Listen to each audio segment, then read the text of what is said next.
Okay, the board will come to order, and we're going to begin today with item 9 on the Elementary and Secondary Education Act amendments to our consolidated accountability workbook for Title I. So, thank you. The department will present on this. Okay, there we go. Good morning.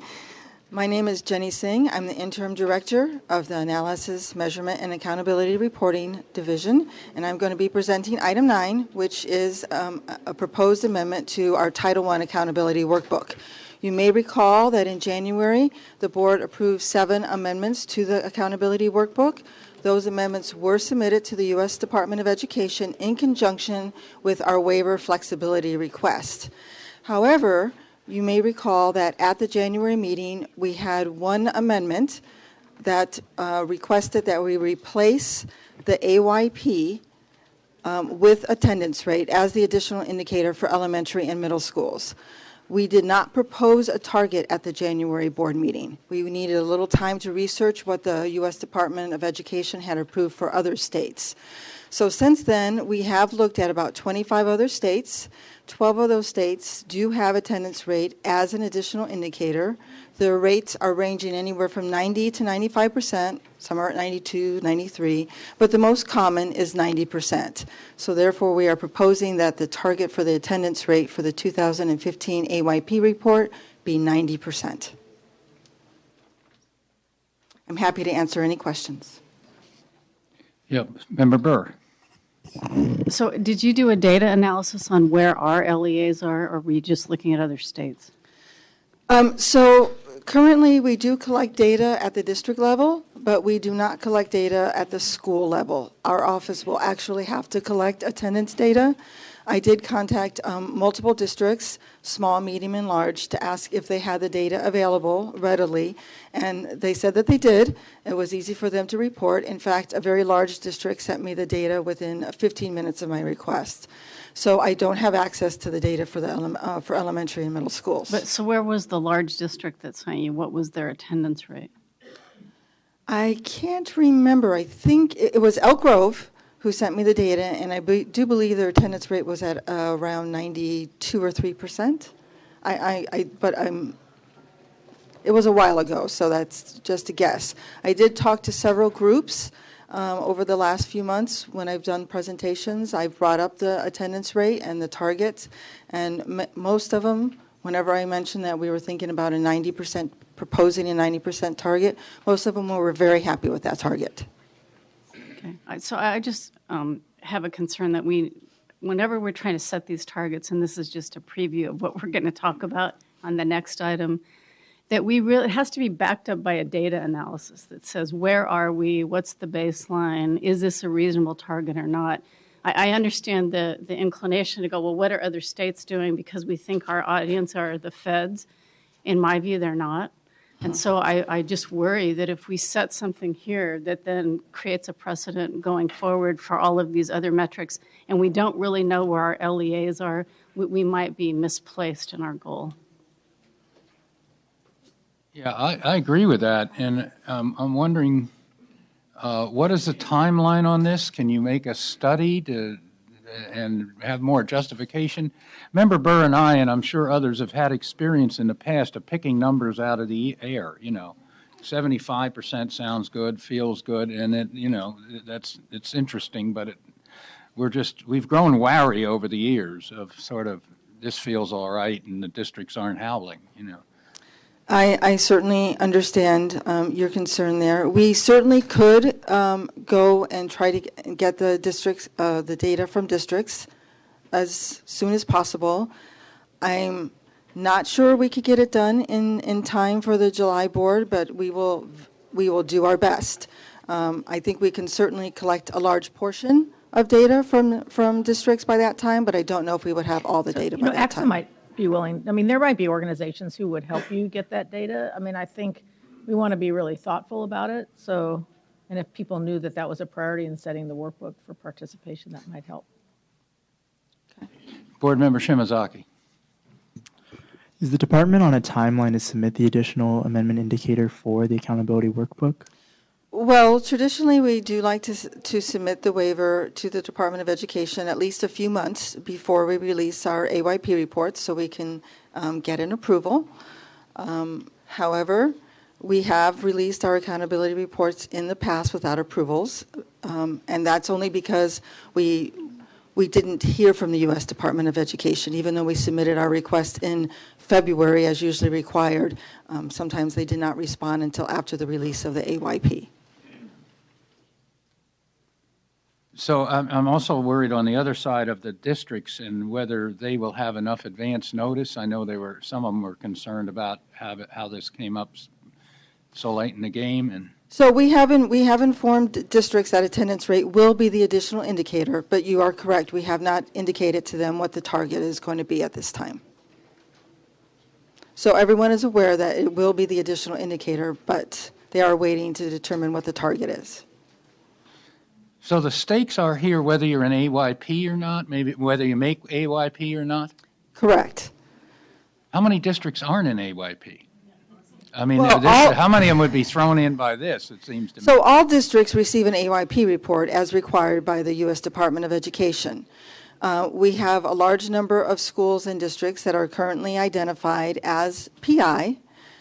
You do know we have the flexibility waiver request in that will allow us not to identify any new districts or schools or advance them in PI based on percent proficient. So we're pretty sure that waiver is going to be approved. But the U.S. Department of Education does require an additional indicator for high schools. That is the graduation rate, which is set at 90%. And so we decided the attendance rate was the best way to go for elementary and middle schools. So it is, without the data, it is a good guess is I would think that very few districts would go into PI because of attendance rates. As a matter of fact, no districts would go in or schools would enter PI because of attendance rate, because that would be this is the first year we're using that as the additional indicator, and they would need to miss it 2 years in a row. So do we delay or not? I would recommend that we delay. And again, because it creates a precedent for this big conversation we're going to have in the next item. If we set it at 90, then people will go, well, you said it was 90, so let's start at 90. Okay. So Board Member Rucker. Well, I agree with my colleague, Board Member Burr, that we need to the best of our ability, avoid making some data-free decisions. I understand that you're saying other states have set it at 90, but it's more important for us to know where that puts our districts, not only about making sure they understand that attendance will be the additional indicator, but there are some other mechanics about when it is they need to make sure they are ready to submit that information and what it means to not make that meet that particular bar in the sand if we set it as high as 90. So I think that, but my question to you is, what are the risks in the conversation you're currently having on this issue in not making that decision today? Is it simply meaning that we're delaying a decision about the approval of that waiver of that particular issue in the conversations with the feds, or does it mean it won't happen? Well, it's really hard to predict how the U.S. Department of Education will respond. I do believe that it will not put our request for our waiver at jeopardy, and I believe they would approve all the other amendments, and they would not approve the attendance rate until we submitted a target. Well, then I'm ready to wait. Okay, so we will just defer on this item, is that, and we'll come back and hear it hopefully in July. Okay. And there should be a way of gathering this between now and July without going back out to every district. If we had to have to go out to every district, it indicates a problem in the long run for the kinds of things we're trying to do with LCFF. So, Yeah. Okay. All right, so you'll report back on how that I will report works. back in July. Okay. Thank you. Okay, we're now ready for item 10, but before we have that, we've been joined today by Board Member Kenton Shimazaki, and a number of us are curious of where you were going to college, and tell us which was your final options and where did you end up. We followed this saga all year, so. Thank you, President Kirst. So at the kind of the end of my decision, I was choosing whether I wanted to stay in California and attend Stanford University or go out east and attend Harvard University. And this fall, I will be moving out to Boston for the next 4 years. So. Well, I get the Harvard Alumni Magazine. They had 108 inches of snow this year. 108. So that is a lot. Well, President Kirst, they had no place to put it, and they filled up Fenway Park with snow. well, President Kirst, what this really means is you need to work on your motivational speaking. Yeah. Yeah. Okay, so now we're ready for item 10, and I want to make a prefatory comment. It's a very complex, multi-phase item. It is a 3-phase item with two separate public comment periods. And the reason for the 2 public comment periods are that the item is entitled Developing a New Accountability System, Discussion on System Coherence and Support for Continuous Improvement, and it also has update on local control financing formula, including evaluation rubrics. So on the one hand, we're going to start with a discussion of broad accountability concepts, and then move down to the local account of control funding program and the LCAP. So the board has purposely asked the staff to develop the accountability items so that we start with the larger concepts of building a new accounting system, and that will be discussed broadly, and also the ongoing work of developing the LCFF evaluation rubrics. So the evaluation rubrics, I want to remind everyone, are not the new accountability system, but they certainly are part of the foundation. So accordingly, while we discuss common principles and how we can construct a coherent system, it is useful to distinguish in hearing today's testimony between ideas and proposals for our overall accountability system, some of which may require statutory changes and authority, and on the one hand, and then on the other hand, recommendations for how the board may fulfill its specific charge to adopt the evaluation rubrics before October. So in the evaluation rubrics, we already have a statute which we need to follow. For the accountability discussion, many of the comments imply things that are beyond the authority of the board and would require new legislation. The rubrics are to be multidimensional resource support for continuous improvement in planning and implementation, and to help focus technical assistance, and the rubrics also provide guidance on intervention needs, so that's why we'll hear a lot about intervention needs today, and help inform the rubrics will help inform the new accountability system. Lastly, as we know from our recent history, the unintended consequences of setting targets and providing comparisons for punitive outcomes have not served California students and schools well. So the value of the evaluation rubrics as a local reflective tool to guide improvement cannot be overstated. So on the one hand, our goal is to help craft a rubric that locals can use in making decisions as they go through their local control accountability plan. That incorporates a lot of accountability, but we'll also hear about the overall accountability structure as well. So we're going to start broad in phase 1, and we'll have 2 eminent presenters, David Conley of the University of Oregon and Linda Darling-Hammond of Stanford University. And Nancy Brownell will lead off the broad discussion.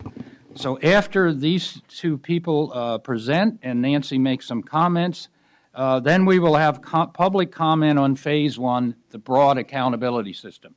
Then we will move to discussion of phase 2, the LCFF rubric, and have another public comment period. Some people will comment on both, so here we go. Good morning. Nancy Brownell, staff to the State Board of Education. Congratulations on a marathon day yesterday. We have another exciting day planned today, I believe. And I'd like to make just a couple of brief comments and then introduce our speakers. As Mike well said, this is a large accountability item that has intentionally tried to provide opportunities for the board to discuss a wide array of concepts during board meetings that obviously will need to be more fully developed into an accountability system. So the focus of this item at the first part is to, again, think about system coherence as the sort of large concept, right, that ultimately all of these moving parts, as we like to say, need to fit together on behalf of the students that we serve. And so the framing questions on the first part of the item really were to provide just a little bit of context as we think through and listen and hear from public comments today. What really are the primary goals and purposes of a new accountability system moving forward? These are framing questions, probably not all the answers available today, by the way. What are the kinds of multiple measures and data that are critically important for the system? And some of that obviously is informed by the evaluation rubrics. There will be some technical and additional analyses that need to be completed as we begin to think about the details of a system. And the data from multiple measures and indicators will also need to reflect the state priorities within the context of the local control funding formula. And lastly, if we're moving towards a continuous improvement model, how do we think about the dimensions of both growth and status around which districts then have some guiding ideas about how they're doing in terms of the progress of their students? So with that, at the last March board meeting, where we began to frame some of the context, the board asked to think about some guiding principles that would be helpful in framing, again, the conversations and the thinking around the policy needs that need to be considered. So included here are 6 sort of big guiding principles that are based on some of the research that Linda and David have done, particularly the thinking that has been expressed by board members as the conversation has moved forward, some of the work that the superintendent's group has been doing in thinking about the dimensions of accountability. So the broad-based principles around really articulating the state's expectations for districts, charter schools, and county offices of education as a pretty straightforward expectation. The importance of a system that fosters equity based obviously on meeting the needs of all students that we serve in California. Echoing the sounds of the local control funding formula to provide useful information for various audiences within the educational community and among our parents and additional community members, with the purpose of really building capacity and increasing support for district success and county offices and charter schools. That again, the whole goal for many of the board's conversations has been this idea that we want to get better at what we do on behalf of the students that we have in our classrooms every day. To encourage continuous improvement, right? That there is an opportunity to take a look at focus areas and continue to improve what is needed at the local level. And to really promote system-wide integration and innovation to some degree. We have districts out there really trying out some interesting things. So those principles, again, would be ones that we might elaborate a little bit more, that we would get some additional feedback from you, and then have those as perhaps a document that's posted on the board's website. So be thinking about both the big questions through the course of the item and the idea that have we sort of landed on some of the principles that are going to help shape the new system, and then we'll have a discussion before the public comment that both Linda and David's presentations might be able to help inform that the conversation as well. So on that note, I'd like to introduce our two speakers today. It's a great opportunity to hear from both of them. They're really setting the large context of accountability, what is happening around the state and their own research. So Dr. Linda Darling-Hammond will be first. She is the Charles E. Dukeman Professor of Education at Stanford, although I think she's also in the failing retirement category. And Dr. David Connolly, who's founder and president of the EdImagine Strategy Group and Professor of Education at the University of Oregon. And they have brief PowerPoints that they're going to share and then offer a little bit of time for the board to ask questions. So Linda's going to begin.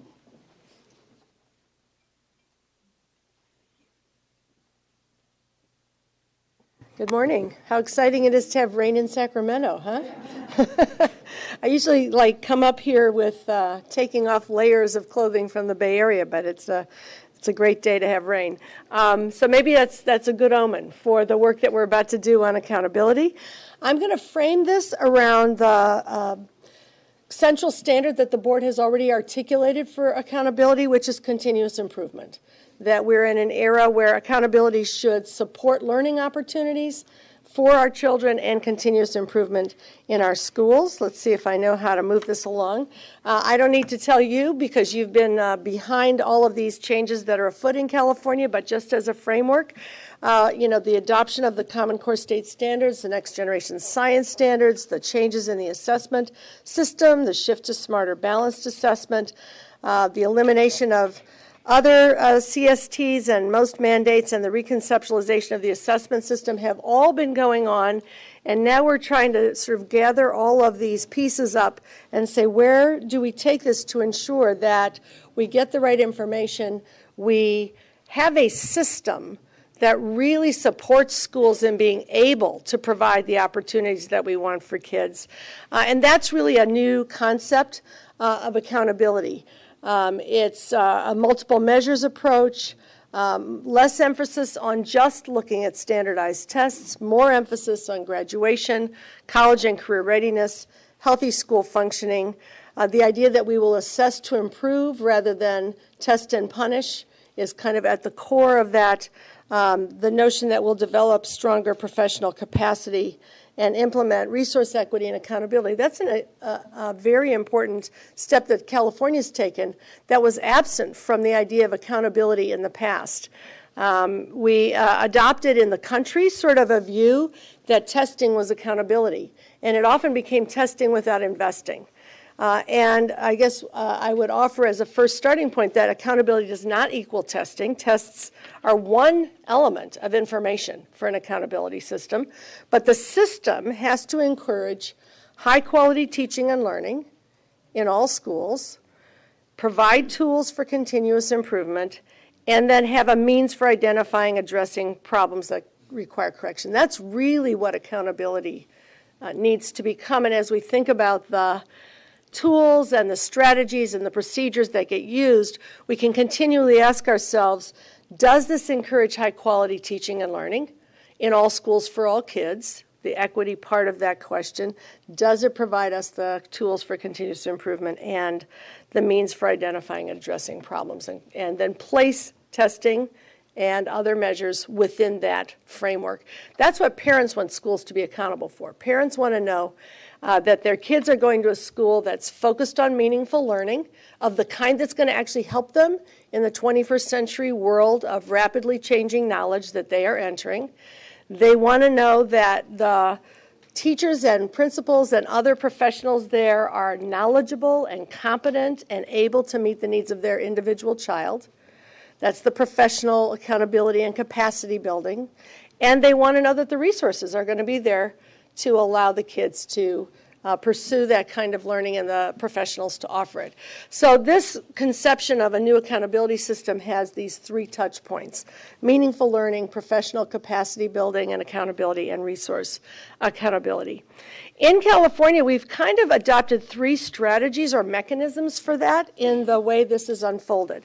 Political accountability is really operationalized through the local control accountability plans, where we, at the local level, can have a system by which decision makers are held accountable for prioritizing the right uses of funds and checking to see if those uses of the funds actually worked. And if they didn't achieve the goals, then revisiting and correcting and adjusting. And that's a form of political accountability. Professional accountability is what we need to work on, in part through the Teacher Credentialing Commission, in part through the Department of Education, and the legislature through licensure, accreditation, professional development, being sure that people have the opportunities to learn as professionals. Performance accountability is, of course, monitoring the performance of the schools and districts across those 8 priority areas that the state has identified, plus other local priorities that locals will develop. Quite often, we zero in on the indicators and forget about the rest of the accountability system, and I just want to remind us that the indicators are only indicators. The rest of it is really the point of the activity.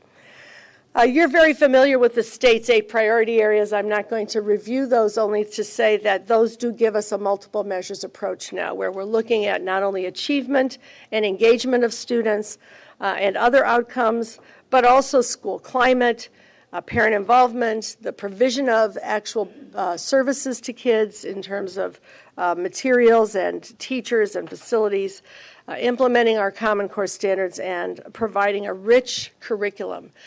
It's a very robust idea about what the system is promising its children. And we don't want to lose that robustness either in the course of the accountability system getting played out. So what should our newest system accomplish? We've already, I think Nancy did a wonderful job of kind of identifying big principles, and the board has already articulated the fact that we need to address the opportunity gap. You can't close the achievement gap unless you also close the opportunity gap.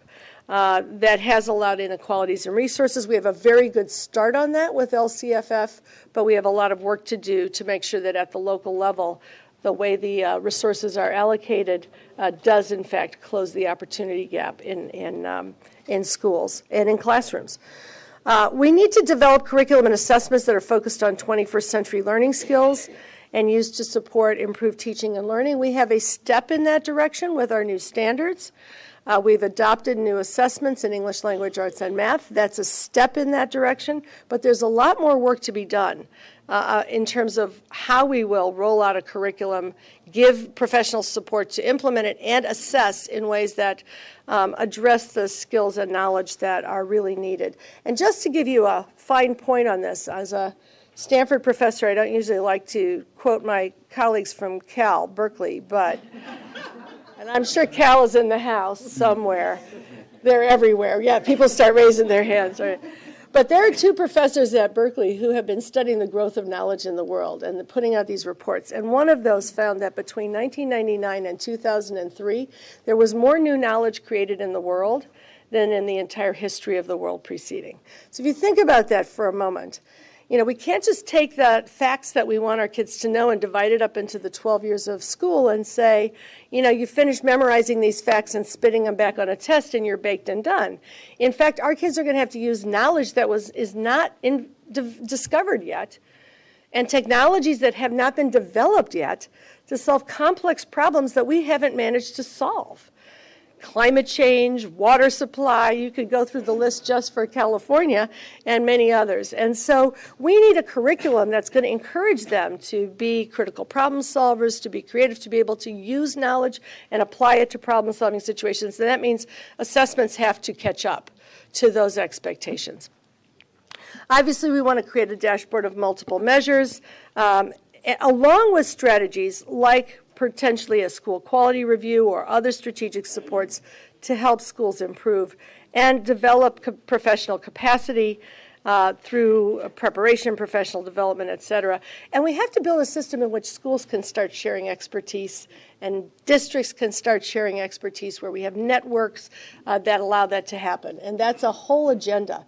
That's actually part of accountability, because accountability is making sure that we can deliver to parents what it is they want their kids to get, which is the best possible education that our knowledge base can provide. So part of it is organizing and reporting information for improvement. We are moving from a single index, which is sort of a mysterious number, to a dashboard of indicators where you can see how schools are doing on different dimensions of education. We're in the process and need to continue to align state reporting and oversight with the LCAP state priorities. So the SARC, the school report card, our online data tools, and the way by which the Department of Education identifies schools for assistance and intervention as required under federal law all need to evolve. I will say that there's a new ESEA being debated in Washington right now. It does allow for a dashboard of indicators at the state level, and many of the things that California is currently creating, it's the Senate version of the bill, which, if it moves forward, will be the framework for the new ESEA. It does still expect that states will be able to identify schools that need additional intervention or improvement efforts, so we need to anticipate that. I would like to go outside and find out what's going on, but we'll continue. We can think about this in part in terms of how we develop a reporting scheme, and you're looking at the rubrics later. The indicators that are in red here are the ones where we may have state data that we could compare across schools and districts. Credential teacher assignments, suspension, expulsion rates, assessment data, and so on. Measure our success. Okay. That's a good. So that's a good motto. And we want to do it in all these ways. So we'll need to think about how the state indicators that can be provided from the data that we have integrate with local indicators on the accountability reporting system. There are a few issues in measuring academic achievement that I think are worth considering. One that I think is very important is that we take this opportunity to emphasize learning opportunities that enhance equity and access while also measuring outcomes. We have the opportunity, the board and the department need to decide under the law how to measure, for example, college and career readiness. That's an indicator that's in the state priorities, but the specific measures are not defined. If we were to begin to measure and prioritize things like the percentage of students completing a college-ready sequence, for us that's typically been A through G, the percent completing a career-ready sequence, a CTE sequence that meets standards, and the percent that meet both college and career readiness, as in many of the linked learning sites, we would actually be increasing the incentives for districts to figure out how to provide access to these sequences, how to support kids to get through these sequences, and so we could get to a place where we could say at some point 100% of our kids are coming out of high school ready for college and careers. And that will do more to increase access than many other measures simply of outcomes, because this is both an input and an outcome for education. The percent meeting a standard on AP, and I've added IB and dual credit courses. The legislation only requires AP, but if you think about equity, dual credit courses are very important, as well as for college and career access, because that's what people can afford in many other communities. And so we need to think about what indicators will be added or encouraged that will allow us to give kids as much access as possible to the widest range of high-quality career and college-ready skills as possible. We might think about things like those who earn industry credentials or badges, or who complete a qualified work-based learning experience, again, to deepen the experiences, the learning opportunities that kids have that are engaging for them, that are productive for them, and that help them have a good future at the end of high school. There are some issues in the use of assessment measures for the LCAP and state priorities. One is that we need to return to emphasizing progress for all students. Under the API, we had a scale score, and it did encourage you to pay attention to the kids who were scoring near the bottom and improve their scores, as well as kids at the top and in the middle. AYP focused everyone on percent proficient. And that meant that there was attention to the bubble kids at that close to the percent proficient, but not a reporting mechanism for the kids who needed to improve from further behind and move further ahead. We have an opportunity now to get out of the percent proficient game and into the paying attention to all students across the continuum again. It's going to be important to focus on gains in scale scores across the entire continuum, both for the new CASP assessments, which are built on the Smarter Balance tests, also for English learner assessments. The indicators right now that are in the state priorities do not really emphasize that continuum. And so we need to be sure that that gets in there. Emphasizing English learner progress as well as incentives for reclassification will be important. If you only look at how many kids are reclassified, you're not paying attention to how many kids are making progress along the way. And you could get the dysfunctional consequence that kids get reclassified in order to get it counted in the state accountability system. Before they're ready, they lose services, the district loses money, and we don't actually see progress for all of the other kids. So I think it's important to think ahead about those things. Finally, I just want to point out that the core districts have built on the state priorities and added their own districts. These are the large districts in California that have a federal waiver under ESEA, and added things like social emotional skills, non-cognitive skills, et cetera, some other things that they think are important. That's a good model for districts elsewhere to think about how to add the things to the system that will be important. They've taken one strategy for how to identify schools that are in need of additional assistance, rather than going indicator by indicator with target by target, which could lead you to a blizzard of hundreds of indicators by subgroups. They've basically weighted these domains and the indicators within them. So 60% is on the academic domain, 20% on social emotional, 20% on the school district culture and climate, and the indicators within. They can do a calculation of how a given school or district is doing on each of the indicators and see which ones are most in need of assistance, which are, overall doing least well, identify ways to help them, and then go about the business of helping them, and then unpack that again back into the dashboard, because the dashboard is what people work on to actually make progress and know what they need to make progress on. But there are different alternatives for the idea of how do you have good accountability and identify where improvements need to be focused and targeted. And you might want to think about that range of possibilities.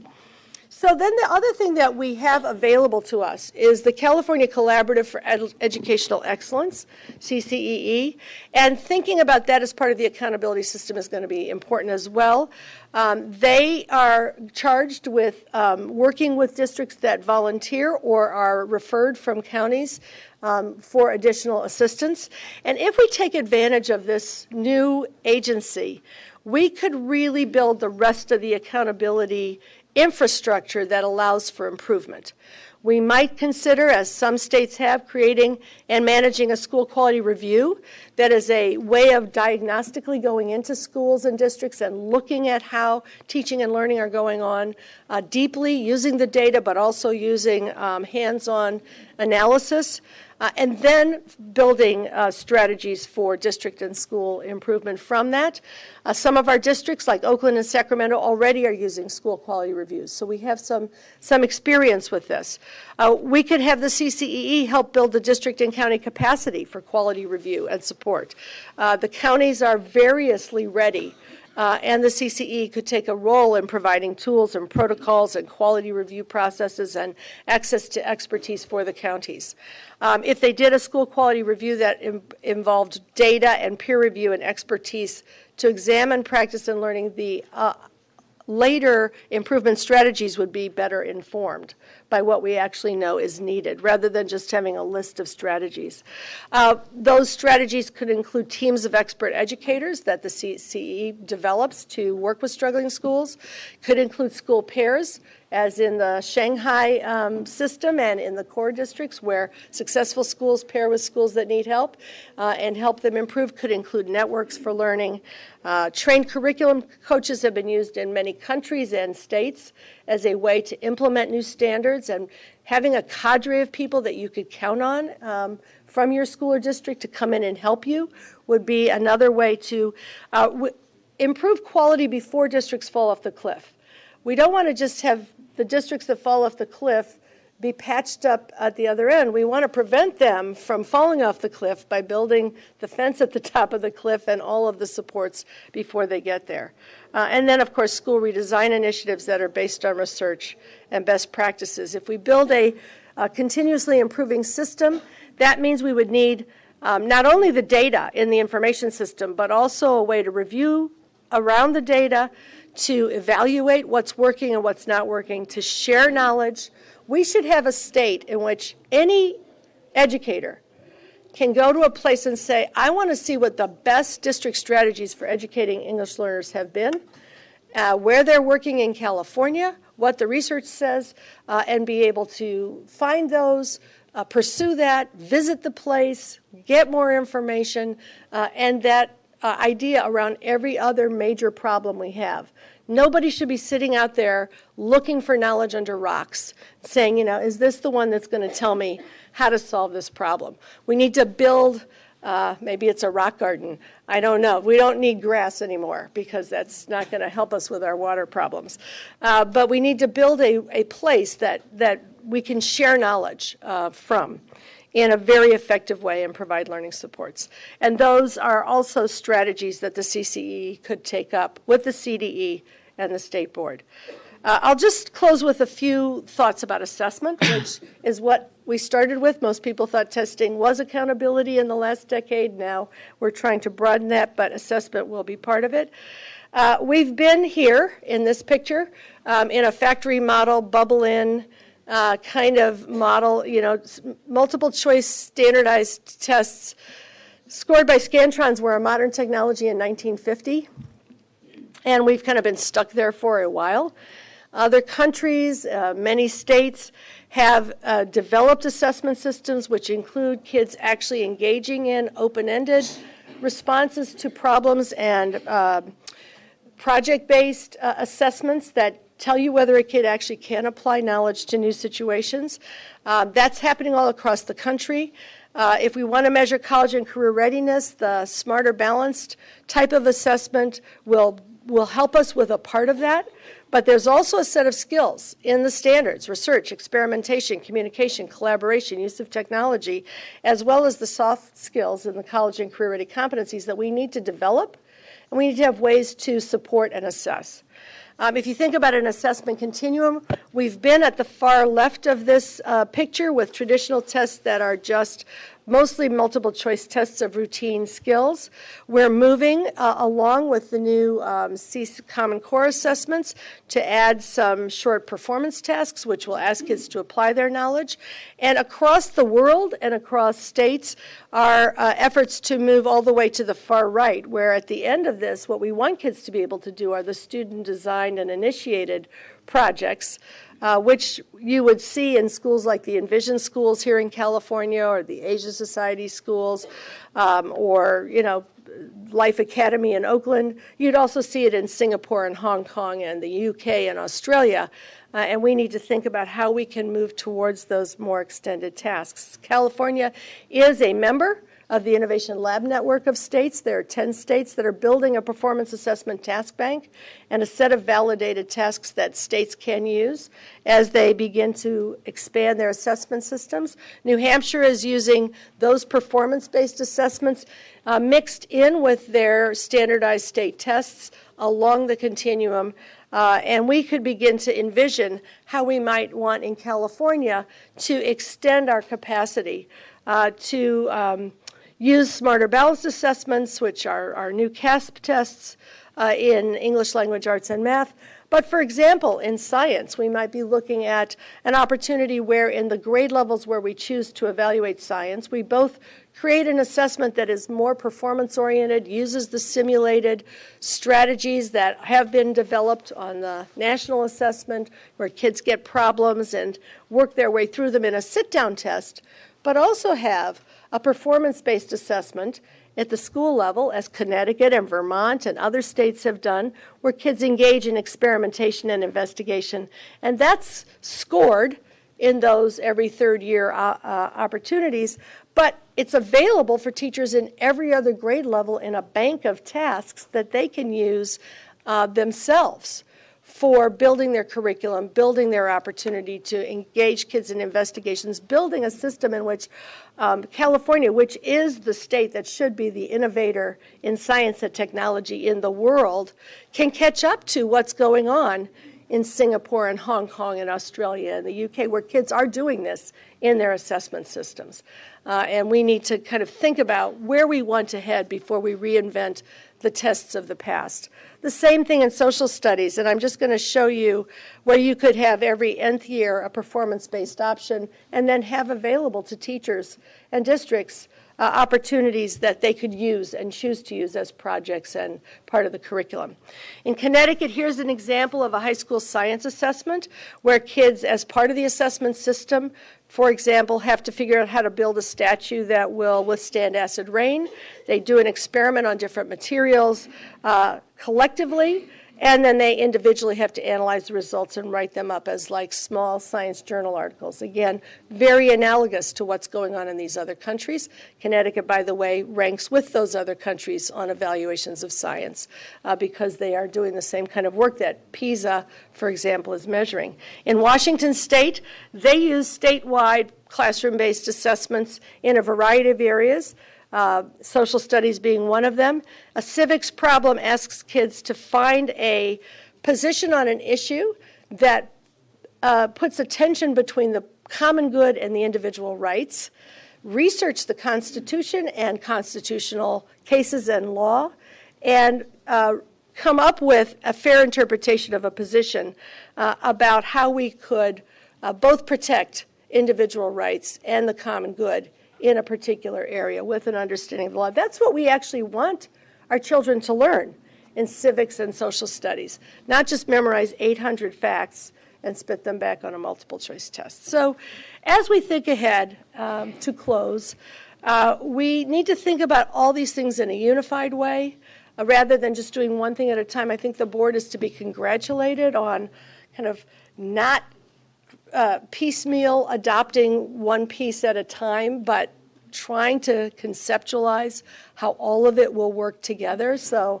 I know that's hard to do in public governance, and I think it's important and good that you're doing that so that we can move from this kind of compliance-driven system of the past to a system that really is focused on system-wide learning and continuous improvement. Thank you.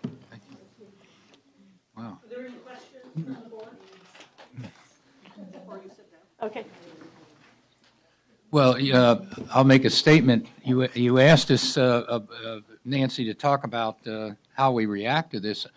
I agreed with all of that, and so if that's, maybe we ought to just say what we disagree with. And you were saying we should explore things, so it was not all a bunch of hard and fast recommendations. Right. These are directions to think about. Yeah, direct things to think about. Board Member Holliday. I think one of the best ways to avoid the punitive attitude that has been a part of the testing is what you're talking about in terms of measuring what we want to see as an outcome. The emphasis on how many students are taking A through G courses inspires more students to take A through G courses. And also, instead of measuring the moment in time, measuring the progress that is happening is terribly important. So the dashboard isn't so much how fast we're going, it is how many miles we've gone, kind of thing. And in some ways, it's not how many students did you expel, but it's how many did you graduate. Exactly. And that shift in measurement is subtle, but it's really important in terms of getting what we want. And at the same time, sending the clear message, we're not out to get you. We're out to help you get them where you want to be. I think that is, the bottom line to this that we have to keep in mind all the time. You know what, just to reinforce one point you made, graduation is should be one of our big goals in the state, that we really want to see our kids graduate. And I think to the point that you want to measure what you think will provide the right incentives, we need to be thinking about measuring, for example, the 5-year graduation rate and prioritizing that, maybe even a 6-year graduation rate, because what we know is that we want our schools to be incentivized to keep kids who may struggle, not to figure out if I can't graduate them in 4 years, that doesn't count for me, it counts against me, so forget about it, I might as well get rid of them because they're bringing my test scores down, right? We want to incentivize keeping kids in, helping them through, and so choosing those indicators is going to be very important. Ontario, when it started its reforms, did choose the 5-year graduation rate, for example, for that reason, because they wanted to be sure that schools had an incentive to take kids back if they fell off the path for a little bit, and get them through. And I think that we need to think about every single indicator in that way. Board Member Burr. Well, first, I just want to say thank you, Linda. I mentioned yesterday when I did my update on the collaborative that you were gracious enough to come and talk to the collaborative as well to try to help us figure out what our work is. So I so value your expertise and willingness to do that. Just a couple of things. I think to your point about what our challenge is going to be, and again, this is a little bit of a preview when we get to the evaluation rubrics, is how do we pick the indicators or the metrics that will yield the outcomes that we want. I worry that the danger is that while all of the things that are listed have merit and may create behavioral change, that we're going to put such a burden on our LEAs that we'll fall back into a compliance mindset. For my friends at the department who used to have to do consolidated compliance reviews, there was a lot of checking of boxes. Yes, we did this. Yes, we didn't. So I think we can really use your advice and David's when we hear from him and others about how can we pick indicators that have a real true cause and effect, that we know the behavior that we're incentivizing is actually going to yield more more high school graduates, whatever those big things are. Because I think there will be a temptation, and we'll hear from a lot of people later, to say, no, it's my measure. It's whatever it is. So helping us work through that, and especially right now what we have when you look at the priorities, very heavily weighted on high schools, almost exclusively weighted on high schools. And yet we know if we haven't created a successful path early on, and we're not creating the right incentives to do that, no matter how hard we try, there's still going to be a cadre of folks that are not successful. Yeah. So those sort of two things, that's what I worry a lot about and look forward to having and I think that's a great insight. And when I think about your question of what do we know is going to predict success later, two things that really stand out in the literature and the research is having a full, rich curriculum that really gives you the breadth and the depth. And I'll say a little bit more about that. And having it taught by well-qualified teachers are two of the biggest predictors of whether kids are going to get through and graduate, and whether that's equitably available, whether all kids are getting a full, rich curriculum taught by well-prepared teachers. So of all the indicators, and you're right, there's a blizzard of indicators, those would be two that we might really want to pay attention to. I was thrilled when the legislature put that little indicator in there about the full, rich curriculum in elementary school. And we might want to spend a bit of time thinking about that because, in the olden days when people were focusing on reading and math scores and just boosting those, we forgot about the fact that if kids aren't getting science, I said that just for you, Trish. And they're not getting social studies. They're not getting art and music, which actually art and music and world languages build your cognitive capacity and your basic intelligence. That spills over into a lot of other areas. You see this very well understood in Asian school systems where that's a very big part of the curriculum. If you're not getting the content reading and science and social studies, then you're actually not going to be able to move your English language arts scores forward because at some point you run out of the knowledge base that you need on which you're doing your reading. So we narrowed in so many schools. We got rid of art and music and PE and, science and social studies in a lot of elementary schools, particularly the low-income schools that had little money, just to focus on, and we shoot ourselves in the foot when we do that. So we need to maybe measure the availability of the rich curriculum and the access to well-qualified teachers. We're about to go into more of a teacher shortage again because demand is going up. So we're going to have to be very vigilant about getting the incentives in place to bring people into teaching and support their preparation and entry so that we can distribute them equitably to districts. And those might be two. Graduation rate is a huge one, of course, at the high school level, but in the core districts, they're also measuring graduation rate from 8th grade and transition from 8th to 9th grade, which is another important kind of thing. So it's a good direction to think about what are the few big ones that we should really invest in. Board Member Rucker. Go ahead, and then we. Well, first of all, good morning, Linda. I'm glad to see you today. I am heartened to hear the conversation that you're facilitating with us today, not only because this is picking these metrics and figuring out how to put the architecture of this new system in place is something we've been struggling with, but also it informs another part of the conversation you just talked about, which is creating and supporting highly effective teaching and the fact that we have a teacher shortage. A lot of people tend to want to quantify the idea about how to recruit and retain and support teachers to look at lowering standards or making it easier for initial certification.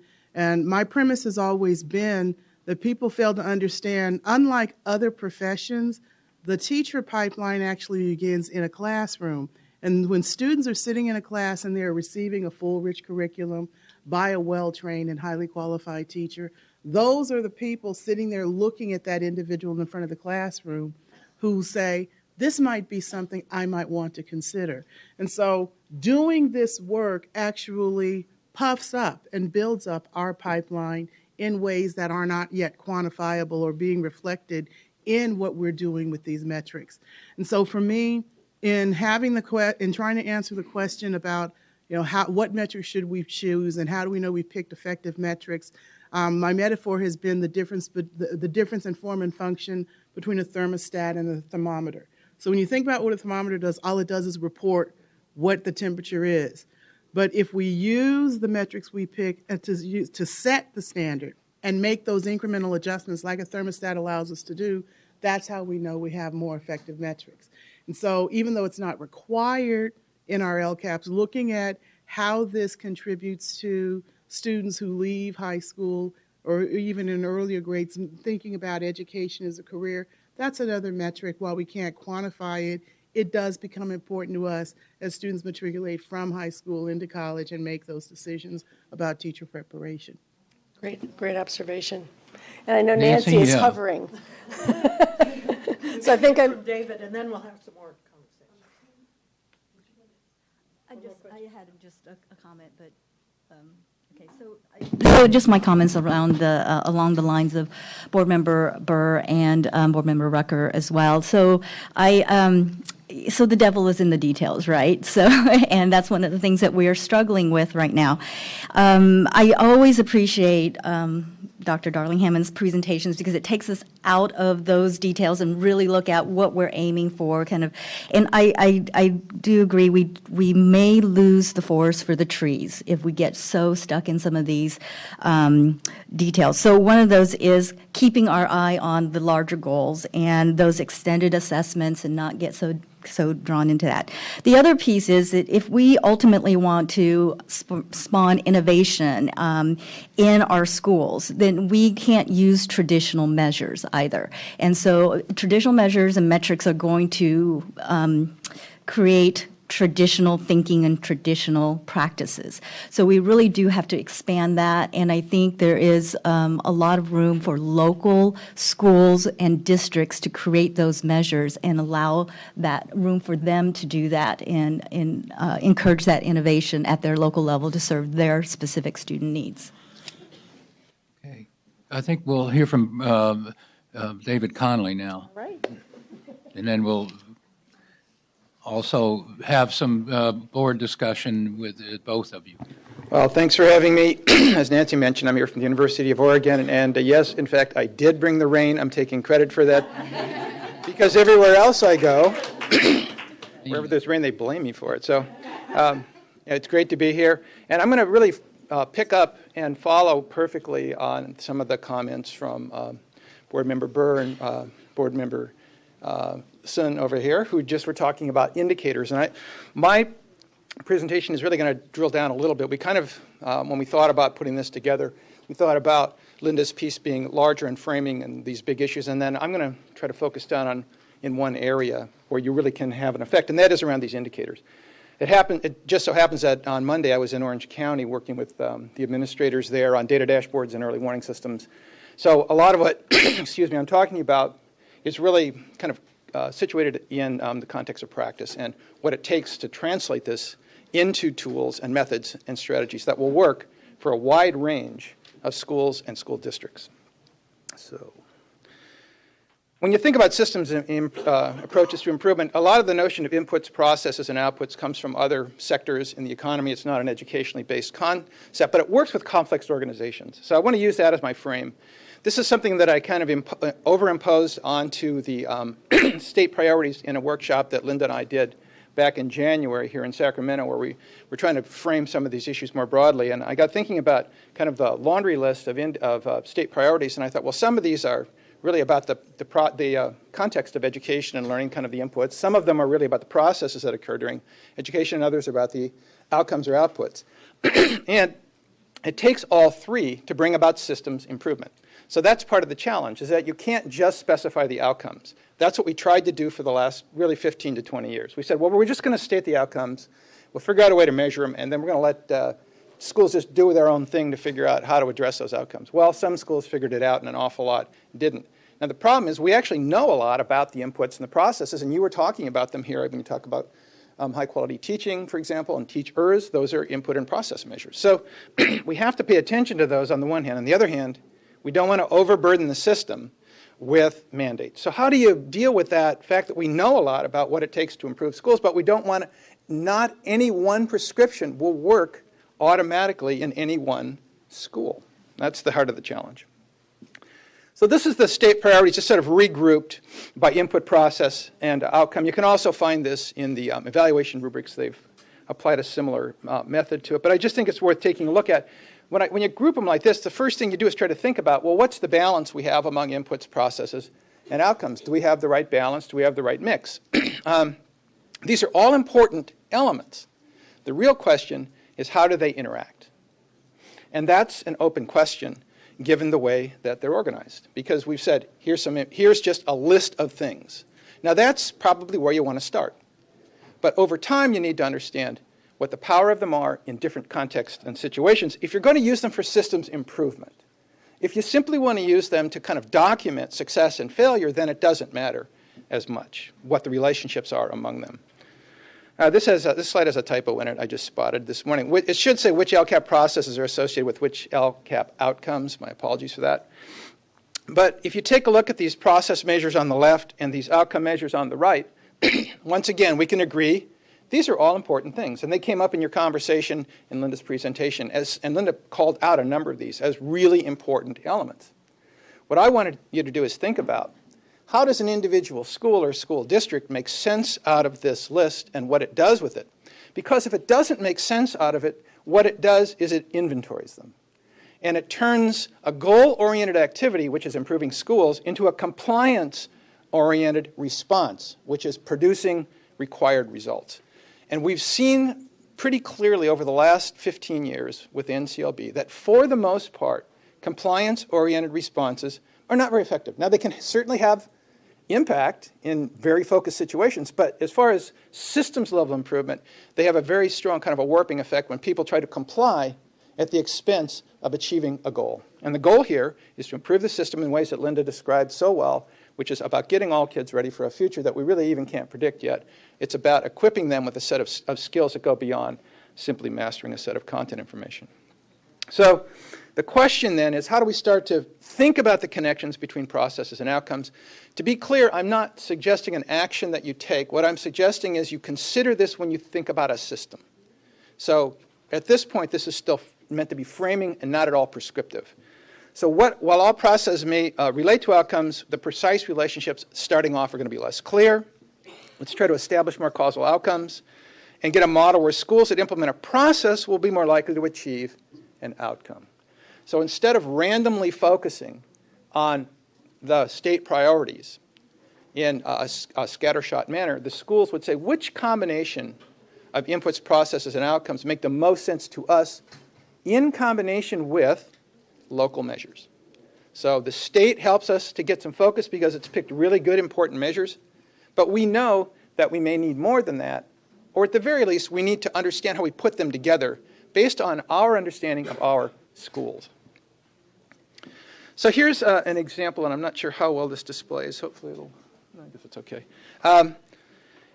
If you take attendance as a process, and we can argue whether what's process and what's outcome, and I think that's fine, but for my purposes at least, I'm taking attendance as not an end in itself. It's a means to an end. We want something to happen as a result of attendance. We don't just want you to attend. Well, is that, okay, all right. Well, three things that are associated with attendance pretty strongly are dropout rates. We find that the dropout is in fact the absence of attendance. I mean, that's a kind of a fundamental relationship. Graduation rates, we can find a lot of evidence that it's very difficult that we can predict based on the number of absences that you have in 9th grade, your probability of graduating. It's a very strong relationship. And after about 10 absences in 9th grade, the probability of you graduating by the time you get to 12th grade is down to about 60%. And after 15 absences in 9th grade, it's down to about 40%. So we have these really strong relationships here, and so they're good. So this is a good one to know. The third one is, which is on the list of state priorities, is workplace service experiences. And once again, we have a straight line relationship. If you don't go to the work-based experience, you will not succeed in it. So this is a nice kind of a constellation here where we see, and for some schools that are emphasizing these areas, we know that attendance should be the #1 priority. We know in other schools where this is not the primary focus, that attendance, while important, should be focused on particular challenged subgroups or areas or kids who are struggling. Whereas in some schools, this is a school-wide question. So do you understand the distinction I'm making here? Is that it's important everywhere, but in some places it's going to be a higher priority than in others, and you'll want to address it differently. So if we take one other example, if we look at Common Core implementation, which I consider to be a process, that should be associated with test score gains because Common Core should be aligned with our tests. It should be associated with college career readiness because that's the stated outcome and purpose of the Common Core standards. And it should be something that leads students to engage in the college career pathways that Linda talked about, where they're taking high-quality A through G courses, career technical ed courses, and dual credit, dual enrollment courses. So once again, we've got a pretty good relationship here, but for some schools, it will look slightly different than in others. That Common Core implementation takes different forms and shapes, emphasizes different elements of these combinations, and may in fact, while important, may be a secondary objective for the school that first has to really deal with attendance. I'm not saying you ignore Common Core, but I'm saying if you focus on Common Core to the exclusion of attendance, in the example of some schools, you will simply not have any success. So getting schools to understand how these connect, how these relate, that's systems thinking. That's systems improvement, not simply compliance-based behaviors. And it requires understanding what's happening with the data that you have and how you use it to improve. And the interesting thing about the notion of data dashboards, this workshop that we did in Orange County, if you're interested, I'd be glad to share it with you. But I looked at a lot of different kinds of dashboards, and what you're seeing is people using them in all sorts of different ways. Some use them to compare themselves to other schools around the state in a kind of a comparison model. Some of them are using them really as just a set of outcome measures.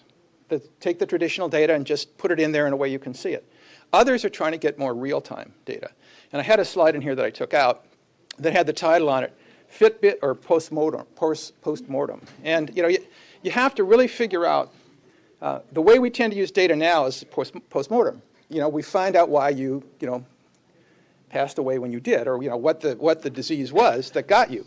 What we're not doing is this Fitbit notion, which is, if you're familiar with these fitness kind of apps, which gives you real-time data. And if you think about it, if you're trying to improve your physical fitness, if I simply, after a year, tell you how you did during that previous year, I don't give you any of the data along the way, not very useful. But if you're getting that real-time data every day. Like, my wife likes to look at how many flights of stairs she goes up, and if she doesn't go up enough stairs by about 2 o'clock, we live in a tall building, and so she'll get off the elevator and start walking up the stairs. But she gets the information immediately at the moment she can act on it. And when we were working in Orange County, this issue came up a lot with Newport Mesa has a dashboard that they're working on, for example. And the key notion is that principals will get information that's actionable that they can do something about when they can do something about it. Now, that's not always the state's need in the same way. So thinking about this combination of what information you get, when you get it, and what you can do about it is really that's the framework that you want. And I'll continue on this theme because that's kind of what I'm trying to talk about. One example of a college career readiness indicator, and Linda talked about a couple of these, and I just pulled this up. This is not necessarily a recommended one, but what I'm saying is some schools, and this is kind of overlaps the one that Linda talked about, so I think it is a strong one in some ways. We could also have IB in here as well. But if we decided that was a local indicator, not a state-level indicator, but a local indicator, then what would the potential local processes look like? And you can see the kind of things we have. To get more AP, dual credit, and IB enrollment, you might see increased middle school enrollment in challenging courses. You might see focused instruction in learning skills, note-taking, time management, study skills, doing homework, so forth, in the 6th through 9th grade. You might look for closer relationship between the high school and local post-secondary institutions. If that relationship was there, even if the dual credit courses hadn't been initiated, there's a probability now that they would be. But if there's no relationship with the local post-secondary institution, the probability of dual credit courses vastly decreased. And then finally, to see if there's an increase in the number of teachers participating in AP training. The AP course might not be there, but the fact that the teachers are being trained gives you reason to believe that they will be. So a lot of times, these are what are called leading indicators, and we use them in the economy all the time to try to figure out what's going to be happening 6 months from now. And in schools, we don't use leading indicators very much. So most of our accountability systems have been backward-looking. And so what I'm talking about here is a forward-looking system that says we haven't gotten to the outcomes yet, but in school A, we think the probability they'll get to this outcome is much higher because of the leading indicators than in school B, where nothing's happening in the leading indicator. So in this example, if nothing were happening in anything on that right-hand column, you would predict you're not going to get to an improvement in that left-hand column. So let's just sort of recharacterize the needs of state versus local as regards data. So Linda covered some of this, so I'll just very quickly. The state has a summary system, longitudinal and comparative purposes that it's interested in, legitimately, by the way. These are valid and legitimate reasons. The state is limited to common denominator data. You can't pick things that half the people can't do. You have to address equity issues. You want to ensure wise uses of taxpayer dollars, clearly, so there's an efficiency component to what you're looking at. What you use has to meet reasonably high technical quality standards because of fairness and comparability issues and so forth. And there's a real concern at the state level to identify low-performing schools, which has tended to skew the whole system, by the way, to say that this becomes the focus of the whole system. What do locals need? Well, they need real-time adjustments in programs and strategies, and that's what I was mentioning before. They want to align to local priorities and needs. So if they have a strong CTE program, they want information on that, and they want that to be validated and not have to put in AP courses if that's not the right thing at that time at that school. They want to address equity issues as well. They want to be responsive to local community values because they are receiving pressure all the time. I was a school administrator. I spent 20 years working in the public schools, 7 of them here in California. And, oh, by the way, I'm a Go Cal. I'm a Bear. So,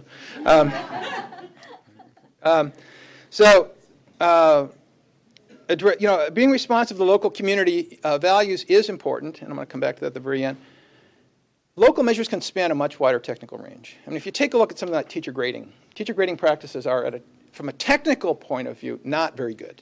But they're highly valid, and they're very useful. So you have different measures at the local level that have validity and value that will never meet the technical standards we apply at the state level. And the local districts need to have information that's useful to all schools, not just local performing schools. So these are the kind of, just a summary of the tension a little bit. And I consider it a dynamic tension. It's a good tension. All right, here, I guess I did leave this slide in. Fit, bid, or postmortem. Data that can bring about local improvement must be actionable, near real time, highly valid and important, comprehensible by principals. This is really crucial, but also community members, I believe, and ultimately students. Traditional and new measures, more than math and reading test scores. I'm going to come back and touch on that in a moment. Varying degrees of psychometric rigor, and then align with state priorities, but also reflect unique local priorities. So from the multiple measures perspective, let's take the example of college and career readiness. The Educational Policy Improvement Center, which I founded and led until recently, worked with the PSAA Advisory Committee to examine a number of potential measures of college and career preparedness. No one indicator emerged as ideal for all schools. That shouldn't be surprising to you.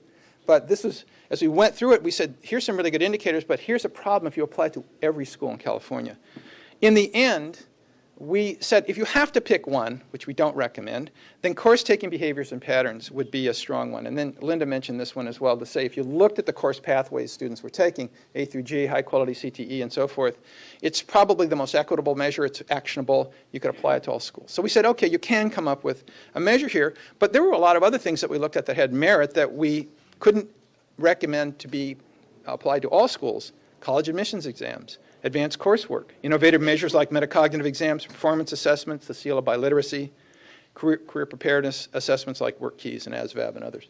So local schools could find any of these to be the right combination for them, and it would do more to prompt them to improve the proportion of students going on to college than if you just picked one measure and one measure alone. So the state can have a measure. The locals can then complement that as well. So the point here then is just judging all schools solely on one indicator will lead to faulty conclusions about and will warp practices at some schools, and we know that. And then here's a couple examples. I mean, if you have advanced coursework as the sole measure, schools are going to figure out how to end up with courses that are advanced coursework that aren't very good if you don't have quality assurance controls. And if you just took SAT, ACT scores, as some states do, by the way, then schools will move toward purchasing high-cost test prep programs, very intensive test prep programs, as perhaps their only or sole strategy. And that problem is unless you've aligned your whole system to get students to do well on an admissions test, which is supposed to be the culmination of your education, dropping in a test prep program will only affect some of those bubble kids that Linda talked about. And we're right back where we were. So the complexity of college and career readiness requires a multiple indicator approach as just one example, but many other areas do as well. In this case, the state would set standards for the local measures. It wouldn't set the measures. It would set the standards for the measures. So all measures would have to be able to be disaggregated by subgroup. They have to have equal opportunity to learn demonstrated. They'd have to have improvement targets be set for groups and subgroups. And they'd have to have local communities sign off through LCAP. So what you've done is you haven't specified the measure, but you've specified the criteria or standards for the measures. And in some states that allow districts to use a lot of local assessments, Nebraska did this, for example. One of the things that this was under NCLB actually, they would review the assessments themselves, and when the assessments were approved, then districts could use them, but the assessments had to meet certain criteria. So it's a way to keep out of coming up with a list that's overwhelmingly long, and yet still have some quality. The districts then select measures based on the local program, and you can then have things like performance tasks, demonstrations, and culminating portfolios that Linda talked about that are going to require a certain amount of growth and development in districts. You can't just have them appearing overnight everywhere. And this is the kind of thing where districts will have to learn from each other and share with each other and build capacity to do these more complex types of learning. But if it's validated by the accountability system, I think there's a possibility to do that. So here's my little grab bag of college and career readiness indicators that could be done at the local level, and you'll see there's a lot of overlap with Linda's list and some other things as well, speaking and listening, goal orientation and aspirations. Knowing something about students' goals, by the way, and this is just a slight editorial comment, we know almost nothing systematically about students' aspirations and goals. And yet, we're going to walk in with a new set of standards and a new set of tests, raise expectations, when students have no particular reason to do any better than they're doing now.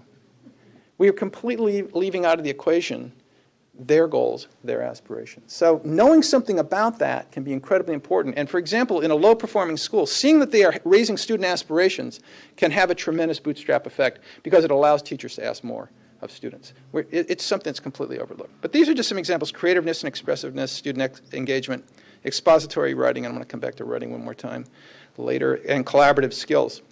So knowing something about these things is incredibly important, even if it's known at the local level only. And by the way, instrumentation and methodology exists to measure most of these things at some level, even if it's not technically the most proficient. I want to explain this example. This kind of builds on the evaluation rubrics assign an overall rating based on performance and TRED information. What I've got here is just the idea of a profile description of a school that would let you have some insight into the school's story. And I think this is a really important concept, that schools have stories. And the data that we're producing doesn't produce a story. It produces a status.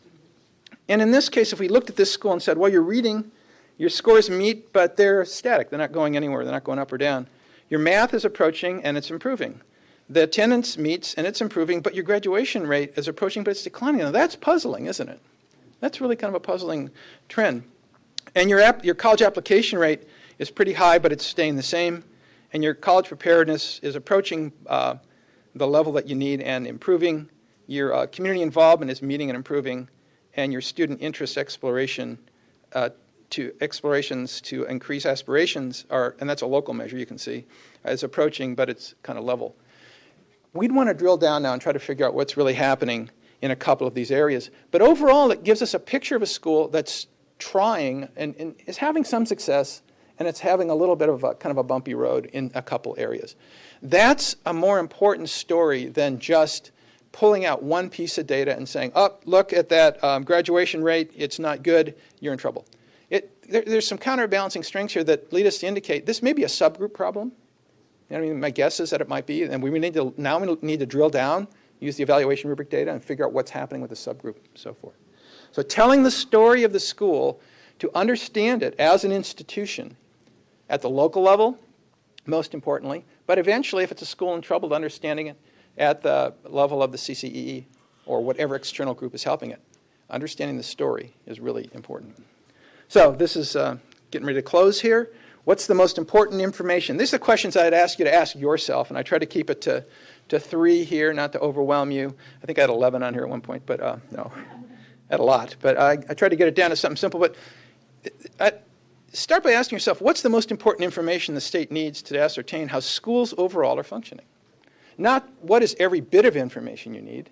At one point I had this written by what's the least information you need, but that's not really right. It's really what's the most important information you need, and be able to justify why that's the most important information. What's the most important information the state needs in order to know a school is not functioning effectively? So number 1 is about schools overall. Number 2 is about an individual school. And now we've got 2 focal points, and we're trying to say, what do we need to know how the system's doing, and what do we need to know how a school is doing?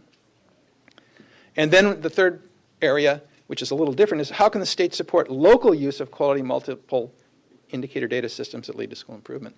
And that's kind of my sense is you frame a set of criteria that they have to meet, and you provide a lot of help and support with them sharing information and connecting up, but you don't mandate the specific measures. So those are 3 things I think if you can address those, you'll be pretty far along the way. So just to kind of close here, never forget that California schools are still strongly embedded in their local community cultures. And I mean, that just comes, strikes home for me when I go to a place like Orange County, which is actually so more vastly diverse than people stereotype it to be as far as the types of schools that are in that one county.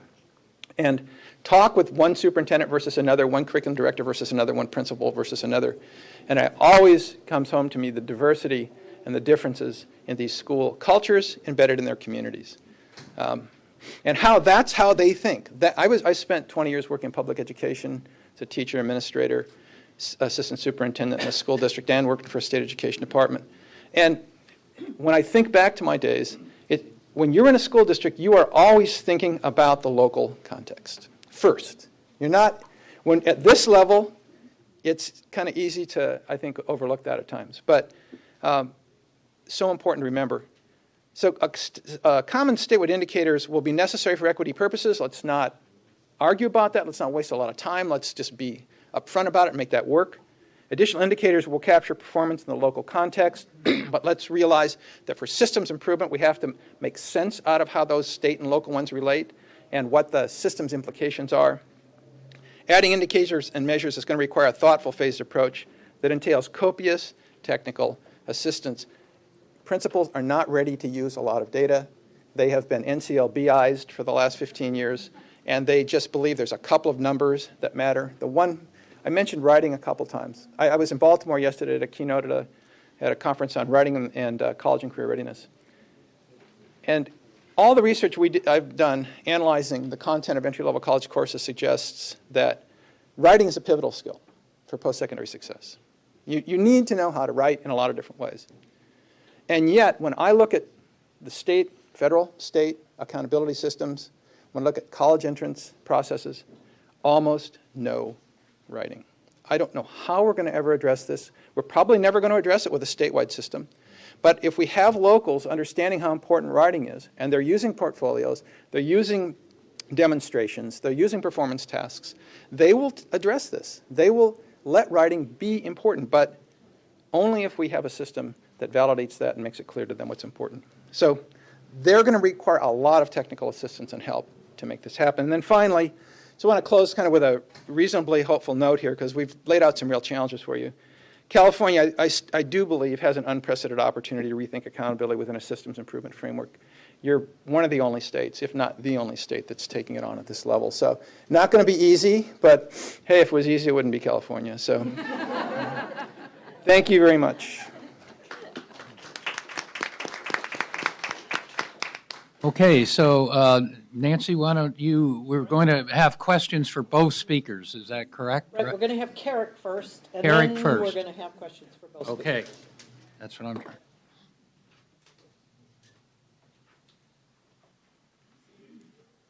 Good morning. Carrick Ashley, Deputy Superintendent, District School and Accountability, District School and Innovation Branch. I'll get there. California State University, class of 78 and 83. Is that a thing we're doing now?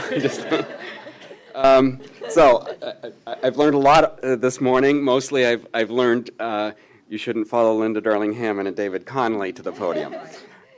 They've left me very little to talk about at this point. But let me just explain what role PSAA, its technical design group, and the Department of Education can help in this process. One of the things, just from listening to Linda and David just now, it really some great comparisons, some great the dashboards. I like the Fitbit and the postmortem. This is really about, do you want the data to be a starting point or an ending point? Because if you use the data at the end and you're using it for judgment, then it becomes the ending point. You've closed the discussion, you've made the determination. Or do you want the data to be the starting point of the discussion as to what do we do now that we see this data and how do we move forward with it? Because the more you focus on the end point, the more you focus on having a very specific target number for folks, then what they will tend to do is focus on how do I make that number versus how do I improve.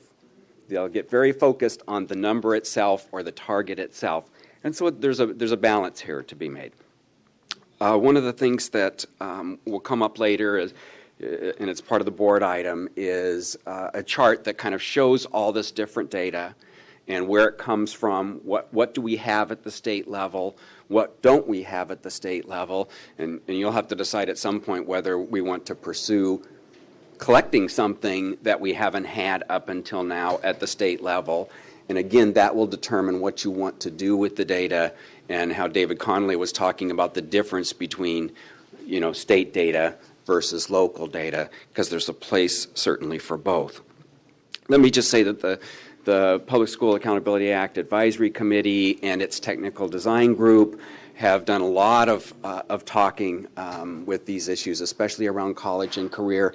They're very used to having these conversations about, what does this data mean? What does it not mean? Where do we have to be careful? Because at the end of the day, we want to incentivize the right things.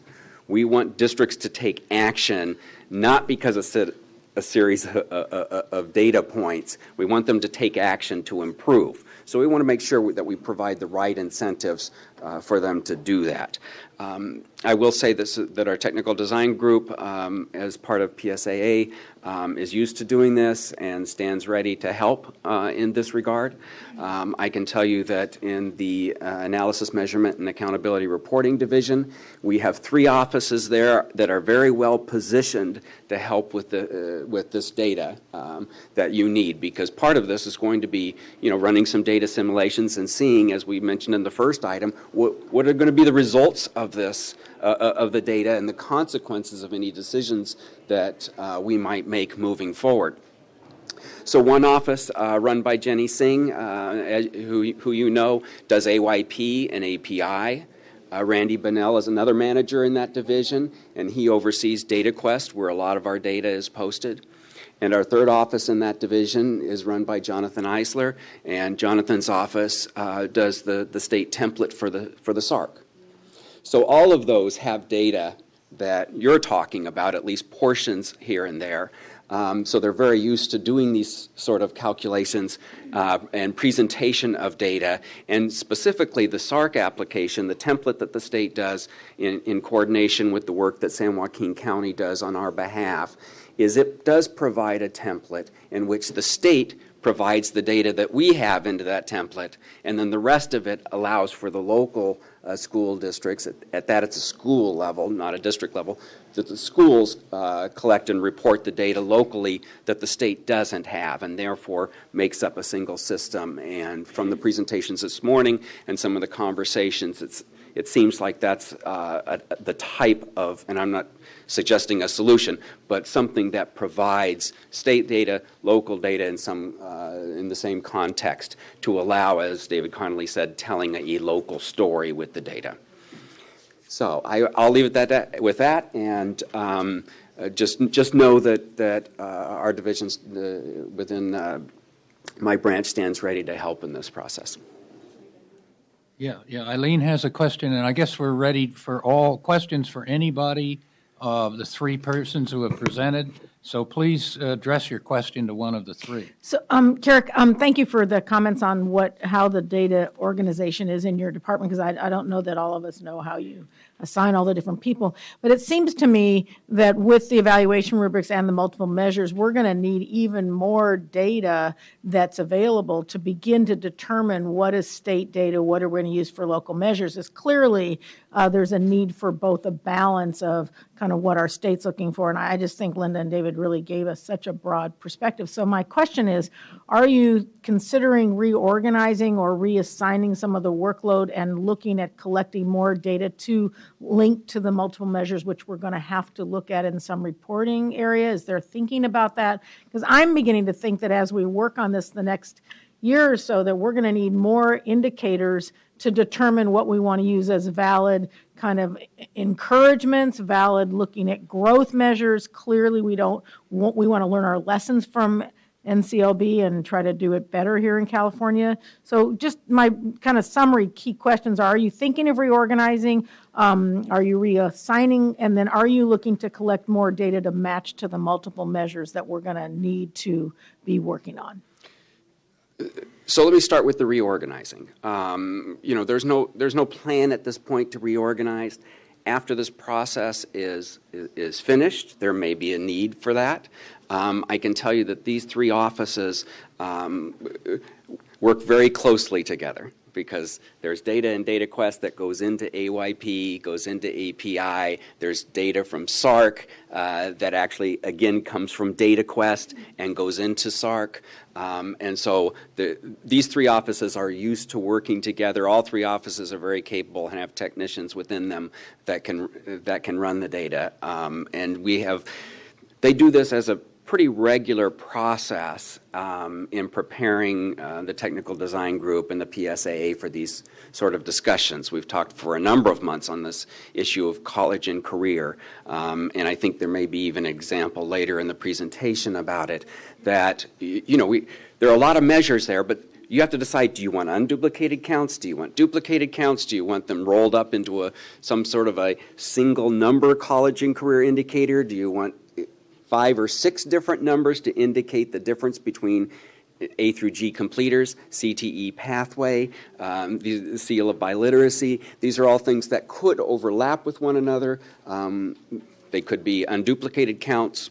So there's a lot of different ways to do that, and the staff is certainly prepared to do that.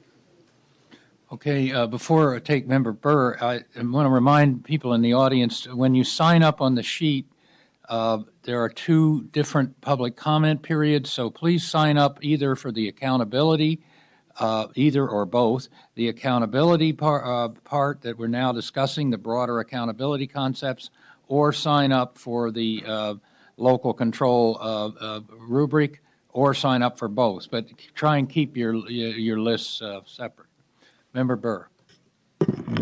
This is probably a question for Carrick as well, and kind of a comment. For those of us who've been around a very long time, we remember a time when the Department of Education had a research and evaluation unit. Long for the days. Yay, hey, come on. But the point is, I think for me, I'm not worried about that we don't have enough data. I think we have more data than we know what to do with.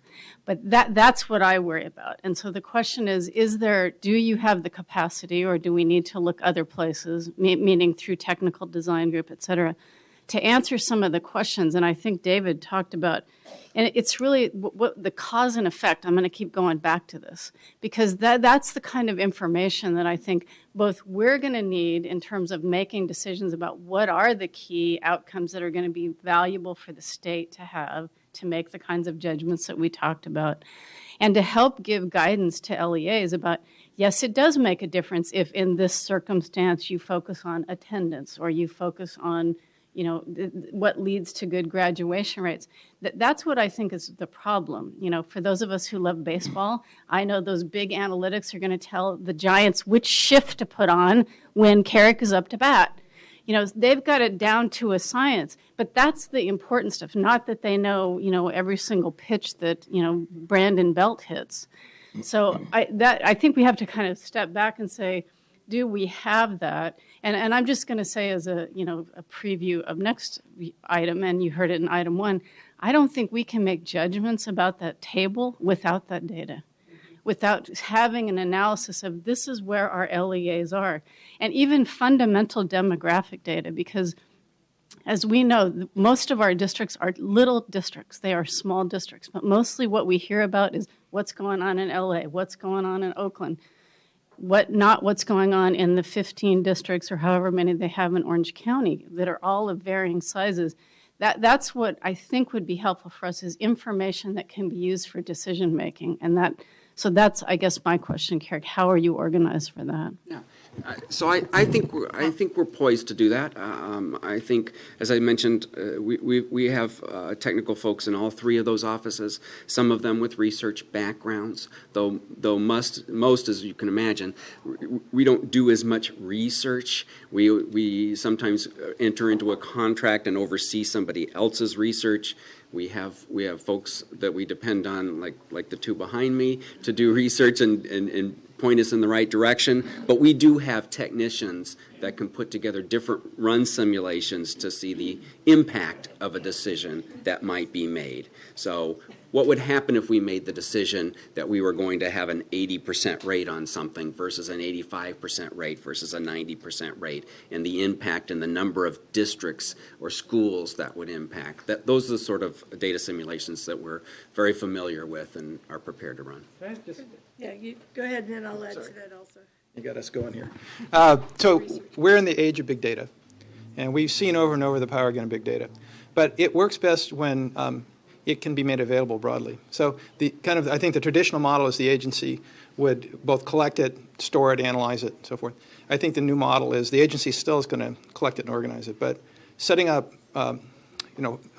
user interfaces to where it can be accessed by so many different possible constituents is probably where you really want to head, not having no idea what people are actually going to do with it in the end. And in the past, it was we would specify the runs we wanted and the analyses we want. I think the future is really to say, we don't know what the best way to analyze this, particularly in a local context. So the degree to which you can work on data architectures that are going to really be open and available, I think will actually help to solve some of this problem of worrying too much about what the capability of the department is. So you have to worry about it, but I think there's ways that you can stop short of having that become the bottleneck. I want to pick up on your cause and effect point, which is a really important one, and I think it leads you to think about both data analysis of certain kinds, but also evaluation, which is actually more than data analysis. So one of the reasons CORE added chronic absenteeism to its indicators, not just average attendance rates, is that average attendance rates don't actually predict a lot of other outcomes like graduation or something. But reducing the number of kids who are chronically absent and trying to figure out what's going on with them and supporting them, has an effect. So that's a different kind of analysis, and I think that's what you're getting at is, what do we know is worth pressing the lever on and focusing on and investing in that will move the needle on other things that we care about. Beyond that, we also need, I just watched, I'm not much of a sports metaphor person, so I might mess this up, but I was just watching Draft Day with Kevin Costner, who's like drafting these picks for the Cleveland Browns, which is my home team, so I watched it because it was Kevin Costner and the Cleveland Browns, not because I know anything about football. But they didn't just look at whatever the statistics were about the players. They also had to dig underneath and say, does this person, succeed because they have these qualitative capacities as a player? Well, we also need to know if a district is really moving the needle on the number of English learners who are making progress, then what is it that they did? The evaluation of the actual stuff of education goes beyond the data system. It requires then a research and evaluation capacity of the sort that you were remembering fondly that we once had, and that I think we need to rebuild. And we need to rebuild it in a number of ways so that we can get at the things that are working and why are they working and how are they working and what can other people learn from that. And that really gets to the big cause and effect question, which is, it's not just that I moved a number, it's that I did it in a way as a district or as a leader in a school that is replicable by others or from which other people can learn. State Superintendent. Extremely helpful. Great dialogue, and appreciate all the tremendous work you do, the research and thinking you do. I wanted to just build and follow on Sue's question a bit. You both mentioned, and Linda, you got down into a little more detail about how the assessments and preparation for the assessments, if we have the target set right and the goals we seek, the outcomes we seek set right, that the preparation and the assessments themselves can have an effect to help close the equity gap and the opportunity gap. Can you name some examples or give us some examples of where that has been constructively used and not set up as a sort of a driven target, but something that's dynamic that helps, again, prepare the students who've been left out or behind better for success? Yeah, I'm going to reference something David also said about how do you get things like writing and the kind of work that you need to be successful in college into the curriculum, because one of the big things is curriculum equity.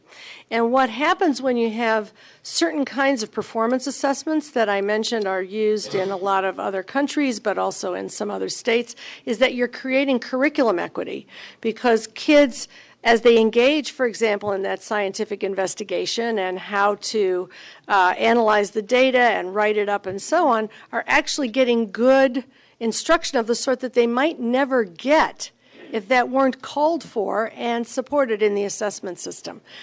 In New York, there are a set of schools who have a waiver from the New York Regents exams for graduation, and they do a portfolio of assessments where there's a scientific inquiry and a social science research paper and a mathematical model and a literary analysis, et cetera. That's not unlike what we see here in some of our schools like June Jordan in San Francisco or the Envision schools and so on. By having to do those assessments that are going to be graded to a standard and against which they have to revise till they meet the standard and that are going to be moderated in scoring across teachers, they are getting strong curriculum that prepares them for college. And the results of those efforts, we just had an AIR study in California that reinforced this.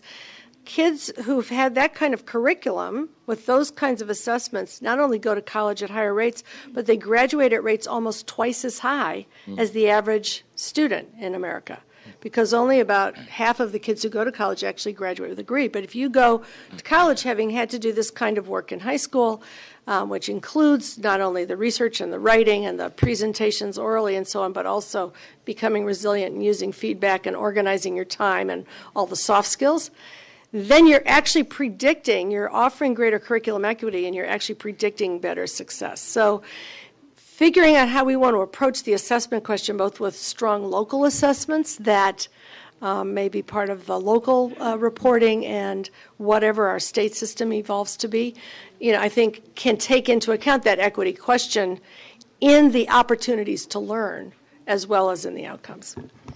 So one other example I'd offer, an earlier version of this presentation I was working on had a series of slides that had the history of testing in California from 1960 to the present, and it's not a pretty picture. If you want to see it, I'll be glad to share it with you. But one of the things that I would note for you when you talk about more complex assessment being done at the state level with a high degree of sophistication and dealing with complex topics, I would look at California in the early 1990s.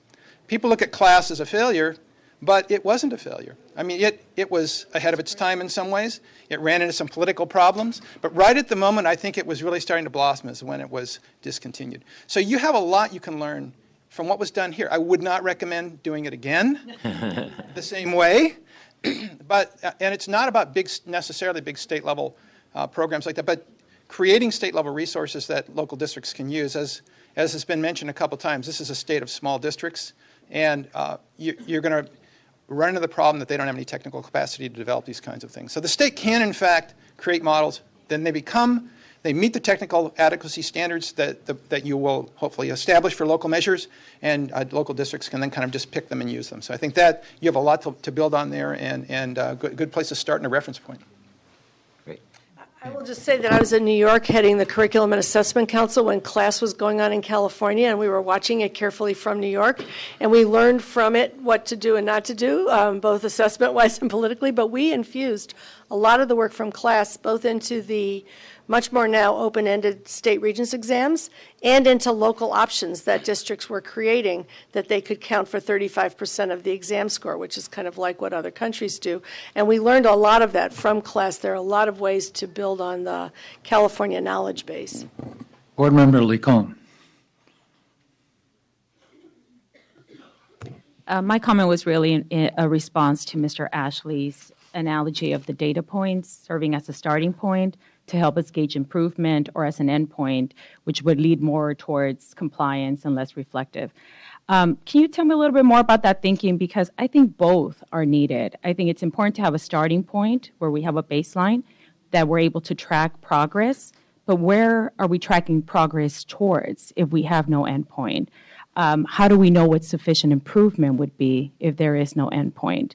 And so tell me a little bit more about your thinking around that polarized sort of analogy you gave. Well, so first, and I think it was David who said it earlier. You can have aspirational goals. We want, 100% graduation rate, but whatever it is, which is different than annual goals, and how you go about creating those.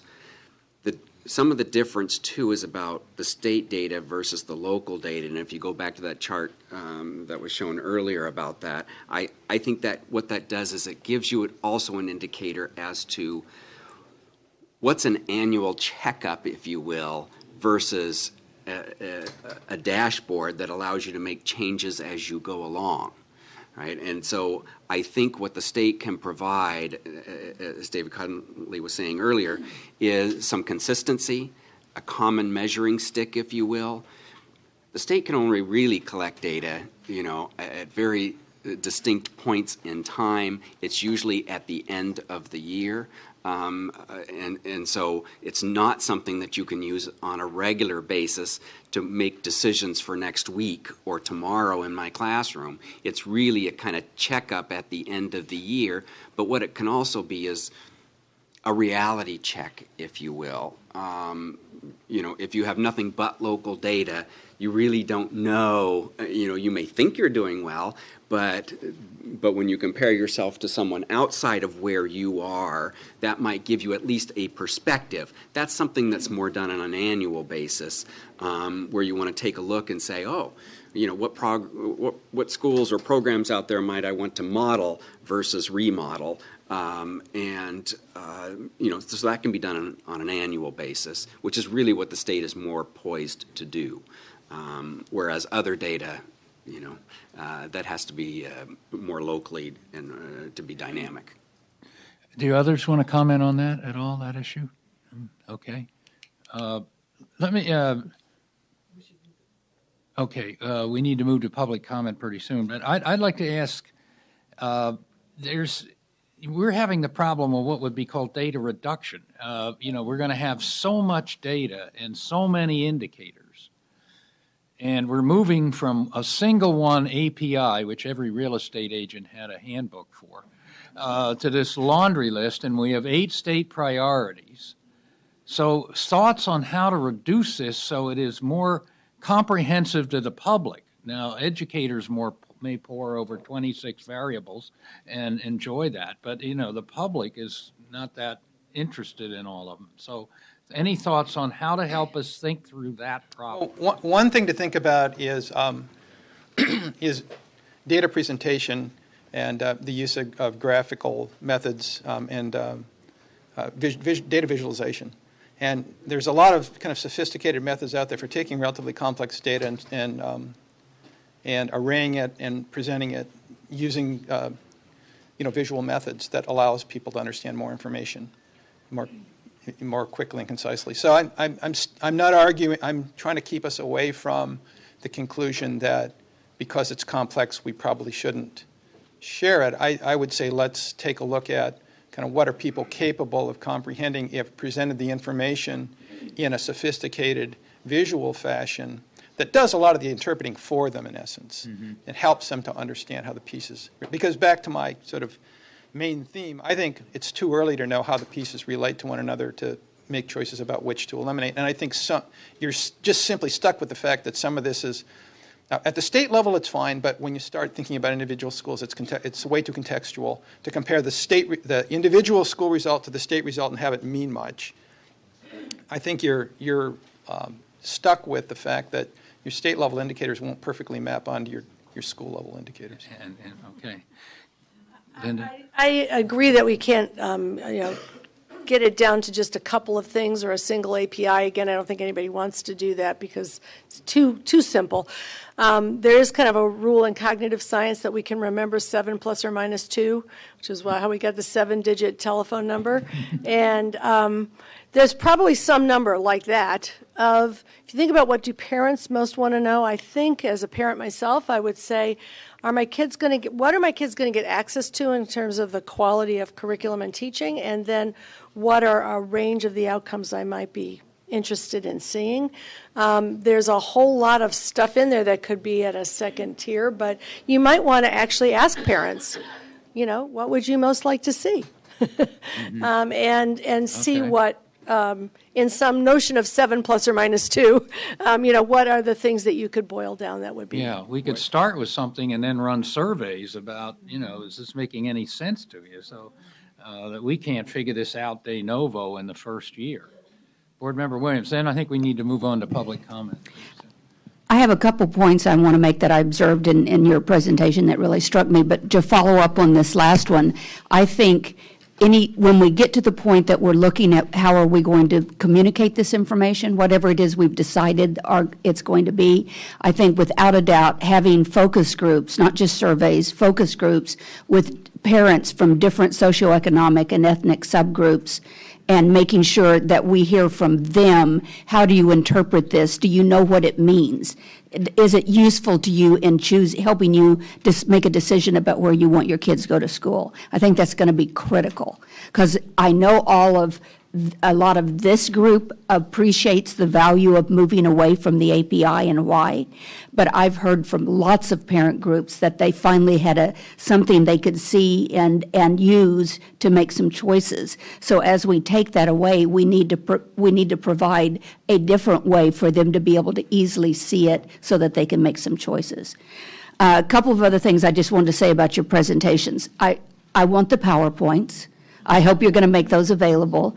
The thing that I am both excited by and terrified of is how large a vision this is, how sophisticated the vision is, how nuanced and subtle many of the parts are, and how much is going to have to go into making them connect in all the ways that you talked about, both the local and the state, as well as what clusters of pieces lead to certain kinds of behavior changes or outcomes that you like. And so thinking about that and thinking, if we put in a grand scheme, and that's in the best use of the word, a grand model, we've got to hang in there to get everything right and the resources and the connections to make sure that it's actually going to work, or we're going to be disappointing the system. So we have got to do that work. So to Member Burr's statement about a research and evaluation capacity, I think that as soon as I heard you say that, of course, coming from EdSource and knowing faculty people, I immediately thought, please do that. Please, let's find a way to either have that at CDE or have CDE the capacity to subcontract that out to groups that we trust that are going to help us see not only what are the things we should be putting in place, did we put them in place adequately, do we need to tweak it, and what are the outcomes, and how often are we going to revisit and tweak and improve, because we're not going to get it exactly right the first time. I think that's really important. I loved the example of for some schools, it may not be the graduation rate that's important. It may be the chronic absenteeism among a smaller group of students that really should be the focus. So rather than we've come so used to saying graduation rate, AP rate, this rate, whereas a more unpacking that, whether we do it at the state level as an indicator or whether we suggest it at the local level, that they see whether or not it's actually a subpart of that they would be better off focusing on, I think is really powerful, but again, sophisticated, more sophisticated than we've been. I'm just really impressed, but nervous. Yeah. Could I just put a footnote on, I think, the important point that you're making, which is that the most important thing is that the way that the metrics are used has to provide a learning system, the basis for a learning system. So one of the problems would be if the state said, well, there's a small number of things that we're going to hold you accountable for, and you're only therefore going to focus on that small number of things and not use the data as a learning process. The most important thing the state could do is to say, we're going to be tracking how kids are doing. We want to see improvement. We want to see individual level student improvement. You can now do that with the student data as well as aggregate data. But your job is to dig in as a local into these things like, well, what is happening here? Do we have a set of kids who are chronically absent? We really need to focus on that. Or, are we having a problem in this area? And then what the state also needs to do is provide ways for you to learn how to address that problem. Who's doing good work that has addressed chronic absenteeism? Who's doing good work that has really moved the needle on special education? And then get access to it. So the metrics have to be in the service of the learning. Right. And that's kind of the hard thing to do, but makes it complex. But if we do that, we will see tremendous gains, I think. And the last compliment I wanted to give to you was that you put so much in the context of what the highest performing countries are doing and some of the highest performing states are doing. And I really appreciate that. I looked at that data for Next Generation Science Standard as well, and we have not done well in science compared to the highest performing countries. And I also like the fact that you gave examples of where some of these very difficult things are being done in other places. So it's not like we're breaking entirely new ground. We have places to go to look to see what we might want to adapt. I promise to be very brief. So not to make this any more difficult than it is, but you're going to have to, your comment, you're really going to have to think about sending a message that this is a dynamic, not a static system. And educators don't love that. To say that this is where you're starting, but you're going to learn and you're going to evolve it. I really want you to see the slides that show the evolution of testing in California from 1960 to the present. What's happened is every time the state has set a new system, it's set it as if it's going to be that forever. Well, it isn't that forever. And then when it changes abruptly. And you're much better off not pretending that something's going to stay the same forever. You're much better off trying to get the system to understand that adaptive change is better than this discontinuous change that you've been engaged in. So I'll share that information with you. Okay.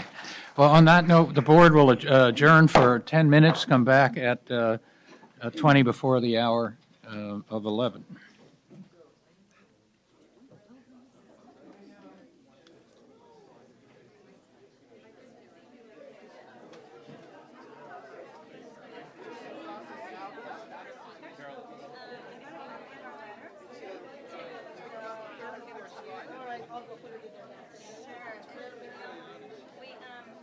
I know we sent it electronically, but I just want to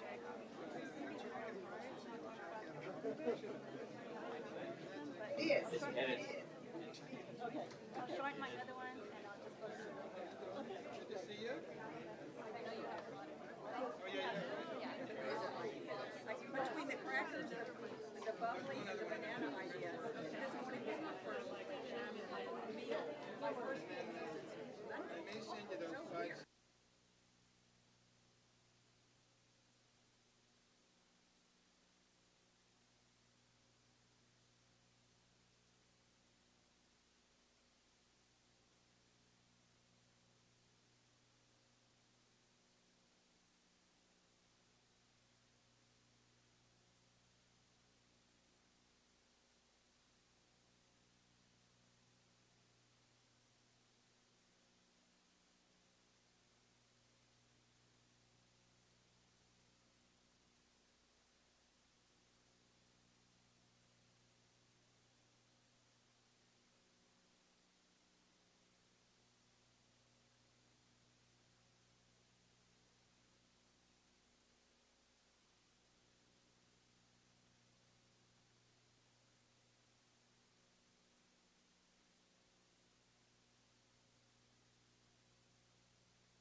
Okay, the board will reconvene, and we're now going to call the public comment. Can we have the public comment list, please? Public comment list. Please call the public comment list.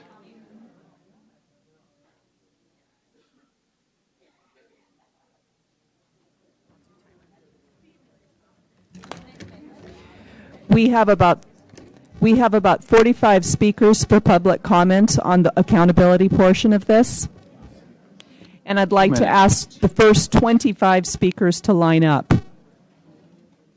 Those speakers would be Norma Sanchez, Doug McCrae, Sarah Bachez, John Affelt, Pedro Tot, Anna Carrion, Anita Evans, Rosa Gutierrez, Mary Lee, Amy Mejia, Sandy Mendoza, Houston D'Souza, Araceli Simon Luna, Khalid Al-Aline, Maria Guerrero, Carolina Perez, Marina Diaz, Rita Pinedo, Maria Rosales, Paul Roback, Susana Zamorano, Timoteo Prado, Leticia Prado, Maria Hernandez, and Lilia Becerril. Okay, you have 2 minutes. Go ahead. Please identify yourselves.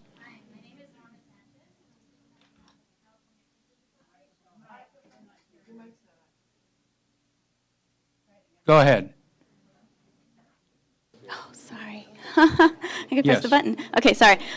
Norma Sanchez on behalf of California Teachers Association, and I'm going to speak a little bit about the rubric because it's sort of difficult to not talk about the whole accountability system, which will shorten my next comment, so you'll appreciate this.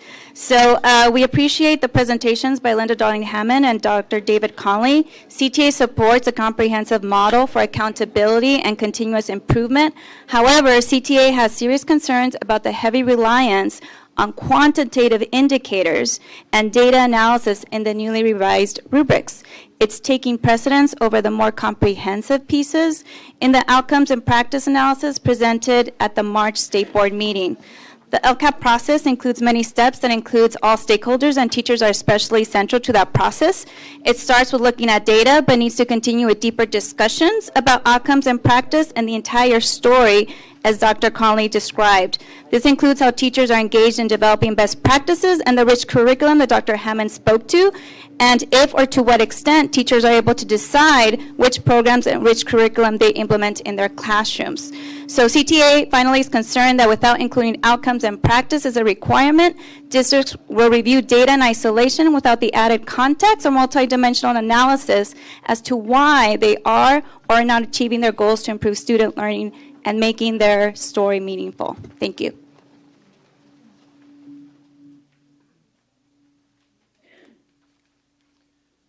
Good morning, President Kirsten, board members. John Affelt from Public Advocates.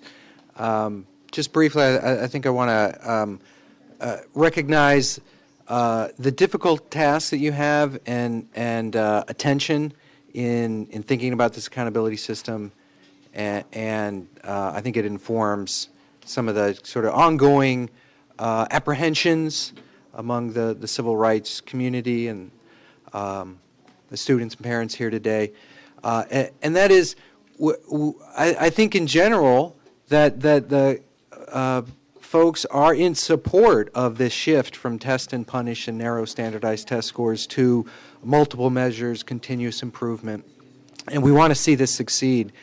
But there is also a piece of the accountability system that requires you to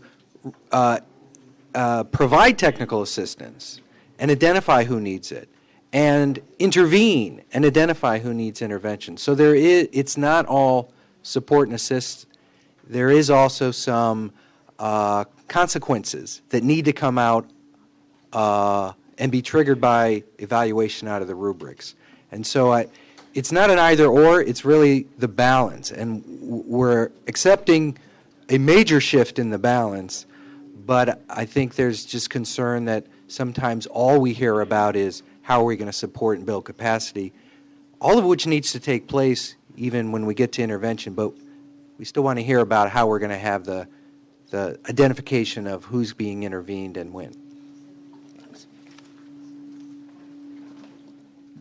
Good morning. Sarah Botches with the Association of California School Administrators. AXA fully supports the intent of the State Board to build a new accountability system on the foundation of LCFF and LCAP, along with the annual updates, the evaluation rubric, and the California Collaborative for Educational Excellence support structure.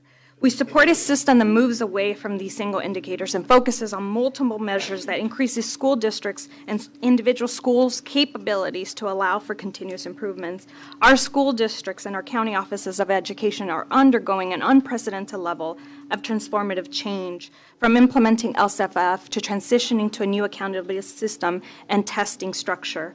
LEAs will need the system will need assistance in articulating the need for these changes to its community and families. Therefore, it is critical that as a continuing guiding principle that the Department of Education provide the needed useful tools and resources to help engage our communities and build capacity to reinforce the importance of supporting schools during this change to make sure that we're achieving student outcomes.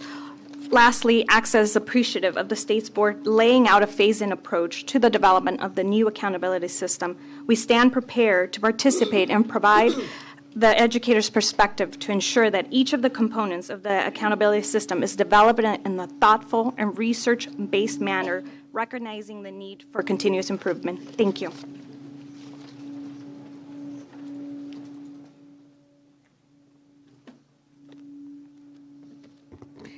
My name is Deborah Watkins. I am the founder and executive director of the California Alliance of African American Educators.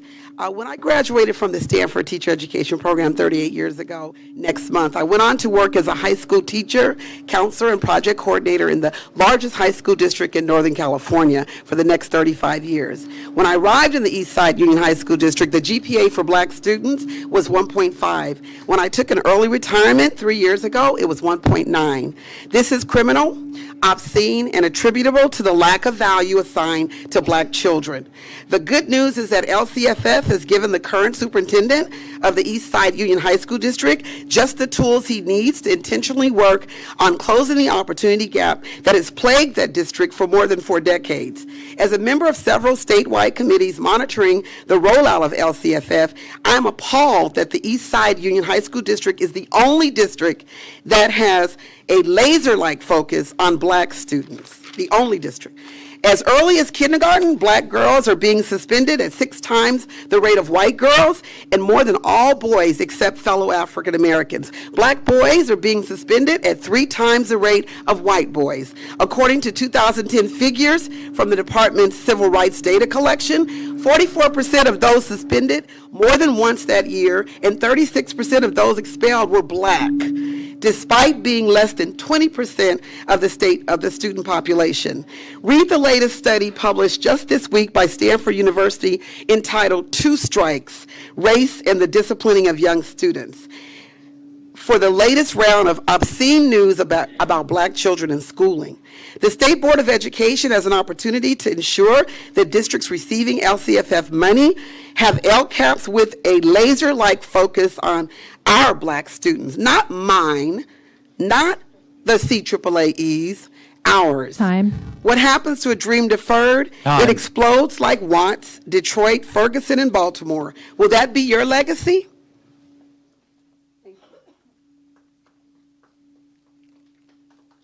Buenos días a todos los miembros, señor presidente. Mi nombre es Pedro Torres, yo vengo del condado de Los Ángeles. Mi presencia estar aquí es por los niños aprendices de inglés. Just a minute, yeah.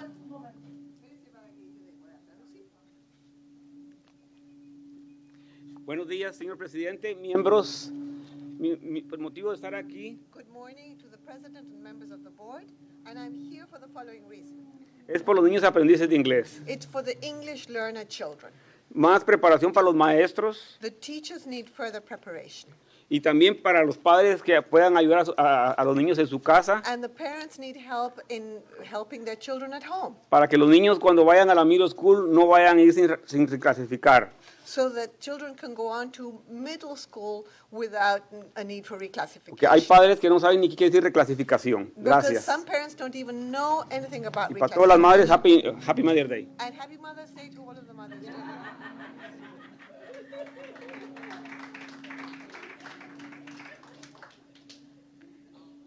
Buenos días, Good morning, honorable mesa ejecutiva de Sacramento. honorable board here in Sacramento. Es un placer estar aquí frente a ustedes. And it's a pleasure to be here before you.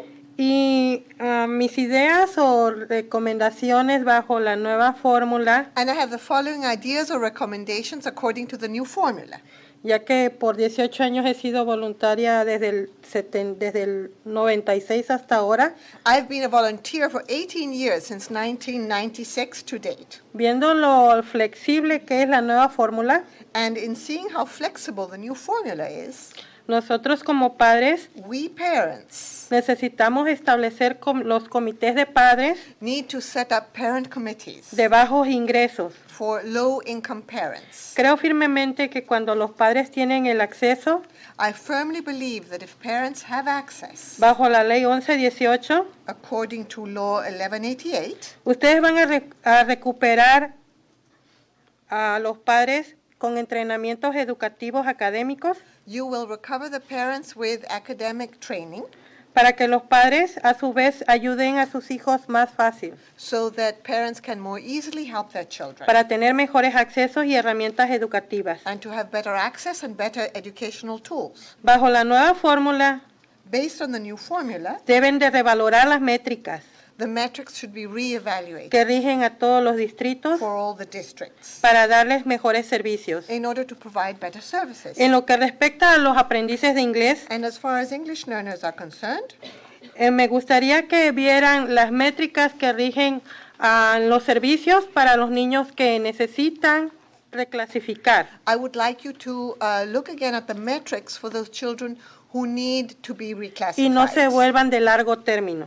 and so that this doesn't become a long-term issue. Me gustaría que vieran esa reforma en los distritos, I would like you to consider ya this que los reform servicios deberían de ser one-to-one, uno a uno, at a district level, because the services should be one-to-one, y no tener que tener 20 estudiantes para obtener los servicios. and not to have to collect 20 students in order to obtain services. Esto es bajo los estudiantes de aprendices de inglés This is for English learners, para que tengan éxito académico. so that they can have success at school.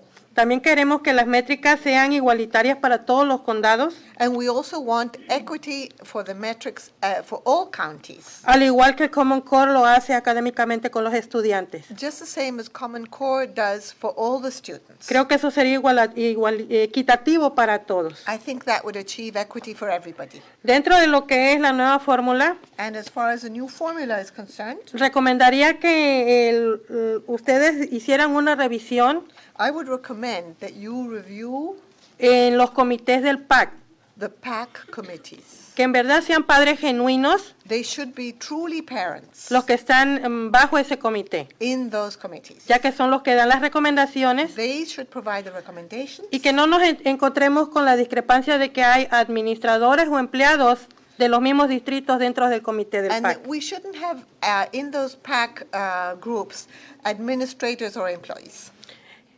Quiero que sepan que estamos al servicio de ustedes, nosotros los padres, And we want you to know that we parents are ready to help you. y cuando ustedes quieran pueden llamarnos y convocarnos y aquí vamos a estar presentes. And whenever you want, you can call on us and we'll be here to help. Muchas gracias Thank you very much. y feliz Día de las Madres. Yes.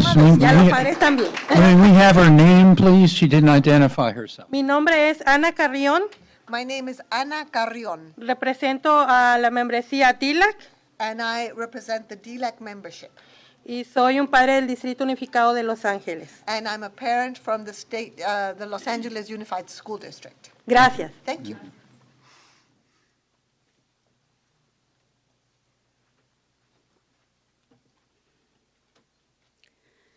Good morning, school board. My name is Mary Lee. I'm a parent advocate with Families in Schools in Los Angeles.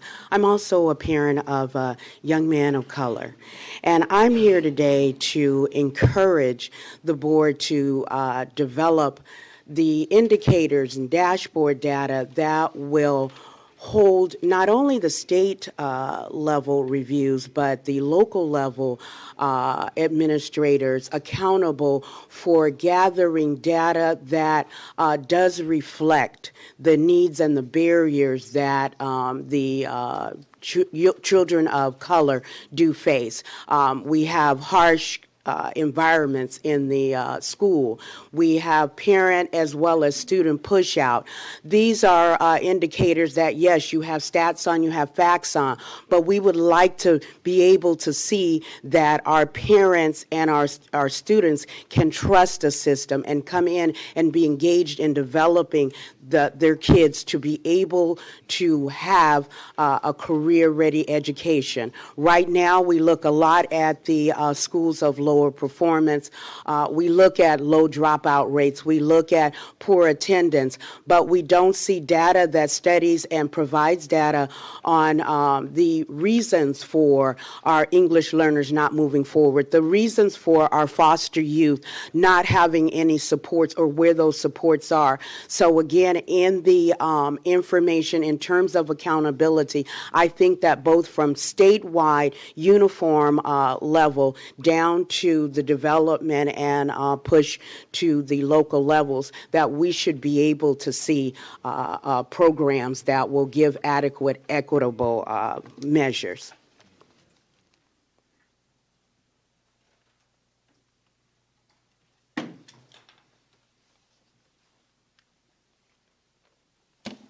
Buenos días a todos. Gracias por atendernos.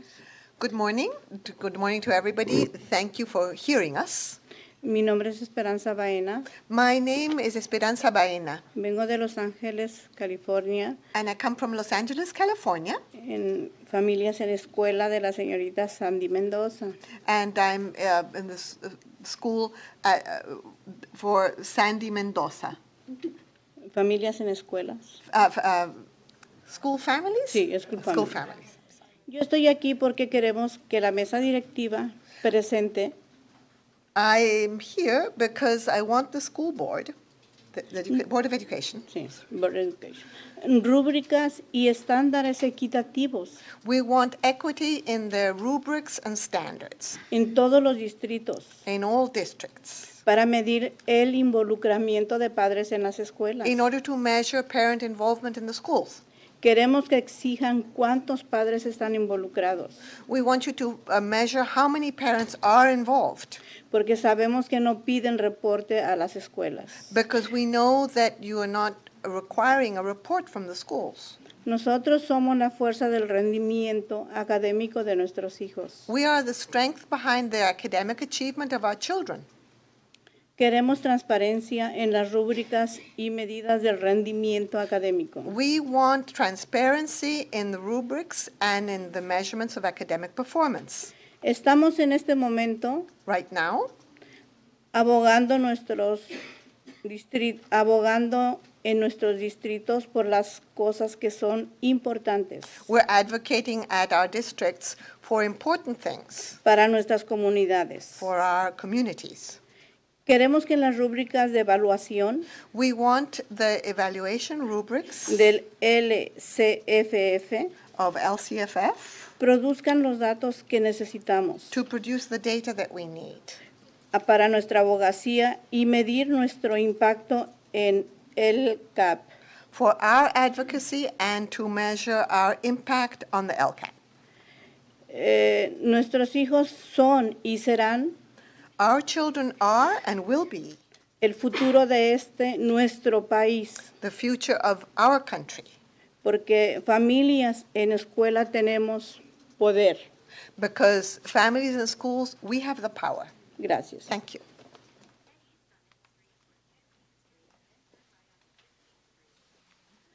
Good morning. I am Sandy Mendoza, Families in Schools. I want to thank you for your thoughtful comments this morning. I thought they were very good questions that you were asking, especially since I think you're trying to push the envelope and change the game as it has been for parent engagement. I think Board Member Williams was mentioning, trying to get at non-traditional methods, and I agree with that. But how do you get to non-traditional and innovation if school districts aren't even doing the basics right? And what I mean by basics is like just having a welcoming environment and having basic translation like you're having now through the devices. I've been through to 14 school districts across the state visiting, one that had as many as 2,000 students and another that had as many as 650. But one of them was just recently bought the translation devices. So how do you think they have been doing in the past with a population of non-English speakers? Those meetings had to go on for hours and hours, and can you imagine if those parents were going to come back? So we really have to think about the question of how do we hold the school districts accountable to measures of parent engagement when that has been the least measured and the least appreciated and held to a standard that we want for all the other priorities that you have laid out. So I just want to bring your attention to that fact that we really have to raise the bar, not just for innovation, but just for good standard basic practices. And I'll be back to speak more on that. Thank you.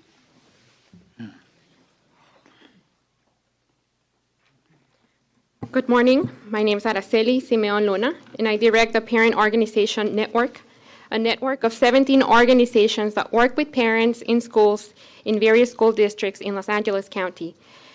And this organization is convened by 3 civil rights organizations, the Asian Americans Advancing Justice, Los Angeles Urban League, and MALDEF. And so this was created because we believe that academic achievement improves when parents effectively engage their children at home and engage with staff at school. And we believe that, in order to achieve sustainable, long-term systemic change, this happens at the local level when parents work together with one another and they work together with their school officials in order to address concerns and barriers that are impacting all children at their schools. And so for that, we're very happy and applaud that, LCFF requires school districts to engage parents. And that it's one of 8 priorities, and it's not just focused on the LCFF engagement, but in the broader metrics of the practice of parent engagement. We're also very pleased to see that the legislation and many strategic plans, often refer to parents as equal partners. However, we see that there's a gap between the rhetoric and the policies and the actual practices in schools when it comes to getting parents to be partners at that table. And so we see that there's a disconnect between practices in terms of communication, outreach, training for school staff and for parents, spending, as well as how the work is measured. Because right now, what it's being measured is more numbers. How many workshops have been offered? Do you have a school committee in your school that's representative and has the right balance of opinion? But again, those are means to an end. And we have more speakers that are going to be talking more about how that could change.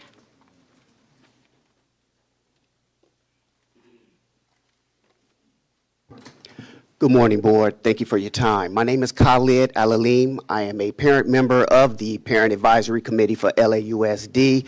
I am also the Vice President of the Park Mesa Heights Community Council located in the Hyde Park, Angeles Mesa, and View Heights area of the Crenshaw District of Los Angeles. I'm also with an organization called CEJ, Coalition for Educational Justice, which is promoting a campaign called Schools LA Students Deserve, which we are proud to say that United Teachers Los Angeles has adopted.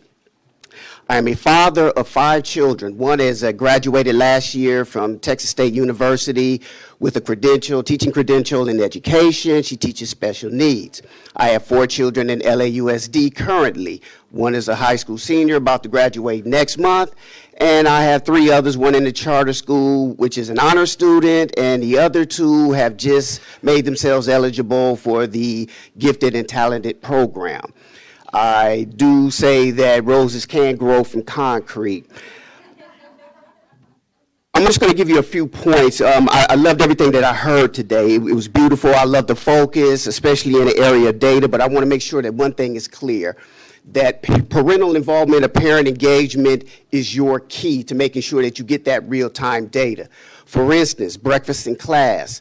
Right now, there's a debate about whether or not it should or should not continue. I'm here to tell you as a parent, I know that it wastes instructional time, and I can demonstrate clearly there is a rodent and insect infestation issue going on in a lot of our schools in our community. I want to let you know also that the iPad and the mice situation that occurred in LAUSD has had a tremendous impact on especially my daughter graduating because she lost time in class. And I also want to make sure that you understand that the research that's been done on parent-centered universities is something that we need to start instituting for real in LAUSD. Thank you.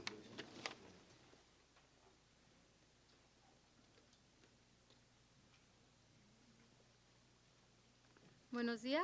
Good morning. Mi nombre es Socorro Berumen. My name is Socorro Berumen. Mi nombre es Marina Díaz. My name is Marina Díaz. My name is Francis Salcedo. My name is María Ortiz. Buenas tardes, mi nombre es María Guerrero. Good afternoon. My name is María Guerrero. Nosotros somos madres voluntarias y representamos a la Organización de Padres Pioneros del Valle de San Fernando. We are parent volunteers and we represent the organization of pioneer parents of the Valley of San Fernando. Nosotros apoyamos a las escuelas elementales Dyer, San Fernando, O'Melveny y Telfair. And we support primary schools Dyer, San Fernando, O'Melveny, and Telfair. Con clases de liderazgo, lectura familiar. And we provide classes of leadership and family reading. Y el próximo año escolar comenzaremos con matemáticas para la familia. And next school year we're going to start with family math programs. Y nosotros estamos aquí para pedir nuevas métricas para la participación de los padres que en verdad midan nuestro éxito. And we're here to ask you for new metrics for parent participation that truly will reflect our success. Ya que las métricas actuales que las escuelas usan para el alcance de los padres, because the current metrics that the schools are using for parent outreach, capacitar al personal que trabaja con padres, and for training the staff that works with parents, capacitar a los padres para apoyar la educación de sus hijos en casa, and to train parents to support the education of their children at home, y trabajar con padres de diferentes culturas, and for working with parents coming from different cultures, no miden la calidad, la efectividad ni el impacto de esas actividades para aumentar la participación de los padres. They do not measure the quality, effectiveness, and impact of these activities to improve parent participation. Necesitamos métricas que estén directamente relacionadas con lo que queremos lograr con todos los dólares que se gastan en la participación de los padres. And we want metrics that are directly related to what we want to achieve with all of those dollars that are spent on parent participation. Venimos ante ustedes como madres líderes de padres pioneros. We come before you as leader parents of pioneer parents.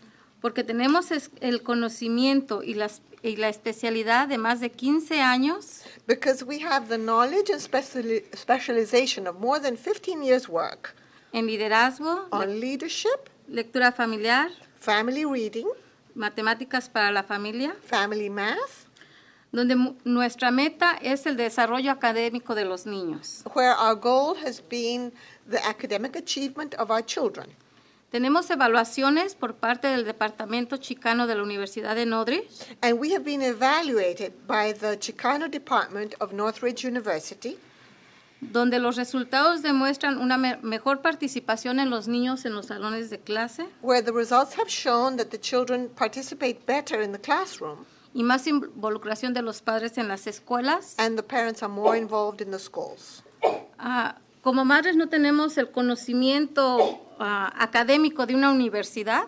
As mothers, we don't have the academic preparation of a college. Pero tenemos el corazón para entender la preocupación y las necesidades de los padres para ayudar a sus hijos en la escuela. But we do have the heart that allows us to understand the concerns of parents who want to help their children at school.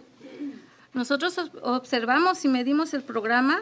We observe and we measure the success of the program. Que va bien, porque los padres regresan a los talleres sin necesidad de que los estemos llamando. Because the parents do come back to our workshops with no need to be reminded. Ellos empiezan a aplicar lo que aprenden, ¿verdad? Time. And they begin to apply what they have learned. Thank you. Buenos días.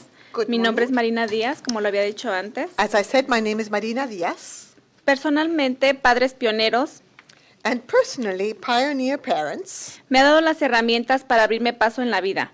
has given me the tools to get ahead in life. Me está dando la oportunidad de prepararme para enfrentar los retos que se me presenten con And it's seguridad. given me the opportunity to face the challenges that come before me. Me ha dado las herramientas para seguir adelante con mis metas. And it has given me the tools I need to achieve my goals. Especialmente me fascina enfocarme en liderazgo. And I'm especially fascinated by leadership. Mi satisfacción es cuando veo la cara de felicidad en mi hijo de 7 años. And I'm very satisfied to see my child's happy face. He's Al 7 years old. Al verme involucrada en los trabajos de su escuela y al compartir juntos, When he sees me involved in his school activities that we can share. Y haciendo juntos sus tareas y proyectos. And we can work on his projects and homework. Él se siente seguro y confiado en su salón de clases. It makes him feel safe and confident in the classroom. Pues tiene conocimiento de lo que va a hacer. Because he knows what he has to do. En mi experiencia dentro del grupo y como pionera que recién inicia, And given my experience in the group and as a beginner in the Pioneer Parent Group, he visto con gran placer el avance de nuestros niños en las clases de lectura y matemáticas. it's been a pleasure to note how our children have progressed in their reading and mathematics classes. Por ejemplo, de aquel que casi nunca participa, For example, a child who almost never participates por sentir que no lo puede hacer o por miedo a equivocarse. because he feels he can't do it or because he's afraid to fail. Y del que a causa del autismo no habla o no se relaciona con los demás. Or a child with autism who doesn't speak and has no relationships with his peers, Pero que a la vez tiene mucho que enseñarnos. but who has a lot to teach us. Y de aquel que le gusta mucho expresarse y busca dónde hacerlo. And a child who wants to find ways of expressing his skills. También del padre que ha disfrutado con nosotros al ver el cambio de sus pequeños hijos. And then the parents who has enjoyed spending time with us because they can see how their children have advanced. Al ver que el programa les dio las herramientas que necesitaban, And the program has provided the tools needed.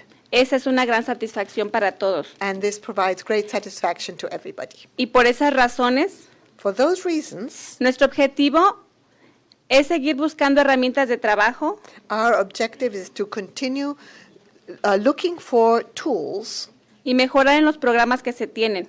and to improve the programs. Nuestra misión, Our mission seguir preparando padres en las áreas de liderazgo, is to continue preparing parents in the area of leadership, lectura y matemáticas, reading, and mathematics para obtener más involucramiento de ellos en nuestras escuelas. to achieve greater participation at the school level. Y por último, nuestro sueño, And- trabajar en unidad con nuestras comunidades, Finally, our dream is to work together with our communities preservando nuestros valores, and to conserve our values, costumbres y culturas our custom and our culture, y llevar a nuestros hijos al éxito profesional. and allow our children to succeed Es por esta professionally. razón This is why que pedimos que las métricas para la participación that we're asking for the metrics for parent participation de los padres en realidad midan nuestro éxito. also measure our success. Muchas gracias. Thank you.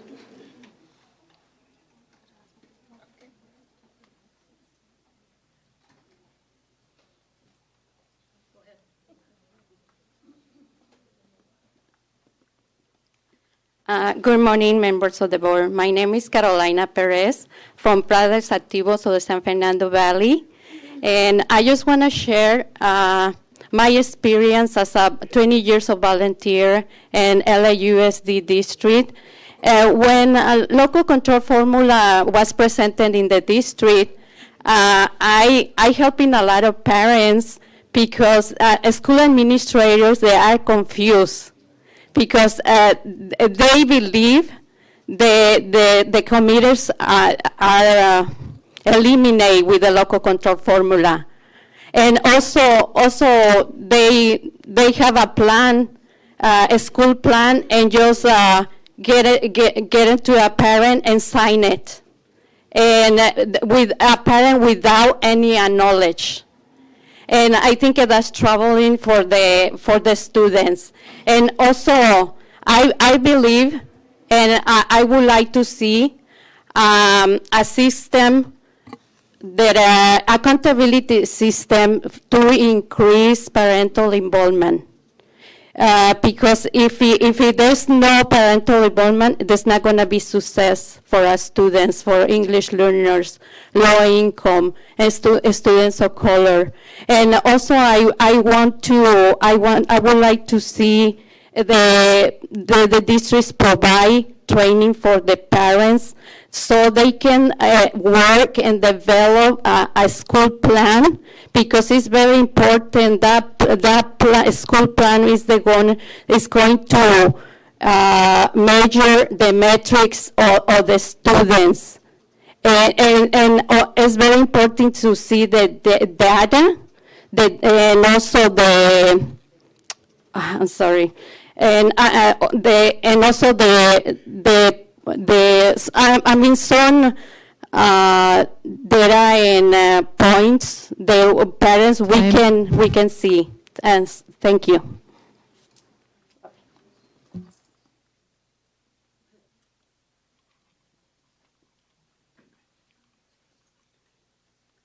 Good morning, board members. It is our honor to be before you.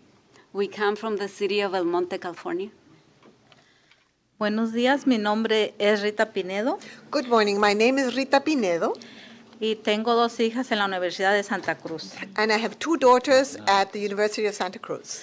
Más o menos hace 15 años en las escuelas capacitaban a padres como líderes. About 15 years ago, they were training parents as leaders. Los padres eran quien dirigían las reuniones de padres. And it was parents who led those parent meetings. En los últimos años todo ha cambiado. But lately everything has changed. No tienen información ni participación de padres. They don't get information and there's no parent participation. Y queremos participar. And we want to participate as parents. In our schools, we need a more welcoming environment for parents. The districts have had a lack of parent involvement and engagement, and a lack of information on how to participate in school committees like the School Site Council, DLAC, ELAC, etc. Most of the parents are not properly informed about it. It is very important to change how schools outreach to parents. Flyers are not enough. We need metrics to measure how schools do the outreach to parents, and we need new ways to do that work. Let's measure more than attendance. The districts need to really take action to improve. Thank you.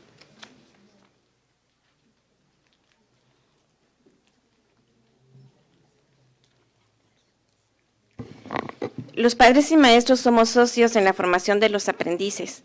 We parents and teachers are. They need to introduce themselves. I'm sorry. ¿Digas tu nombre, por favor? Lo voy a decir aquí. Mi nombre es María Rosales. My name is María Rosales. Represento a ProEdu, un proyecto de padres capacitando padres. And I represent ProEdu, which is a project of parents training parents. Trabajamos un currículo de 26 sesiones alrededor de 8 meses. A 26-session curriculum that takes about 8 months. Y tenemos 10 años de experiencia trabajando en los distritos de Whittier City, Los Nietos y Little Lake. And we have about 10 years experience working in the districts of Whittier, Whittier City, Los Nietos, and Little Lake. Y capacitamos alrededor de 150 padres o familias por semana. And we train about 150 families per week.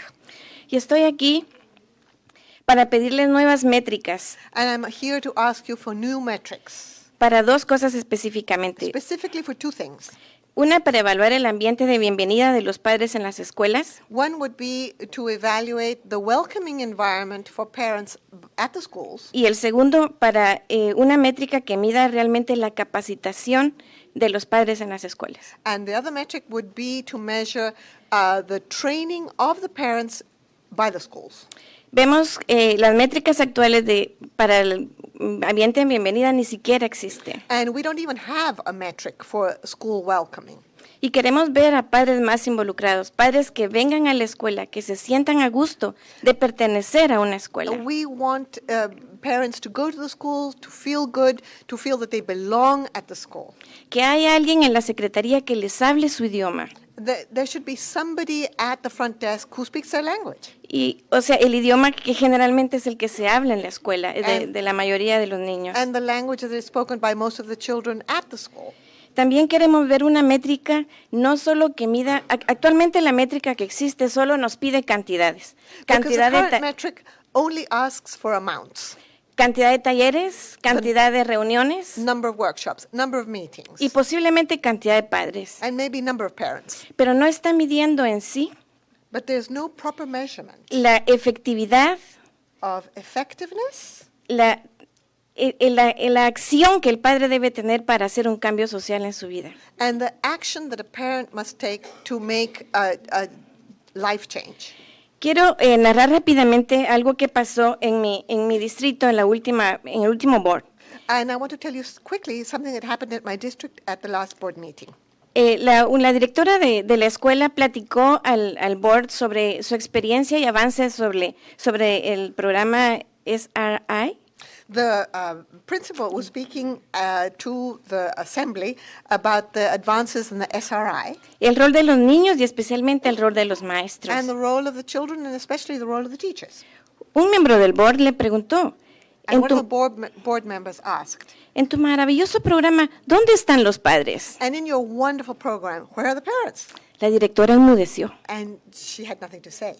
y por unos segundos tímidamente respondió, And after a few seconds, she shyly answered, los atendemos en las conferencias. we deal with them at the conferences. Es obvio que los padres no son tomados en cuenta. Clearly, parents are not taken into account. Se me olvidó decirles que soy una madre inmigrante guatemalteca. And I forgot to tell you that I'm a migrant mother from Guatemala. Tengo 3 hijos varones. And I have 3 boys. Artículos para damas.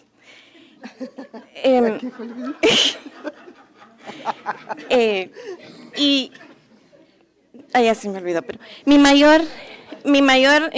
mayor de mis hijos ya sacó su major en sociología y Time. Ya voy. But okay, solo eldest quiero son majored in sociology.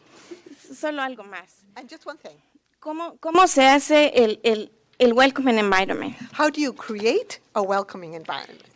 Haciendo que los padres realmente sean importantes dentro de las escuelas. So that parents are Gracias. important at the schools.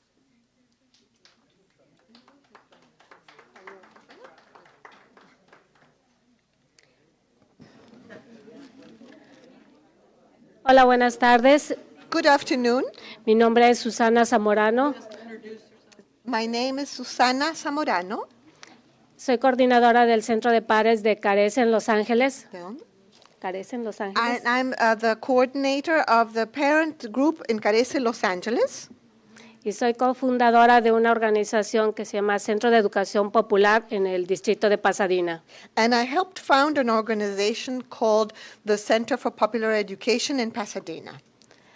Tengo la fortuna de estar colaborando con la comunidad, especialmente con los padres de familia y los jóvenes por los últimos 17 años. For the past 17 years, I've been happy and lucky to collaborate with parents and students. Y esto me ha dado la oportunidad como madre y como persona de la comunidad. And this has given me the opportunity as a mother and as a part of the community A conocer más a fondo, tal vez, y con todo respeto, lo que ustedes ignoran. to get to know thoroughly and with all respect what you seem to not know. En este momento, por ejemplo, At present, for example, encarecen específicamente en el área de Pico Union. Especially in the area of Pico Union, Tenemos un grupo que le llamamos Concilio de la Zona Belmont. there is a group called the Belmont Zone Council. Belmont Zone Choice. Okay. Este grupo, el concilio, se encargó de, junto con otra organización y los miembros del distrito escolar, And this council, together with another organization and the members of the school district, a actualizar lo que ustedes conocen como survey. Nosotros decimos las encuestas para calificar las escuelas. they updated the surveys for qualifying schools.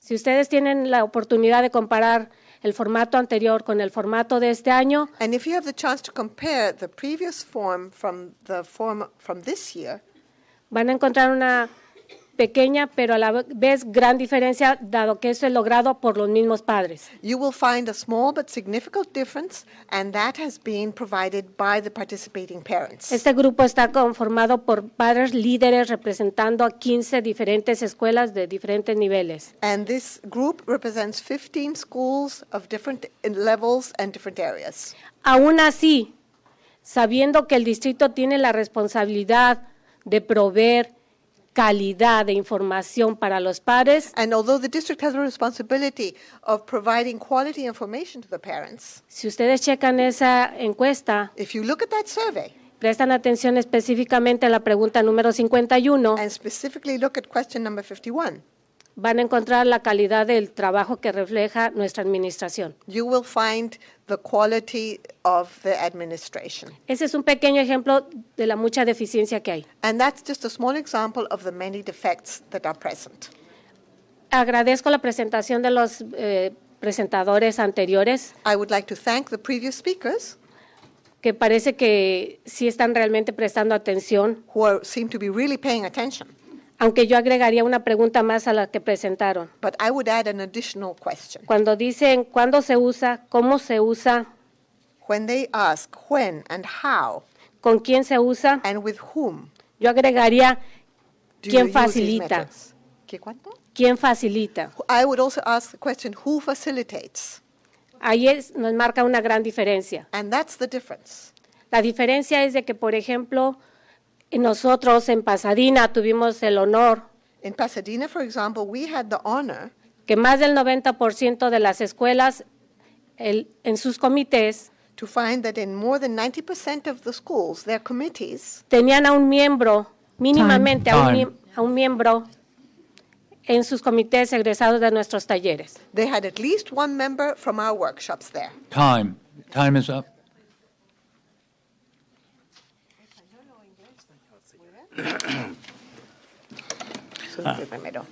Buenos días. Good morning. Mi nombre es Timoteo Prado y vengo del condado Kern, de Bakersfield. My name is Timoteo Parado, and I come from Kern County, Bakersfield. Soy padre de familia, tengo 6 hijos, I am the parent of 6 children. 4 graduados, 2 en camino. Four have graduated and 2 are on their way. Okay. Lo que yo vengo es... Gracias. Thank you. Y unos graduados de UCLA. They've graduated from UCLA. A lo que yo vengo esta mañana es que yo quiero pedirles But I've come this morning in order to ask you for something. si el Estado, ustedes pueden formar un comité Whether you, the state, can put together a committee que vigile, monitoree a los distritos, to monitor the districts, especialmente los distritos rurales pequeños, especially the small rural districts, porque ellos no son transparentes. because they are not transparent. Como les digo, vengo del condado. Me están quitando mi tiempo. They're taking away my time. Porque vengo del condado Kern, número 1, no en educación, pero sí en suspensiones y expulsiones. I come from Kern County, which is certainly not number 1 in graduation rate, but yes, it is in suspensions and expulsions. Si usted habla ahorita y pregunta al director de las high school, And le if va a you were decir, to ask- las hemos bajado. And if you were to ask the high school principal, he would say they've come down. Lo que pasa que no se hacen reportes, pero el niño se va para afuera. But the issue is they're not reporting it, but Yeah. the child is left, Y eso es ilegal. and that's illegal. Por eso quiero que se haga un comité So I want a committee to be set up para que monitorea a nivel estado, no nomás mi condado, to monitor throughout the state, not just my county, los resultados del implemento de los fondos locales, de Local Control Formula. The results of the LCFF. Porque es mucho dinero extra que viene Because y we're yo getting a quiero lot que of ese extra dinero money. sea bien implementado en la educación. And I want that extra money to be well spent in education. Gracias por su tiempo. Thank you for your time.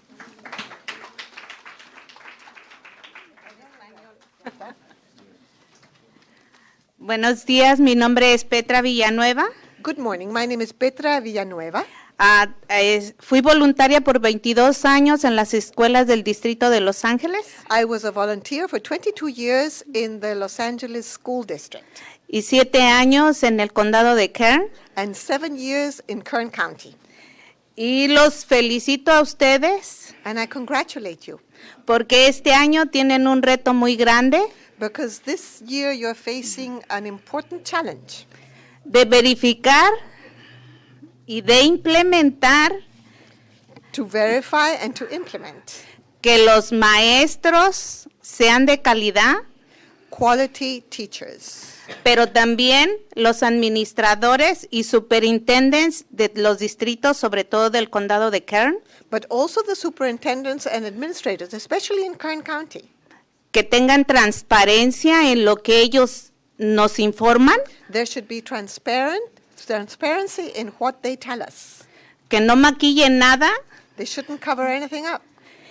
Y además que ayuden como debe de ser a nuestros estudiantes aprendices de inglés. And they should help our English learners, which is what they should do. Principalmente en la escuela Arvin High. ¿Cuál? Arvin High. And especially in the Arvin High School. Que de un momento a otro nuestros aprendices de inglés se reclasificaron. Which all of a sudden our English learners were reclassified. Y se nos queda un pendiente a muchos de los padres. And many of the parents were up in the air. El número fue incrementado demasiado rápido. The number increased too fast.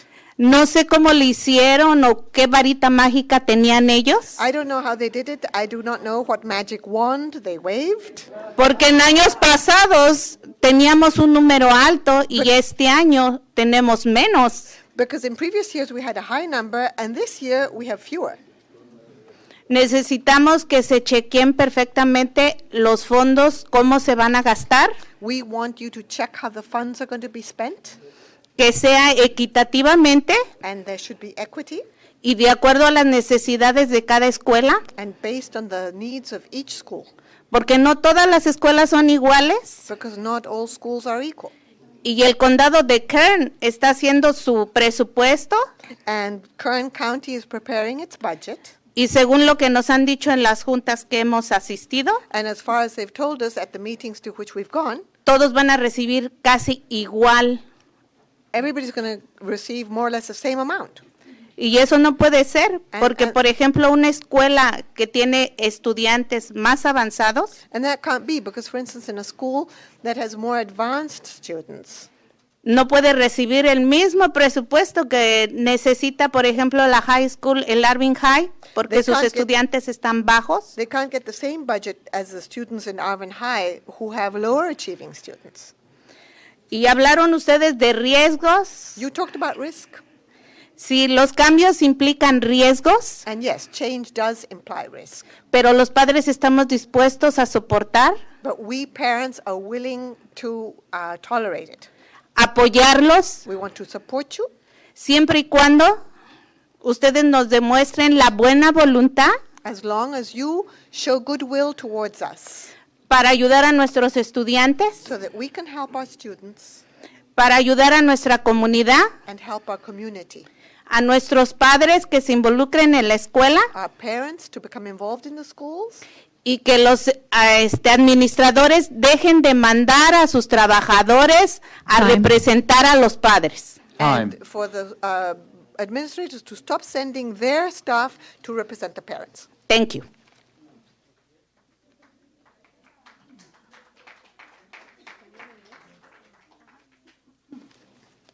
Buenos días. Good Mi nombre morning. es María Hernández. My name is María Hernández. De Bakersfield, del condado de Kern. And I'm from Bakersfield, Kern County. Nosotros los padres hemos estado abogando por lo que creemos que es importante And we practicar parents have been advocating for what we believe is very important en comités escolares. in school committees.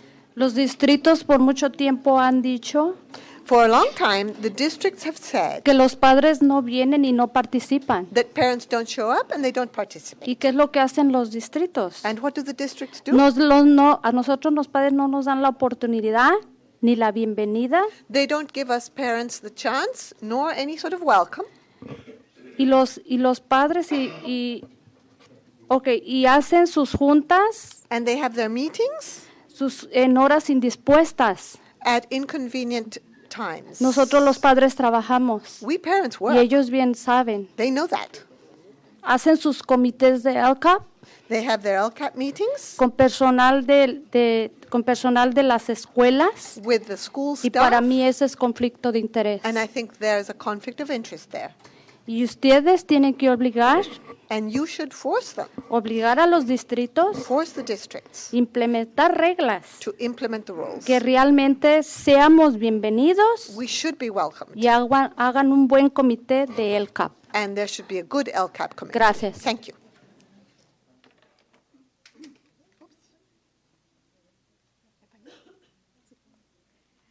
Buenos días a todos.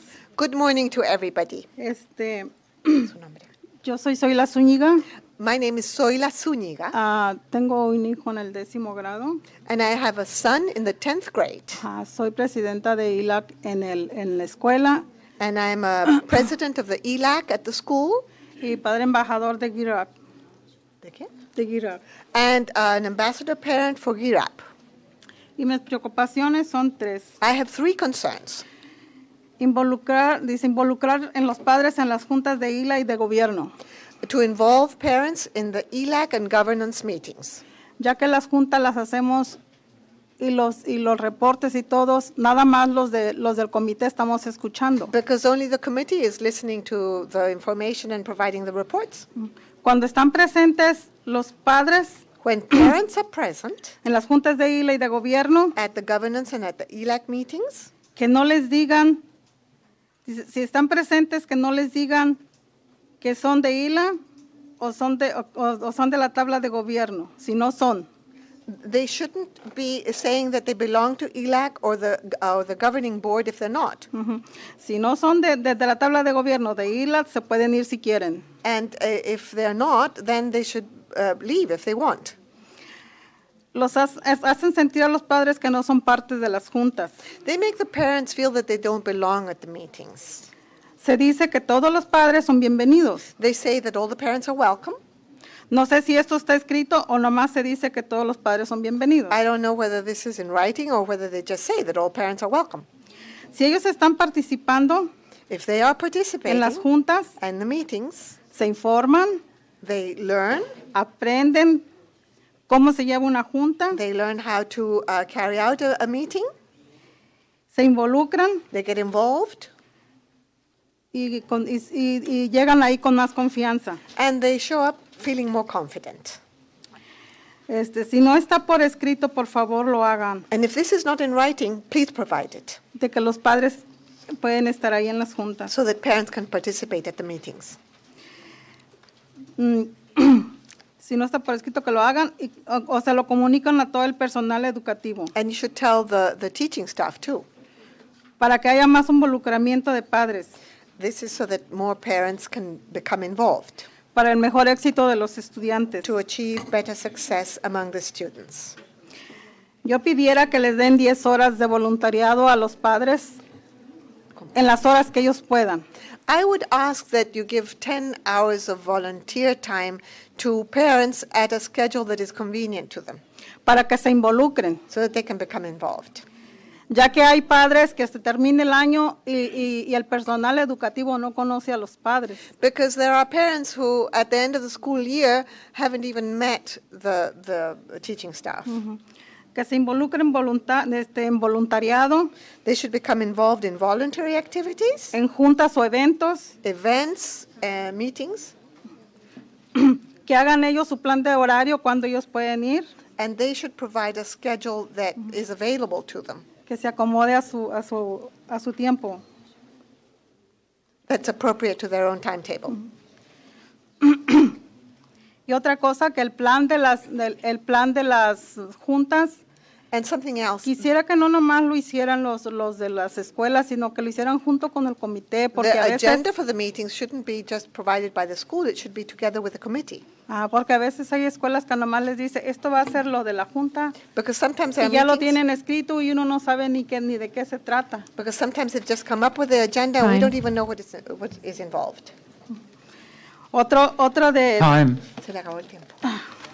Es que quería hablar acerca de los niños aprendices de inglés. Well, I did want to talk about the English learners.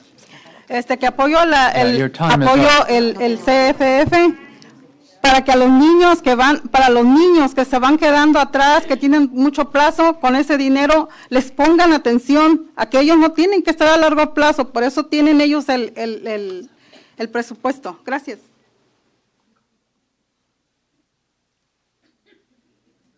Buenos días, tengan todos. Good morning to you all. Mi nombre es José Luis Rodríguez. My name is José Luis Rodríguez. Soy padre de un alumno del 10º grado. And I'm a parent of a student who's in the 10th grade. Soy padre embajador en el programa de Get Up for LA. And I'm an ambassador, a parent in the LA, ¿cómo se llama? LA. The LA program. Yeah. ¿Cómo se llama? Mi hijo es mentor también en su escuela. And my son is also a mentor at his school. Yo he sido colaborador también con el programa de Get Up por 4 años. And I have collaborated with the Gear Up program for 4 years. Y voy a seguir los otros 2 años que le faltan a mi hijo para salir de la high school. And I'm going to stick around for the 2 years left for my son to graduate. Todos tenemos preocupaciones. We're all concerned. Pero para mí yo creo que en lo que más me preocupo es porque la escuela donde asiste mi hijo es muy alto el número de alumnos que no han reclasificado, que son aprendices. But what most concerns me about my son's school is that there are many children who are English learners and who haven't been reclassified. Y ¿cómo se llama? Van a reclasificar un promedio como de 30 de 200 alumnos, entonces es preocupante. And about 30 of 200 students will be reclassified. So this is very worrying. ¿Cómo se llama? Yo siempre hemos tenido juntas porque también soy parte del comité de padres, profesores y alumnos We've en had la meetings escuela. because I'm also part of the PTA association. Y hemos tratado el asunto con la directora, And we've talked it over with the principal. pero siempre el problema son los fondos para haber de pagar profesores tiempo extra But there's always a problem with funding for paying extra time o para las for clases de teachers verano. or for summer school. Teníamos junta hoy, pero la propusieron para el próximo jueves, entonces ahí nos vamos a dar cuenta. So we had a cómo meeting están set las for today, cosas. but they postponed it for next Thursday. Y ahí ya miraremos qué otras alternativas hay si dieron incremento, porque And we'll find out if there are any other alternatives and if any increase was provided. en la escuela se ha tratado de que van a suprimir como 14 profesores. Because they're going to get rid of about 14 teachers at the school. Y entonces, en vez de que se incremente para que estos alumnos que son aprendices de inglés So instead of having more teachers so that the English learners estén haciendo recortes, menos van a poder Can improve. reclasificar algún día. they're cutting back, and so fewer are going to be able to reclassify. Y estoy aquí por parte de Families in School, que estoy en 2 talleres, uno de abogacía, So I'm here on behalf of, ¿cómo se llama la escuela, no? ¿ah? ¿Cómo se llama la escuela? Families in School. I'm on behalf of Families in School. Por parte de ellos vengo yo, entonces estoy en un taller de abogacía And y I'm de in an liderazgo, advocacy and leadership workshop. y otro taller que estamos sacando también en la escuela donde está mi hijo, siempre también por Families in School. And another De lo workshop that cual- takes place at my son's De lo school. cual estoy agradecido porque estoy aprendiendo. And I'm very grateful to this because I am learning. Muchas gracias. Thank you.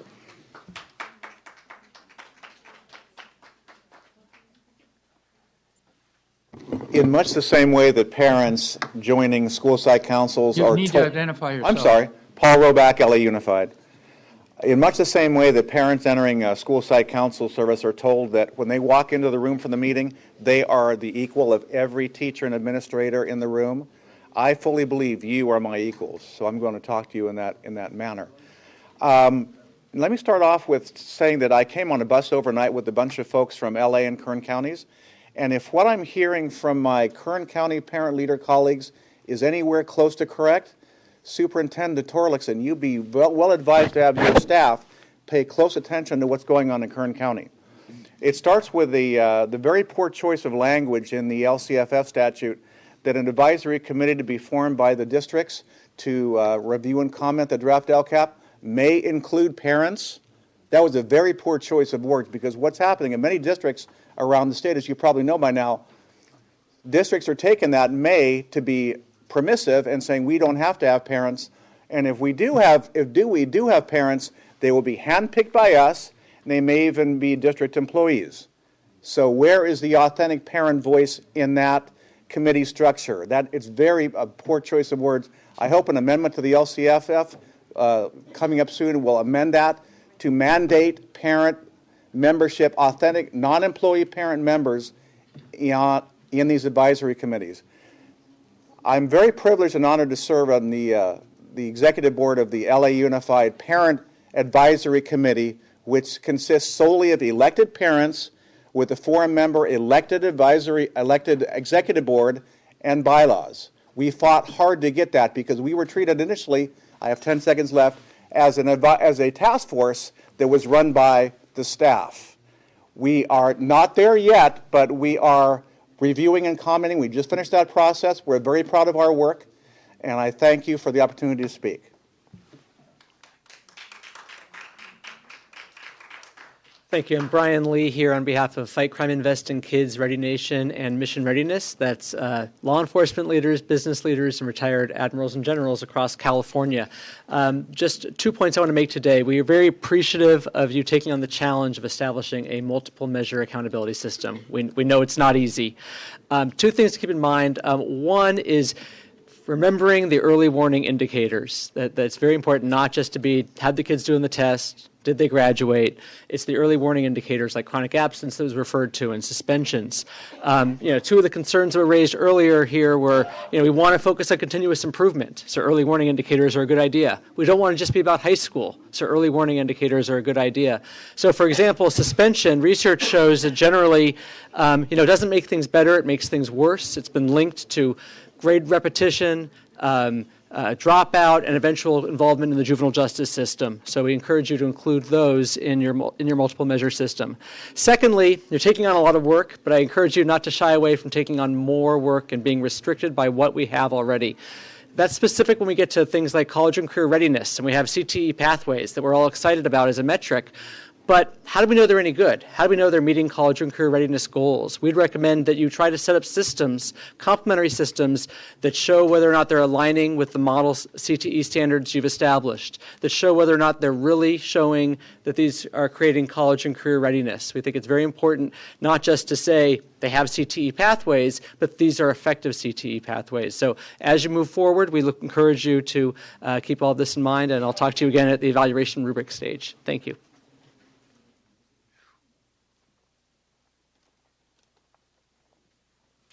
Good morning, ladies and gentlemen. My name is Ryan Smith. I'm the Executive Director of Education Trust West.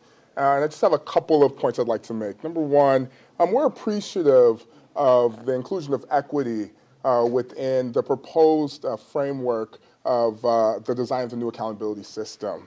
In keeping with that, we want to ensure that we continue to see high expectations for all students within California. And that means that our accountability system has to measure the extent in which schools and districts continue to close achievement gaps, as well as address disparities. Secondly, we were surprised and a bit concerned about the proposed timeline for the development of the new accountability system. We need to urge you to accelerate this good work in order to provide clarity regarding how schools and districts will continue to hold themselves accountable for success. As part of this, we recommend that the board define college and career readiness with measures and assessments that before and in tandem with the creation and establishment of the framework for the accountability system as well. And we believe these two elements of accountability system will inform and impact the system framework and implementation, and that's going to be very essential as we move forward. Thank you.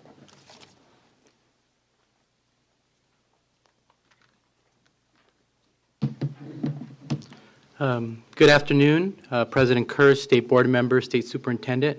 My name is Luis Sanchez, and I'm chair of the Alliance for Boys and Men of Color. We represent over 100 youth, community, civil rights, policy advocates, research institutions from throughout California.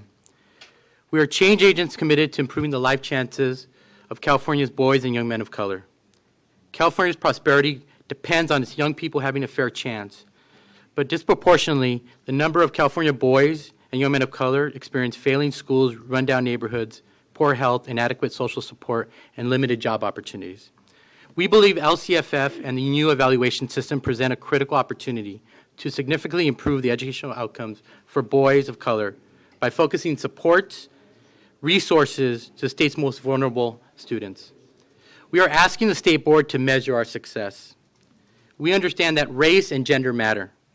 We know this too well in California, where only 62% of black males and 67% of Latino males graduate from California schools, while many of our urban and rural schools have more dire realities. We need data on race, ethnicity, and gender to be shown at the school level. The lack of such data in the past has significantly hindered stakeholders' ability to see existing disparities of boys of color and to hold schools and districts accountable to addressing those disparities. We strongly encourage the SB to include additional metrics for school climate. Too often, students of color are funneled into the school-to-prison pipeline. Still today, even though it's going down, we're still suspending over 500 students each year. Adds up to about 1,300 students a day, which is almost the average of a high school here in California. And worst off, African-American students still disproportionately are impacted, 4 times more likely to be suspended, while Native American students are 3 times more likely to be suspended. In conclusion, thank you for your opportunity to share priorities of the Alliance. In addition, we support the recommendation of the LCFF Coalition and urge the SB to focus on parent and student engagement metrics. Thank you for your time.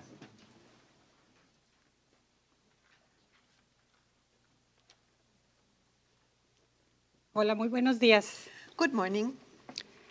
Mi nombre es Alicia Ortiz. My name is Alicia Ortiz.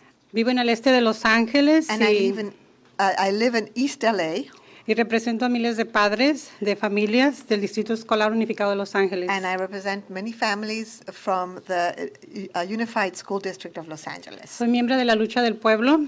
And I'm a member of Lucha del Pueblo. Tengo hijos ya en la universidad y uno en high school. I have children who are in college and I have one child in high school. Y como madre creo que todavía no he terminado mi trabajo. And as a parent, I think my work is still unfinished.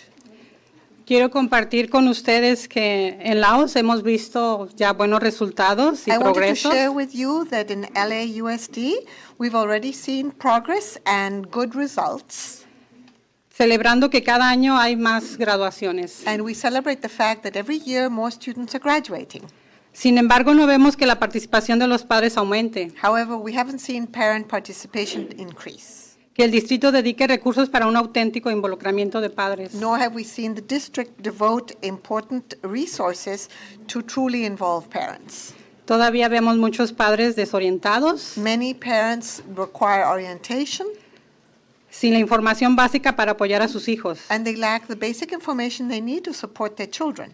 Vemos que las escuelas se aseguren que la mayoría de estos padres entienden estos cambios.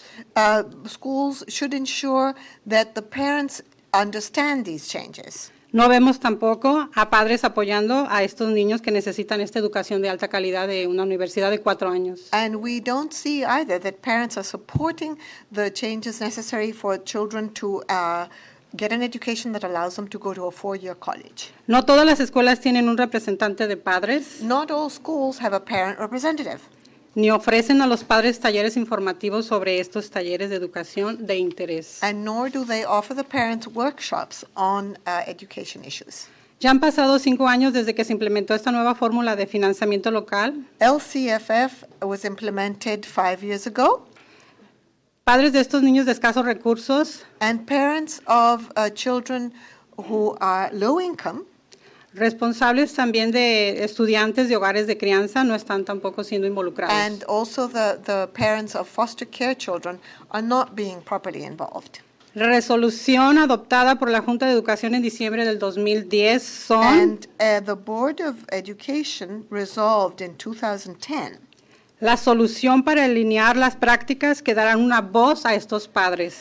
to resolve to give these parents voice. Todos sabemos que el involucramiento de padres es la ley. We all know that parent involvement is the law. Es parte de una de las 8 prioridades de la fórmula del financiamiento local. And it's one of the 8 LCFF priorities. Y parte de las 5 prioridades del Distrito Unificado de Los Ángeles. And part of the 5 priorities of LAUSD.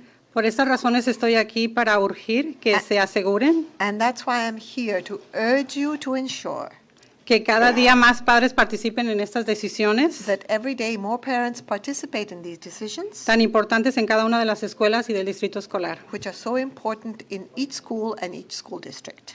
Necesitamos que se demuestren los progresos académicos, We need academic progress to be demonstrated, pero también el involucramiento de estos padres. but we also need parent involvement. Esperamos que midan el progreso de los estudiantes, así como también el de los padres. We hope that you evaluate student progress, but also parent. El uso de estos fondos estatales y la manera en la que apoyarán a la juventud presente y futuro The será way muy these buena. state funds are used to foster students now and in the future will be very good.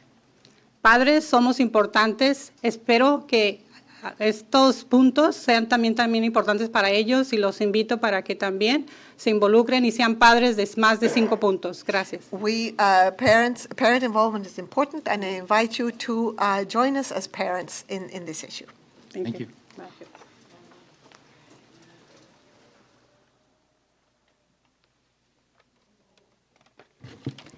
Good morning, State Board of Education. My name is Nautica Williams. I'm a sophomore at Oakland High, a student leader at Californians for Justice in the Alliance with Boys and Men of Color, and the student LCAP director for Oakland Unified School District. I'm here today to ask you to measure our success.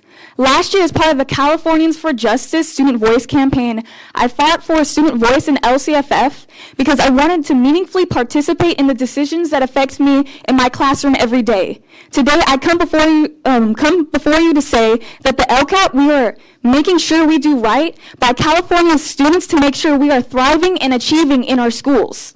How will we know that students are engaged, that we are spending LCFF funds on the right things in our districts if we don't have adequate measures to measure our success? Oakland Unified was infamous for disproportionately suspending Black and brown students. At the time, our district did what many thought was a radical idea to reduce suspensions. We disaggregated district data by race and gender. Over time, districts caught on what was working and what wasn't. As a result, our district reduced our suspension rate to 3%. Why? Because our district was able to pinpoint what wasn't working and what was working to ensure that boys of color in Oakland were getting their needs met. We have came a long way. We've made progress in our local LCAPs, but there are still key issues we must address to maximize the LCAP to continue bettering public education in California.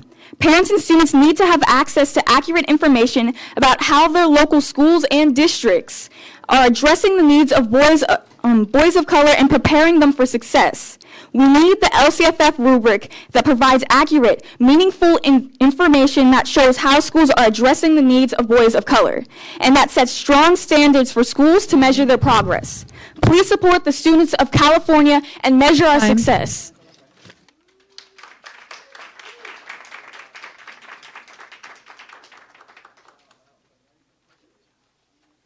Good morning. My name is Jason Johnson. I'm a senior at Crenshaw High School, and a proud youth leader at Community Coalition, Alliance for the Boys and Men of Color.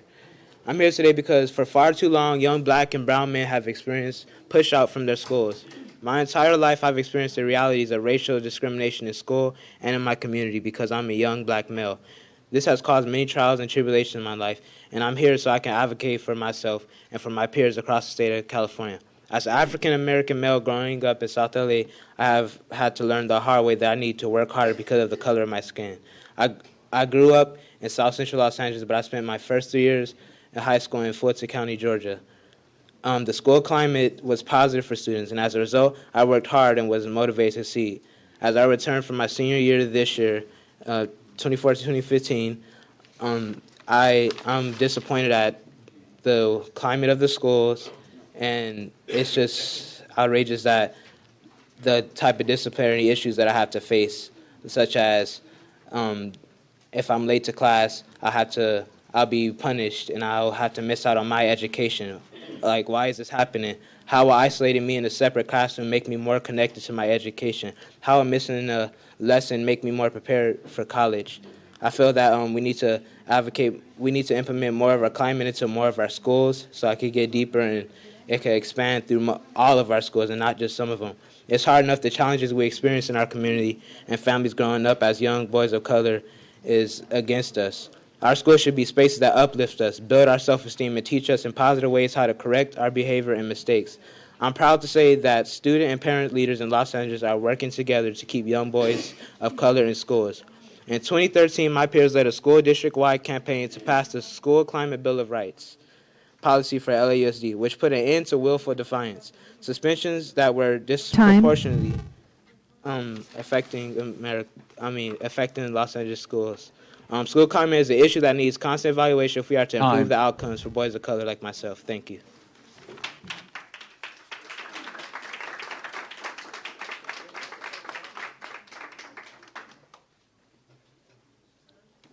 Hi, my name is Jose Miguel Aguilera Jr. I'm from Fathers and Family, a youth member, and I urge you to measure our success. I represent Fathers and Family because basically it's a place to go to when need help in education, a place to go to like to help if anything. A time for me, like I've been moved, I go to Jane Frederick Continuation High School. I've been moved 3 schools due to basically a suspension, and the reason why I moved schools was because of the problems and everything.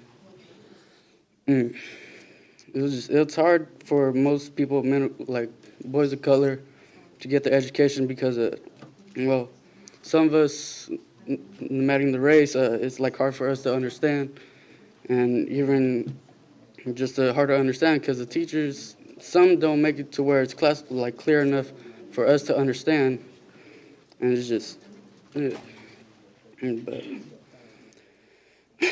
it's just and otherwise, like due to like say suspension, attendance, and all that, being late to school, it really does count in our education because, well, missing class time is missing education time. You're missing the time to learn new things, to basically enhance your intelligence and what you know and what you're soon to know and later in life. And basically missing time in class and all that is just going to affect you in life, bring down what you're going to know, it just lowers your expectation in life. Student engagement should be looked at more than just traditional attendance and truancies. Those things matter, of course, but more need to be done. Thank you.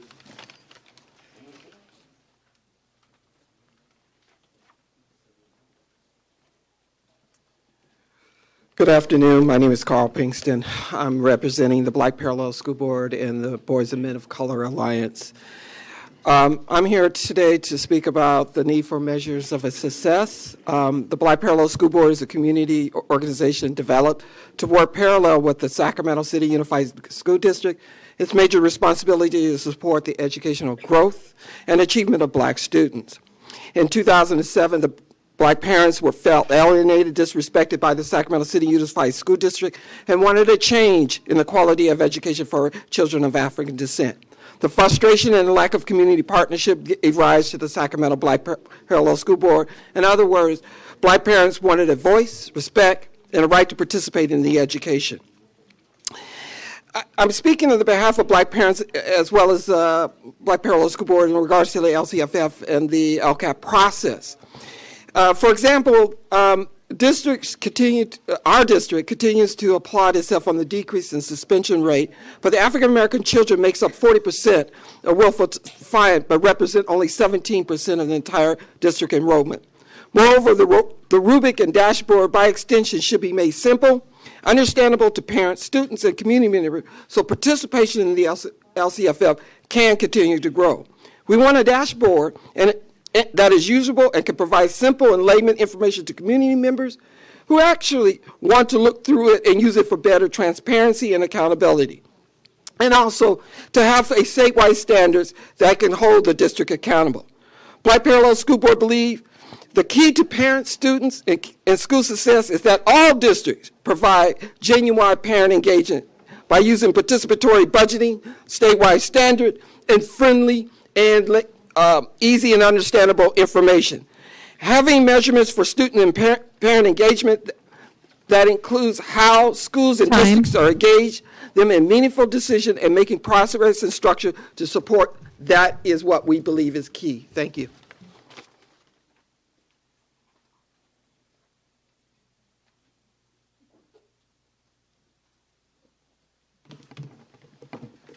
Good morning, State Board of Education, Superintendent Torlakson, and President Kirst.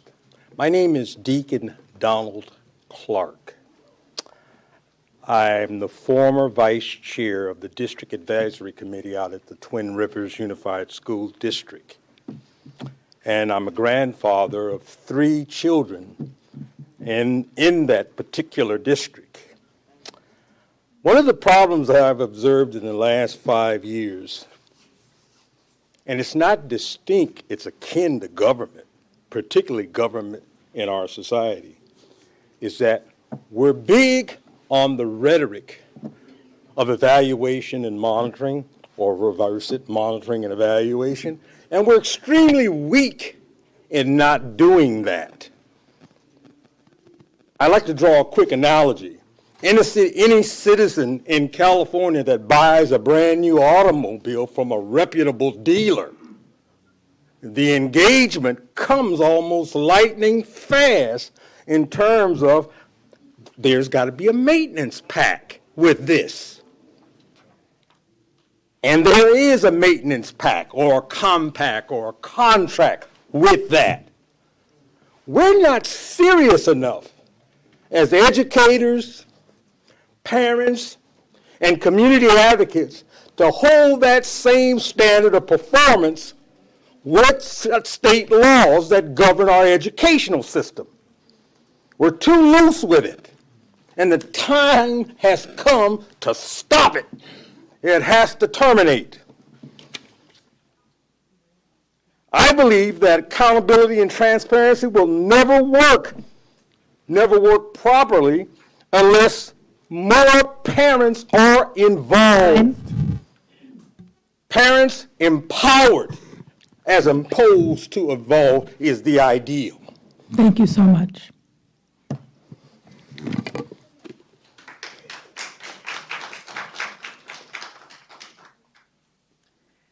Hello, and may I be the first to say good afternoon to you all. My name is Jan Correa, the Chief Executive Officer of CABE, the California Association for Bilingual Education, representing our over 4,500 educator and parent members. And I must say I've been really moved today and impressed by the multilingual, multidimensional voices of our parents and community members. I'm also speaking today on behalf of our partner organization, Californians Together. And I too want to thank you for your careful and thoughtful discussion around the evaluation rubrics in this agenda item. As a complement to the discussions and presentations made today, as well as input from the broad coalition of education advocates of which we are a part of, We want to suggest the addition of very specific language and metrics through our lens of addressing the needs of English learners who comprise nearly 23% of our student population in California. As we reviewed the draft version of the evaluation rubrics, we saw that most of the student outcome and achievement metrics are end-of-year summative measures and targeted for fluent English proficient students. We appreciate the comments made by the speakers today, and we would reiterate that there is a need for metrics to be able to show growth along a continuum, not just at year-end or summative, and that they are responsive to the learning of and in a second language for our English learner students. There are just a few examples that we would ask for you to specifically call out to meet the needs and goals of English learners. In the area of pupil achievement for all LEAs, we would ask the inclusion of all the AMAOs, 1, 2, and 3, and not all are currently included at this time in the draft version. We would ask that a percentage of seniors eligible for the state syllabi literacy be included as well, and that a percentage of third grade students as English learners, that their reading level is also included as well. We have included a letter to you, and we would look forward to following up with you more on these issues for English learners. Thank you very much. Thank you so much. Thanks. I'd like to call the next group of people to line up, please. Justin Medina, Stephen Blake, Roberta Ferger, Martha Alvarez, Leticia Gonzalez, Nayeli Lespina, Patty Scripter, David Sapp, Sarah Lillis, and Terry Burns. Good afternoon, President Kirsten, members. My name is Stephen Blake, representing Children Now. We would like to join Professor Darling Hammond in commending this board for its expansive vision of accountability and the coherent approach that you're taking to bring all these pieces together into something that can ensure student success well into the future. We think that your guiding principles are, in the first attachment of today's agenda item, are right on target. And if you are guided by those, along with the kind of vision that's being laid out by today's speakers, the work approach that you've been taking over the last couple of months, the timeline that you set forward, we think that we're really on track to making some very good progress toward an accountability system that can truly meet our goals.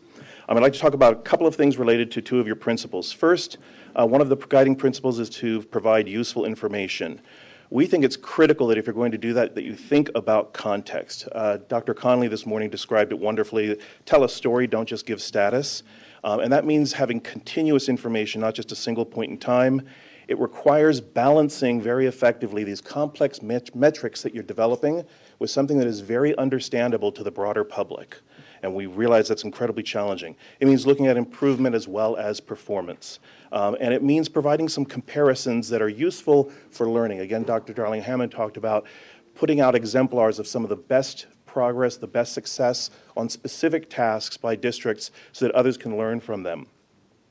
On the subject of continuous improvement, Ms. Burr remarked about the cause and effect nature of any kind of analysis that can really drive improvement, and we think that that's critical.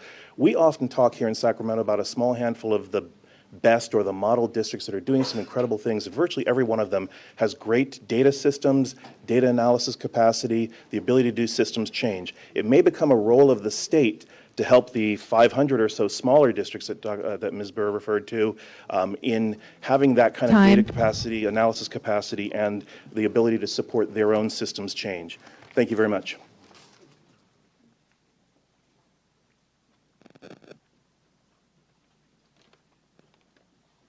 Buenos días a todos.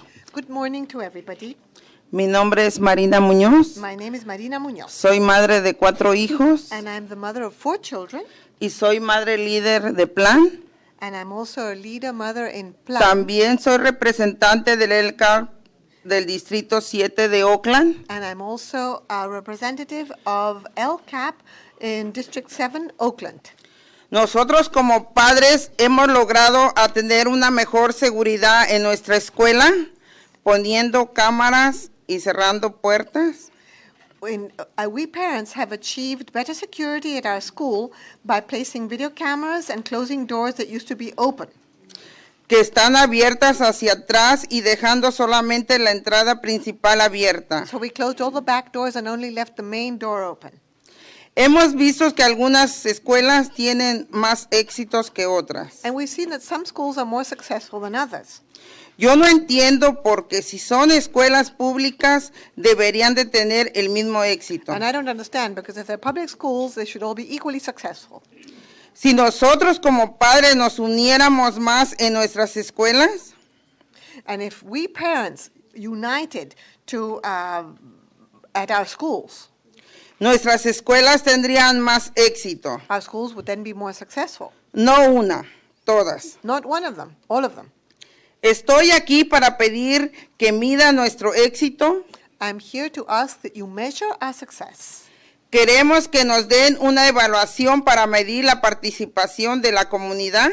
We want you to evaluate the measurement of community participation en la toma de decisiones con los distritos para realizar la promesa del LCFF.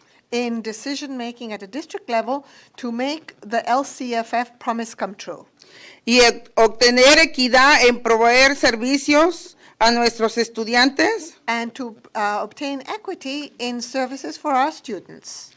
Principal a los estudiantes con muchas necesidades. And especially for our needier students. Y aquí estamos todos los padres unidos. And here we all are, united as parents. Para tener una mejor educación. To achieve a better education.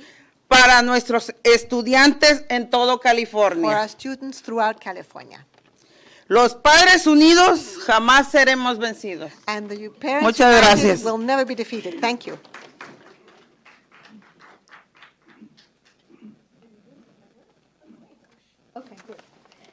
Okay. Hello and good afternoon. My name is Che Finnessy, and I am a parent leader with PLAN, and I'm also on the LCAP Parent Advisory Council and vice chair of my SSC. As a parent, along with other parents, we have gotten a community assistant to help improve our community outcomes in our school. We have also improved our school culture inside and outside the classroom by starting a volunteer pilot program for 1 day a week. Actually, we need more than 1 day a week, but we'll start off with that 1 day. Now, as a parent advisory council member, how can I go to my parents of District 7 and go to my parents and tell them how well our engagement is doing or going when I myself don't know how well we're doing? We need a way to measure our success. Thank you and have a great day.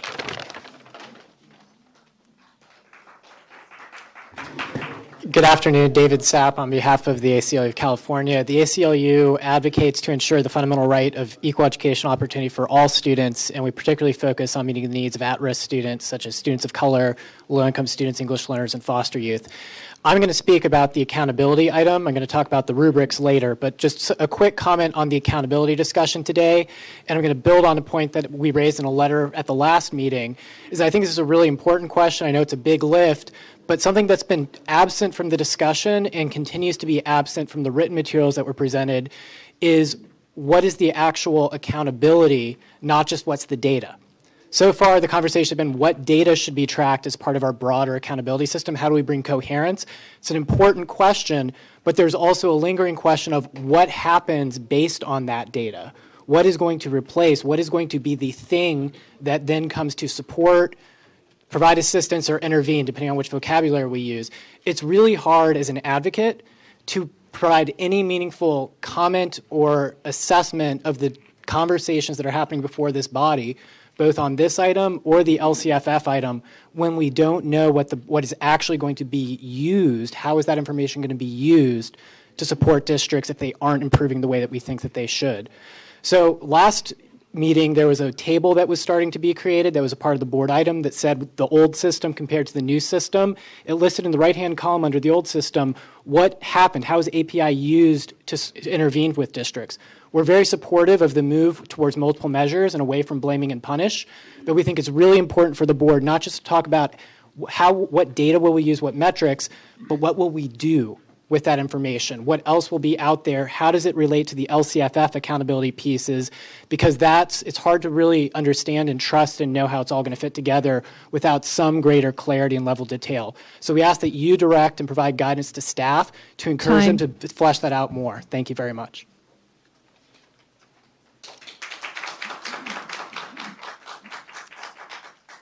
Good afternoon, Sarah Lillis with Ed Voice, and building on the point from Mr. Sapp, we really appreciate the guiding principles, proposed guiding principles in the item, and feel like it does provide a good framework, but we do think that there's something critical and constitutionally required that's missing from them, and that is this piece about what is the state's role for a school or district who continues to not show improvement or who is really far from the targets that are set by the state. And that's something that's very different from the local responsibility of prioritizing resources and implementing programs. We think that that's something that needs to be addressed in the principles. Beyond that, the principle on equity we think is a really important one, but it should go beyond just transparent reporting on disaggregated data. It should really be also require clarity on targets, clarity on interventions, and on the expectation that districts and schools are expected to close gaps. That should also be part of the principle of equity, we would hope. We're very appreciative to hear this movement of the conversation from principals to actually what are the policy questions that you as a body have to answer as you're building this comprehensive system, and this idea of beginning to prioritize the priorities. What are those 7 ± 2 things that are going to be really meaningful for community engagement on the accountability system? And we hope to hear more not only about the process of getting there, of how you prioritize those priorities, but also what that's in the context of the state's responsibility and the state's role and oversight. And then finally, also, as you're moving from principles to policy, I was excited to hear Dr. Connolly talk about building an open and available data architecture. I think that's a critical piece, and as the evaluation rubrics are going to drive this broader accountability system, I think that's got to be a key piece of that conversation. So thank you.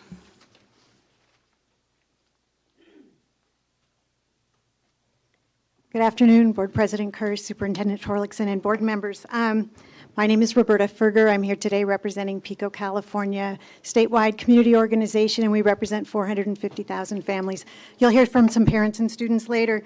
But I did want to say I appreciate, as others have mentioned, the presentation and discussion today around developing an accountability system that's based on multiple measures and rooted in equity, and that means equitable opportunities and outcomes.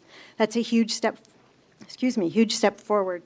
As the process continues, we really want to encourage you to think about how parents, students, and community members are partners in an accountability system. So what does that mean? It means that parents and students and community members understand the goals that are being established and can be able to clearly understand whether districts, schools are meeting those goals. It means that they need to be part of the accountability system itself. So, for example, this morning we heard about school quality review teams. We need to think about having parents on those teams, not just to represent full stakeholders because they carry an expertise for schools that aren't doing an adequate job reaching out to parents. They can provide that expertise. Lastly, I think, as others have said, I appreciate, as many do, the importance of using an accountability system for continuous improvement, and at the same time, it is an accountability system. So we also need to have tools so that parents, students, the state, the county can hold districts accountable for what they say they're going to do and what we all expect them to do. Thank you very much.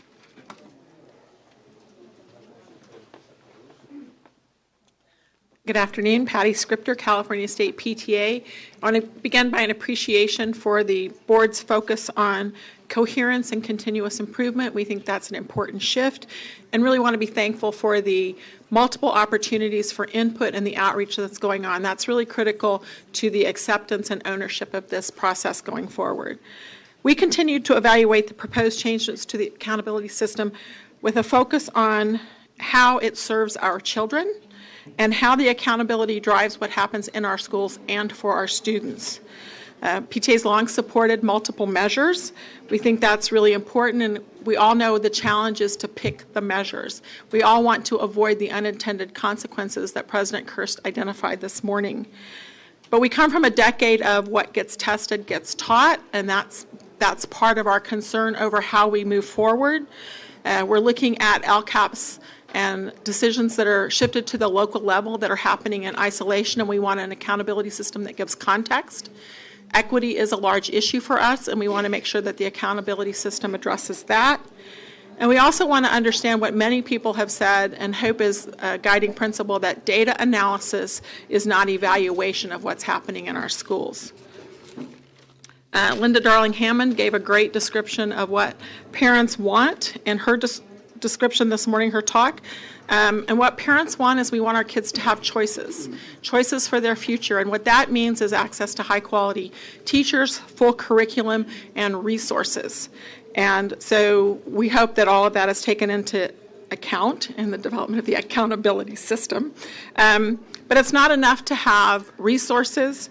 It's not enough to have an accountability system without the resources to help parents get training, information, and support in understanding what's going into the accountability system, what's being measured, and why that's important so they can participate meaningfully. Good afternoon. Terry Burns on behalf of the California School Boards Association. And I want to note that we're gratified to hear all the discussion about this being a dynamic system, not one that comes out fully formed and complete. The one thing I would add to the conversation, there was a lot of conversation about in future years we could add things. I want you to keep your minds open to the idea that we could take things out that aren't working, that don't serve the purpose that we were hoping for. So don't leave that out. Please be forward thinking in your work here. Don't be tied to the old thinking about this meets federal requirements, so forth. What do we want our students of the future to know and look like? And what's really important to making that happen? We are, as the School Boards Association, very supportive of the idea of having transparent data, ongoing data, the good and the bad data. The ugly stuff should be out there too, easy for parents to see. We are supportive of your principles. We want to encourage you to have different levels of data, something that's easy for members of the general public to come up and look at what's going on, and then data that can go deeper so that those who have the time and interest and inquisition can go further on that. We recognize the need for capacity building. There is no doubt about that. We learned that in the first round of LCAPs. This year will be the first year we're reporting outcomes. This year will be the first year we're using the new form. This year is the first year school districts will be using the best practices that they saw around from their colleagues in last year's LCAP. So I think you're going to see a lot of progress this year. Certainly, I have to say that it isn't true that all districts are not reaching out to parents. Some are doing a great job of that. We need to pair them up. We need to share what they're doing. Time. Thank you.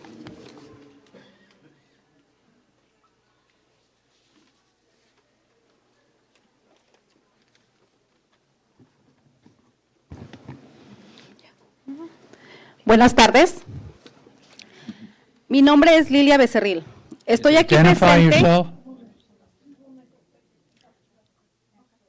I'll be translating. Repito, mi nombre es Lilia Becerril. Estoy aquí presente porque deseo que evalúen la participación de nosotros los padres en las escuelas y en el éxito que podemos tener a través de las medidas de LCFF.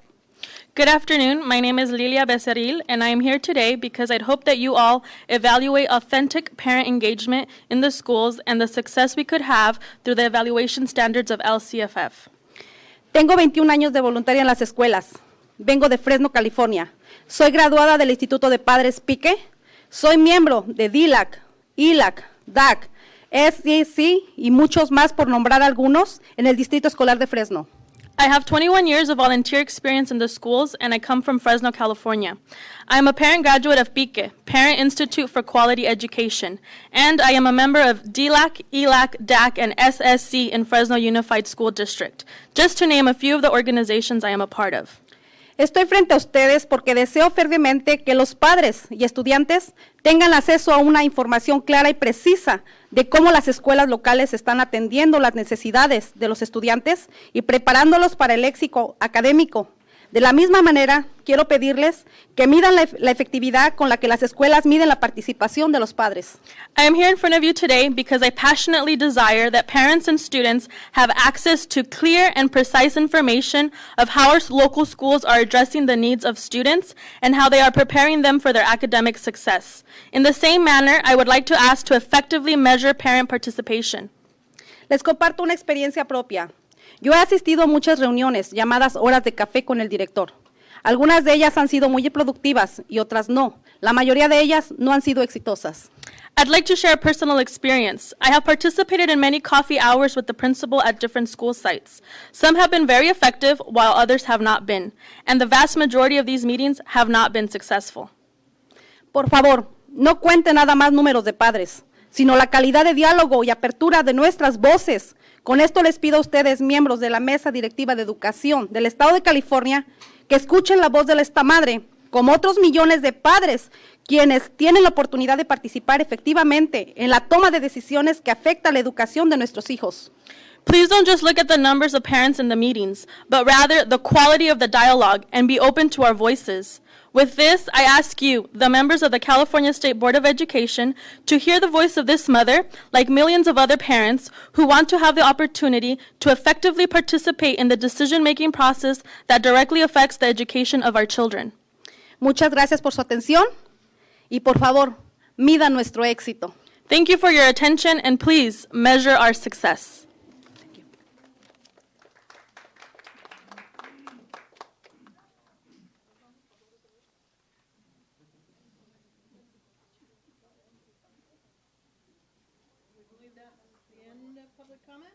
Is there one more? Oh, one more. Please introduce yourself. Yes. Good morning. My name is Maria Ceballos. The microphones are on. Okay. Good morning once again. My name is Maria Ceballos. I'm from Reading and Beyond, a community-based organization in Fresno dedicated to improving the lives of children and adults in our community. I'm here not only representing Reading and Beyond and community partners, including California Endowment, Building Healthy Communities, but most importantly, I'm here to represent the community of parents and students that deserve to succeed. As the LCFF became a reality as a community member working in low-income communities, we were excited to see that the new way that districts were being funded, providing supplemental and concentration funding to improve and increase the services for low-income English learner and foster youth. And we were also excited to see that one of the state priorities was parent engagement. A key piece to student success is having a family engagement opportunities and connecting family engagement efforts to academic indicators. We believe that in order to close the achievement gap and ensure that our children are college and career ready, further strategies, investment, and family engagement needs to be made. We're asking our districts to fund more and vary opportunities where parents and family members can meaningfully participate in the life of their children's education. But at the same time, we believe it is critical that the state provides direction to districts on research-based metrics for evaluating the scope and effectiveness of their parent involvement efforts to improve the student outcomes. And as we saw, I was excited to see so many parents here that they have not only traveled 10 miles to get here, 20 miles, they've been traveling for hundreds of miles just to come and speak to you and for you to develop metrics and evaluations that are really going to measure the truth engagement of families in our schools. So I'm asking you to ensure that the measurement and metrics are put in place, measure the family and student success. Thank you.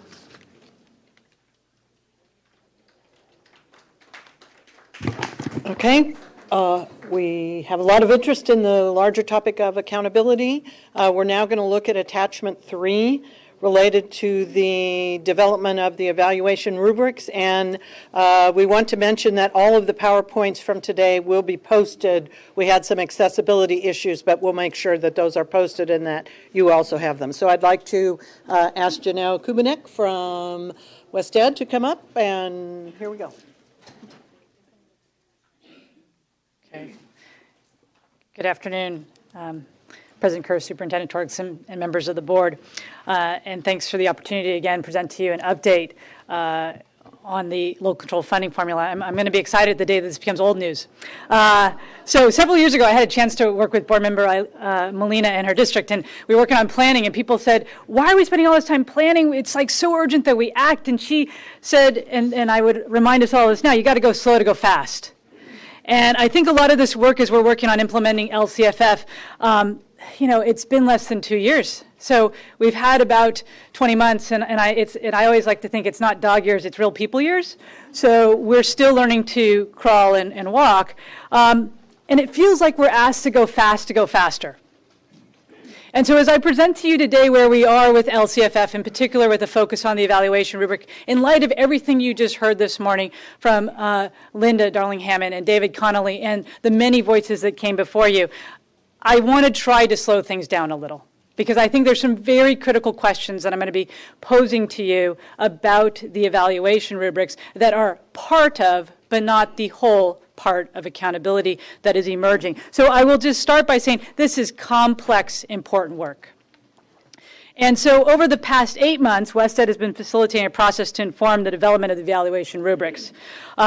To date, this has drawn significantly from stakeholder input, and today we're making a shift to getting your guidance and direction so that we can come back to you in July with a final draft of the evaluation rubric to consider initially to meet the eventual deadline of September adoption.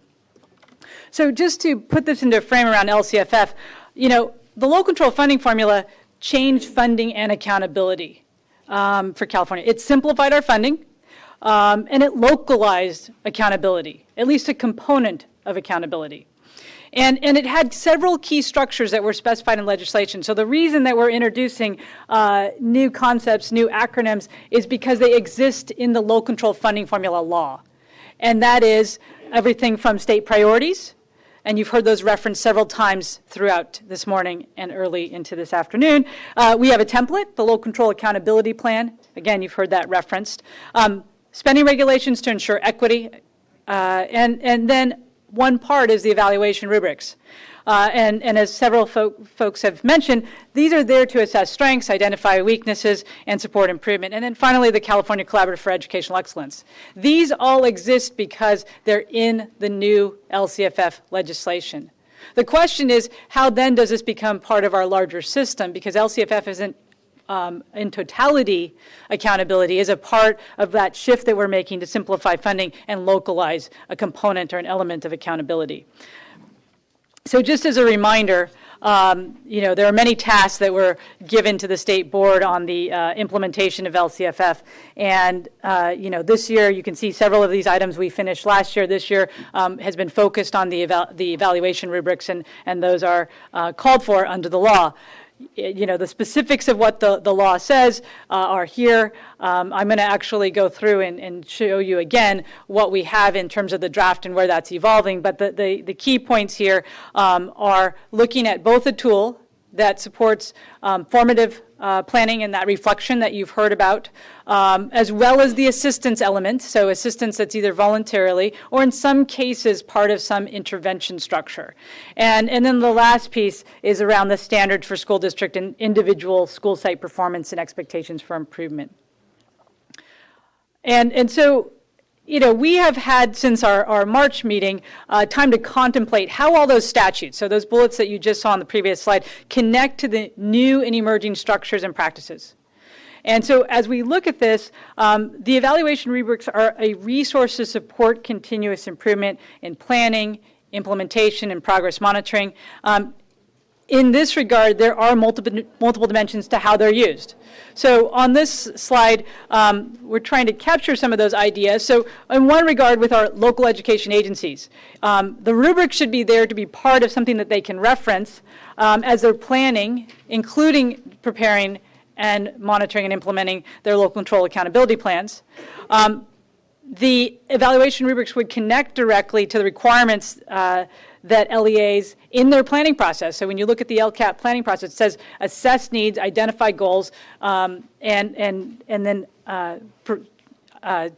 direct resources to particular actions, that is really the context of the focus on data as part of reflection in that planning and implementation process. But there are some instances where technical assistance may be requested or suggested, and the evaluation rubrics would be a tool then for those providers, whether they be from our county offices, from our State Department, or other entities, to customize and tailor the way that technical assistance is provided. So I think you heard many comments today about local context.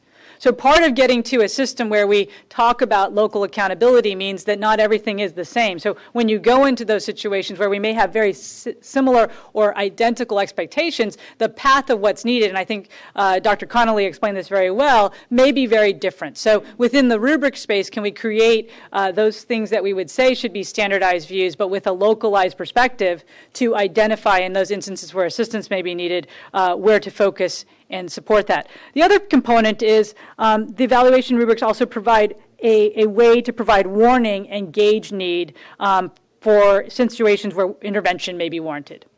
And so this directly connects to the responsibility of the California Collaborative for Educational Excellence and the Superintendent of Public Instruction.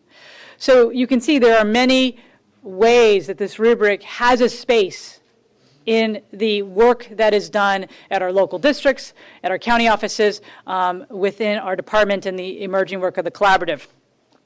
Now, again, I'd go back to Board President Kirst in opening comments around this is one part of a larger system.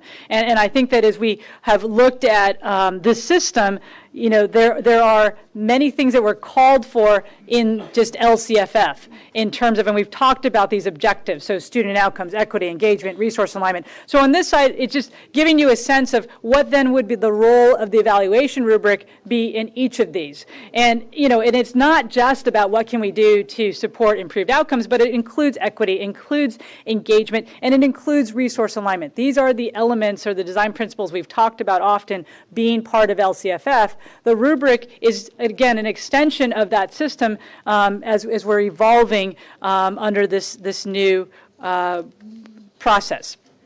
Now, we've also, and we shared this with you last time in terms of a visual for the rubric, you know, this is part of providing for standards, improving outcomes, and guiding practices that hopefully are supportive of a robust planning process, monitoring, resource allocation process. And you can see there are many ways where having rubrics fit into the processing of plan development, monitoring, revisions, and ultimately, though, leading to student outcomes to identify, and this is a major part of the rubric legislation, strengths and areas in need improvement. So therefore, the notion of growth, the notion of progress that can be made. So when we came to you in March, what we presented to you was an example. We had in January come and said, here's a conceptual example. In March, we gave you something concrete. And today, we're coming with a few revisions and some new visuals based on the input we received and the direction we received from you in March, but also some very key decision points that we need some input on as we move forward. You know, just reminders on process. This process has included many rounds of input. We've had advice from a rubric design group. We've had public comment through meetings such as this. And then in the March example, we actually proposed a rubric in 3 parts. And that was a data analysis component, outcome analysis, and practice analysis. And so I just want to bring back to give you the visual reference what we had talked about in March about the data analysis component. And this was an early start at a notion of having some kind of dashboarding with the various metrics and then how to reflect some reflection of progress. You know, based on what was said this morning, I really appreciated Dr. Connolly's reference to the Fitbit versus postmortem. And I think that what we were trying to capture, and I think, you know, when you look at this data, it's easy to say, oh, that's static, because it looks like data in a space. And I would equate this to getting on a bathroom scale. We recently got one at our house, and it actually programs to different users. So when I step on it, it's user 1, and when my husband, it's user 2. And I don't actually pay attention to any of his data, right? It would make no sense for me. I have no comparability. But for me, I look at my data and say, what changed since last time I stepped on the scale? And it reports that out with great fidelity to my chagrin. So I look at that scale, and I think this is something we have to wrestle with, is the scale provides me with a comparison to myself.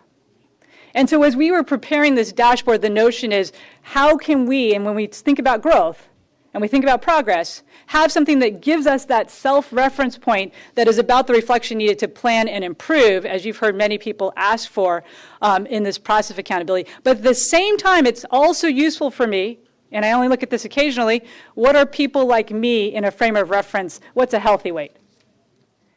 I don't look at that each time I step on the scale, though. And so that is part of the component of this example that was shared with you, is having that internal reflection around how am I changing at my LEA or at my school or within my subgroups, and then how might that, just for a reference point, look to create some way to gauge, calibrate what this looks like. So in the example we shared with you in March, the whole notion was, how do you create a space where data can be part of a growth view? And I think, you know, in that example of the Fitbit, really giving you that sense of what do you do every day, and how can you then work towards the goals that you set locally. So since we came to you in March, we have worked on digesting the feedback that you provided in March, as well as gone back to the stakeholder feedback we received, and then pursued additional expertise and ideas. So this slide captures some of the big changes, so I just want to start by saying one of the pieces that we heard was the outcome and practice analysis, while useful, created some space where it was a question of coherence, like what am I supposed to pay attention to? So one of the things that we're proposing is simplifying the evaluation rubric to focus on data analysis. Not losing the outcome practice analysis, but turning those more into tools that are part of the complementary tools and resources for using the rubric. And you know, we had introduced that idea last time of having practice guides and some focused attention on what can we use as strategies to complement what we might be seeing or finding in the data.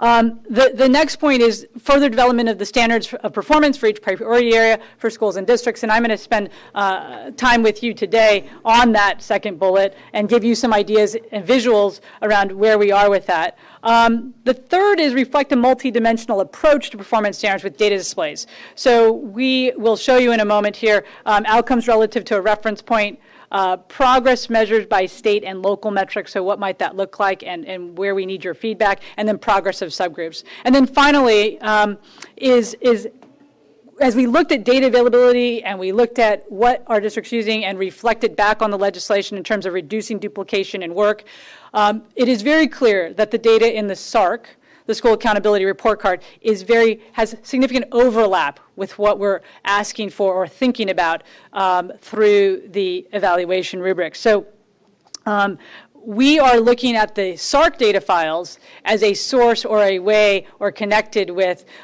to create the rubric. So we have been in conversation, as Carrick said earlier, San Joaquin County is the lead on the SARC report. So we have been talking to San Joaquin, in fact, formed a partnership with them on developing an online rubric so that we can think about the data architecture as not just exclusive for the rubric, but also thinking about the potential to have an architecture that works in combination with the SARC. We think that reflects both an efficiency. It also can, I think, lend itself to some coherency in what we already produce at a school level.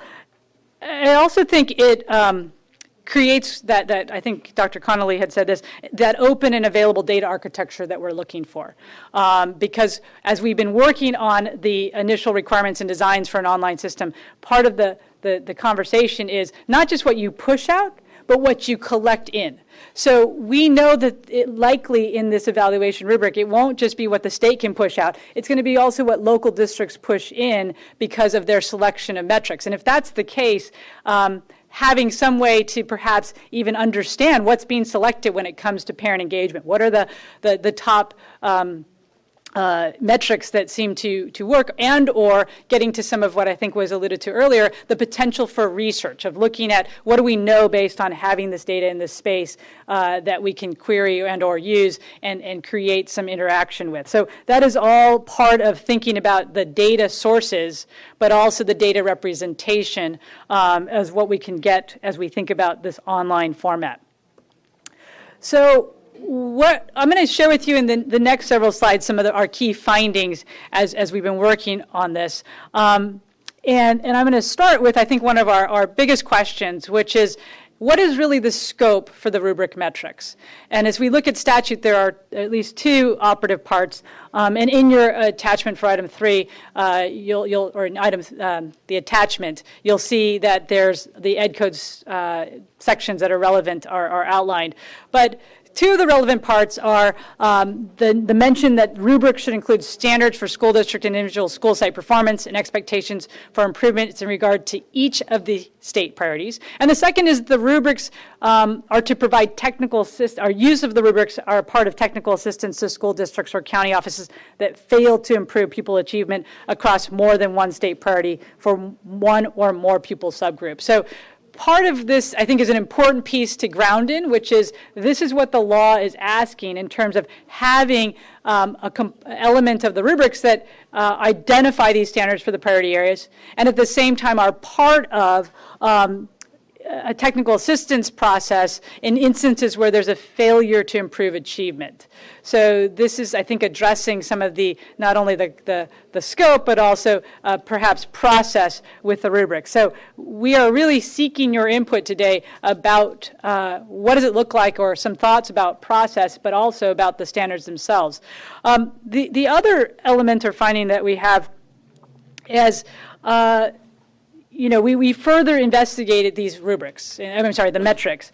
And as we looked into the background necessary to answer the question of what the evaluation rubrics should include, we went through the data. You'll see an updated table in the attachment that is Table 1 of Attachment 3 to provide a summary of the areas identified in statute for which measurement is anticipated for the 8 state priorities. This aligns very well with those graphics that you saw from Linda and David this morning.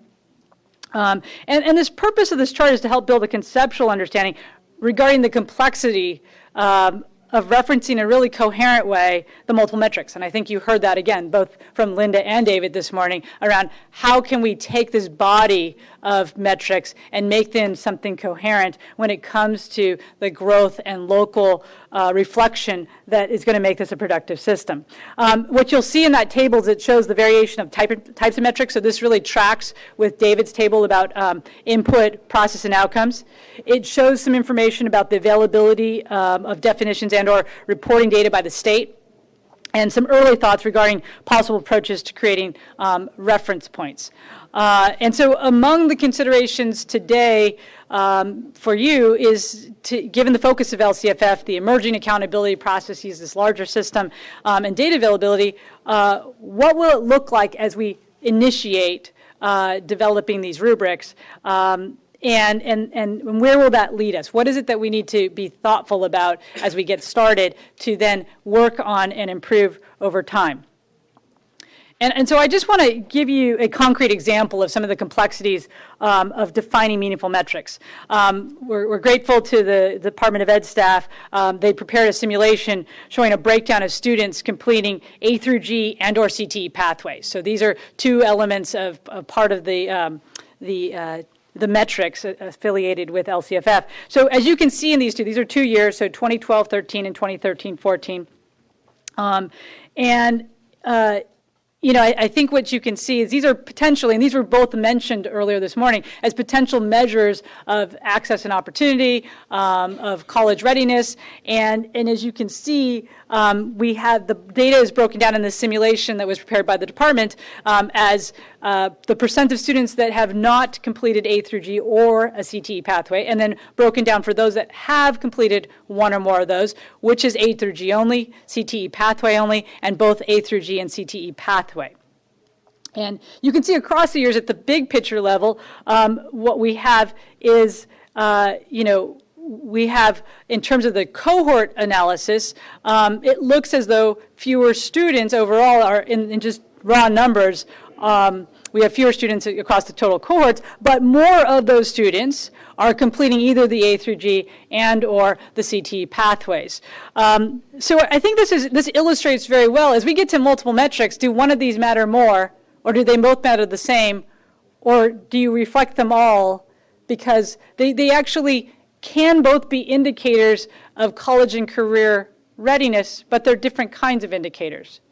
And so as we look at this, I think it provides a good illustration of, in this picture, you can see progress and growth for A through G CT pathways. But the other part of this is looking at the big part of the blue section, that over half our students in the state are not A through G and or CT pathways. So when you think about the data in that regard, what then is the role, as we talk about, for a state standard and or reference point? And I'd reference back to Dr. Connolly, who said perhaps the standard is creating the criteria. Is it creating the criteria or creating a placement? And so as we look at data like this, I think it gives us an opportunity to think about, one, how we may have multiple metrics. Do they mean the same thing? Do they mean different things? And when you actually look at the real data, what is actually a meaningful way to use data or to support the use of data locally that leads to the kinds of changes that we believe are necessary or important as we're working as a state to build a college and career ready population? So, I think I'll just put into some words then, as we look at these evaluation rubrics, there are a number of practical issues that emerged as we looked at metric selection. And I think if you, again, look at Table 1 of Attachment 3, you'll see there's a variety of type of metrics. And so we have some metrics that are defined by the state and reported by the state. So these include things like graduation rate, standardized test scores, dropout rate, suspension, expulsion. There's a clear state policy around what it means to measure these, and then they are also reported to the state. And you'll see that noted in the attachment. Then we have some metrics that may be defined by the state, but are not reported to the state. And you heard one earlier today, which was attendance rate. We have Williams requirements, which are clearly defined by the state, not necessarily, they're reported through the SARCs, but not to the state is not the repository. Chronic absenteeism is another good example, locally collected. We can define what chronic absenteeism is at a state level, but it's not reported to the state. And then some measures of school climate are also, in some cases, defined by the state, but not reported to the state. And what I mean by that is we have something called the Healthy Kids Survey that has indicators of school climate. There are a variety, but we also know that local districts are choosing a number of mechanisms, including various surveys that are very well validated and research-based, to assess climate. So in that instance, you can look at climate as one of those that could fit into some state definition, but is not necessarily reported to the state. And at the other time, it could fit into local definition, depending on the survey choice or the manner in which a local district chooses to assess climate. And then we have some metrics that are locally defined and locally maintained. And this includes parent involvement, implementation of state standards.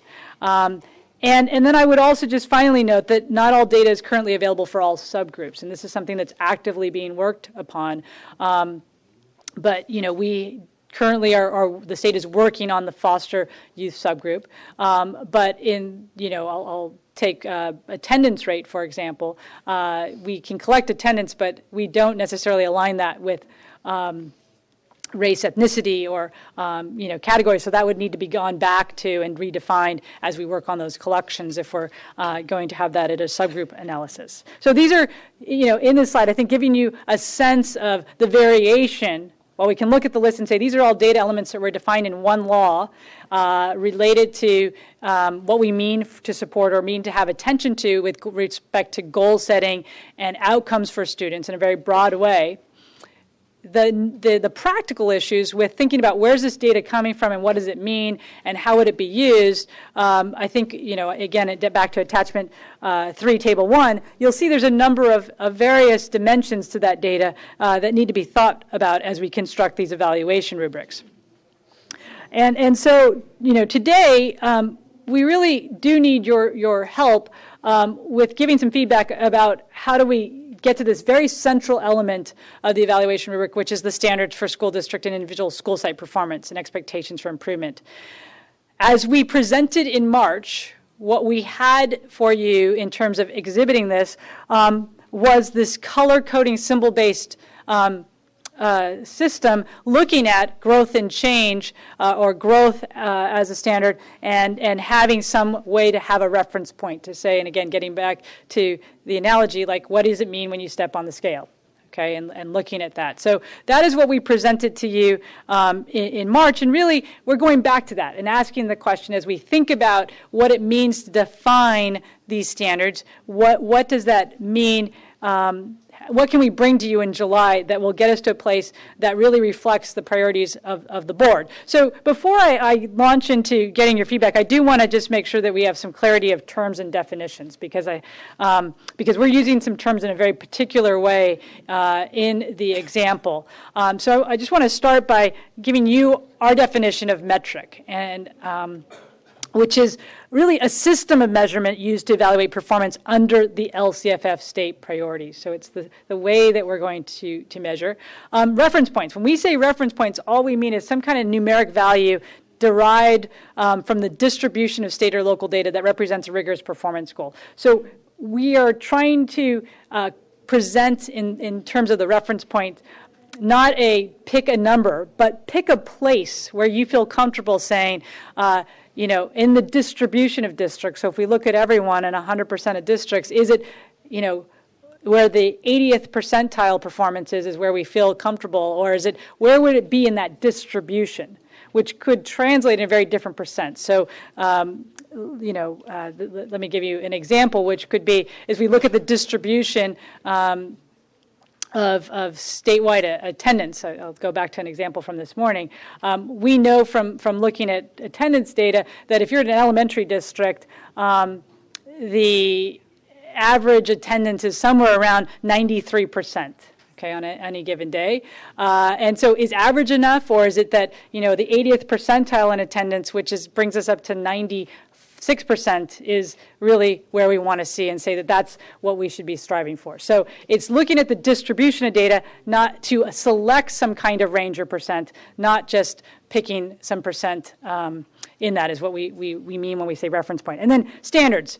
We have defined as standards as the expectations for growth on the metrics. So, but the metrics under the LCFF state priorities at the school, LEA, and subgroup level. So you can see the relationship in as we describe the rubric is to have metrics so that we have the system of measurement to then create some reference points so we have something to create some reference or some performance goal to, and then the expectation or the standard being the expectation for growth related to state priorities. So, what you can see below is an example of a metric is the cohort graduation rate.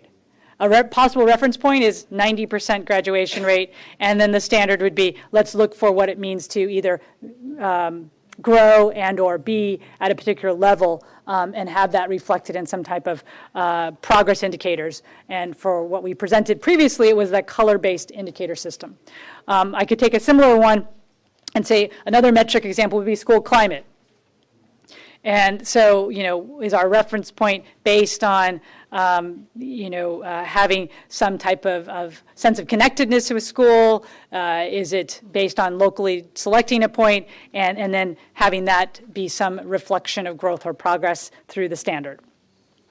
So those are key terms that I will come back to in reference as we talk about the standards. I do want to give you a sense of an evolution of some of the data display ideas. And I think hearing from the public comment, I think this may help with thinking through how do we attend to the fact that data can be complicated, and at the same time we want to get to some depth around what we can know about our schools and our districts as we're doing our work. So we have just picked a few examples, and these are just to illustrate some data displays. I will say that one of the things we're very mindful of and are reflected in these examples, we are working on data displays that meet accessibility requirements. So we have to be very careful about how the figures appear and whether or not they can be described and are accessible to a range of audiences. So you always see numeric and some visual displays because that's necessary to meet those standards. So this is just an example of looking at both tabular data and also graphical data. And graphical data that shows over a series of years what a the performance at an LEA versus one subgroup. We would have multiple subgroups, but we're trying to make this example simple. And then see that in a multi-year view as well as a singular year view to provide some sense of, I think, the equity connection as well as a dimension of what does it look like when we denote some type of reference point. Where might we be relative to that reference point? So it's the comparison over time, and then the comparison to the reference point, and comparison between subgroups is what you can see displayed in these two graphs and one chart. Another option, and this brings back the color indicators. What we have done since the last iteration is thought about the color indicators inclusive of symbols, so they both are not only colors, but you can visually distinguish between them, is to think about that same data in a table with a color indicator. And I will just emphasize right now that these color indicators that we've put here are pretty arbitrary, because you'll see below in the key that we've put it as a to be determined in terms of what growth actually would be articulated as. But to just give you some idea of what this might look like, is that you would see the tabular data, you'd see some reflection over time, and then some indicator. And I think this gets very much to the notion that Dr. Connolly shared earlier, which is where's our story? And so some ability to look at those dimensions around where are we relative to some assessment of reference point or standard, and where are we relative to our change or our trajectory, and that's being the progress indicator piece captured here.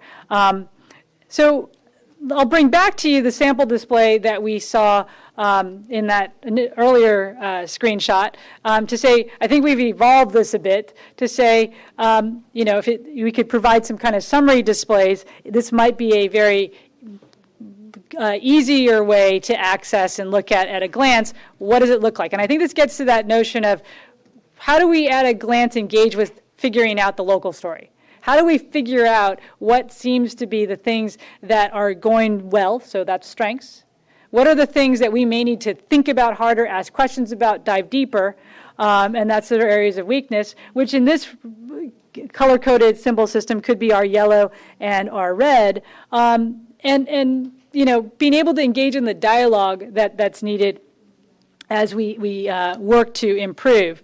And I think the question that Dr. Connolly posed is, what's then the most important information to ascertain how schools are functioning or not functioning effectively? So as we look at these, what's here in both the metrics and the manner in which we've treated the standards and reference points, are we getting to that essential question of what's most important?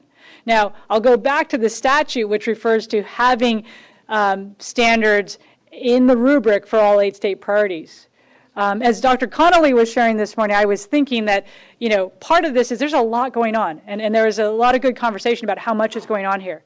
So one of the maybe ways to think about this, there's pieces that we have to share because statutorily, how are we going to look at what's in there? Are there derivative reports that we may have that allow us to do some of those connections that he was referring to, which is more of along the lines of a theory of action of if you have one metric, where might it lead? And I think this gets to some of that open architecture. Once we can create the data space, we can also create the space to extract and organize.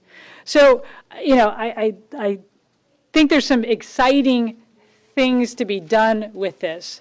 But there also are some very fundamental choices that need to be made so that we can get to those places where there's something to work with and improve upon.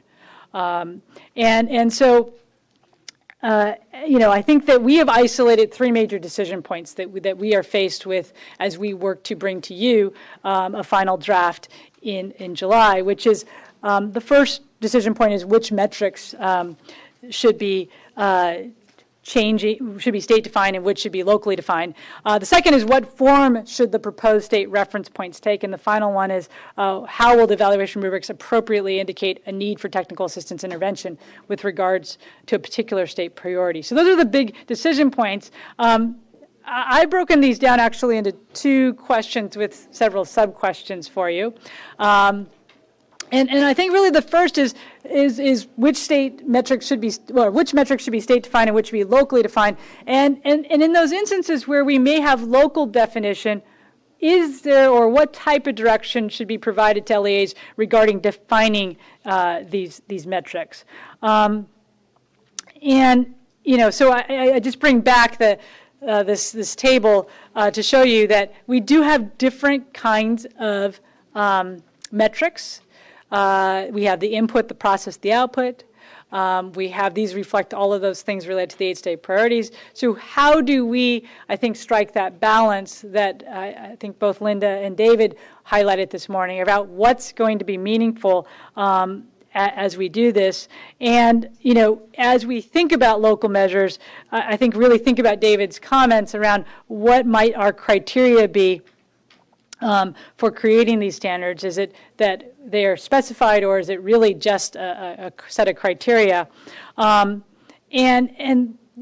think getting your feedback around these questions will very much help us come back to you with a rubric that has the right organized content for you, that has the content that really will reflect something that I think is in line with the notion of continuous improvement and reflection and changing the system that we have in a very positive, productive way.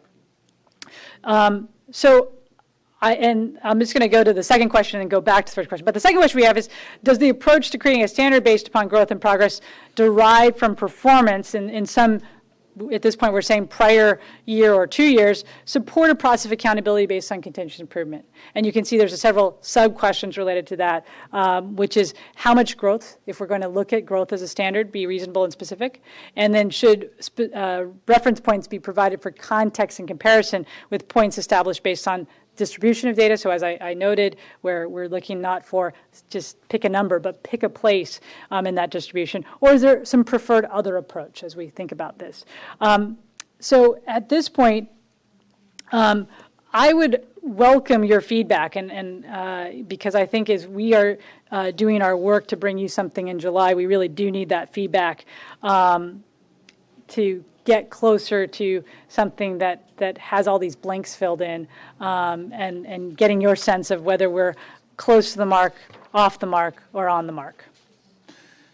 So thank you for that. Let me start. I think my feedback is there's a lack of level of research so far in this effort to really give us what we need, and I'm combining our conversation with the first item this morning as well. First of all, let me just pick on the career tech sequence. What did you call it? A to G and A through G and career technical education pathways. Pathways, okay. I believe that there's no clear definition of a career technical education pathway. I believe there's no, I'm just picking on this one, that there's no reliable and valid data on them. Often what's called a pathway by one school district is called by another. If you're going to use a state model curriculum, I don't think that was ever vetted to be part of something like this. Go back to this experience I had reading the business ones, and at the end of that, you might get an AA in business at a community college. Is this appropriate for a high school? And then to say, if you don't have all of these things in the model standards, you're not on a career pathway. So I shuddered when I saw your chart there that how many when you combine CTE and the career pathway. So I think we need a process for vetting the validity and reliability of all these metrics and measurements. I'm tripping over the definitions in a minute. And then we need research on how good is good enough. Okay, how many kids should be in a career and tech pathway? When you look at public opinion, and I'm not arguing for this, it's something like 80 to 90% of the parents seem to want 4-year college, not the career pathway. So, what is the evidence for what ought to be how the performance standard? I'm going to call it how good is good enough, or as students would say, what do I need to do to get an A in this course? We need to think about that. And for some of these, I don't have the vaguest idea. That goes back to was the first item was 90% attendance good? How about 87? Where's this come from? I mean, I'm too old to pull numbers out of the air and done it too many times, and it's dangerous. So I guess I would ask. And then finally, we need a technical effort that would set up not only criteria, but I think some state level way of validating the local metrics. I mean, I don't think we should put on each school district the responsibility to validate them. So Conley suggested that be done. And I'm all for local metrics. I just don't, I think there has to be some way of having oversight of them and having some criteria for them. So all of this makes me worried about, the September deadline here, that we're going to have all of this done. And then the final research area is, if we're going to use growth, how fast should growth be accomplished? I mean, you can start at a low level and have fast level of growth. You can start at a high level and have a slow level of growth. How much growth is needed in all these indicators? So let's take career pathways trust. How would you set up a growth measure for that says this point you ought to have X number, point 2 you have Y number, point 3 you have Z number? I don't, so and maybe some of these are going to fall out that you just can't get there from here right now, other than displaying them and displaying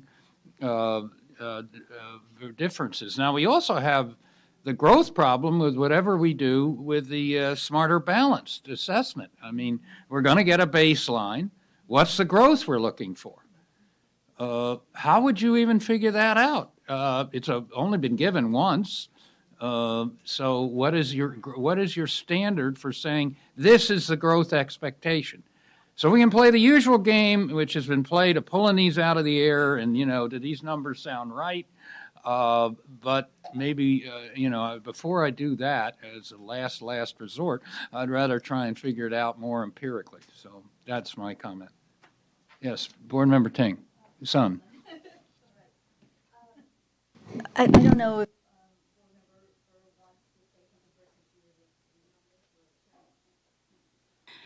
well, I just want to pick up on what President Kirsch said. I think, and I'll use a term that Member Rucker used this morning, which I loved, which is data-free. I sort of feel like we're being asked to come up with these judgments in the absence of data.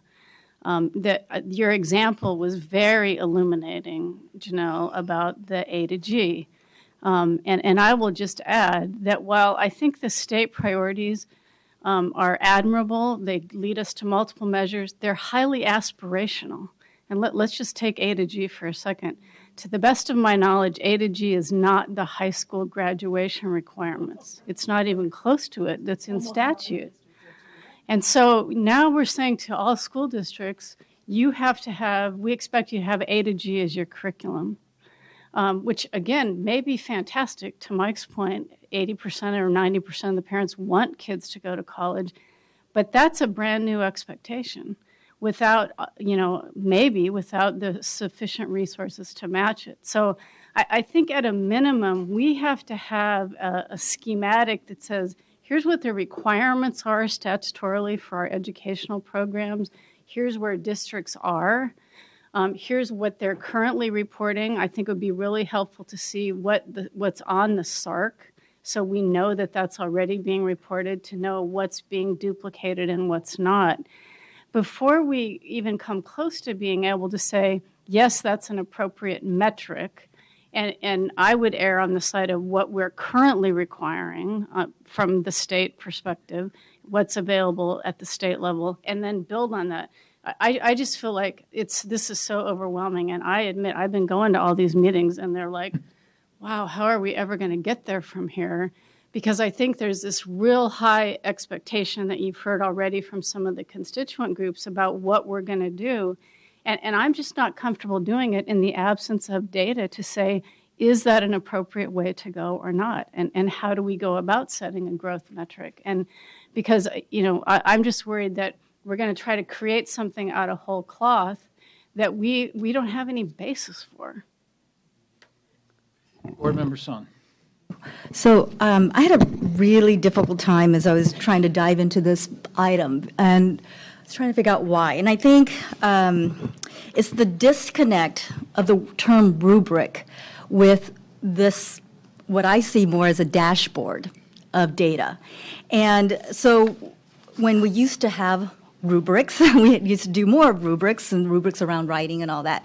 They're holistic, right? They tend to have very descriptors of lots of measures completed. And what I'm seeing that we've got data and then we've got some idea of what we want, but we don't have really a descriptor of what we want. And perhaps there needs to be some kind of a in-between around that. The dashboard idea, it's, again, the disconnect between what we talk about self-assessment and continuous improvement, it doesn't seem to gel. So if we may take more of a real rubric approach to it and perhaps somehow take the different categories or the different metrics that were under different state priorities and somehow in some way make it the gestalt of it, if some way we can kind of pull those together so that the parts actually are speak to the whole, I think it might be helpful. And that might also mean that we need to go back and actually think through and write out, just like our content standards, write out what the expectations are around parent involvement. And then the data pieces can help fill in whether that school has done that or not. And you can also include local metrics as well to see if they've met that standard, if you will. But there's got to be, I think there's a descriptor piece that's missing that doesn't pull this data together, that needs to pull this data together. Well, yeah, just observing that. I think that's very relevant to what we're going to get to later, which is the need then for technical assistance or intervention.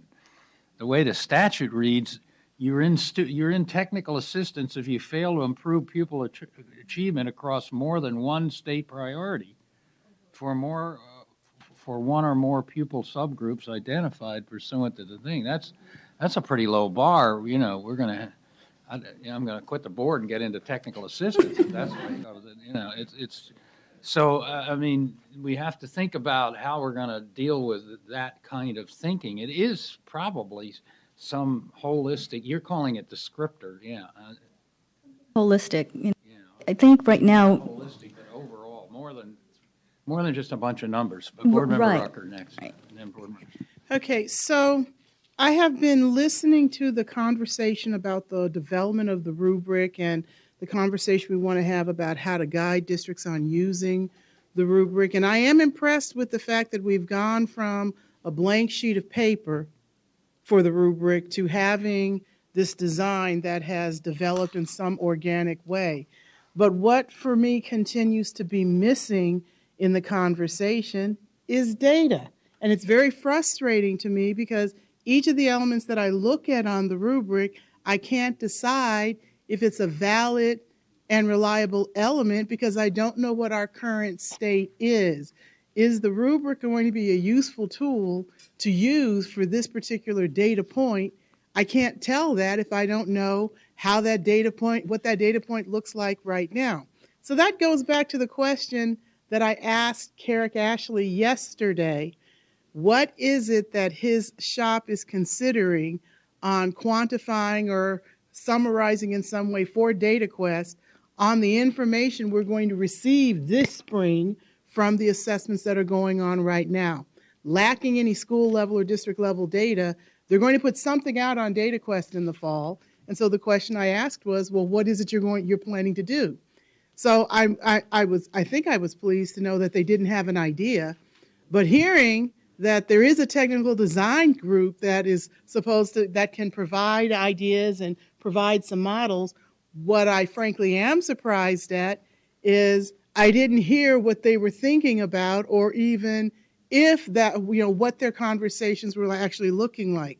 So this fall, when we actually have to make that decision in September, it would be nice if there was, whatever the document was was accompanied by some data run based on this assessment information we're getting that shows how it would look in this model, because I don't have any idea what is actually going to be reported or what could be reported through that model. But then let me take another point about the use or the abuse about data, and it's going back to career technical education. In the time I have spent on this board, no, let me change that. In the time that I have spent working outside of a classroom, no, let me change that. In the time since I was a student in high school where there was this conversation about college or career, I'm happy that California has moved beyond that debate and we're not tracking students either into a vocational program or a college program, that we're actually encouraging LEAs to figure out ways to make both options available to students if that's what they choose. But I do agree with Dr. Kearse that we still haven't figured out what that means. Tom Torlakson and I worked very closely on career technical education issues for a long time when he was in the legislature, and we were part of that conversation and contributed to a lot of that work. I worked with the Irvine Foundation when they gave those grants to those first state schools to try to create these career pathways. But in creating those career pathways, have we defined the field about what a pathway looks like? And do we have enough research to say that this is the definitive model? Or under that umbrella, do we still have enough flexibility to say that all of these models work? I think any parent in this room will say a career pathway is one that gets my child through school, and when he gets out of school, he gets a job. So it doesn't really matter what the major is, or if he goes through high school and gets a certificate, or finishes college as an art history major, did he get a job? That's the answer to a career pathway for most parents. And so we have to figure out and be careful if we're going to collect data on career pathways, and we have this tension between parents who have the desire to make sure that the A to G curriculum is available for their students and they matriculate from high school to college, that we don't end up tracking students again, or we don't end up setting targets for engagement of those students or targets for numbers of students who are either in a career pathway or in A to G, that we start tracking students again. So I paid very close attention to the advice that both Dr. Darling-Hammond gave and Dr. Conley about what the unintended outcomes are from how we choose to use a data point, because I have to tell you, that is my greatest concern, that there will be some unintended outcomes, particularly in this area, about how that is used. So it's not just about what is a valid or reliable metric, but we also have to think about what some of the unintended outcomes are going to be on that point. In July, and this is not, I want to make sure I'm not asking this incorrectly so that it doesn't become an action item. If it's possible, in July, when we come back to have this conversation again, to simply just have this chart with all these ideas for data points, lacking actually how that data would actually be reported for a real live LEA, it's not helpful to me. So if there was a way to figure out how to collect some existing data and show how that would operate in the model that's being recommended, that would help me to have a better understanding about how the model would operate. And I do agree with what Board Member Song said about there is a difference between a rubric and a dashboard. You know, for me as a former classroom teacher, a rubric gave students an idea of how they were going to be graded, but it didn't give weight to any of those elements. The dashboard is where the weight or the points or the metrics or the value of each of those elements were. So maybe in our conversation, what has been confused is an effort to conflate two different operations into a single document. And it might be easier and even simpler to separate those two operations and to separate those documents. So that's all I want to say. Are you suggesting, I just want to spell out your suggestion, that they would fill it in for, let's pick out Sacramento Unified, and just show how it would work for a specific district? Is that what I heard, or did I not? No, well, when we did school finance and the local control funding formula, you know, we ran it in 20 districts just to see whether this was completely cockeyed or not. You know, I mean, so, and until we saw a little bit of real data with real school districts, we didn't proceed to the next step. So, I'm just trying. Yeah, that makes sense to me. The reason to I'm have asking for that is because then we'll figure out if some of the things we're asking for in this rubric can actually be data we can collect in a uniform way for all districts. And for the local metrics, are we actually giving districts enough guidance on how to figure out how to put that data together? So I just think doing a model data run would be helpful. So can I just comment on that very go quickly? ahead. And then Board Member Shimasaki. Following the January meeting, we did put a request in for exactly the reason that you're giving in terms of getting data files. We received that data file on Tuesday. So we're working actively to pursue what you've asked for. We also, then following the March meeting, did what we could to use data, which meant we used the publicly available DataQuest files to do some initial scans on this, which really brought us to the conclusion we didn't have enough data actually to give you what we created, but we did create some scenarios and examples, but we felt like it wasn't enough to really support a robust conversation around this. But I absolutely understand your point. We now have the files, and we will be working with the department staff to support the analysis of those files. But it has been a somewhat lengthy process to get to the point where we can do exactly what you're asking. I just want to make sure I understood what you said. You made a request for data in January. This is May, and you got it on Tuesday. Doesn't that suggest we may have a large-scale problem on doing data runs? And I think this comes back to some of the early morning conversation about where's research and evaluation, and I think that there's been, that's a function that hasn't been as organized in that manner. And so as we bring in this new work with new requests, I think that's informing some of the way that work is occurring. And so we are doing our best to, we absolutely agree with the perspective and want to be able to reflect that. It has been a notable challenge in the process. Well, I'll exercise Board Members Rucker's discussing might also help us think a little bit about growth rates. So in the finance formula, to get them to some place, how fast would the money have to grow? And that's how we came up with 6 years, which is now down to 3 or 4, thankfully, but that might help. Board Member Shimasaki, we have a list. Many are on it. Karen's having the list, so I will call on you in order.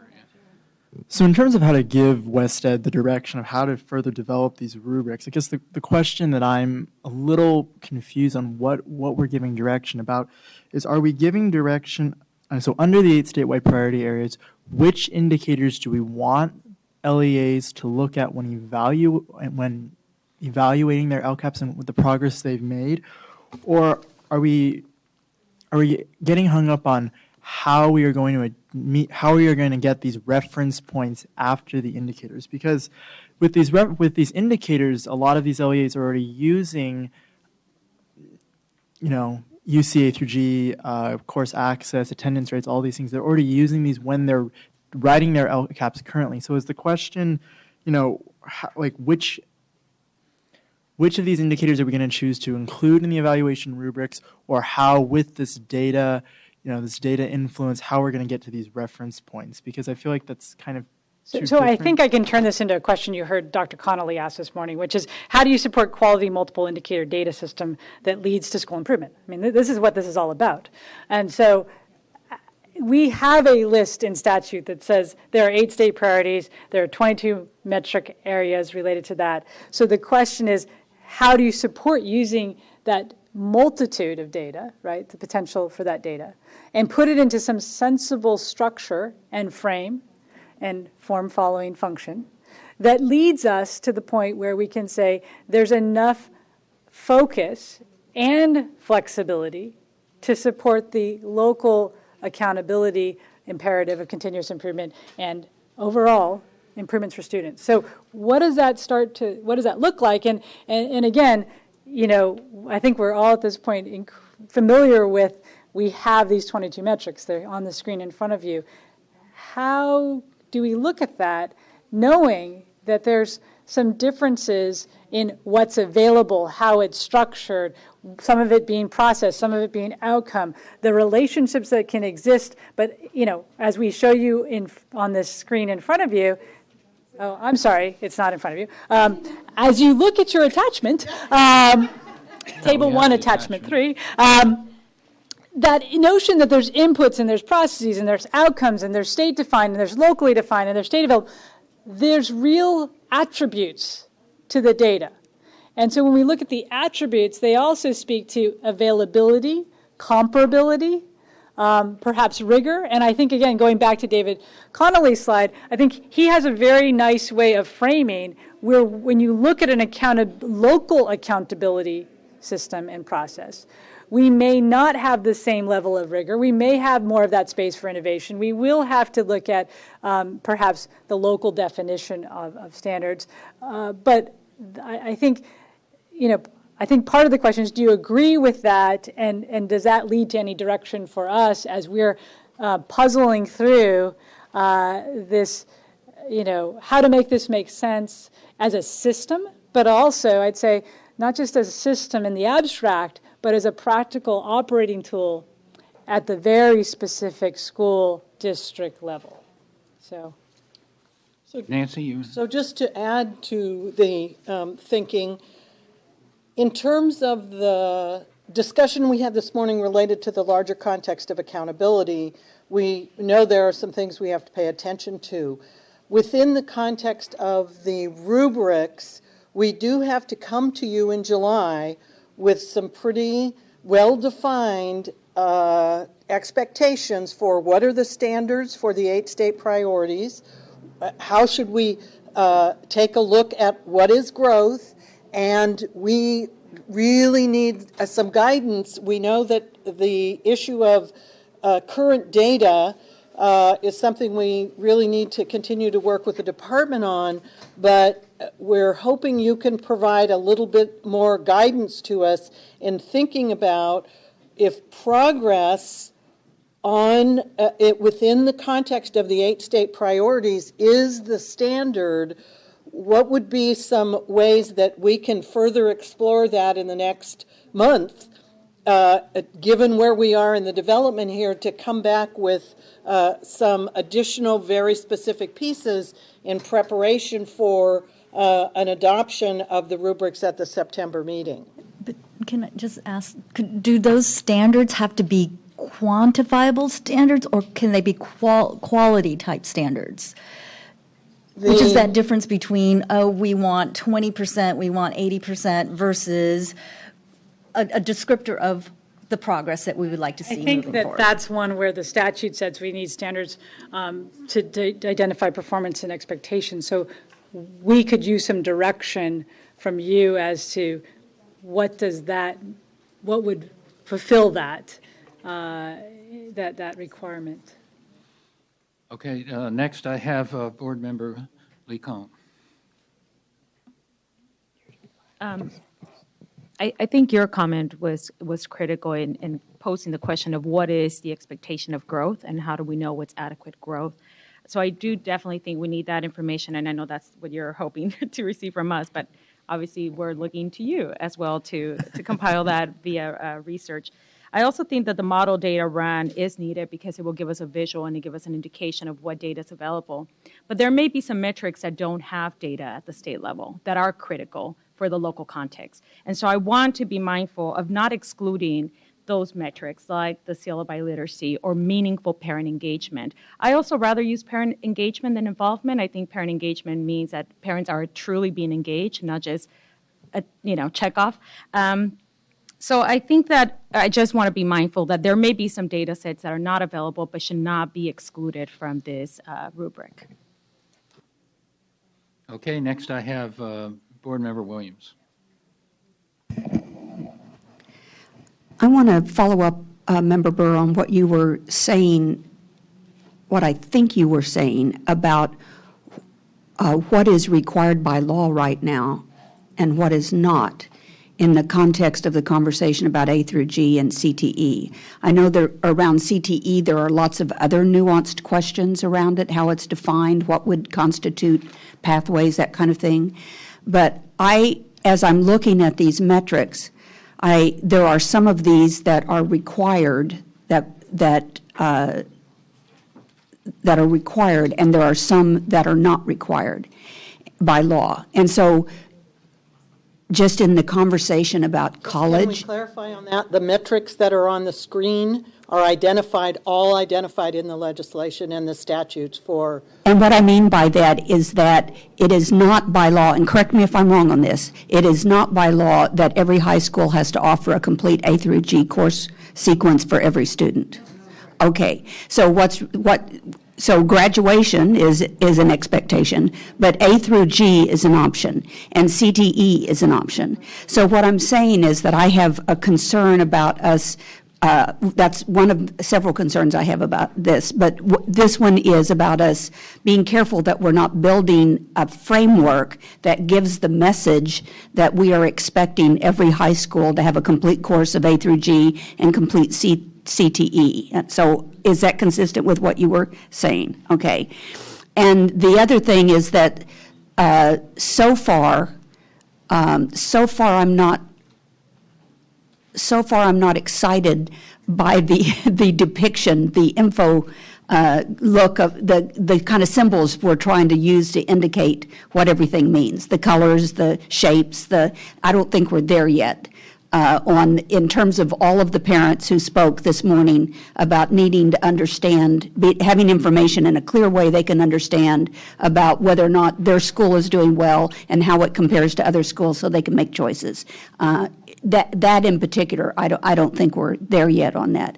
And then lastly, and I don't think this is because I haven't been following it, I was kind of waiting to see what the rubric would look like, and I was thinking the same. I was thinking my understanding of a rubric is it gives the student an indication of what's poor work, what's adequate work, what's excellent work, that it's kind of an evaluative thing, and that's, then today I realize that's not what we're talking about. So in March, we've shared a version that included a practice analysis that was a rubric aligned to the steps and systems change around what it looks like when we analyze data and identify goals and support actions that include addressing resources.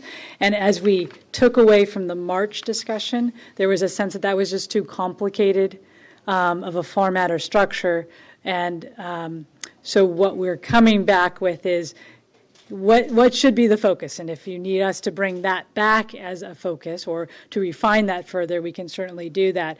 But I think some of what we've had to struggle with, and I think it's just inherent in how complicated this is where's coherence, right? And I think the other part that I'll just note that we've talked about before is coherence is going to happen over time because, as you heard this morning, there's still that larger process of an accountability process for the state. And I think some of the comparability pieces come out through that. And fortunately or unfortunately, the rubric is leading first. So there's an order of this, which is what does it look like to support local reflection in a larger accountability frame that has yet to exist? So I think many of the comments that you're hearing are asking and providing input to the overall system. I think the question that we need to answer or get some guidance upon is, so what of that fits into this system that we're going to call the local accountability piece, the local frame? So let me make my last point here. The last concern I have is that July and September are too soon, and is there anything we can do about that? Because is October, yeah. It can be changed. We've changed these before. We haven't changed them. We've asked for them to be changed. Board Member Burr, you want to comment? Yeah, I will. It can be changed. We change things in statute all the time. And I think that this is of a piece, right? We've spent a lot of time on the LCAP. And Janelle did a great job of explaining that we are very early in the growth cycle of the LCAP and the annual update. Haven't even seen an annual update yet. So we're being asked to create something, again, data-free. Don't know where districts are right now, or we don't know how the other pieces of the system are being implemented or what might need to be improved, what we might need to have going forward. And just to add to the complication, we all know this, we are missing big chunks of this. We are missing statewide assessments, whether it's our summative assessment, whether it's our English learner assessment, whether it's what the heck do we do with Casey. We have big, huge holes. So I think that's part of the angst that's going on here of how And Mike and I have the same thing. I'm not picking a number out of the air. I have done it over the years, and it's the wrong way to go. So I think what we're trying to get from you is guidance about what are some options, because we're not going to get there in September, at least in my view. I mean, there's just too much going on, too many unknowns for us to create out of whole cloth what's being asked here. So can I propose something that I think takes a collection of thoughts, which is data does matter in some transparency and process, and I think, but whether or not it is the rubric, I think, is the question. And is it that we need to go back to the 8 state priorities and work harder on what would be some research-based practices that populate a more typical rubric, of which there is a data tool? So I'm getting to, does it make sense to you to flip this from what we were in March, which was, it feels like there's a lack of coherence and we're doing too much with these various parts. We think they all matter, but the representation doesn't feel right. So we flipped it to you at this May meeting and saying, well, then let's focus on data and take the more rubric-light element of this and put it into a complementary tool. Is it that it may be that we take the data piece of this and flip it to the complementary tool and make it more about those practice statements with regards to the priority areas?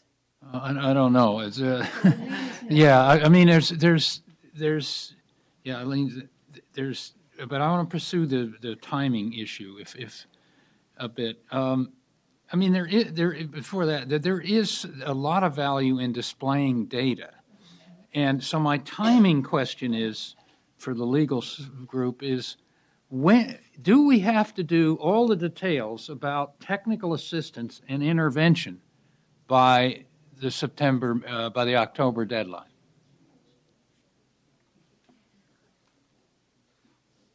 I qualify as the legal group.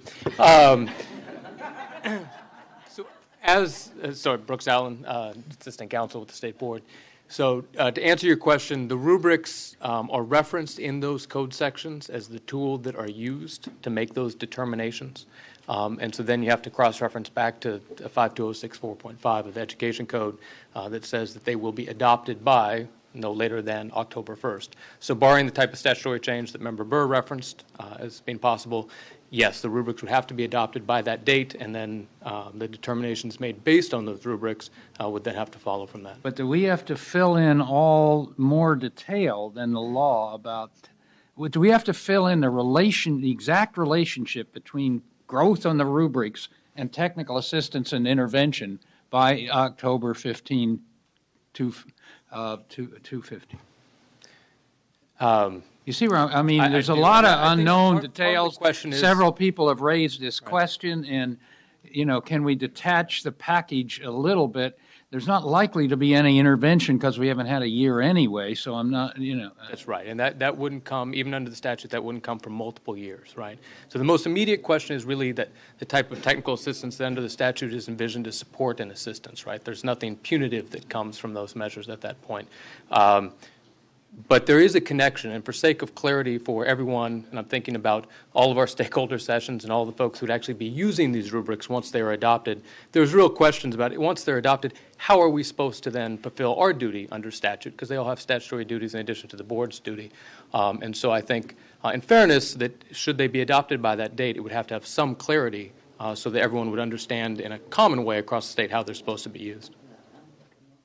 Okay, yeah, reading from the statute, it specifies, this is technical assistance, this is the early one, that the county superintendent shall provide technical assistance using the evaluation rubrics to any district that fails to improve pupil achievement across more than one state priority for one or more pupil subgroup identified pursuant to a section. So the superintendents, is it your expectation then that the superintendents, in what year will they be able to begin to use the rubric?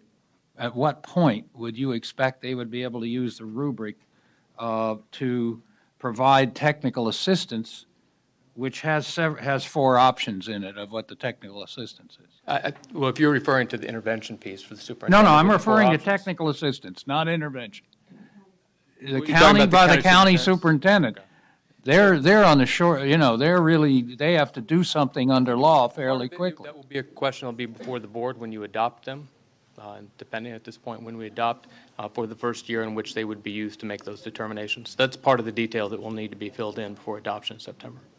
Okay, so we don't have to make them operative as of October 15 to 15. I think given the discussion today, that's a question that's best answered when we have them more fully fleshed out. Okay. Board Member Strauss, sorry. I just want to first thank Janelle for the continued work to bring us down the road. And actually, having gone through the process of the last 20 months, I actually trust the process now. But I do think we're on the road. So I just want to build on some of my colleagues' comments coming from the school and district practitioner role. We want it coherent. Everyone says that. We want the systems to connect. And we have for local school districts, we have LCAPs, we have SARCs, we have SIPSAs at each school site plan, and then we have LEA plans. And the dream is, or the fantasy, maybe it is, that is eventually the pieces connect, and you're not filling in all these reports, but they actually are meaningful, that someday they'll be actually electronically populated and they'll work. But my worry is we have so many, I think you said 22 already, that you end up creating, and I think that's a fear from the practitioners, that it's a checklist and a compliance and not a useful document actually furthers the work. So I think back to Ted Sizer, who was so influential in my work in leading school reform, that less is more, and that we ought to be thoughtful. First, I actually like that we've grouped this here, input, process, outcomes, in that we've sort of narrowed it. And even CORE in the presentation quickly is one of the slides that had grouped one weighted 60%, one 20%, one 20%, at least grouping, which we did in our LCAP, helps to narrow the focus for what we're looking at. So the other thing I would say, so the grouping of the areas, I think, is something we want to continue as to make sense of this. And then also, it has to be useful for the schools and the districts, but it also has to be understandable for parents and people who are trying to use it for whatever way they're interpreting it. So, so that's the first thing. Secondly, I liked your colors because I think that's been helpful, and I've been part of the support work, at least in liaison with Sue, to some of the rubric design groups. I think, honestly, when we got to the shapes in this one, then it got a little more complicated. And so I think you're trying to find a way, but I just would say I thought colors were actually helpful, although my husband's colorblind, so probably for him it wouldn't help. But I think for people trying to understand and make sense of what it could be more than 22, and I just want to talk about some of the challenges of the difference. I'm trying to say the kind of issue and say kind of for me and for a practitioner what would be helpful. The other thing is I think we agree that this is going to phase in, that through the process that we don't have to have it perfect by October or even next January, but we're going to see growth. So I want to be thoughtful as we put the measures in. And Monday, when I was talking to school administrators in North San Diego County, they were talking about the differences between elementary, middle, and high school, which we've talked about here. And so and I think maybe Carrick and his team then could begin to help us begin to say, so what do we even have for elementary schools and what do they focus on? What do we have for middle schools as a long-term middle school leader? And then for high schools, we know it's very complicated. So one of the issues, to build on what Member Williams is saying, is on A to G, for example, except for continuation high school, and alternative, traditional high schools do provide a 4-year an A to G progression, but some kids enter it but get below C in some courses, so they take the course but they don't fully complete A to G ready.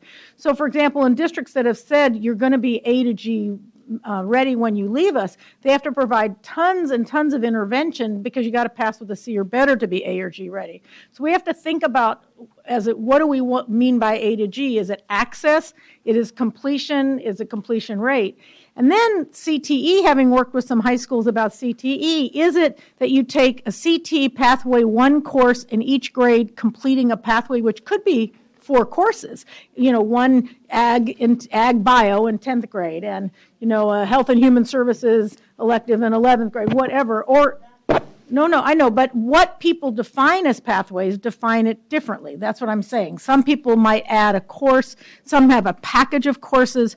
So, and I do think Dr. Conley's done some research on that, but if we're going to use CTE, we may need a little separate subgroup, and maybe it's our CTE people and districts who help us think about because I think CTE is really important. I think we're moving a long way from the early ROP years, and I think some of our career pathways are far more rigorous today than we've seen in past years. And so I think we don't want to lose CTE, and we don't want to say all A to G, but we want to decide what is a reliable measure, because it's locally defined, and it might mean different things to different people. And I just think that it's just not clear yet. Dr. Connolly did do some great analysis with PSAA on what were reliable indicators, and we might want to revisit that. And I actually was interested more even what he was doing in Newport Mesa recently on what dashboards are looking like, because it is and I think the CDE did a little sample dashboard. I think San Joaquin Office of Education helped look at a possible dashboard like maybe a year ago. But I think we need to make it's going to have lots of stuff, and how are people going to be able to read it? And some of these charts and checklists, I think, become just the compliance document. So I'd like a little bit more on possible dashboards, and the people, again, like CORE is beginning to think about, not that they've resolved all the issues, but I think because we have this timeline of where we're going, I'm just interested on the issue of kind of simple with some things that make sense by level. Could we mention something before you continue? Both Brooks and I would say that in the research we've been doing on dashboards, there's really quite many examples that we could take a look at. The issue is, what are the mathematical algorithms and the data points that undergird those? So the dashboard is really just the tip of the iceberg, and it's this capacity to have all of the data that then causes the dashboard to make sense. And so I think we have to sort of make sure that absolutely some easily and user-friendly ways to take a look through a dashboard lens that's very helpful. The complexity lies in the capacity to really work out the details of how to get to those color codings or other things. Well, and then my last comment really, and I know we're moving more quickly now toward our October deadline, is that balance between state and local of what is required. For example, teacher assignment and credential status, which is we could establish, and then what is going to be locally defined in some of the areas. And I'm not sure in the dashboard, Janelle, if you've even thought about how we set up this, because you had in your chart on the attachment. Yeah, so I mean, this is, so we expect there's going to be a number of things that would need to be locally defined, even if, which we would allow for upload. And we've started creating, we're saying it's a local data selection, a data metric selection tool, which we've actually populated with research-based as well as locally generated ideas around potential metrics. And so the thought would be giving folks a tool that they could then use to potentially select local metrics with some criteria reference to say, you shouldn't select something if you don't have the data. I mean, there's some obvious things, but, are you engaged, are your stakeholders understanding and using this kind of data? And if you have a choice between two things that sound good, choose the one that people already know and use. So we're going through, and we've found some, Harvard has a great data indicators project that we've taken their criteria from and are starting to map into this list for some local use to allow that population, because we think, again, I think getting back to what Dr. Connolly said, that local ability to frame and put in that context is so important. So even if we can look at the backbone of this being those things that the state has, we do think there is a need to accommodate and address local data. I think the question then becomes, if we're looking at growth, because I think I think there is general agreement that in continuous improvement, it is about growth. When you get to that local frame, how do you define growth? Is it locally framed, or is it based on some type of criteria that the state has established? And I think this gets back to President Kirsch, your comment around, if we're going to go down a path, let's make sure that we have some way to validate locally identified standards. Would it even include some assessment of growth within that standard? And I think that's an area that we could use some insight or feedback about as we go through the next iteration. Board Member Molina next. I just want to offer one quick point of clarification because I know it's come up. For those folks who don't get to hang out with these statutes as often as we do, I just think it's worth a reminder that on your attachment 5, if you look at pages 5 and 6, it includes Education Code section 52060. It's just a good point of reference because I think sometimes, we all spend so much time on the details. We know that all of these are spelled out in fairly prescriptive detail in statute. And so part of the reason that all of those are here, and even the particular language with respect to CTE or A through G, although all of these state priorities are always identified as applicable, right? So for instance, you're not going to have a high school graduation rate when you're talking about an elementary school district. I mean, there's some really obvious ones. We don't have an API. So it is as applicable. But where they are applicable, statute says that the priorities are defined as, and then as measured by, these following things. So part of the reason that you see these particular elements and these particular measures embedded, and how we build those in and meld them and build those in, that's part of your task in terms of what we adopt. But there is a reason why the specific language is put in there, because it all comes straight from statute with our charge. Board Member Molina. Well, this is tough because there's been some great discussion, and I think I'm more confused than when I first started. But I want to remind us of how you first started, Janelle, and you said we need to go slow to go fast, right? And this process, it seems like we're moving it too quickly. I need some clarification. Comments such as we're turning into compliance. This is definitely a concern that it is becoming a checklist rather than true analysis of how schools are doing. The comments of we don't know where districts are or how they're feeling. I can tell you right now there's a lot of confusion. LEAs are confused because we have submitted for review the rubric to districts, and they're looking at that as they are currently writing their plans now. So I'm very concerned about that we don't have a metric, but we're still using kind of the rubric. My question, Janelle, is I don't think I heard Dr. Connolly say this morning about how the grouping of the priorities was critical and how the relationship about these priorities, one doesn't stand alone. They are all critical, and the relationship of all of them is really what creates that outcome to tell us how children are really doing. So my question is, if that's a true statement, and I'm not clear, so help me with this. Are the priorities and the way it's written in the statute currently written in a linear fashion? And if so, if they're written in a linear fashion, it's forcing us to write them as a compliance because we have to address each one of them. Can you clarify that for me? So what I'd start with is saying it's amazing how getting to simple can be so complicated. Right. So when the statute, the 8 state priorities are actually written as they're just listed with no particular ordering, and then in the LCAP, what they're organized is in 3 major groupings, and that's pupil outcomes, engagement, and basic conditions. So we have gone through various iterations of saying, well, those 3 groupings seem to be something that resonate, but as we've looked at and reflected with Dr. Connolly, there's really different types, and getting to the point you're trying to ask about, which is, so yeah, there should be a theory of action or an alignment between something happens to lead to something else that actually ultimately leads to pupil outcomes. We need some guidance. Is that the ordering? Is that the structure that's going to make most sense? Or is it the structure around the 3 groupings? Is it is it outcomes alone? Is it, as the major feature,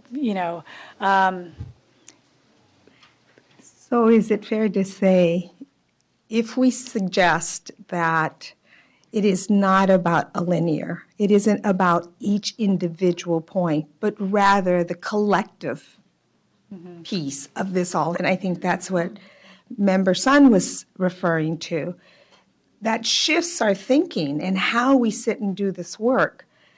because it's a very difficult way to measure the collectiveness of it all. So I think this gets to the question that we've not confronted before as a state, which is, what does it mean to have multiple metrics?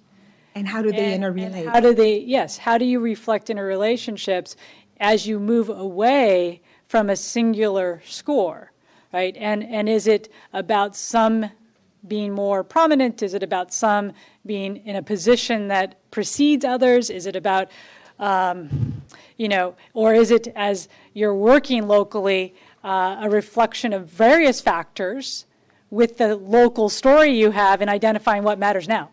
And so there's a process element that maps into this that is very much about local practices, but is there perhaps something that gets structured, with the intention of this, how does it get used to accommodate local context, but to also drive to the fact that, when you look around the state, and we've done scans of LCAPs, every single plan that we've ever looked at has some goal related to student achievement.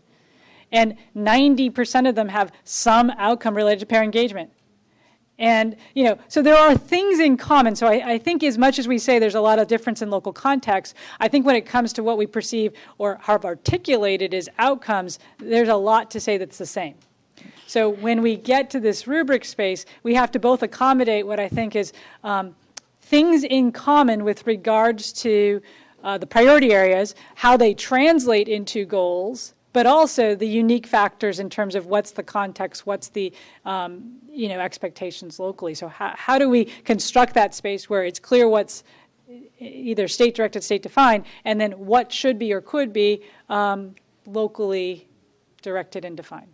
One point of clarification, remember these are identified as LCFF evaluation rubrics. So while the LCAP is certainly an evidence-based district data that indicates how a particular district is implementing LCFF, the role of technical assistance, the role of support from counties, from the superintendent, all of that is a part of the larger system. So that complicates it a little bit more, too. Exactly my point. Okay. Okay, Board Member Rucker, then Board Member Williams. Okay, so we still need to get back to the fact that no matter what the decision, we have a decision that has to be made by October 1st unless there is some affirmative action taken by the legislature to give us some flexibility on the timeline. We have some clear data points that have been articulated by our legal counsel that have to be included in this rubric. And so the question that I have asked for is if we can get, based on even just these data points, can we get some models or do some modeling about what that kind of reporting would look like based on what you have recommended here? But the other question I also wanted to ask Brooks is, let's say we come to some recommendation in October that is adopted. Does the statute, earlier today I said, we have a need to be the thermostat, not the thermometer. Is there flexibility in the statute, based on your legal opinion, to allow us to make some incremental adjustments in the same way that districts and county offices are going to update and revise their plans on an annual and then a 3-year basis? Do we have flexibility to make some adjustments on this model and this rubric or dashboard that we're creating? Yes. In fact, it explicitly contemplated in the item is that would occur. And for some of the reasons that Member Burr pointed out, we're going to have new data, right? So the fact that the priority around people achievement says we're supposed to include statewide assessments as part of that measure. We don't have a lot of those right now. Those would be built in over time. And so because of that, we anticipate and, in fact, have started to map out an early plan of what that might look like to adjust those moving forward. Board Member Williams. I want to make sure that the concerns I'm expressing right now are absolutely no reflection on all the hard work that you guys have been doing. It's more a reflection on all the hard work the whole state board has been doing for 3 to 4 years and so many things on our agenda every single time. And unless you're the dedicated liaison, to an area, then sometimes it's hard to keep up with all of the pieces of it. And so I appreciated Brooks reminding us that there are pieces, most of the pieces of this that you're working with are in statute. And while Member Burr says that we could probably get the timeline changed, it would be a whole different story to try to get the pieces of this changed in the statute. So I appreciate that reminder. I still am in support of, if the state board, the rest of the board members were in support of, just seeing if we could get some more time on this. While it's possible to tweak it after it comes out, my feeling is you need to come out of the gate looking pretty good. When people are already tolerating a lot of ambiguity and nervous about whether we know what we're doing and whether we're going to pull all the pieces together, it's just better for the first shot out of the gate to be as good as possible. That would be my wish. Okay, let me pose a somewhat different view of that, which is we could go, just for discussion purpose, to a more or less minimalist approach that would not say that we're, this is a complete product. Once we verify the data and that what data we can use, and there is some, I don't know what we're going to do with course access, which is extremely important, and implementation of state standards, which is also extremely important. But we would display what we know is valid and reliable, and we would put that out there, and then we would display that and fill in the local district, the local district where they are on that. So that's just accountability through displaying data that we have. And then we would set up a local panel that would that would review and vet local nominations for what they want to do locally. That would, I don't think that would, be added. We would just establish that. And then we would put in some, what you call reference points. We could put in the state, whatever the state average is or something. Not color-coded change things. I mean, we don't have at this point, I think, an elaborate set of data for growth and rating the districts on whether they're blue, green, or red, or whatever they are, and try and think of it that way, and think of a de facto standard. I think the biggest problem to me is not displaying in a rubric what data is valid and reliable. We're going to have the test data, for God's sakes, down to the grade level of each school. It's not like there isn't going to be anything in there.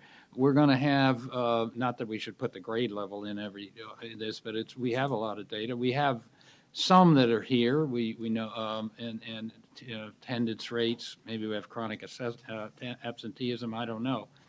But that we could do what we feel what is reliable and valid, put it there, fill it in, and then what I'm still struggling with is we have to do the standard.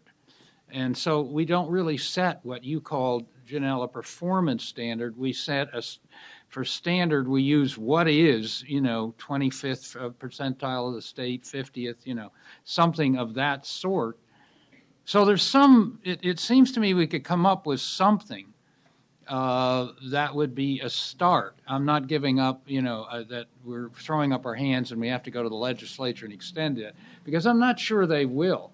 And so, I think we ought to cogitate about that, and then now the state superintendent want to comment.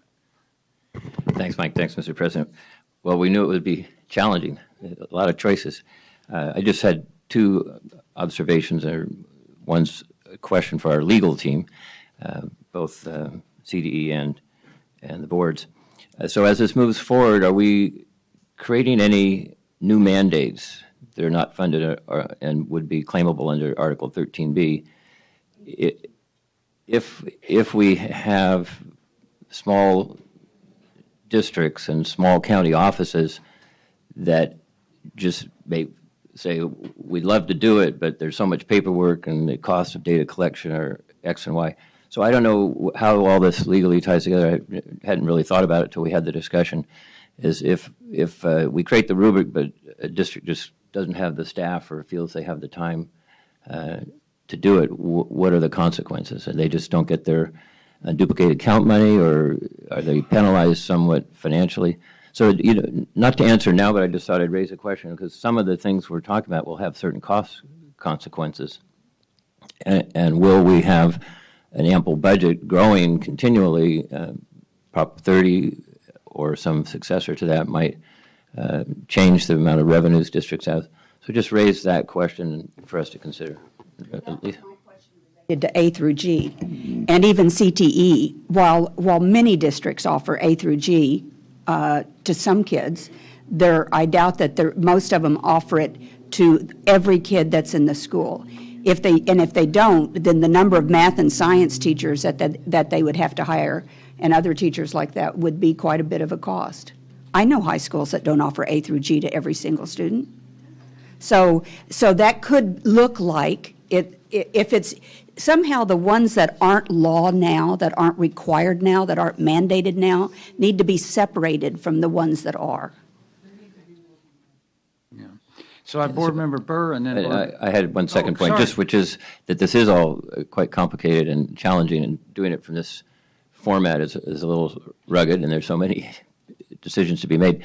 Just a suggestion, if we're staying, at least for now, with the timeline that's in law, would it be helpful to have a workshop of some kind that could be put together with CDE staff in June, to sort of, staff can boil things down from the comments we're making today, but having a workshop that's more of a workshop setting where we have tables and we can talk to each other, just an idea that could be a way to get our hands on a little bit more detail and hear each other more in detail.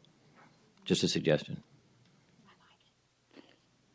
Yes, comment on that? So to respond to the superintendent's question, so the rubrics are built into the LCFF statutes and the part of the package that was passed. There's certain provisions in that statutory package when it was passed that deal with questions about mandate around some of these activities.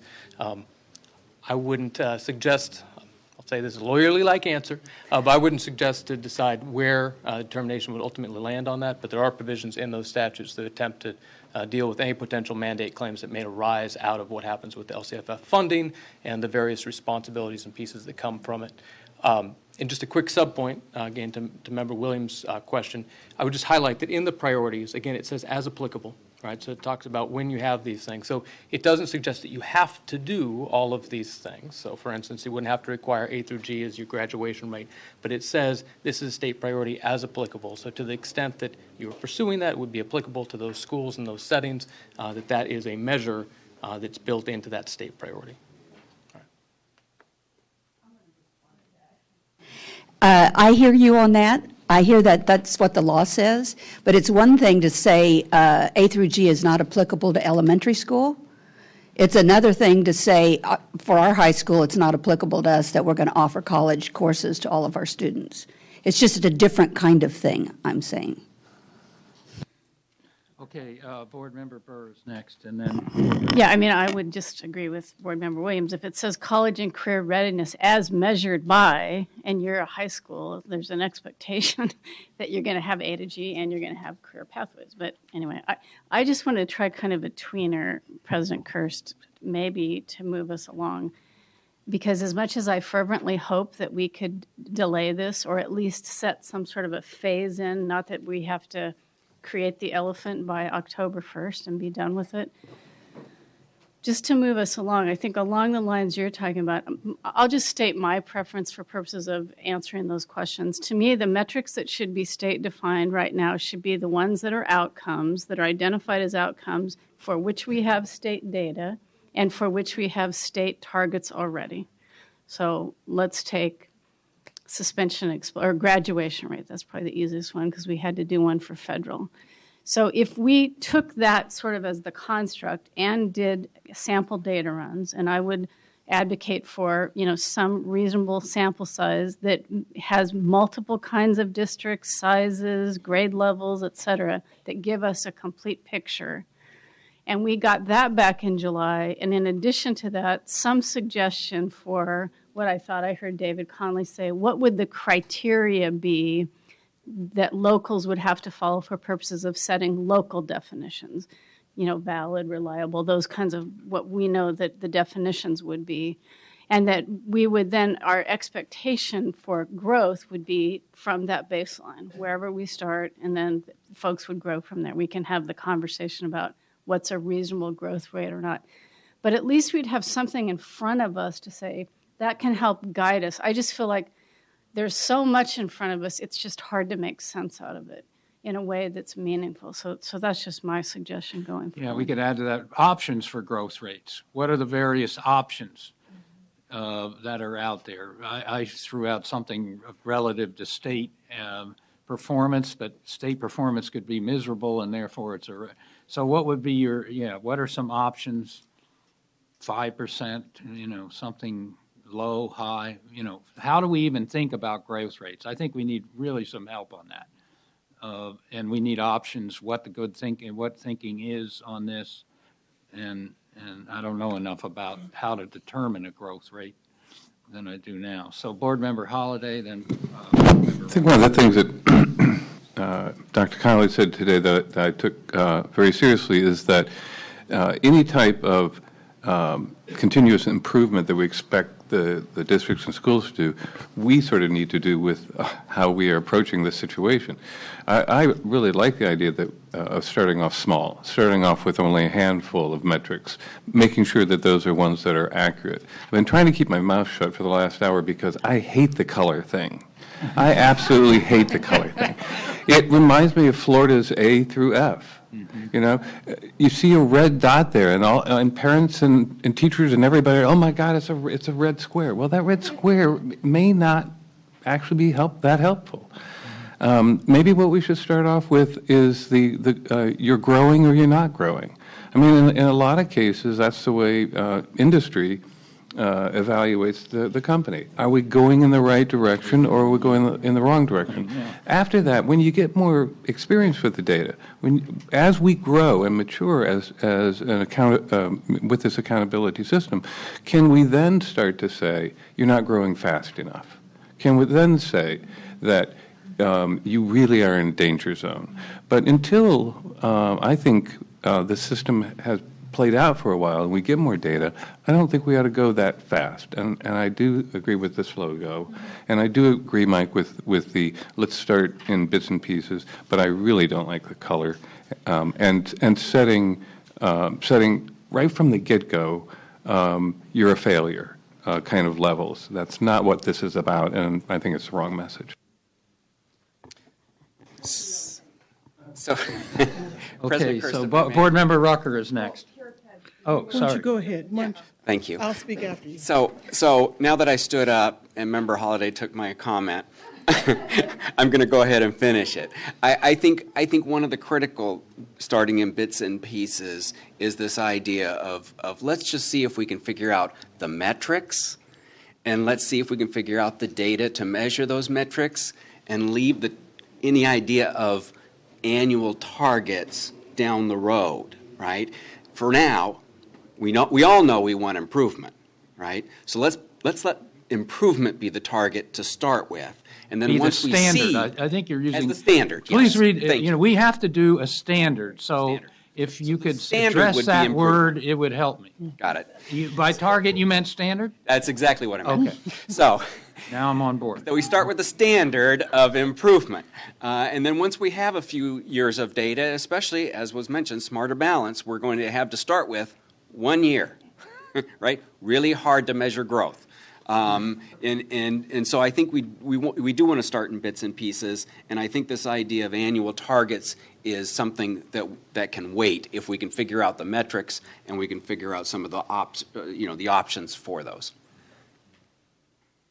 And I think, Carrick, relative to the point that you just made, part of doing this trial data run means we can figure out what data is easier to collect than other types of data, what data can suffice as providing evidence of whether or not the LEA is meeting the standard. So it actually can end up putting the multiple measures because, as Dr. Connolly pointed out, not all LEAs need the same kind of metrics. You don't have to have a uniformity in metrics to evaluate whether or not the LEA is making growth toward the standard.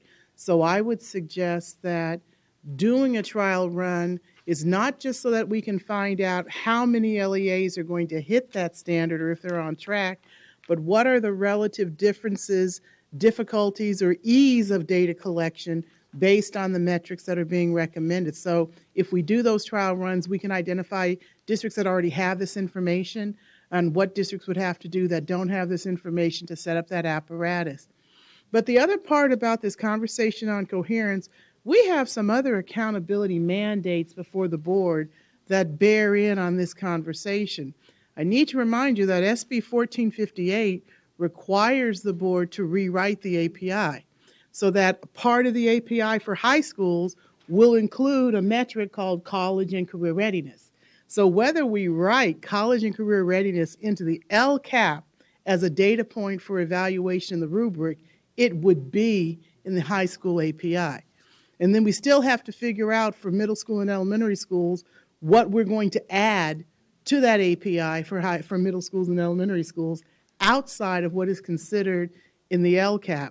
So while we want to make sure we're doing these numbers and setting the standards in our LCAP, we have that other important accountability piece that we have a mandate to address. We have a mandate to address that's been in existence for a while, from a previous governor, in fact, that requires us to figure out how to create a growth model. So at some point in time, we have to figure out what that's going to look like. So we have to have coherence in what we're doing and trying to have this conversation about the rubric, but we have other existing mandates and statute that have to be addressed as well. So while we're looking at all of these pieces, and I have to say in a vacuum, we have to recognize that there are some other existing statutory mandates that overlap into this, and so we need to be aware of those issues as well. Board Member Lee-Kung. Thank you. I really recognize the challenge in front of us because there is so much to consider, but I'm a little worried. I get nervous to know that at some point we'll have a reference point.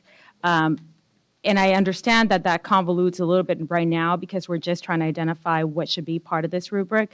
But I want to make sure that we don't move too far ahead. And at what point is the reference point going to be considered a timely target to identify?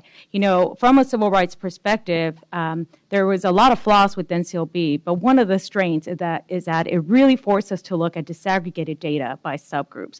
And we were able to see at a statewide, at a national, federal level, where students were in relation to other students and really identify the achievement gaps. That's something that I would also like to see here. I would want that recognition of those achievement gaps.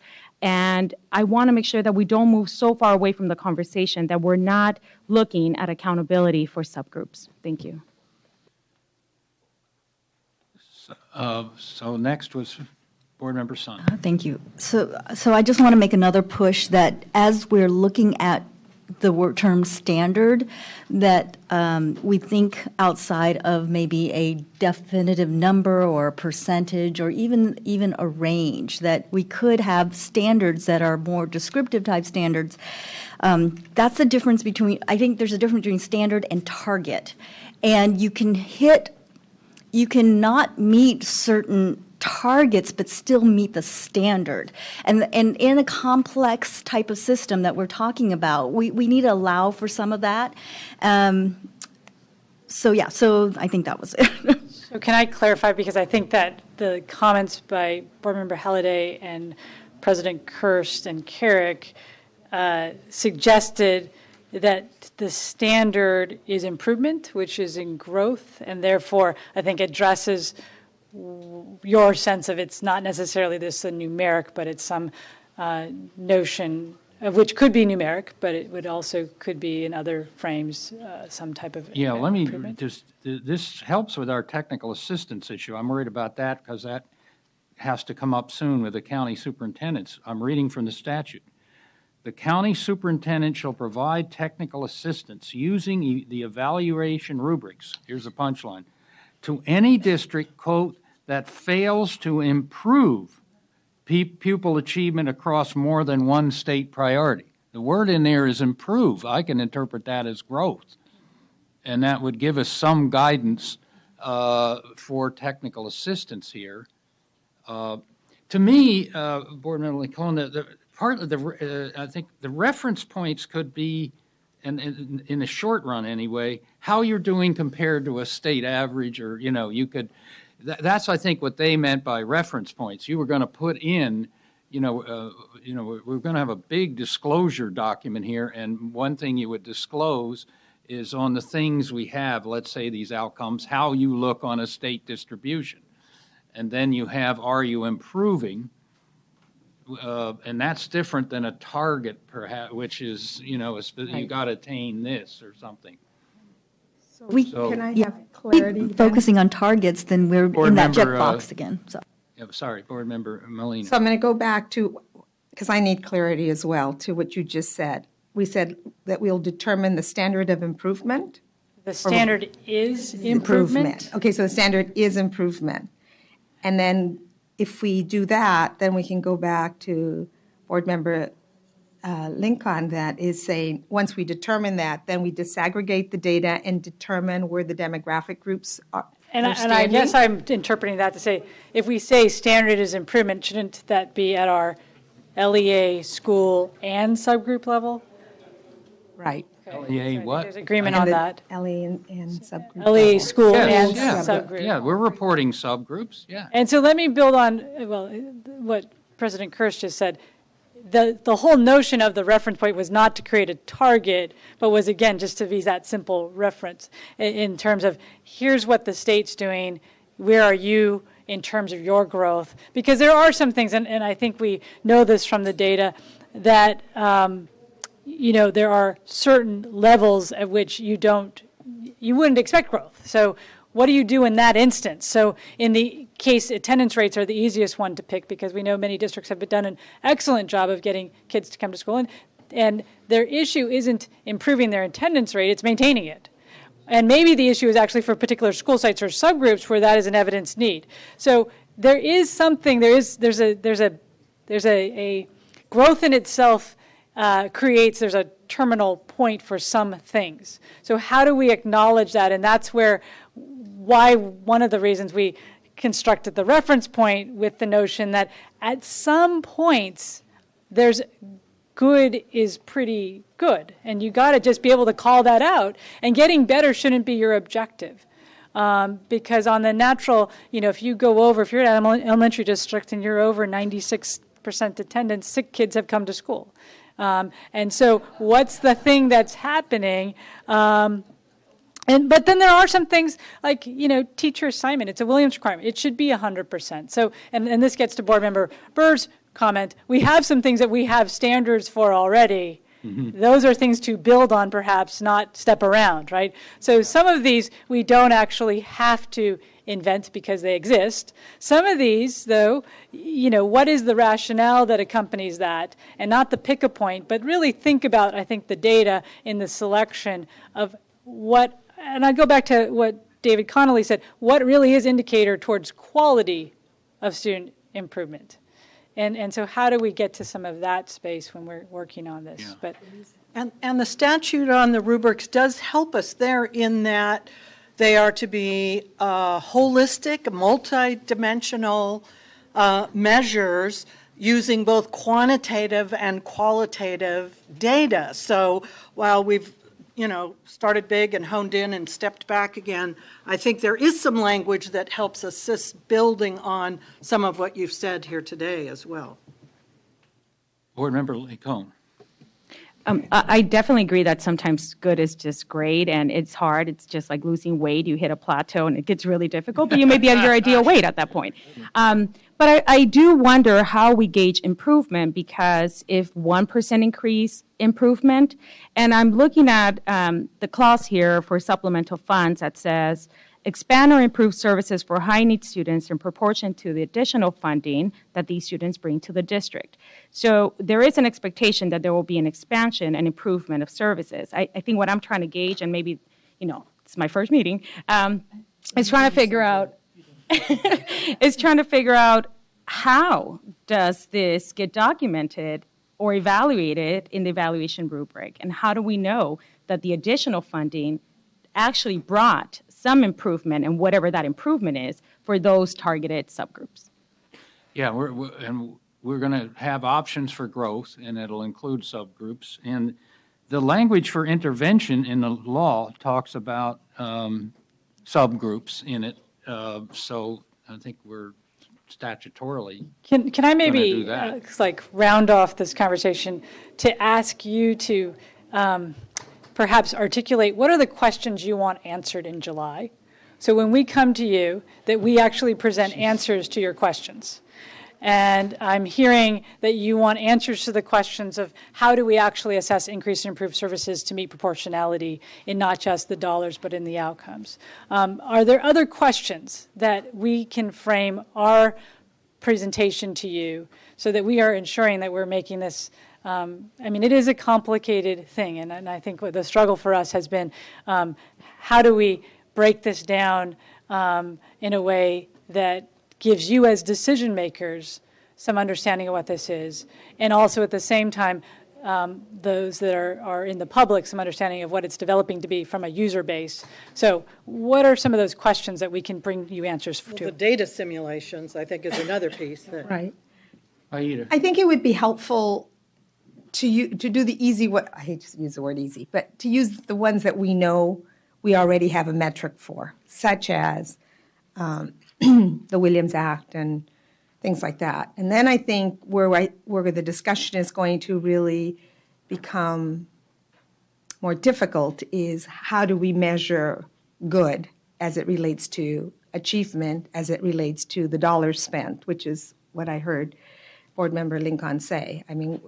So if we start there, I think we can come to agreement on the pieces that this is what it is, and we agree that this is right. And then I think the discussion is going to take more time on the other. Okay. And perhaps with the data that you bring forward or that you receive, that might help us have a better discussion. That would be helpful for me. Board Member Strauss. So when we use, I would just build on what my colleagues are saying. So when you use what we've got already and look at the 8 state priorities, we also have to group by what it tells us about elementary, middle, and high school. Now, we also have those K-8s and some other ASAM schools. But how do we even see what a picture looks like for an elementary school? And again, I know I said simpler would be a little better, and I believe in we do what Trish says coming out of the gate with what we've got that's solid, and then we build on it, but that it's understandable. So maybe you get a small group that gives you feedback or to say this doesn't make sense or this looks okay, because I do think we've gotten better as the focus groups have helped us craft it, and it's helped us move down the road a little bit. And people in the field say that our improvement even on the LCAP was much better with the feedback. So. Yeah, I want to say a couple things, but I want to build on what you just said about the focus groups and the feedback, because I feel right now what we've got is a state board focus group. that, and it's the most important one by October. By October, it is. So, and you had mentioned maybe a work group, or whether it's a large work group of us or a small work group. I think that could be really helpful. I think the concentrated, undistracted, focused time could be really helpful. For me, I agree with everything said about, I'd like to see the subgroups built into it. I'd like to see the district versus the school, kind of what that might look like, an example of that, and the subgroups. I want to make sure that where charters have a different need, that you've addressed that. Things that we know for sure we're going to have to flesh out.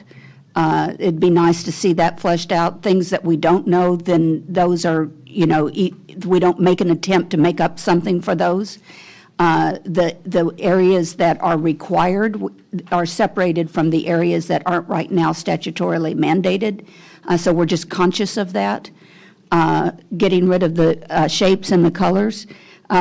because we certainly don't want Member Holliday upset by that again next time. And I agreed with it.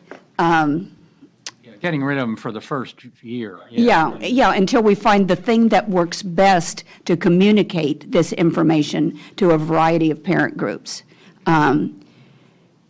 Okay, that's all I can think of right now. Yeah. Okay, Sue and. I just want to reiterate two things. One is that and there'll also be some recommendations about the standards by which locally determined metrics would be defined and calibrated, if you will. And again, I just want to make sure, because I threw out the idea of focusing on the outcomes. And I did that purposely because I think that's where most all the state data is, separate from the 100% things already for inputs. But also because as Mike reread the statute about intervention, it talks about improvement in pupil achievement.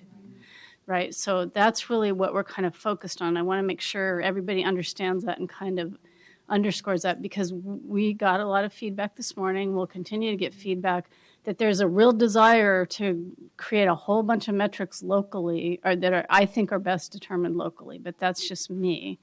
But I do just want to say, for the record, I don't want us to lose sight of the L in local control funding formula, because I think there's a real kind of push toward getting back to the state's going to define everything. So my question, I hope you listen to the tape and not, because we tried to address your questions and now you're saying sum it up. So that's a little bit unfair. It's your meeting, so we can do it however you want. Whatever. The question you need to ask yourselves as you do it, and how is this helping local districts allocate resources better? That was the idea of LCFF and the LCAP. And so we're not back into replaying NCLB Mini. We're really trying as well to help the process locally, allocate resources, and do other things that they need to do under the LCAP. Parent engagement is under that, and so on. So when you think about this, look at it from the bottom up. How's it helping them, and not just the top down on how do we intervene? Okay, I think the board needs a break, all right? Yeah. We'll convene at 10 of 3.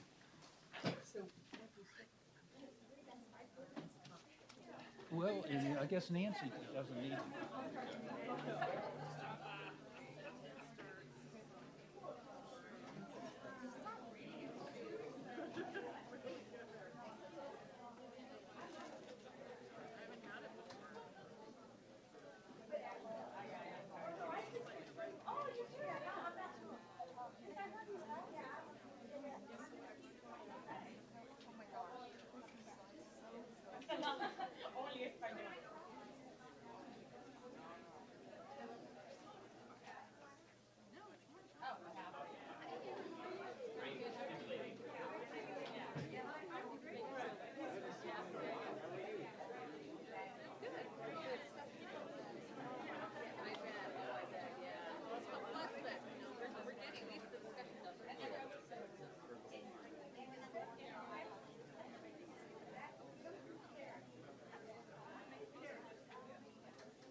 got it.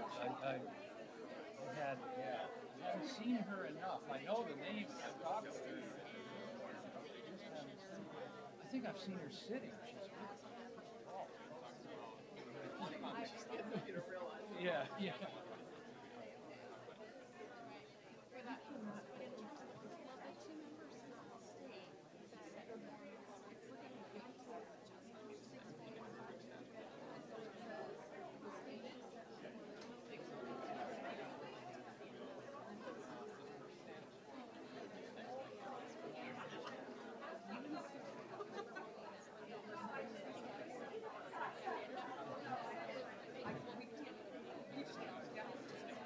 Right. Yeah. Great idea, but.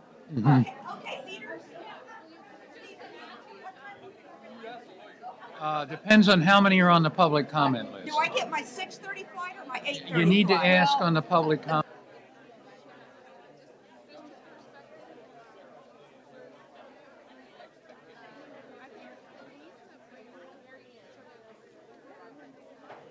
I Yeah. suggested to Mike, he said, if you've already spoken. Okay, the board will reconvene. Something new.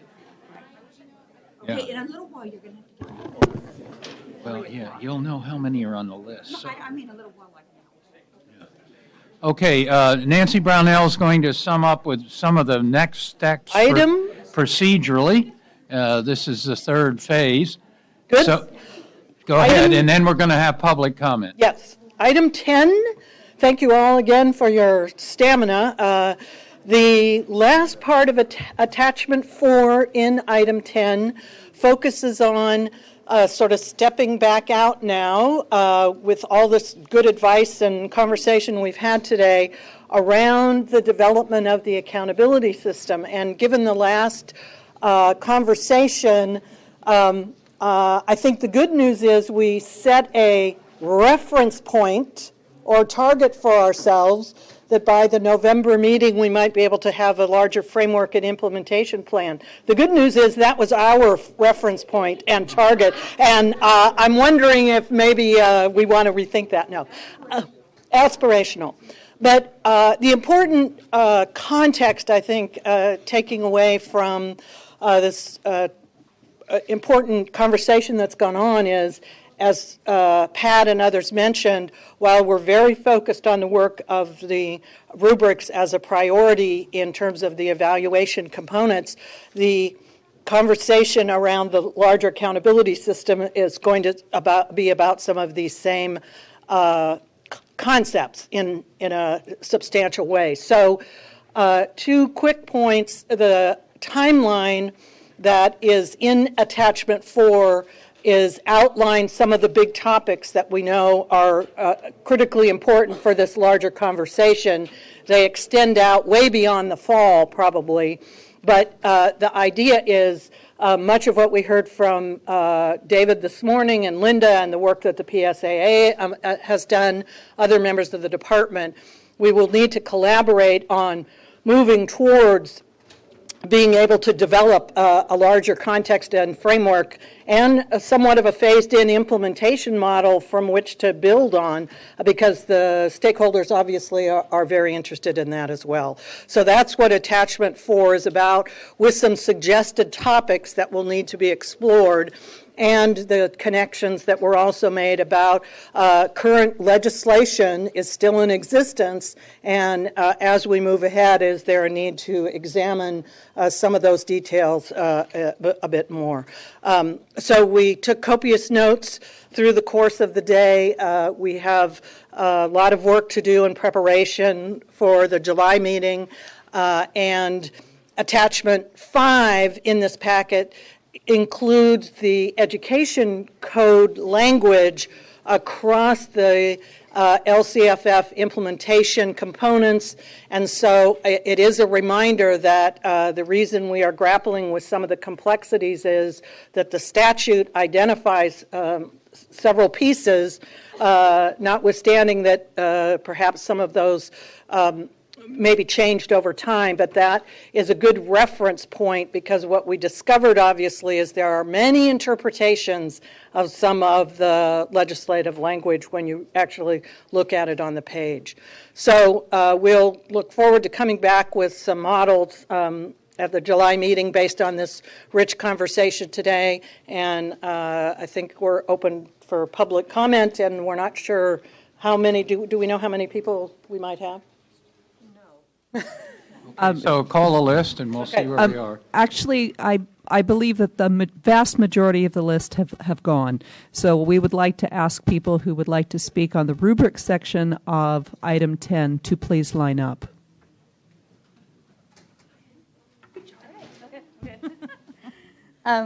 Good afternoon. I'm going to be very brief. Norma Sanchez speaking on California Teachers Association. And essentially, we appreciate the very thoughtful process. And we realize that this is a complicated topic. And being here all day, listening to all of your conversations, we definitely appreciate how thoughtful you are in all these pieces. We do want to highlight just one or two things. One of them is that we definitely do want to add the practice analysis back to, so that it's not just the data analysis, because again, even if you shorten and you start small, we still need that process of really looking at the actions, the services, the programs that are part of the process. And so that would be one thing. And the other piece is concerning the numerical standards. We feel like if there is going to be these sort of singular state and data reference points, that we encourage the use of numerical ranges where possible. So it allows for more flexibility and deeper discussions about what improves teaching and learning, because we feel that students are not singular data points, nor are teachers and nor are schools. So we want that to be part of the comprehensive process of the rubric and evaluation process. Great. Thank you.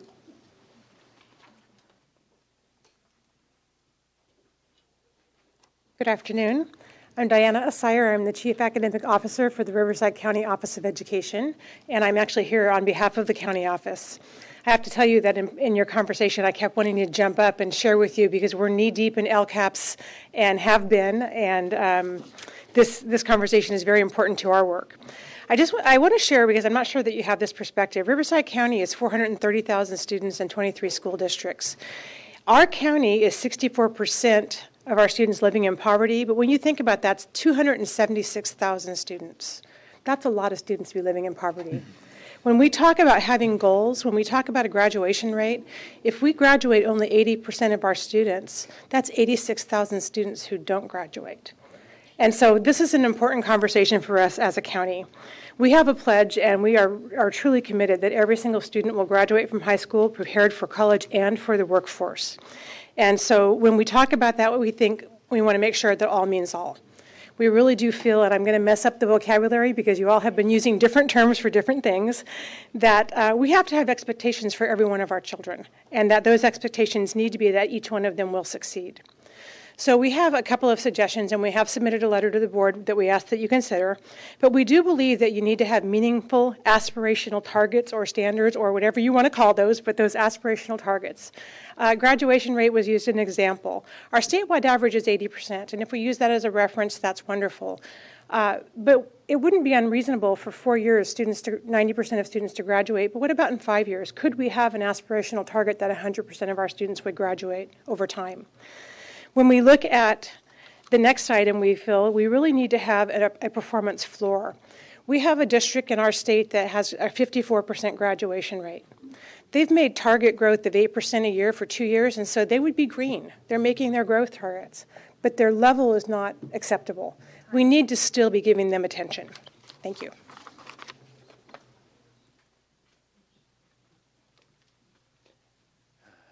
Good afternoon, board members. John Affelt from Public Advocates. Appreciate the thoughtful conversation, and Public Advocates would support, and I think other groups would too as well, a short delay in the timeline, perhaps to January, because we'd rather see you get this right and have a meaningful first year implementation of the rubrics than a half-baked rush to get something in to meet the deadline. So let me say that first. But among the things that we think you have to do in the statute is establish performance standards, not just a reference point, but a particular standard. And our coalition has recommended, and West Ed has recommended, one way to do that is to examine the data, what's the performance distribution across the state, and set a aspirational target. Let's go what the top 20 percentile of schools are doing as a target right now everyone should shoot for. That's one way to do it. And secondly, you don't necessarily, I think we could agree or live with only triggering intervention and technical assistance based on failure to meet a growth target. So the performance target is out there as where we want people to go to, but you're only getting intervened or assisted if you're not meeting the improvement in the outcomes. But you also do have to set, we think, expectation or growth improvement targets. Our coalition has recommended ways to do that. You look at the reference point of the performance standard. You say, we need to get there in 7 years. So wherever you're starting from, 1/7 of that is what you need to be doing in the next year. So we've submitted stuff, and we think you can do this if you give it a little more time and thought. Last thing I'll say is, I think you might look at Alberta, that Linda Darlingham has brought here before. Time, yeah. They've rolled up their sort of priority or their sub-metrics into their priority areas and set, standards around the uber priority, as it were. And I think that's another model to revisit. Good afternoon. We're getting here to the close, which is good. My name is Samantha Tran. I'm with Children Now, and I believe Nancy's helping me pass out something that we shared with you all electronically on Friday, but in conversations with President Kearse and just others who thought it might be useful to bring this to the board in color copies so that you had it in front of you, is a prototype we've been playing with that tries to bring together some of these conversations around what does the next iteration of an API look like when we're thinking about multiple measures. And we have a dashboard model connected to the rubric. And again, this is, just ideas that reflect a lot of the different conversations that we've been having, and wanted to share them with you in this context because I think it gives some visual representation to some of the recommendations that we have around the specifics of the evaluation rubric. One is we're really thrilled that folks are digging in and doing talking about doing the technical work, looking at the metrics where we do have standardized state data, and looking at the distribution so we can set some performance and improvement expectations per the statute. We think that's really critical, and thinking about how that connects to our next iteration of the API is important. Related to that, and we come at this from the perspective of multiple stakeholders and what do multiple stakeholders need, including educators and parents, the broader public and policymakers. And one of the concerns we have with the current model is it seems to be a binary, or at least when it was early modeled out. Now, it doesn't necessarily reflect where you are in your conversation as I'm tracking it, that there was this talk about kind of a binary, you made the target or you didn't. And I think there's a broader continuum we can look at about performance, and that tags to that distribution issue, right? So if we set a performance expectation, there are going to be a bunch of schools and districts that meet that. But we also want to look at our high flyers and really identify what are they doing well. There's going to be a group that are right on track but just not quite there. And then there's going to be those, the reference earlier around graduation rates at 50%. That's something where we really want to dig in and see what's going on. And then lastly, I would encourage the board, even as we're struggling through the challenges and the technical issues to pull this off, that we set a vision for an interactive dashboard that is really engaging for people. And I think we can do that. I think we have the capacity. Thank you. Good afternoon. My name is Lily Chen from Public Counsel. We represent thousands of vulnerable students every year, and we also offer technical assistance to districts who are trying to meet the statewide priority for school climate. And I believe I'm echoing the comments of my colleagues earlier this morning, but I just wanted to comment very narrowly on the importance for a statewide metric to measure suspensions and expulsions. For a few reasons. One is that just one out-of-school suspension can make a student 6 times more likely to drop out and 3 times as likely to end up in the juvenile justice system. Second, when districts lower suspensions and expulsions, graduation, attendance, and academic achievement increase, particularly for the most vulnerable students. So tracking these suspensions with a statewide metric will help California close the achievement gaps we see among students of color, foster youth, and students with disabilities by holding all districts accountable for minimizing student pushout.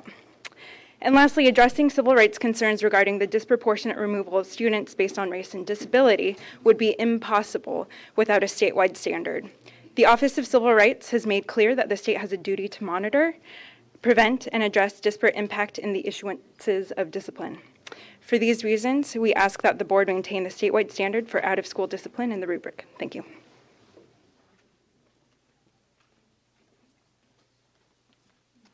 Good afternoon. I'm Mary Stiers. I'm the Director of School Support for the Stanislaus County Office of Education, and like Riverside, we are knee-deep in LCAP review, development, drafts.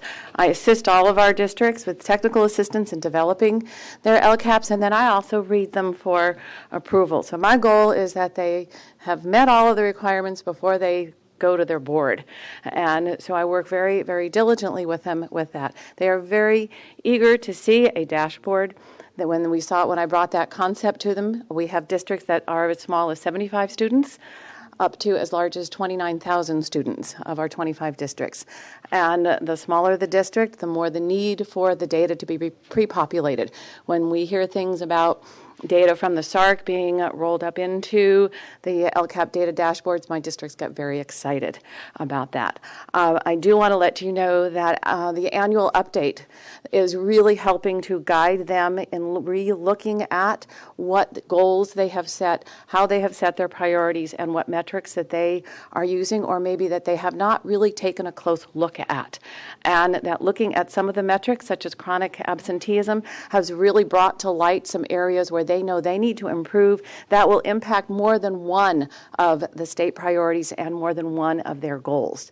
So those are things that they are really bringing to light to them. They are looking at the LCAP process as more of a strategic planning process and using it really as a plan and as a process to involve their stakeholders. They are really reaching out to their parents in many ways, and when they find that they are not getting the stakeholder involvement, not just through numbers, but through quality, they're looking for alternatives and other ways to have their parents come in.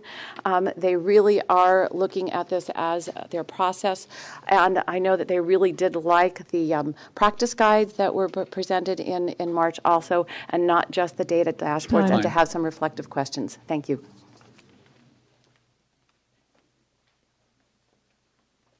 Hi, my name is Annie Lee, and I am from Foster Ed, an initiative of the National Center for Youth Law. I want to begin by seconding the comments of Lily from Public Counsel. I also want to highlight foster youth and ask you to measure their success. So under the current draft of the rubrics, there will be disaggregated data for foster youth, but I also ask you to consider 2 additional foster youth specific input and process metrics so that the rubrics holistically encourage progress for foster youth. This is because foster youth face unique circumstances. So first, foster youth face incredible school instability due to home placement changes.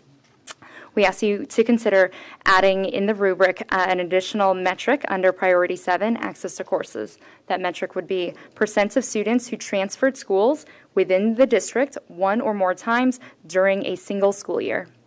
The second metric that we ask you to consider is % of students who participated in statewide testing.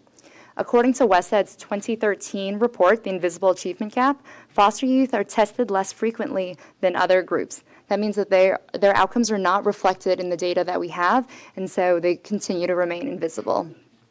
There's been a lot of discussion about data and how difficult it is to come by. That might be especially true for foster youth, but that does not mean that we give up or that we stop.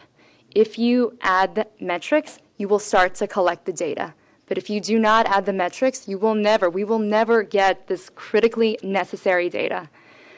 After LCFF called out foster youth as a specific student subgroup, LEAs began to track foster youth outcomes in their districts. And it is about time, because that data showed just how much we have failed this very vulnerable subgroup. And that's a shame, because foster youth are all of our youth. So I ask you to consider adding these 2 metrics so we can start to measure their success. Thank you.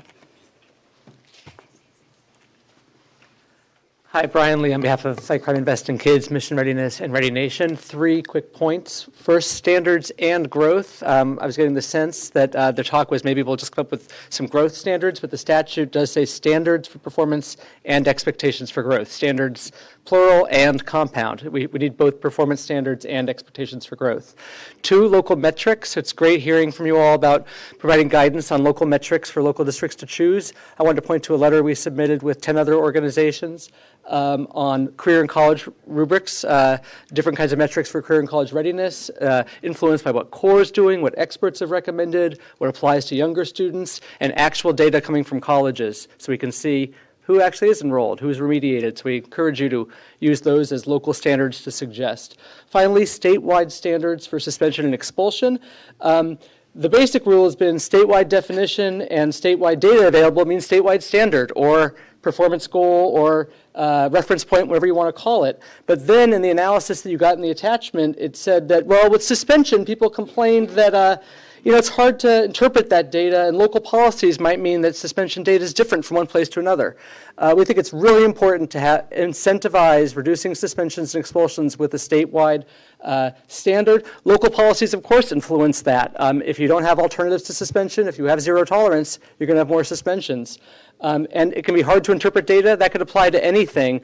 But the fact is, if you reduce suspensions, it usually will imply that behavior is improving. But even if it doesn't in those rare circumstances, still, the fact that they aren't getting suspended means that you're not going to have those same risks of dropout and juvenile justice involvement, and they'll have more learning time in their seats. So thank you for your consideration.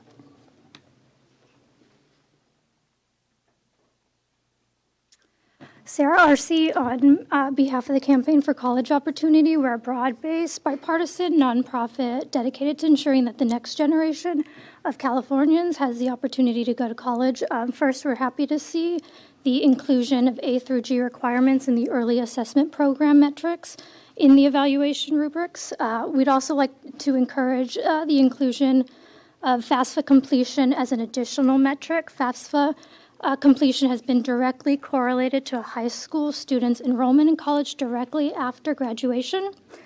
A student's access to financial aid heavily weighs upon their family's perception about whether or not their college dream is within reach. Additionally, we'd ask you to consider requiring districts and schools to provide meaningful integrated data on race, ethnicity, and gender to show progress on closing the equity gap. We'd require additional and more robust school climate measures and require stronger measures for student and parent engagement. Thank you.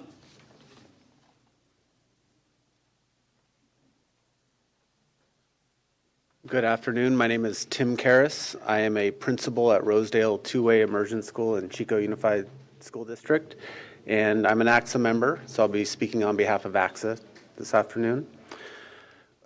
First of all, we support the recommendation to simplify the evaluation rubrics to include only the data analysis section and to shift the content related to outcome and practice reflection to complementary tools and resources.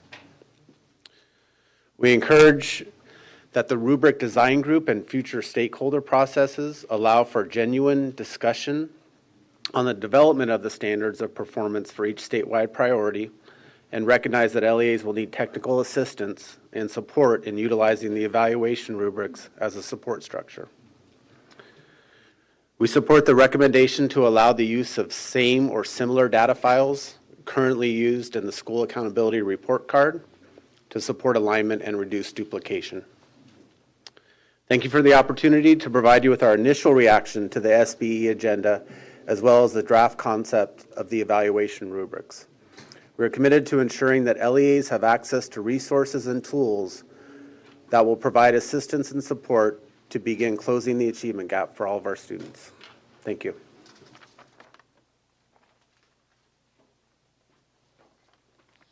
Sarah Botches with the Association of California School Administrators, here just to thank you for the discussion that was just had minutes ago. It validates what we've been talking about with our internal members. We've been conducting monthly meetings with a reactor group on this very subject matter, as well as with education management group. We have the same reactions and questions, but we commend and are grateful that you are considering the field's reaction as we implement this. We genuinely want to see this tool be useful, and to provide us the guidance necessary to make sure that we're looking at outcomes of all our students and that we are meeting the standards. But we need more time, and so AXA would support you in your request to the legislature. Thank you.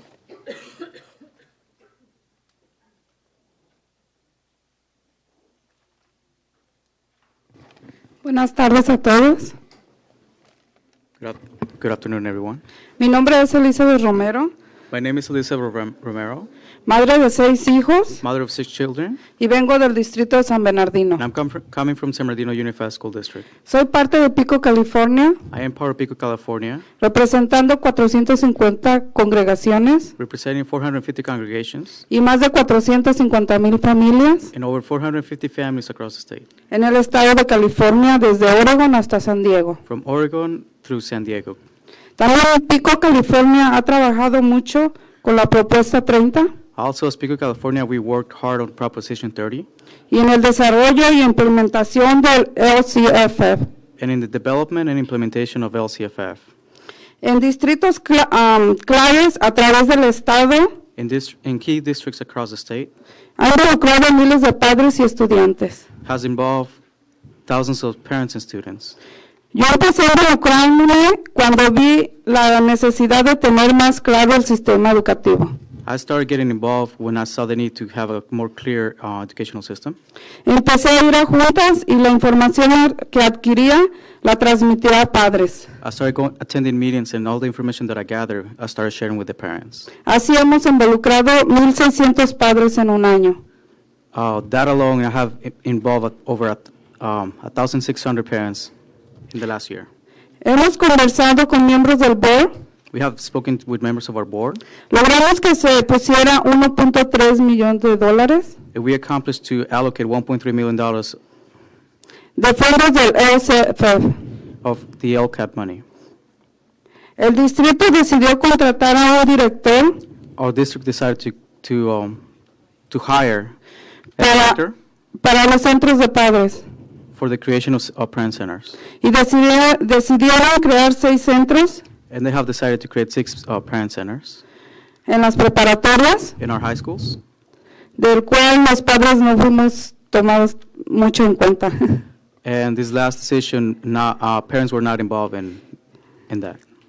Por eso pido que ustedes busquen una estrategia That is why I'm asking for you board to seek a strategy para que los distritos sean evaluados. so our districts can be evaluated. A continuación tenemos padres y estudiantes Now we have some parents and students de Pico, California, in Pico, California, quienes compartirán nuestras esperanzas y preocupaciones who will share our hopes and concerns al respecto de los rúbricos. in reference to the rubrics. Gracias por su ayuda Thank you for your help para que nuestras voces sean escuchadas. so our voices can be heard. Thank you.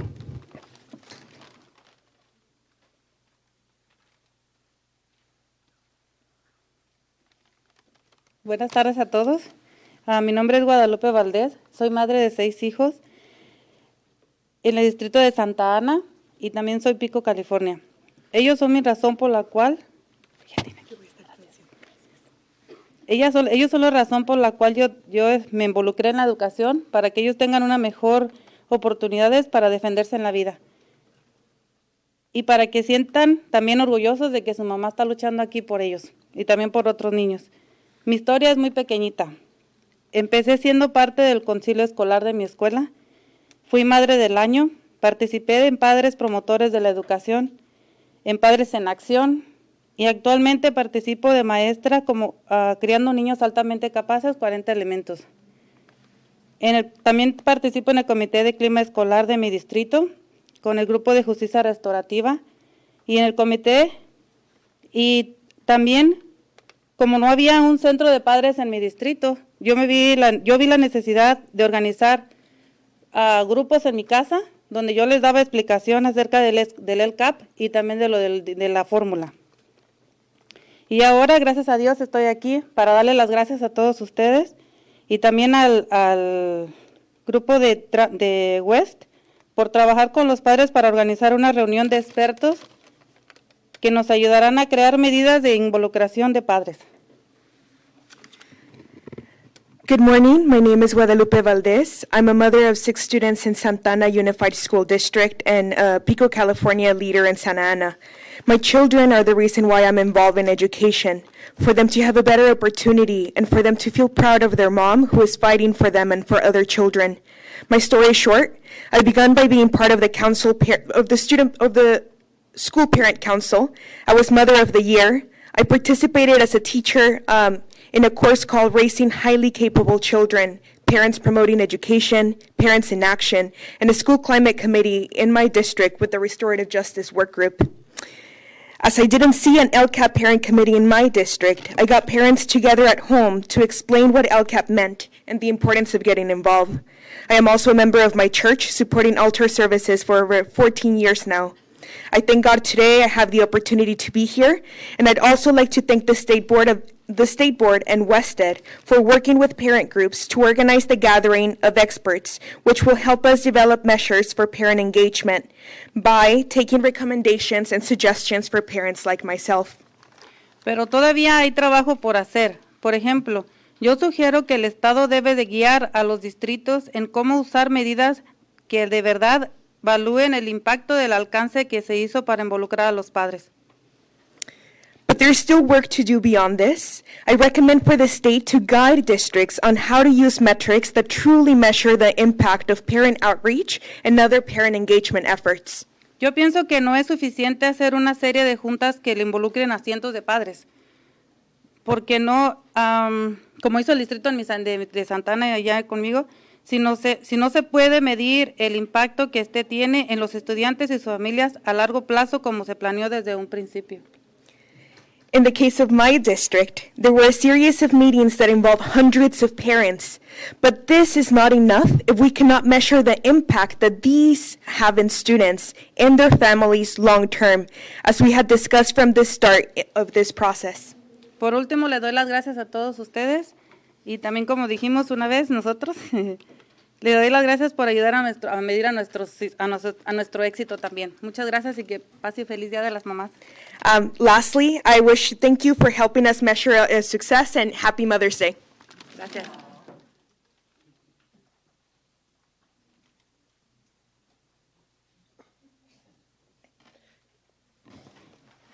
Good afternoon, President Chris, Superintendent Talterson, and board members. My name is Leticia Gonzalez, and I am a parent leader with Pico, California in ENIAC Unified School District. I'm here today because I want you to help me and parents around the state with students and parent engagement measurements and how effectively school and districts are engaging them in meaningful decision-making process and structures to measure our success through a clear rubric that sets strong standards and enables schools, districts, and community to measure progress. My experience with parent engagement in my district has not been a positive one. We need guidance on parent engagement from the state. The communication between parents and the district is difficult. For example, I am in the DILA committee in my district, and I work with Latino parents who don't know how to read a report card,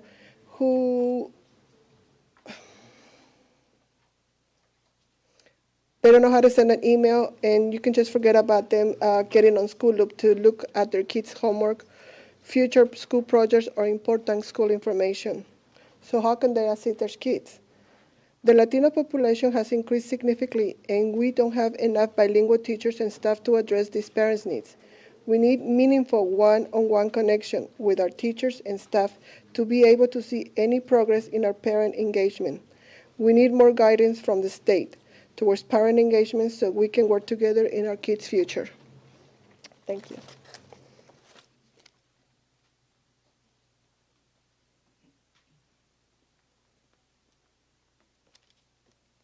Good afternoon, board members. My name is Nayeli Malespina, and I am also a parent leader with Pico in California, ENIAC Unified School District. And just like Leti, I am also here to ask for your help on measuring success. As a parent, I believe that all districts should have a common goal for academics success, something that is clear, understandable, and accessible to everyone, especially parents. Now, I know this is very needed for all students, especially for English learners. Right now, everyone has a different understanding as to what success looks like, and I strongly believe that it shouldn't be that way. How are parents to know how children, teachers, schools, and districts are really doing in academic success? I don't believe that any child, regardless of color, language barrier, or income, should be less successful due to the standards that a district may hold. As a parent, I have the same education expectations for all three of my children, regardless of where they attend school or the grade that they may be in. Children have the right to equal education and success, not only academically, but in life. So I thank you today for the opportunity to speak, and I urge that you help us measure our children's success. Thank you.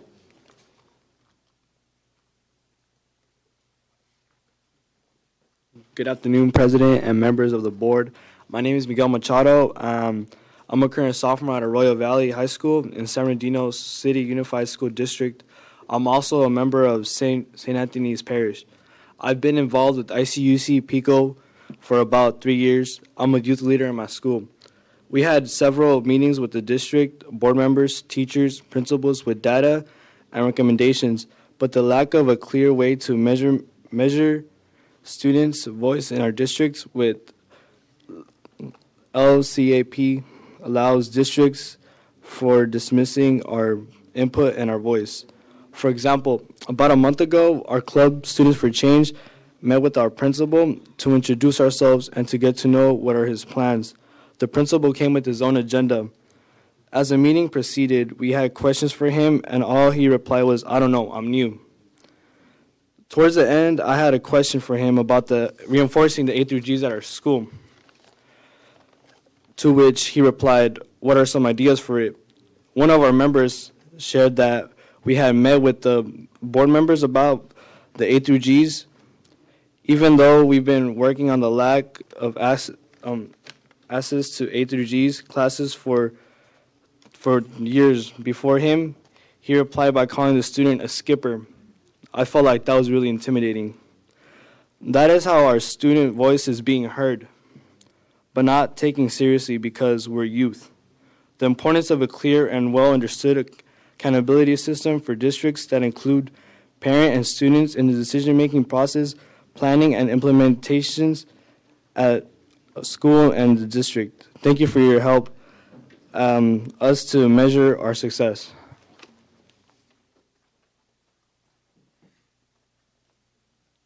Good afternoon, Board. I'm just going to add, Roberta Ferger with Pico, California, just going to add a couple points to those of our parents and students. First, I want to echo the thank you that you've already heard around the attempt to engage broad and diverse stakeholders and to go wide and also to go deep. That includes the work that has been done, but also the sessions that are coming up. This work will pay off. I know it's messier, but it will pay off both in terms of building a better system and also building trust in that system, which is going to be critical to its success. A couple key points I'd like to make. The first is to echo what others have said, that the rubrics should include both a growth target and a performance standard.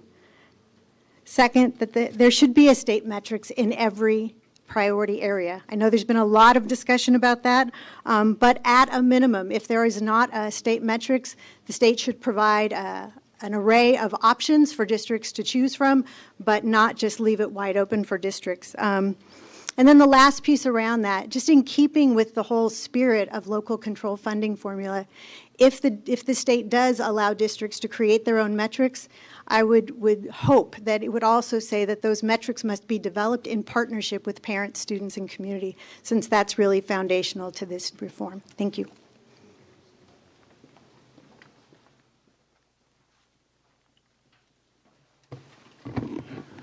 President Kirst, Superintendent Torlakson, members of the board, I'm Brian Rivas on behalf of the Education Trust West.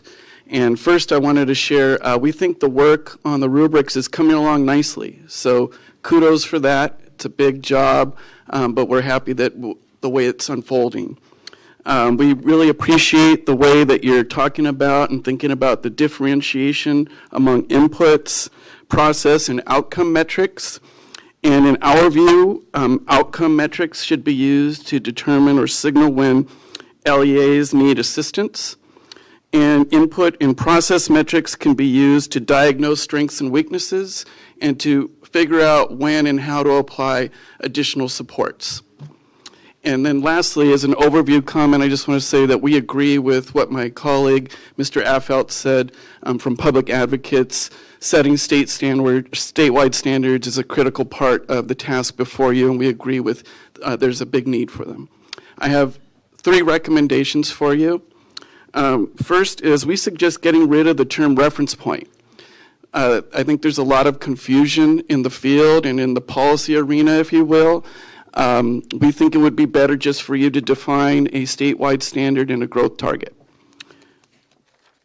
Secondly, along with the standards for performance and growth targets, we think the rubrics should set a standard for closing gaps. We appreciate the inclusion of equity in the principles for the new system, but we're asking that you set a standard for gap closure explicitly. Otherwise, our fear is performance according to standards and growth, LEA-wide or district-wide, could mask what's going on with regard to opportunity and achievement gaps.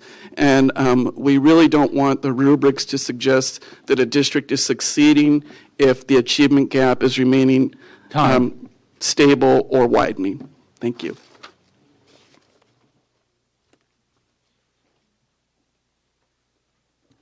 Good afternoon, President Kurz, Superintendent Torrexon, and members of the board and staff.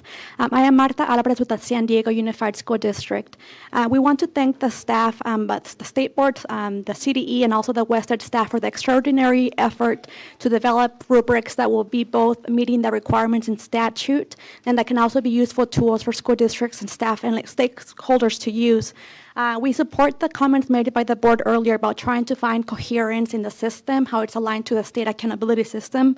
And we also support the effort to try to reduce duplication. We were pleased to see that the rubrics, the draft rubrics, included a reference to the SARC data. We think that using SARC will be a good starting point. We do encourage the state board to consider how to further align the current requirements for school districts in terms of reporting and data collection. We also want to make a note about the reference points being realistic. While we agree that they have to be rigorous standards across the state and we need to have high expectations for all of our students, we also want to ensure that they are research-based and that they're realistic. I think about NCLB, that they had the 2014 goals where 100% of students would be 100% proficient in ELA and math. And then by 2014, 100% of our schools and students were failing. So just really encouraging to think about what is that good point to have high expectations for all. We believe in the continuous improvement and allowing school districts to get credit for any improvement that they see.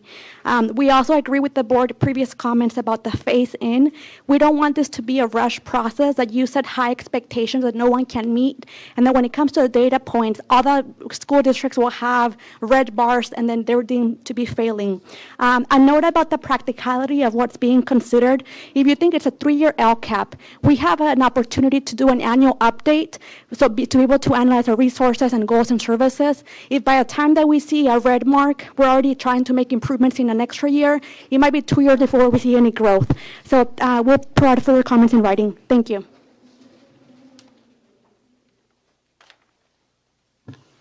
Good afternoon, Sarah Lillis with EdVoice.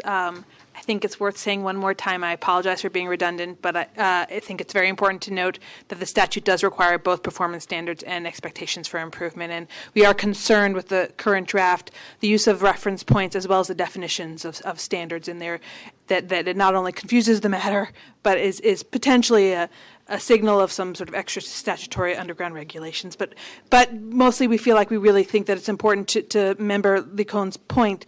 of setting those performance standards to really meet the obligation of ensuring an equitable opportunity to learn, and setting those as aspirational performance standards. And we really appreciate the conversation about building these standards off of data and of what we know, and I think that that's going to be a really important part of the process. And we look forward to that conversation, both in terms of setting performance standards, but also in expectations for growth, because I think so much of the support and intervention is going to be based off of the expectations for growth, that they also should be rooted in what we know. And just a reminder that we've talked about this new model as not being static, it's being something that's going to evolve. So we would really object to delaying the standard setting process even to come later after the metrics have been set, because there's nothing that can stop this board from allowing those standards to evolve, as it did with the API, with the components of the API, which evolved over time. And so we look forward to continuing that conversation. Thank you.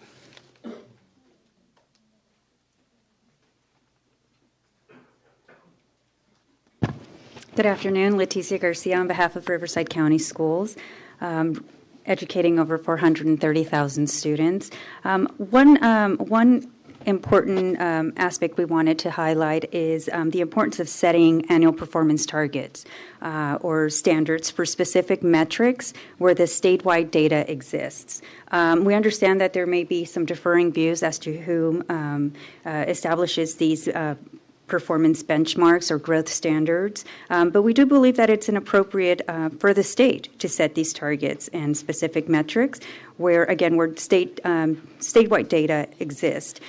We want to emphasize that the growth targets ought to be developed using reliable historic performance data. Annual growth targets should represent reasonable expectations for growth within a metric over time. And we also believe that it may be necessary to establish different growth targets for specific set of students, for subgroups, depending on what that data tells us. These growth targets will only help us as the state works towards achieving an ultimate standard, but also be the basis for identifying and determining who needs that technical assistance and intervention. This way, annual growth targets will debatably be the most important component for the rubrics discussion. Thank you.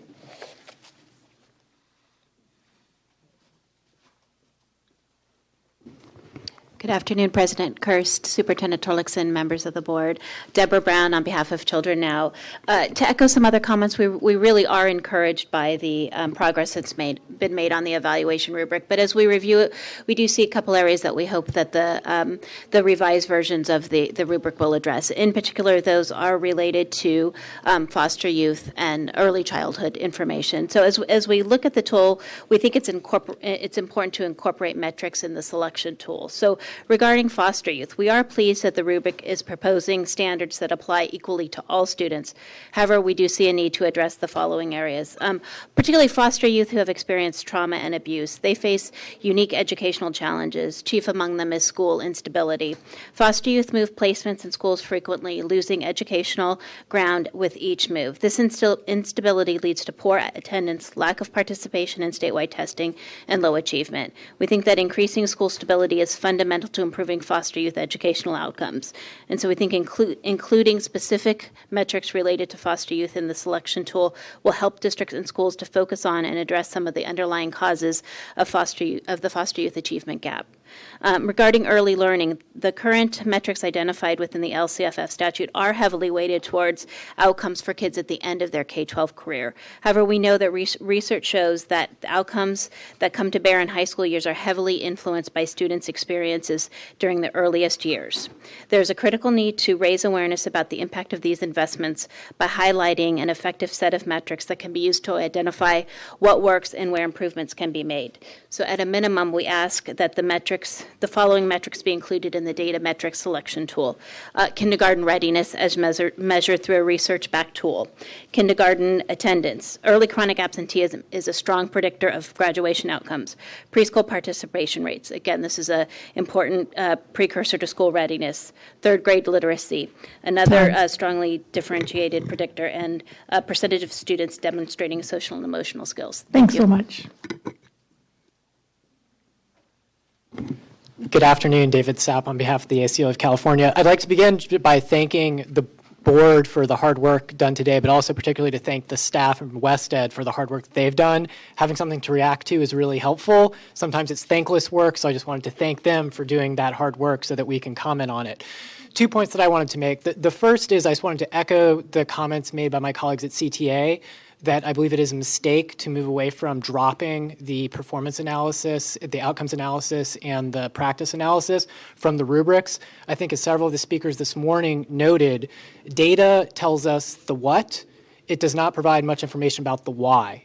And as I think, we've talked a lot about standards, and I think that's an important conversation, but the greatest volume of use of these rubrics is going to be by districts, LEAs, for self-assessment to support continuous improvement. Those narrative inquiry portions, I think, are essential to help guide and structure that self-assessment to make it a productive and useful tool for that purpose. The second point that I wanted to make is I just want to echo the points that many of my colleagues in the Equity Coalition have raised, that the statute does require adoption for standards for each state priority area. I think we focused on that a lot and don't want to lose sight of the fact that we are moving to a system of continuous improvement and support. This is not a blame and punish model. So the idea of setting standards should not cause fear and apprehension, is that if we are moving to a new system and a new paradigm, that's something that I think we should embrace and set standards to support that process going forward. But I do believe that the board does have an obligation and does not have discretion to delegate to someone else to set those standards for any of the state priorities. This is not choose your own adventure accountability. The statute requires the board to set the performance and evaluate and improvement standards. So I know that there's a lot of work to be done. There's a lot of uncertainty with data. We would support extending it to give us all a little bit of time to make sure we get this right, but don't want to lose track and get it wrong by not following the statutory requirements. Thank you. Hi, Terry Burns on behalf of California School Boards Association. Thank you for hanging in here for all of this, because it has been a very rich and important dialogue. We would concur with ACLU and the others who suggest that if you want to take time until January to get this right, we would be supportive of that and happy to help you with that effort. We also concur with Children Now on the need for a useful dashboard, an online service that would allow very simple data for someone to look at and then the ability to dig deeper. We'd like to see an asterisk option added to that so that if there is some outstanding issue that can be pointed to explain something, there's a place for a district to explain that part of their story. We would agree with the idea that you adopt criteria for local metrics, that they be valid and reliable. That seems perfectly legitimate. It will make the information much more useful and transparent to families. The points Member Burr made regarding the statute saying to focus on student achievement. Student improvement, that's the goal. This should not wind up being a checklist of all kinds of other things we'd like to have. Are the facilities lovely? Yes, but if the facilities are lovely and students aren't learning, that isn't the point here. So we would like this rubric to really focus on the student achievement issues. So we thank you for your time.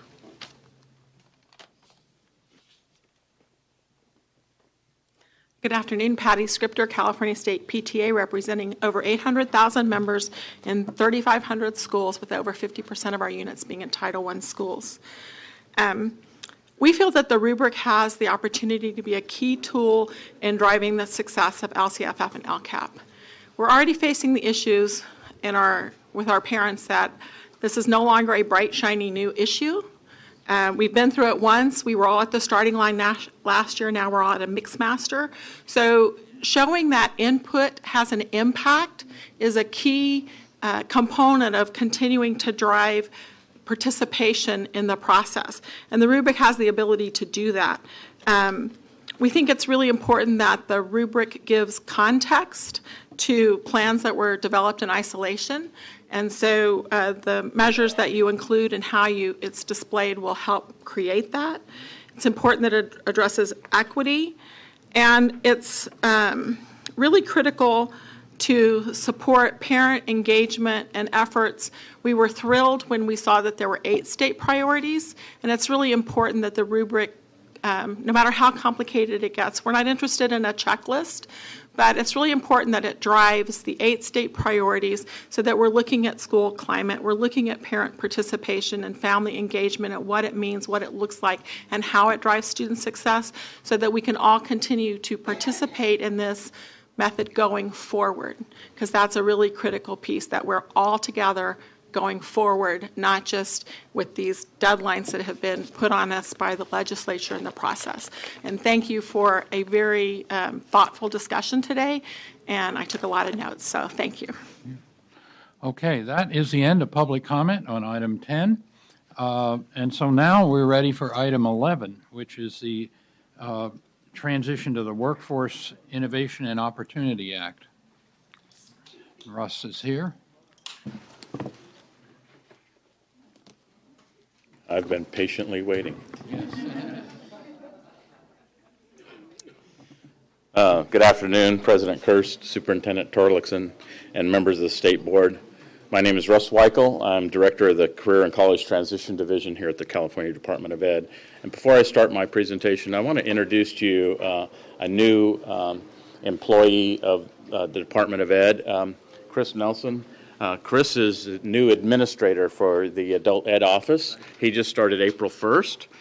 He comes to us from Oakland Unified School District. He's been an adult educator most of his whole career, and he might be able to tell you a little bit more about that. But he's valued in our agency, and we're looking forward to working with him. So, Chris, welcome. Thank you.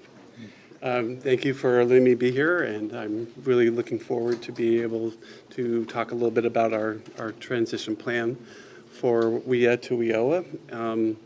As Russ mentioned, I'm from Oakland, and I've been with Oakland for 13 years. I actually grew up there in that district, and so I'm a proud Oaklander, and I feel like this is a great step for myself and hopefully for the field of adult education, which I've been a part of all of my career. So we're really happy to have Chris with us. He's highly respected and regarded in the field of adult education as a strong teacher and administrator in adult ed, so we're fortunate to have him with us. On July 22nd, 2014, President Barack Obama signed into law the Workforce Innovation and Opportunity Act, or what's commonly referred to now as WIOA, which revises and reauthorizes the Workforce Investment Act of 1998. So after more than a decade, the act has been reauthorized. Today, I seek your approval of our interim California State Plan for Adult Education to meet the federal requirements of Title II of the new WIOA. The action you take today allows California to continue to meet federal guidelines and helps to make the transition from the Workforce Investment Act to the newly reauthorized WIOA. This plan meets the guidance set forth by the U.S. Department of Education and is essentially a transitional plan to the new act.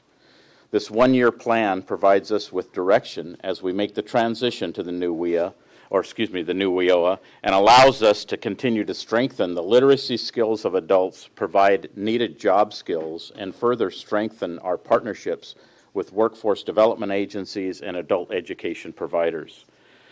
Through this interim plan, we hope to demonstrate to the U.S. Department of Education that we are making progress to serve the needs of those adults who do not have a high school diploma and the residents who may lack sufficient English language skills. But this plan does not signal an end to our work, and in fact, our real work is just beginning.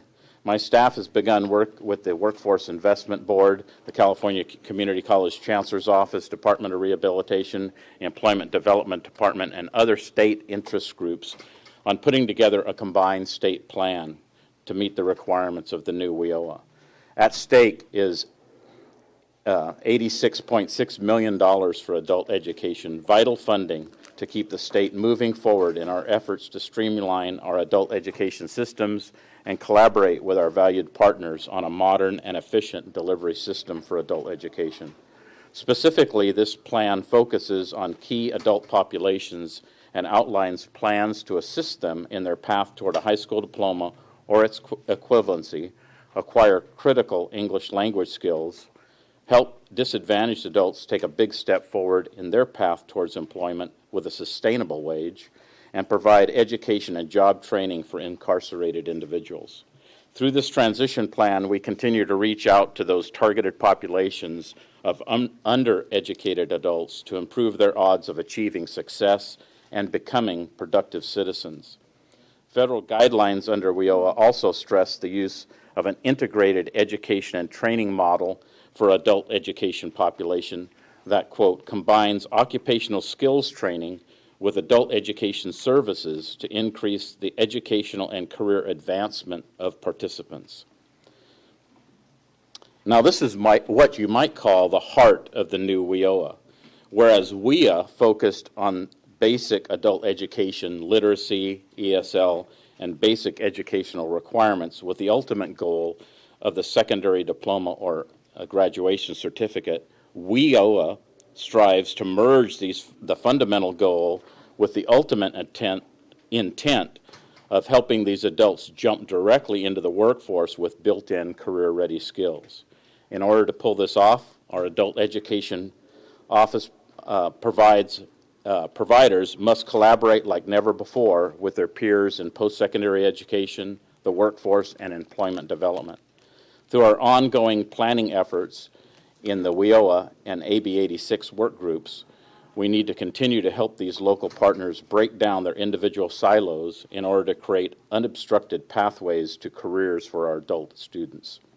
This integrated model under WIOA is especially relevant given the focus on career pathways, partnership academies, and the linked learning education in our K-12 environment. It is very compatible with the goals we are seeking in our adult ed program. Why would we not afford our adults with the same blended CTE models given the success of these programs in our secondary schools? The money, as always, comes with specific parameters on program measurement and evaluation in several key areas, such as literacy, basic education, employment rates, the obtainment of a secondary school diploma or its equivalency, and entrance into post-secondary education or training. These new measures do not go into effect until July 1, 2016. So during the 15-16 transitional year, the state has negotiated performance targets as set forth under the former WIA Act. In the recent past, we have been very successful in reaching our target goals, and in fact, in 2013-14 fiscal year, we exceeded the national average in all but 2 of the 15 listed measures under WIA. In order to obtain or to maintain our funding, the U.S. Department of Education encouraged us to propose performance goals that demonstrate continuous improvement and set high expectation for local programs. To address this high standard and encourage continual improvement, local providers are provided funds based on student educational gains. With this transitional plan, we feel we have negotiated new performance targets that are reasonable, yet raise the bar a bit higher. We feel confident that based on our past performance and the renewed state commitment to support adult education programs, we'll succeed in meeting and in fact, exceeding these numbers. By next year, Department of Ed's Office of Career Technical and Adult Education has asked that we seek better program alignment, increase accountability measures, and enhance service delivery. To accomplish these goals, we have been working with adult education partners in a state WIOA implementation work group. Through this work group, we are developing new performance measures and multi-agency metrics, developing policy, catalyzing systems alignment, and regional collaboration, and determining any needed governance changes. At the same time, we are working with our AB 86 work group and analyzing new legislation that seeks to streamline these efforts. This summer, it is also our hope to see key bills passed and a state budget that will provide $500 million adult education block grant to provide critical resources to bring life to the new comprehensive plan. Given our forward positive momentum, we ask for your approval of this interim plan. The draft before you has been significantly modified over the last month and received great feedback from the field as well as from our state Deputy Executive Director, Patricia DeCoste, and we feel that now duly focused on the road ahead of us, the future of integrated workforce training and adult education model that best reflects our collaborative intent to ensure our adults are not only schooled in the basics of secondary curriculum, but in the necessary job skills to equip them for meaningful and rewarding careers. So today, I ask for your approval of this interim state plan for the use of the Workforce Innovation and Opportunity Act funds. Thank you for your time and consideration. Well, I'm the liaison to this area, so I'll speak first. This is concerns adult education as this particular action, which is required by the federal law. But maybe you can talk a little bit about how you see the broader change in the new Workforce Opportunity Act, how you see that playing out for K-12 education, and what would be we can expect to see in the future from things that you will be bringing before us. That's an interesting question. Only because Workforce Innovation and Opportunity Act does not really address K-12. But I think maybe to address that is I think we've seen some successes in K-12, what we've done, particularly with the integration of career technical education and academics, that we don't often look at on the adult side, but was certainly implied within the new WIOA Act. In fact, the intent of the new WIOA changes from the former Workforce Investment Act to really focus on education. I would call it education with a purpose, and the purpose is to enter the workforce. And so I think we can learn from some of the lessons we've done in K-12 with our, like I described, with our partnership academies, with our linked learning programs. Oftentimes in adult education programs, you see students attending courses that are isolated or siloed from other programs. They're not in a career technical education program and learning English at the same time. Yeah. They're not earning a high school diploma and focusing on job skill training at the same time. But the new WIOA Act really encourages those kind of creative ideas and innovations to happen in the classroom.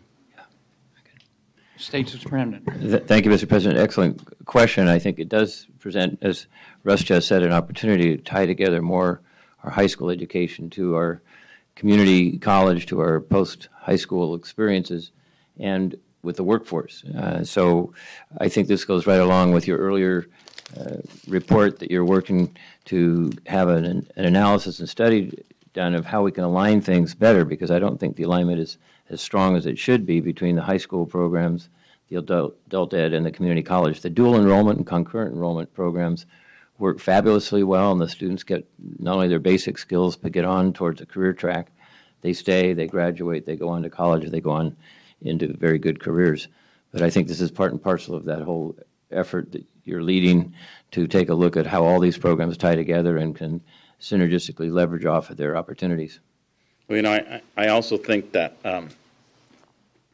that with adult education, we have not always been focused on transfer of adults into post-secondary education. And with the work that we've been doing with AB 86, the regionalization of adult delivery system within the state certainly encourages that to happen.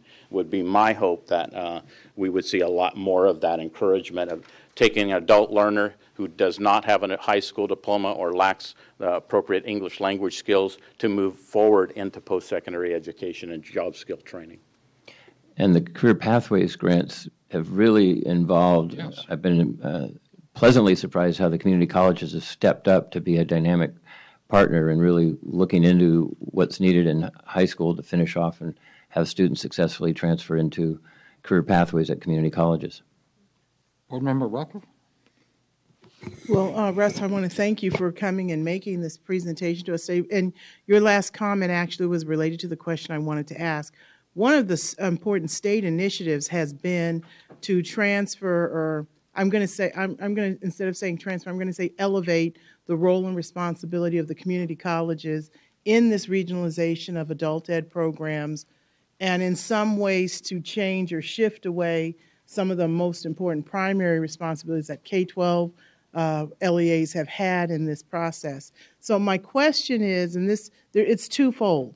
The first question is, so in what ways does the new changes or the outline of mandates in WIOA help these regional collaborations, these regional consortiums that are writing their plans? I don't mean help in terms of funding, but help to give them clearer ways of articulating how that transition is going to work and the priorities that this state has created about how those programs are going to work under the community colleges.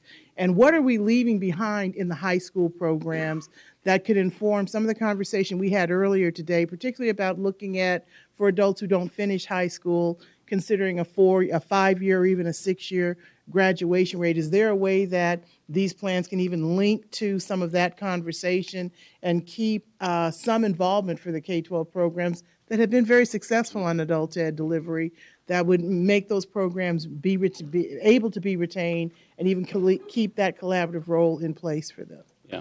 So I think especially with the new WIOA, with the focus on integrated instructional programs delivered through adults, and with the focus on having a purposeful education towards employment, that certainly the community colleges have a big role to play. And I think with our work in AB 86 and what we're seeing happening in the regional delivery of that instruction or that cooperative effort will certainly help. I think K-12 adult education still plays a big role in the fact that for finishing up a high school diploma rather than earning a GED or a high school equivalency, certainly K-12 can play that role. I think the adult education or the non-credit system in the community colleges is really focused on those students that are in easy reach of maybe entering into a full-blown 4-credit college program, but I'm not sure there's interest in the community college to deal with adults who may be lacking in some basic educational skills, and certainly a K-12 adult will certainly still play a big role in that with adults that really even lack elementary education. So I think there's roles that we can both play. I have really high hopes for AB 86 and that whole regionalization, and I think what we'll finally see with AB 86, and it's certainly in the intent of WIOA is for this to happen as well, is that we will see new partnerships between secondary, post-secondary, and I think more importantly, engaging business and employers. I think I heard you say that the state has already negotiated some performance targets based on those areas that already exist under AB 86. Did I mishear you when you said that there were 2 areas where the state did not meet the performance targets? What were those 2 areas? Well, actually, we met the performance targets in all areas, but we exceeded the national average in 13 of the 15 indicators. Okay. So there were only 2 indicators, even though we met our targets. We just did not quite make the national average. Okay, what were those 2 areas? So what 2 were those? Chris has that. That was AB, Adult Basic Education Intermediate High, and then it was also the high school completion. That was another one that we didn't quite make. Okay. The high school completion is based on a graduation cohort, or is it based on GED? What is that GED, data point attainment based of on? GED. Attainment of GED. Or high school diploma. And the basic intermediate, what is the data point that is based on? So intermediate high, adult basic education, intermediate high, that's kind of the last level of adult basic education, and then students move on into adult secondary education. So sometimes there's a drop off because sometimes people leave, they end up getting a job or they enter employment enter another training program. So that's maybe one of the reasons why. And how are you tracking those students? Because it couldn't be through CalPads. How are you tracking that information? We use the CASAS system, Okay. and we've been using that for as long as we've had this WIA funding. Yes. Okay. The reason why I asked that, I mean, I knew that was your answer. The reason why I asked that is, you know, in our earlier data conversation, we talked about some things that we have some difficulty in tracking and monitoring and figuring out how to collect data for. I would suggest that there are some models in that data system that could be useful for what we're trying to do with the LCAP. Yeah, absolutely. Okay, any other board comments or other? Okay, public comment on this item. We have one speaker, Susan Gilmore.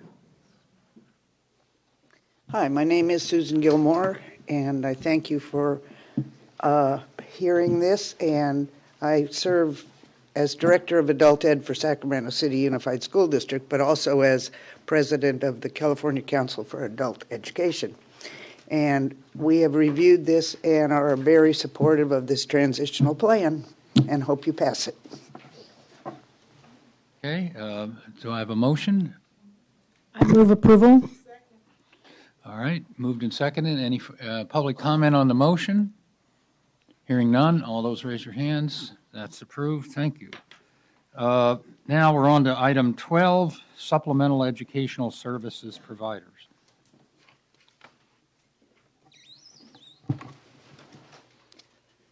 Good afternoon, President Kirst, Superintendent Torkelson, members of the board. I'm Bob Storelli, Director of the Improvement and Accountability Division.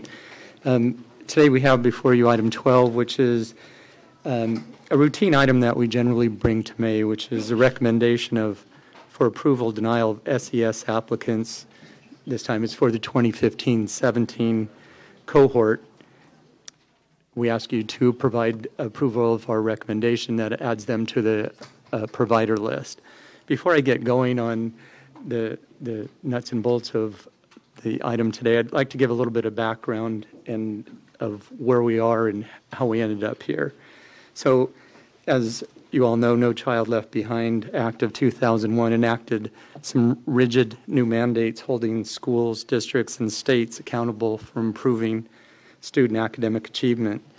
The consequences of a Title I school LEA not meeting AYP puts them into a program for 2 consecutive years, puts them in a program improvement status where they're required to set aside 20% of Title I funds to be used on transportation and supplemental educational services.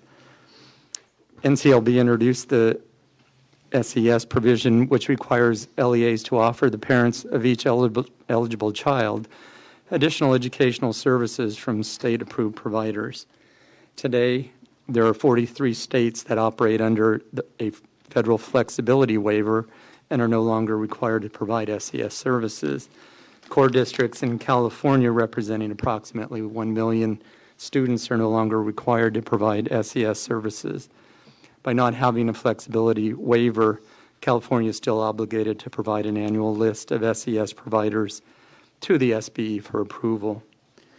At the SBE's direction to improve SES quality providers, or the provider quality, CD staff have performed a more critical read of SES applications in an attempt to recommend quality providers to the board. For purposes of what we have gone through in terms of review and the review process, I'd like to just kind of highlight some of those things. The request for application for this cycle was posted in September of 2014. Applications were due by October 30th. Staff screened the applications for completeness, and those that were deemed complete were moved to a December's Readers Conference. At that Readers Conference, there were 145 complete applications. All incomplete applications were originally notified of their incompleteness status at the end of December. All complete applications were sent to our Readers Conference, which was held in December. Approximately 40 CDE staff members were trained and read the 145 applications. Each application was read twice, and those where the readers did not calibrate at least had a third read. Inadequate applications had an opportunity to appeal the decision. All inadequate applications were notified and provided with the appeal process in January of 2015, and that's what is on our board item today is the recommendations based on appeal from the December Readers Conference. In January, we reduced the technical requirements of the SES applications and read an additional 32 of the 101 applications. So we had 69 that still we had considered incomplete. Some of the technical requirements that we were no longer adhering the applications to were missing signatures on letters of reference, we accepted any state document for a business license, we accepted any legible expenditure breakdown as an organizational budget, we accepted all formatting discrepancies, accepted all legible font sizes, and we accepted all number of pages submitted. There's a 20-page maximum for a narrative and a 50-page maximum for the overall application. So at the March State Board of Education meeting, we recommended 92 applications for approval, and the board approved that recommendation. 83 of those applications were originally from the December Readers Conference, and 9 applications were from the January read. So we move forward to where at the March board, after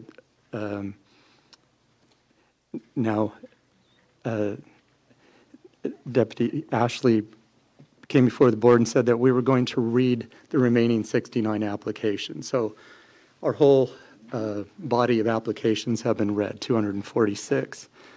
The results of the March read will be on a July board meeting that will be coming before you. That will contain the 69 items that we promised to read in March and 23 items from the January read that were found to be inadequate and thus rated appeal. So that brings us to today. So what we have before you is a recommendation to approve the 6 applications in Attachment 1 recommended for approval based on appeal.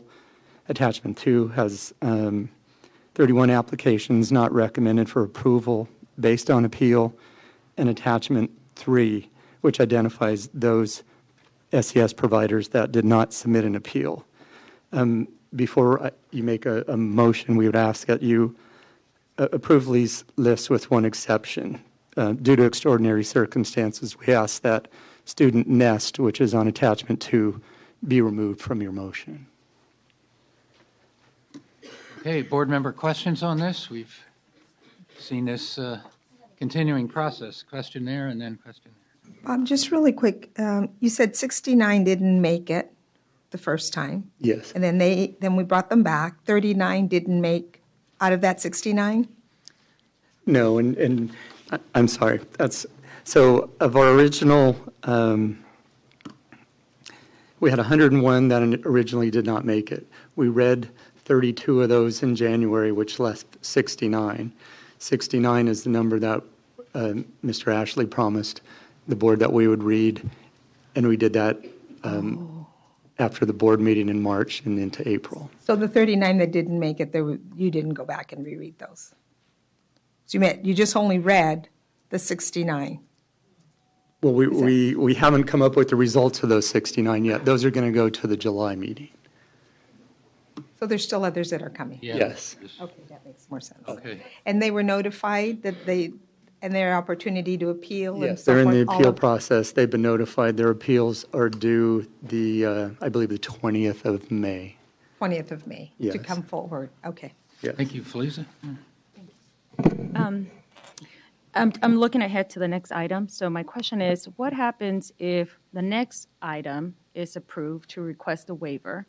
And this item is for 2 years. So these providers would be on a list for 2 years. But if we approve to request a waiver to the Department of Ed and it's granted, what happens to the list to these providers? Yeah, let me, I'll take a shot at that, and then you can take a shot at the idea of the next item, 13, it would give a choice to the local districts. They could continue to use these SES providers if they chose, or it would be they could use their own program that they mount directly that conforms with the program description in the waiver. So we can talk more about that at the next item? Correct. Yeah. Thank you. Any other questions from the board? We have a extensive public comment, I think. Go ahead. We have 13 speakers. Matt Oppenheimer, Lucila Mendez, Yunuen Contreras, Xochitl Segura, Gregoria Regalado, Claudia Villalba, Evelyn Sandoval, Curry Jones, Hector Chacon, Todd Crabtree, Roger Shore, Carly Ganay, and Barrett Snyder. Please line up.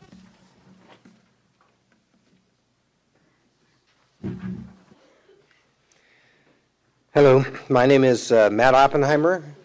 Today you've been talking about rightfully wanting data. I've got data for you right here. My organization, Tutorific, has tutored Ventura County students for more than 40 years. Prior to this denial's recommendation, we've been approved by this board 6 consecutive times. I can't believe you've been wrong 6 times. Seriously, I know you haven't been. We've demonstrated clear student progress in 9 consecutive year-end reports. There's 92 data points per child. Our professionalism and progress are not under question by the CDE in any part of our denial. Our local LEAs know us better than anyone, and they have asked us to continue, and you're being given the letters directly from our local LEAs that you talked about today wanting to hear from. They want us specifically to continue. Apart from the SES, we've been the sole provider of free tutoring for the Ventura County Office of Education for all of the foster youth in our community for 7 years. We've never missed one of your deadlines. You've never had a complaint filed against us. We're the only provider in our geographic area that actually has tutoring centers. We don't disappear after SES is gone. We're here year-round. There were 139 providers that are approved for Oxnard this year, yet 25% of the parents chose Tutorific. That was without us doing any advertising at all. It was without us doing any door-to-door, without giving away cell phones or tablets or any kind of gimmick. It was just because we do really good tutoring. One of the appeals you've been recommended to approve offers 9 hours of tutoring. We have consistently given 32 hours. 32 hours. Our appeal instructions directed us, and I quote, new information will not be accepted. It's impossible to respond to an initial denial based on insufficient information while not being allowed to provide new information.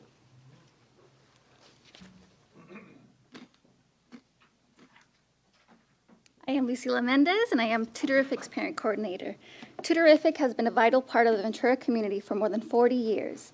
We're known for our Spanish and Mixteco EL work and for our success with autism, Downs, and other special needs. Here's why we can make such good use of your funding and provide up to 32 hours of tutoring. Tutorific's owner was a United States Peace Corps education volunteer twice and an associate Peace Corps director, and he's always run Tutorific like a local version of that. He's doing this to help the kids who may one day follow you. He's given over $150,000 in scholarships above your PPA rather than invest in lobbyists or grant writers. Show him he didn't make a mistake. Don't let his good deeds be the death sentence for our organization. If you vote to end SES funding later today, we can deal with that, but not with the board deciding, after 40 years of community service, 9 years supporting SES with obviously positive results, and the incredible dedication of our staff, that we suddenly don't measure up. That would be devastating on so many levels.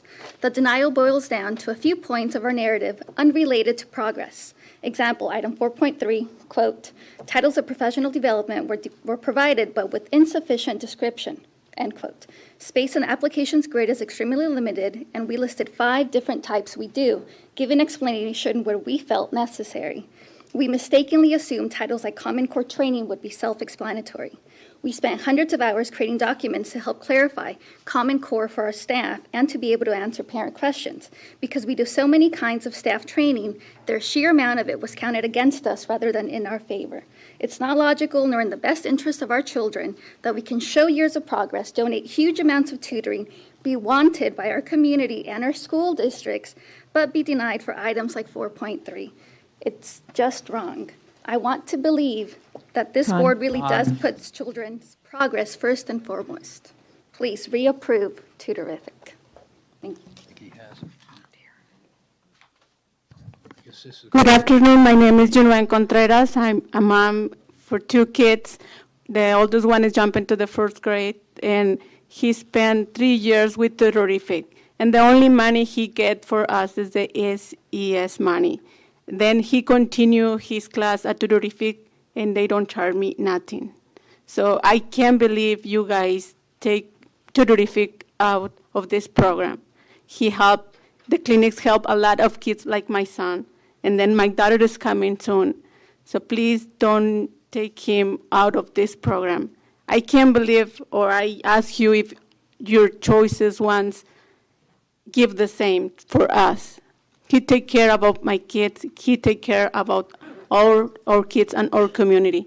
Please help my kid and other kids continue receiving the good education. We want to provide this beautiful country good citizens, and I believe it's only by provide them a good education. And obviously, we need help. I'm a mom who are learning English, and I believe math and Tutorific bending so many things for me and my son and too many kids in our community. Please think about it. Thank you so much for listening. Hello, my name is Xochitl Segura. I am here to bring to you 100 letters from parents, teachers, and Human Services Agency staff to support Tutorific. I'm here because I have 2 daughters. The oldest one, she has a auditory processing disorder, and Matt has been working with her for about a year already. And I remember that when we first started the program, she was getting bullied at school because her grades in her tests were always 0. So it was always 0%. And after being with Matt, she started growing, or Matt helped her build, and Tutorific helped her build herself to 20%, 30%, 40%, 50, 80, 90, and 100. And right now she's at 100% every single week because of the help that she has. So I'm urging you to please support this, and please don't take this away. When you make the decision today, please think about me, and please think about all the families that could benefit from this. I also have all these letters of proof, 100 letters from other parents and families of children that have been helped by Tutorific and Matt. And if you really want to make a difference and have a better future for our children, please approve it. And I am very thankful that you listened to me. Thank you very much.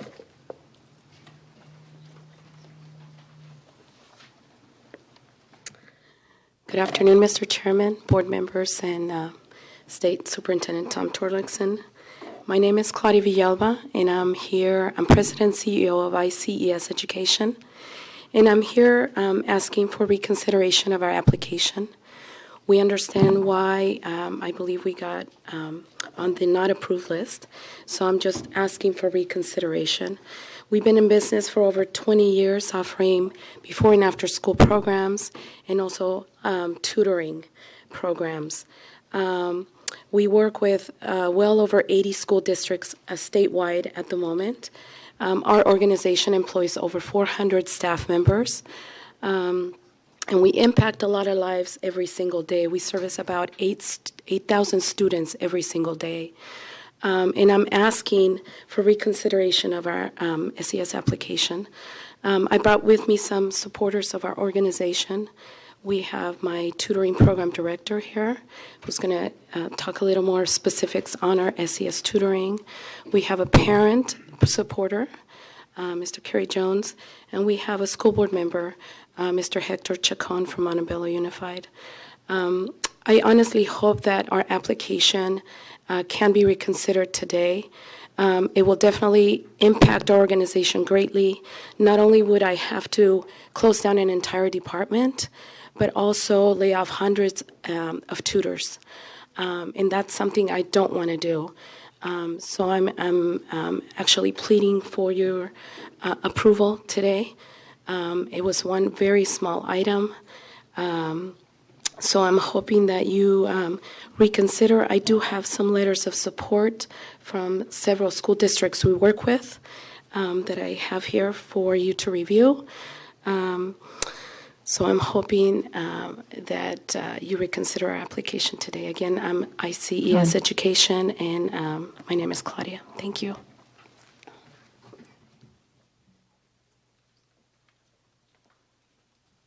Good afternoon, Chairman, board members, and State Superintendent Tom Torlakson. My name is Evelyn Sandoval, and I'm the Tutoring Director at ICES Education. I'm here to speak under Item 12 for the denial of our application. I'm going to read a letter that was written by Lori Johnson, who is our grant writer and consultant. She couldn't be here today. She's expecting any moment, so her pregnancy did not allow her to travel with us today. But here it is. Over the past couple of years, we have had the pleasure and opportunity to serve students of underperforming schools. In the last application, we submitted a demonstration of record that showed our commitment to students. In the submittal of the application, we introduced a new testing that would be used to help narrow down some of the data we needed to begin to collect for our students in the support of reteaching Common Core. The quality verification of testing instruments required is to prove that the assessment is in accordance with the standards for validity and reliability as set forth in the standards for educational and psychological testing. We humbly ask for reconsideration as the testing mentioned in the demonstrated record of effectiveness is indeed in accordance with the standards for validity and reliability, as this is the data that was submitted and accepted by the CDE for our end-year report. The CDE places a list of acceptable assessments, and our assessment that was listed in Element 1 is on this list. However, we submitted the new assessment we would be using this year, as it will provide us with more information on our student progress. Our introduction of the new assessment tool instead of the tool that was already approved and accepted has the potential of affecting thousands of kids and relationships that we have built. If the assessment wasn't set forth in the standards for educational psychological testing, we wouldn't ask for reconsideration.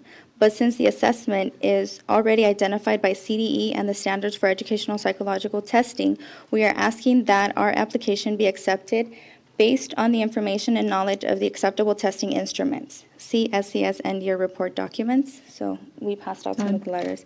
Thank you for your time and consideration to this highly important matter that can impact the students and families we have built relationships with. Sincerely, Lori Johnson, our consultant. So thank you for your consideration. Again, my name is Evelyn, and I'm the Tutoring Director for ICES Education, so I do ask for your consideration of what was said by our CEO, Claudia Villalba. Thank you so much. I don't remember. There's one of two things that happened. There's the director, the guy. Excuse me. Good evening, board members. Thank you for allowing this opportunity for me to make a comment on this item. My name is Kerry Jones. I'm a parent to a 9-year-old named Zayden who attends Rosewood Park School in the City of Commerce in Los Angeles. I'd like to take a moment and share with you my story about ICES and how it's been a blessing to my family. Last year, my wife came home soaked with tears from a parent-teacher conference. You see, my son Zayden, although he was a great student, he hadn't measured up to standards, and his teacher was concerned that he may have a learning disability. Zayden's mom was concerned about his progress, but mostly disappointed in herself, for she tried so hard to do her best to raise a healthy son. The problem was he just wasn't performing well enough, and it had come to our attention that we would need to find more help. We started looking for help and found that ICES, the tutoring program you just heard from, they offered free after-school tutoring in our district. They spent hours every day working with Zayden after school at home, which is very helpful for us. And it's really helped in developing his focus, communication, and learning skills. Now I'm proud to say that my son has made a drastic improvement. In fact, in the last year, it's been a huge turnfold. He's doing very well now, and no problems. He's surpassed his grade level in reading, writing, and math, and more than anything, he's a happy camper because he can finally understand the ins and outs to his favorite iPad games. With our busy work schedules, I know that my wife and I, we couldn't have helped Zayden any more than we already try to. More than anything, ISIS has been truly valuable to us, and not just us, but many other households. Hundreds, if not thousands, of low-income parents who wish they could afford private tutoring, but simply cannot. We're grateful for the help that they've given us, and of course with the support of state funding. I'm here just to ask that you please reconsider the application for ISIS and other providers. Thank you.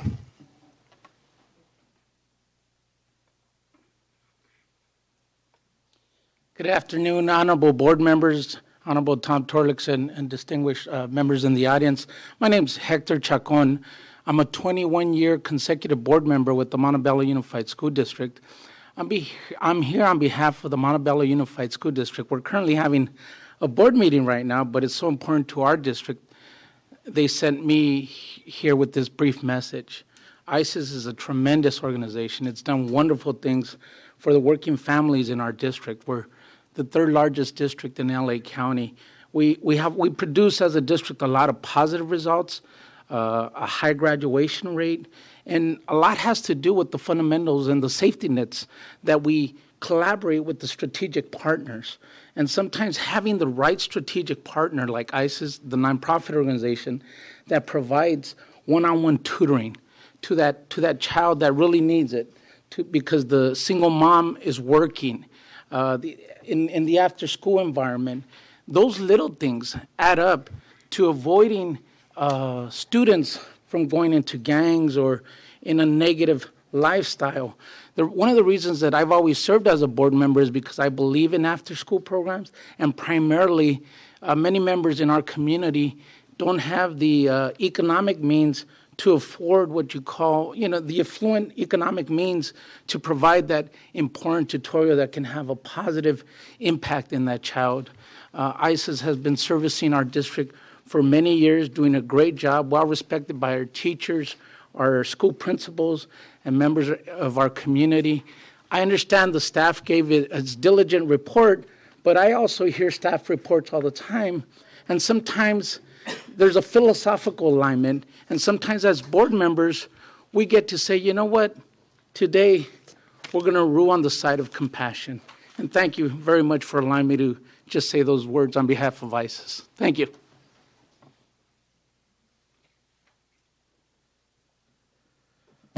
Good afternoon. My name is Todd Crabtree, and I'm the owner of the Southern California Learning Corporation, which owns Sylvan Learning Centers in East and South Los Angeles County. I'm a 12-year Marine Corps veteran, a small business person, and I'm here today because for the first time ever, my company has not been recommended for approval as an SES provider after being approved 3 consecutive times before. We run a professional outfit, and we have served over 600 low-income students in the past 2 years alone, from districts like Compton, Hawthorne, El Monte, Hacienda La Puente. Our data clearly shows in our application that our kids make progress. I'm here today because this year the application process has been overly focused on issues that have no real relevance to student outcomes, so much so that we're not seeing the forest for the trees, and greatly reducing parent choice. In addition, due process and any sort of advocacy one would expect from an appeal is non-existent. In my case, I was notified that CDE couldn't tell who my program monitor was. So I submitted an appeal and saying that I'm the program monitor. I'm clearly listed on the staff list. My residence is clearly listed on the application for program monitor, and all the staff training is right there. The issue I'm raising is about fairness in due process. I don't understand how minor application items can result in such a harsh outcome, It's like getting 98% on your test and being told you got an F. Ladies and gentlemen, I'm asking that the board go ahead and approve my application like you have 3 times before, or send my appeal back to staff with instructions on how to fix these fairly basic and minor issues, or even simply extend our current approval for another year while we work through the issues. I'm willing to do my part. Please don't send me back to LA having to explain to some of my teachers and staff why they have to be laid off over small misunderstandings over a state application. The action will result in an unjustified amount of injury and disruption to our mission. Thank you. Sounds like we need to kick this back. Good afternoon, board members. My name is Roger Shore. I'm with Sylvan Learning in San Jose. I've been an educator for a long time. I started out as an elementary school teacher. What we do is very important to me, and for the last 22 years provided supplemental education to students throughout Santa Clara County. The last 8 years, we've been a successful SES provider until now. Our applications, every one since 2008, have been approved. Something changed in the scoring process. We know that. Everybody knows that. It was hard to find what the problematic issues were. When we finally got some help from staff to figure that out, we had 3 different notices, starting with 2 elements that needed help, and by the 3rd time, we had 9 elements that were a problem. Well, we filed an appeal, and I'm here today because there are 2 elements remaining. We ameliorated 7 of them. The 2 remaining are maintenance, are administrative. They have nothing to do with our educational curriculum, with our implementation of instruction, or with outcomes. This school year, we serve approximately 1,000 students in Santa Clara and Alameda counties, in 10 school districts, in 46 schools, and we employ this year approximately 152 part and full-time staff members to do this. They work hard. We've never had a complaint from any of the school districts. And it just seems as if the scoring has changed so drastically that 2 elements related to administrative issues outweigh every other educational and testing element. So I'm asking you to reconsider my application today. Time. Thank you. Oh, can you please identify what provider you're with? Sylvan Learning. Sylvan Learning, it's called RSB Education, which owns Sylvan Learning of Santa Clara. Thank you. Okay, thank you.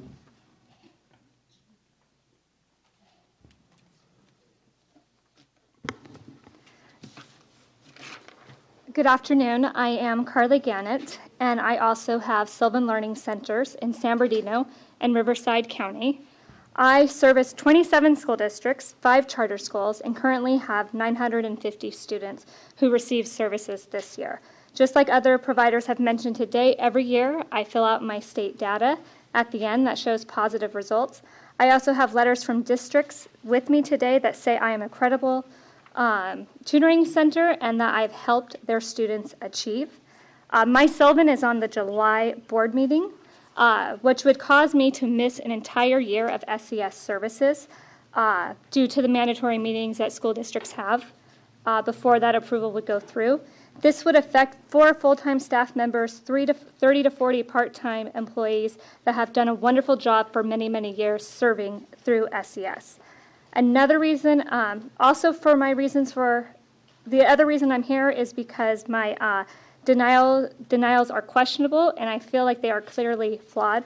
I have passed out one of the reasons I was denied for one of my centers regarding equipment and facilities. You will see my response, and you will see the CDE's response to me that quotes something. I'm not really sure where it came from. It did not come from my application, but that is one of my reasons why I had to appeal. As my fellow Sylvan owners have stated and other providers I've heard before me, program manager was also an issue. I did label myself as Carly Gannett, executive director. I live in Long Beach, and I did not use the correct terminology.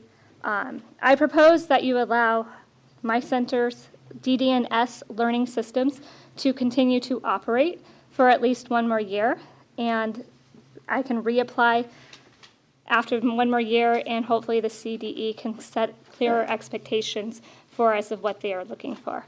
Thank you for your time, and I am available for questions.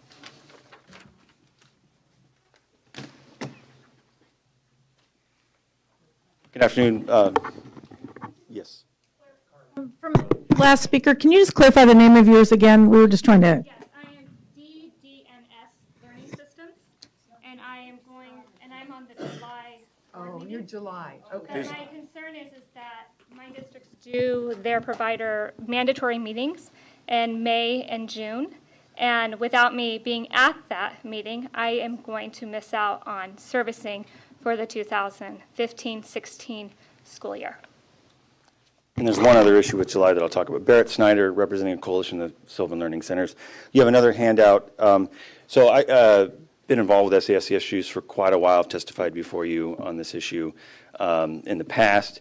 Was heavily involved with staff at the department and at the board level when these regulations were redrafted in 2011. And there was a big conversation at that time about due process rights for providers when there were issues with the CD recommendations. And in those regs, which we've passed out to you, we put into the regulations a process by which providers were able to have some of those things addressed to this sort of a due process system. And you'll see a lot of providers are a little upset over the fact that the regulations themselves, if you read them, and we've highlighted them for you, it says, the request shall include an explanation, this is a request for appeal, an explanation of the basis of the appeal and any supporting documentation, and all the communications that they were getting from the department seem to leave at least the impression that no additional information, as you can see highlighted in orange on the next page, could be provided. And a lot of folks, as you heard in testifying, felt like a lot of the elements that were being brought up as reasons for denial were sort of these administrative, let's clarify, when I said executive director, that actually meant the program monitor types of things. And so there was a lot of confusion about sort of the course of due process and the rights that were provided to them here. Also in the regs, you'll see folks that have been moved to the July agenda, like Carly, are worried, one, for the reason she articulated. The second one is that if you take sort of the fundamentalist interpretation of the regulations, the effective date once you approve is for the following fiscal year, commencing July. That means whatever you approve in July, according to the regulations, none of those providers could provide services until the following fiscal year. So they'd be actually out an entire year.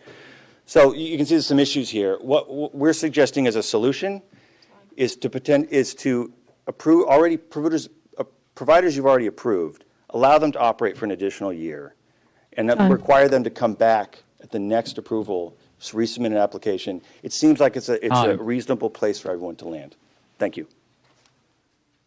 Okay, that ends the public comment. We're ready for board member discussion.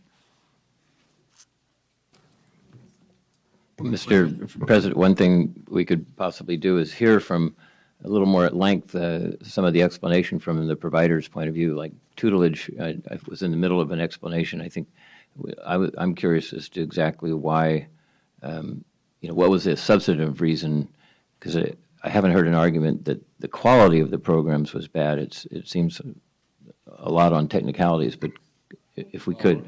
Well, if you want to hear them, call the ones you want to hear, and then we ought to have the CD reply. Yeah, CDE staff and the provider, so we can hear.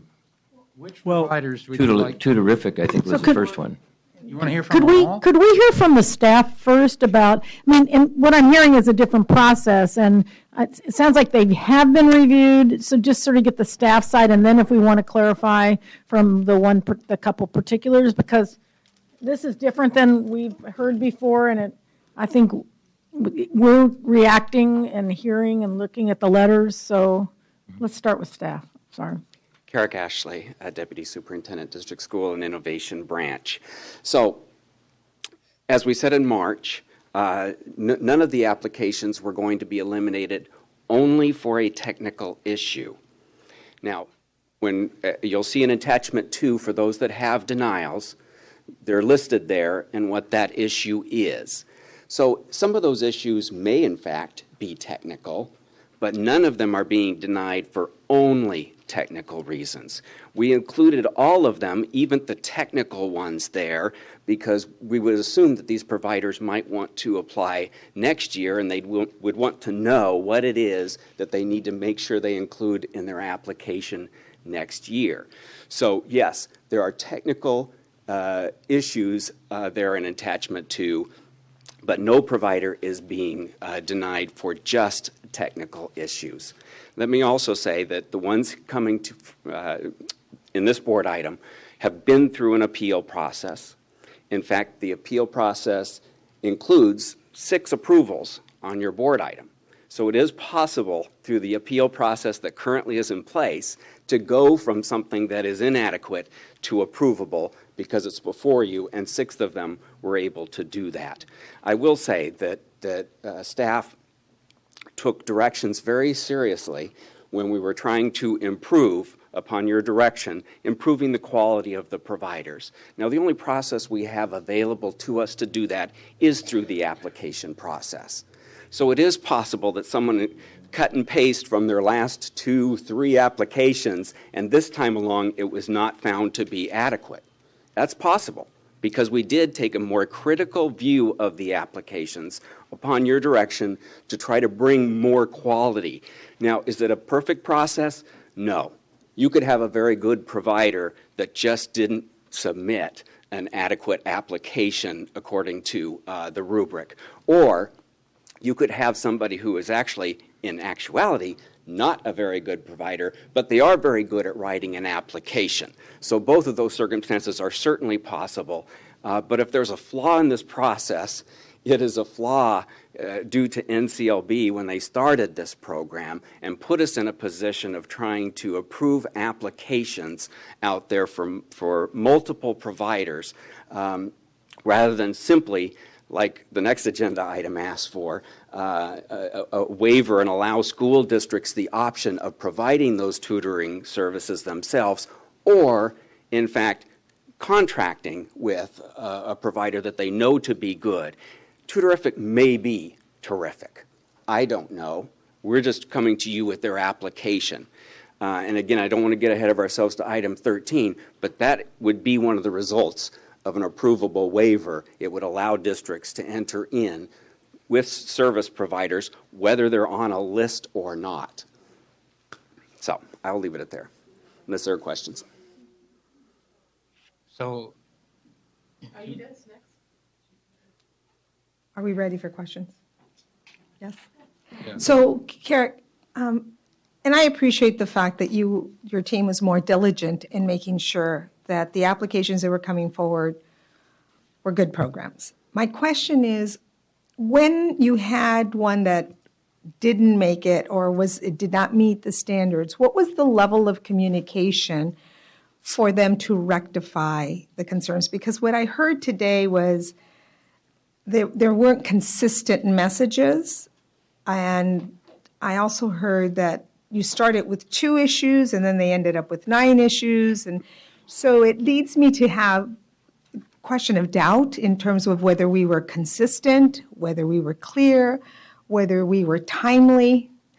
Right. So I can't speak specifically to that issue. I can say that the reason the application, the appeal process doesn't allow for new information, because that's like a new application. They are able to submit for us an explanation of what they submitted previously. And like I said, that process has worked for 6 providers who are on the list for approval.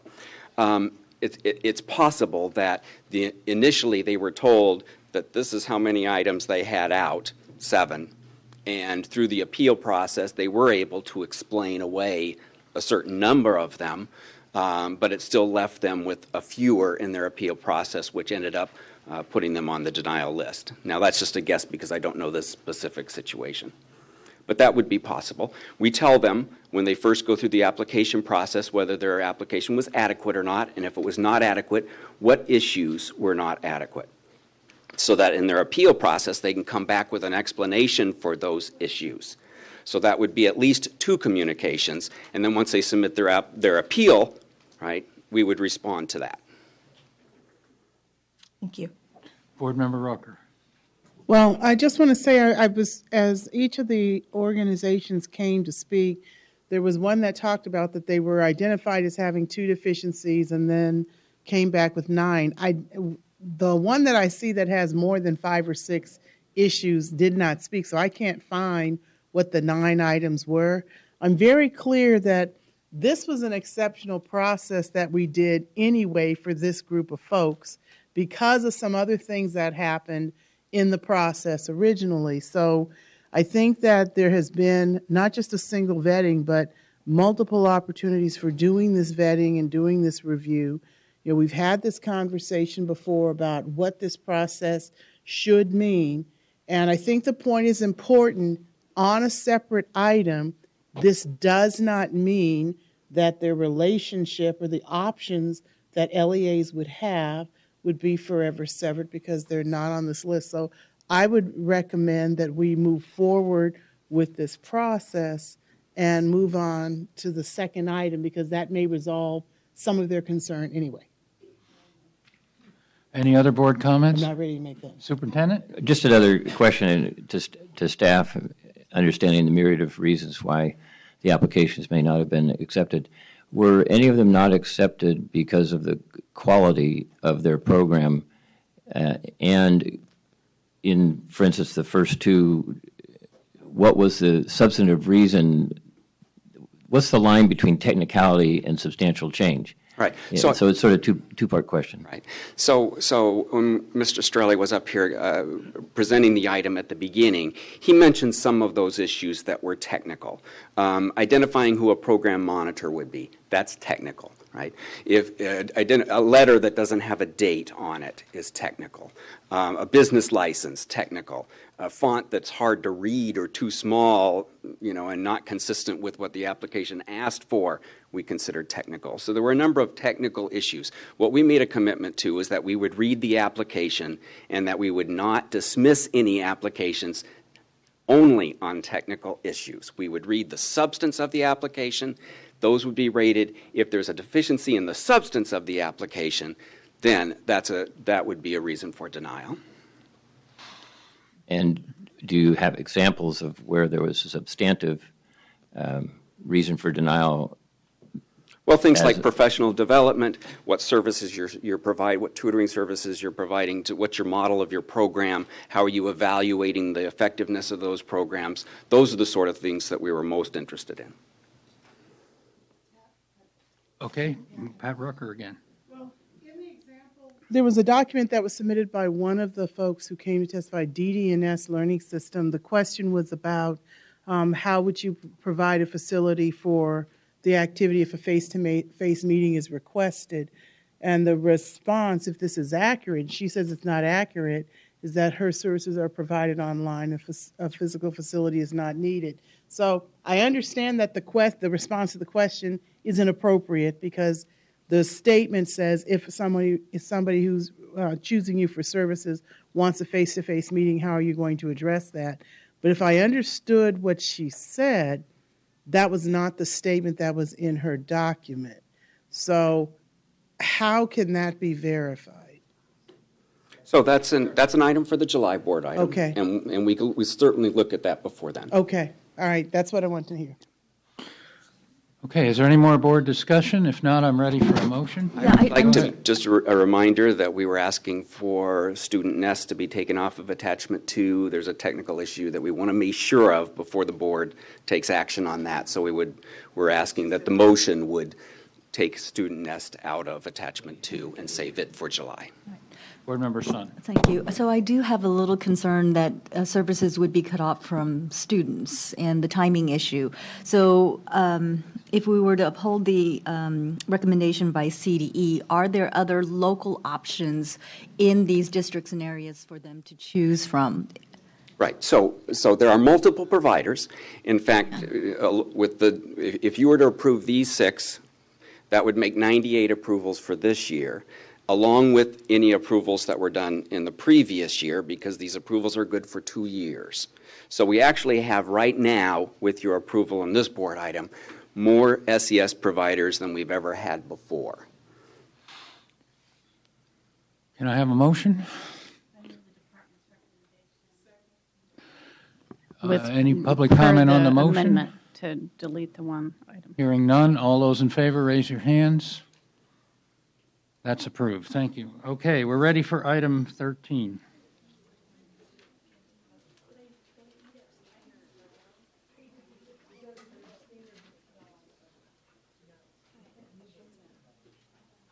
Okay, 2 votes no.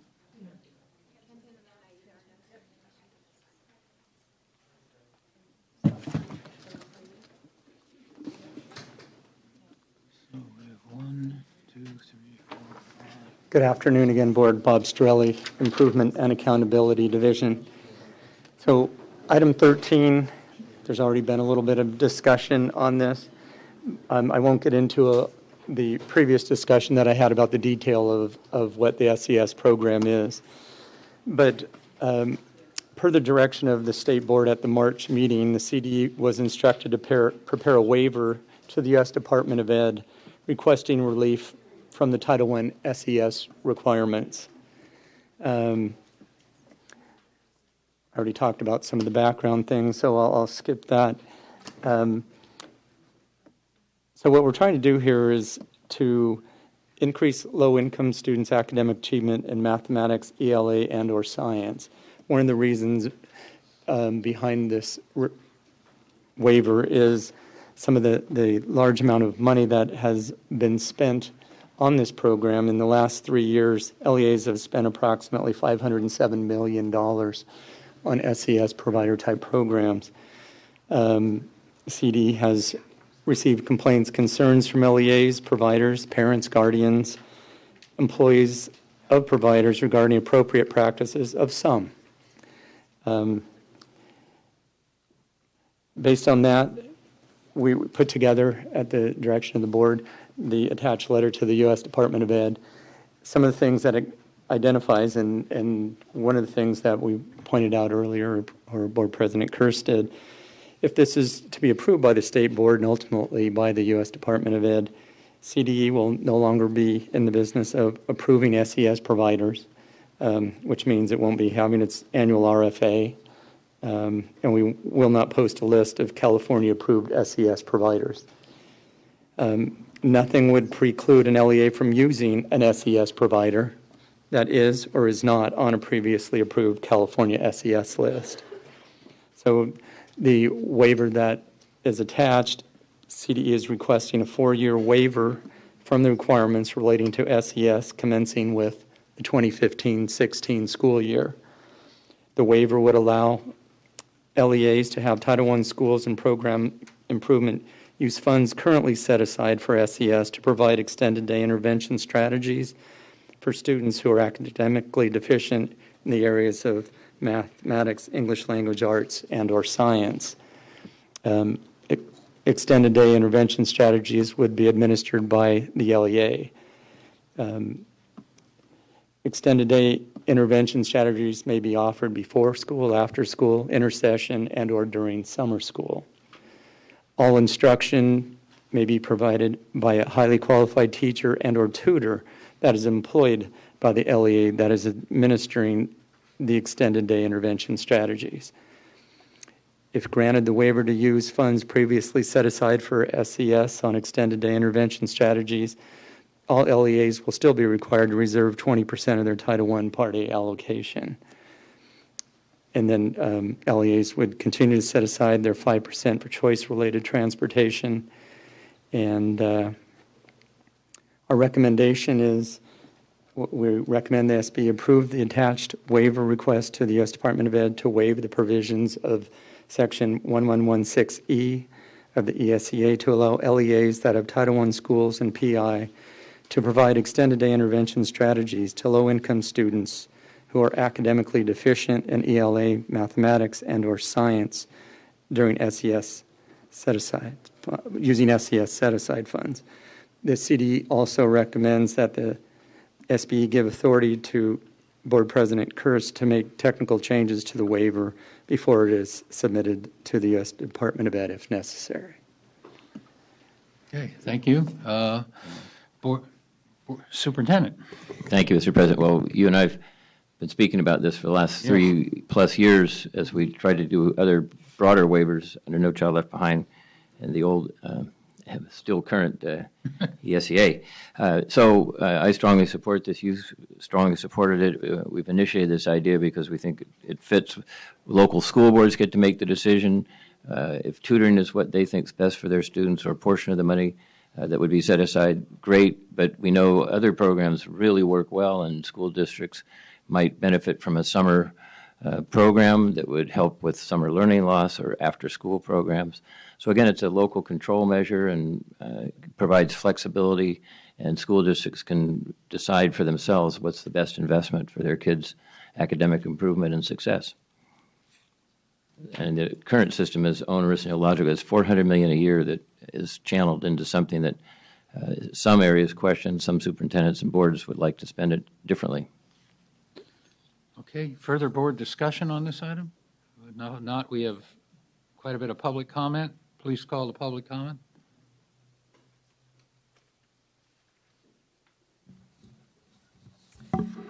Yes, we have public comment. Would the following people please line up? Mary Stiers, Marty Reed, Kathy Patanza, Terry McComnick, Deanne Antonius, Alan Fodden, Sally Martinez, Rick Fowler, Sarah Baquez, Esperanza Baena, Zuila Zusigna, Petra Villanueva, Denise Renee Lambert, Martha Alvarez, Terry Burns, Daryl Roberts, Brian Ridgway, Sarah Lillis, Jack McAboy, Robin Bourbonaise, Cindy Madden, Kim McFarland, and that's it.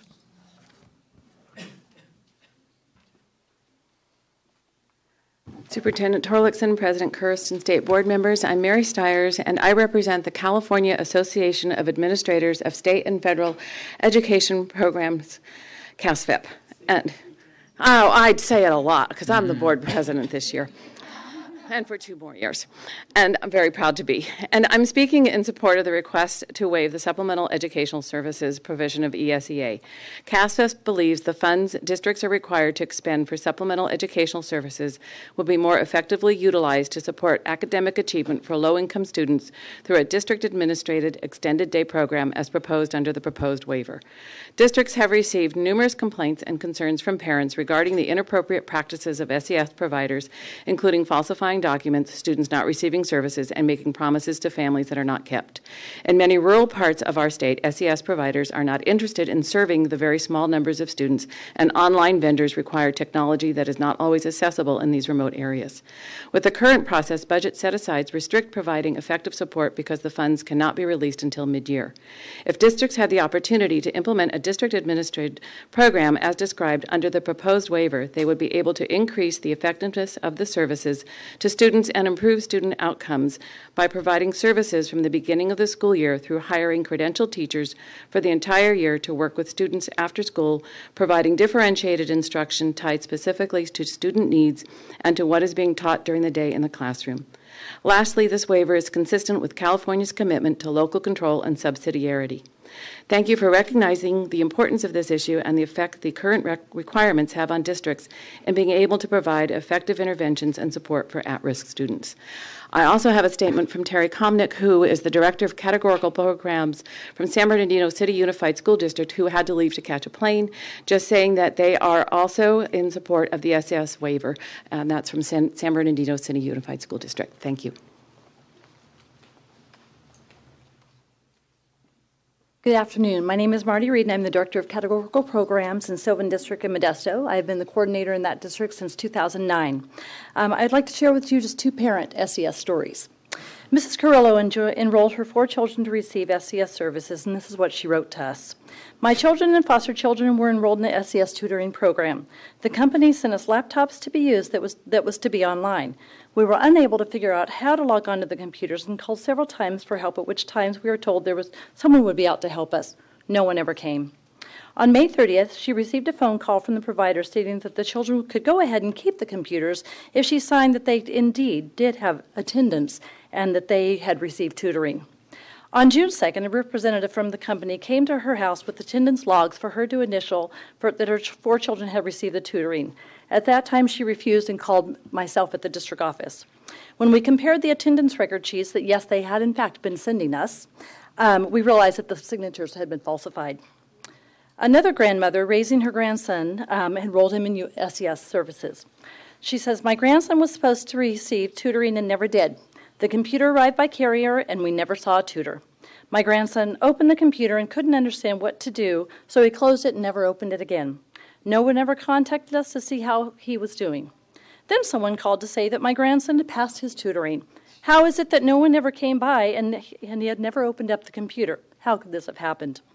On the attendance form, again, provided by this company, we realized that there was a falsification of signature. With the approval of the SES waiver, we will be able to provide a concise, well-planned instructional opportunity for our students during extended school day that would be tied directly to the learning that's happening during the regular school day. By providing our SES program, we'd be able to assure that the students are being taught by highly qualified teachers who have ownership of these students learning because they really are kids. I respectfully request that you approve this SES waiver so we can provide a quality program for our students. Thank you.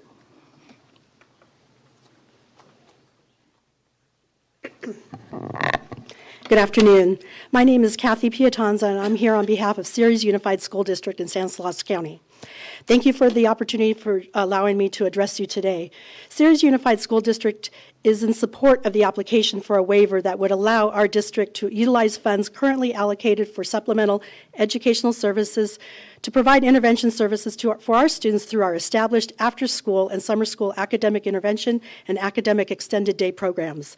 In 2013-14, almost $400,000 was allocated for SES with little evidence of improved academic achievement by students who received tutoring services. In fact, last year, 424 students were eligible and assigned to SES providers. Of those students, only 205 were actually provided the services by the contracted companies. To this date, we have assigned 524 students to the providers, but only 279 students have received tutoring, and the majority of those students have received less than half of the allotted hours. The SES providers are not required to hire staff who meet highly qualified criteria to tutor our students.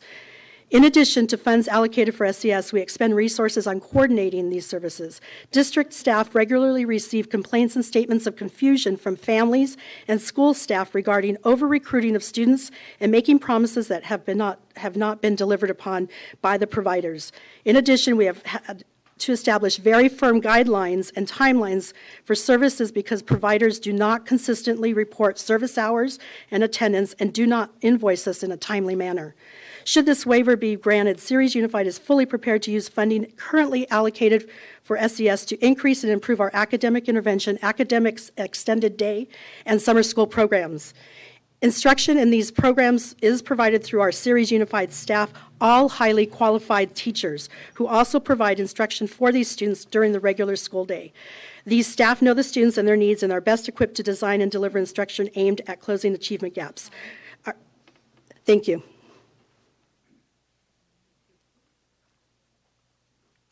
Good afternoon, Superintendent and board members. My name is Alan Foden. I am the CEO of MathThink, a nonprofit tutoring provider. I wanted to point out I did address a letter to the board. I do know very well that some providers are not what I would consider quality. We do consider ourselves a quality provider. As such, I was hoped that the board would consider, even though the current agenda item doesn't address it, the ability of a district to contract for services if it so desires. If they wish to run their own program, so be it. If they wish to contract with a provider that's proven themselves to be effective, ethical, and does in fact tutor students in a proper manner, they should be given that option. I noticed that the letter addressed by the superintendent does not indicate that to the Department of Education. It simply indicates that the LEA was the only responsible party for tutoring. I would hope that that letter would reflect the fact that the LEA could in fact contract with a proven provider. That ends my comments. Thank you very much.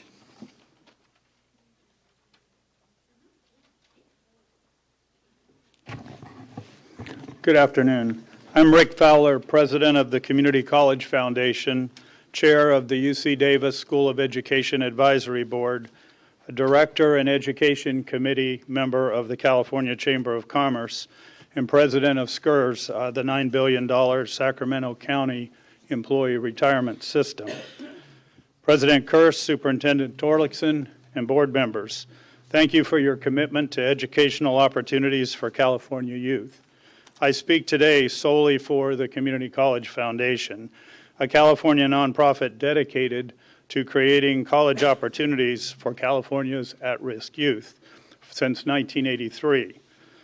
The Community College Foundation is an extremely effective SES provider. We have measurably and demonstrably helped more than 10,000 students statewide in more than 100 California districts for more than a decade. We currently tutor thousands of California students with a proven program that typically advances the students 1 to 3 grade levels in the subject tutored in a semester. We do this one student at a time, one-on-one, with a role model tutor from their own community, with no gimmicks. So much for us. Today, every California LEA enjoys the ability to be an SES provider with a home court advantage to offer their services instead of ours.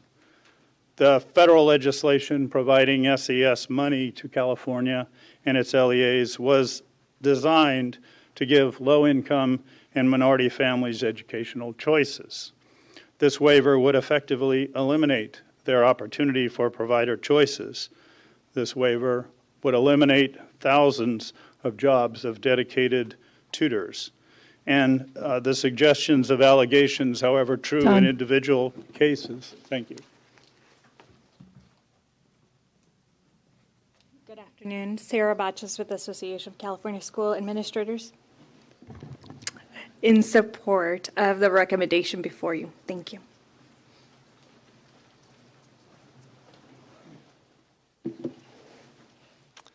Good afternoon. My name is Robin Bourbonnais, and I serve as the SES coordinator for the Riverside Unified School District. This year, our set-aside for SES is $1.3 million. I'm here today to voice my support for this proposed waiver of the federal SES requirements that's now before you. The goals of SES are admirable, worthwhile, and absolutely necessary. Those students do need additional assistance. However, the current system that's in place is fraught with major problems. I've coordinated this program for 6 years now, and every year the problems just get worse. Just this academic year alone, these are some of the things I've had to deal with. Providers submitting hundreds of applications for non-existent students. Providers submitting attendance verification documents forged with parent signatures. Providers invoicing for tutoring sessions that never took place, accounting for over hundreds of thousands of dollars. Submitting fraudulent FBI background checks, TB clearances, and even tutors' driver's licenses. At this very moment, at our request, the U.S. Department of Education Inspector General's office is investigating several of our contracted providers. It seems as if my full-time job now is doing detective work and analyzing handwriting samples. This is not the best use of our funds. I believe that our $1.3 million could be better spent on administering our own in-house extended day program as suggested by this waiver. We estimate that at minimum we could provide double the number of hours to double the number of students with the same funds. In addition, we would be able to maintain the direct control over the quality of the program and the instruction. As a school district, we would not be in it for the profit, but for the success of our students. Thank you for recognizing the importance of this issue, and I urge you to support the submission of this waiver request to the U.S. Department of Education. Thank you.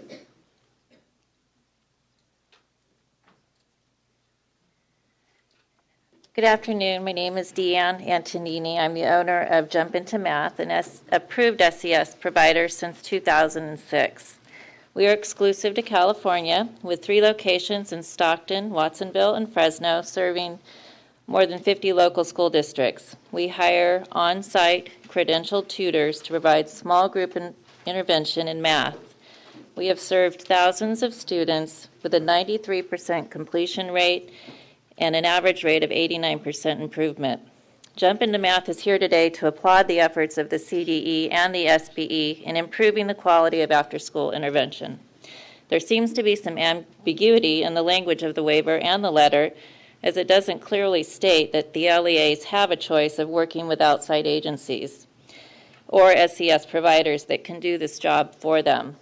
As heard earlier from the board today, all districts need support at the local level. Many districts will have the capacity to administer their own after-school intervention, and many will not. The LEAs should have the option of contracting with an educational agency such as us that will hire credentialed tutors, ensure learning objectives are met, effectively increase student achievement, all of this while meeting the specific accountability measures put in place by that LEA. Our years of experience with students, parents, teachers, and administrators tells us that most, if not all, districts need and want strong, accountable educational partners.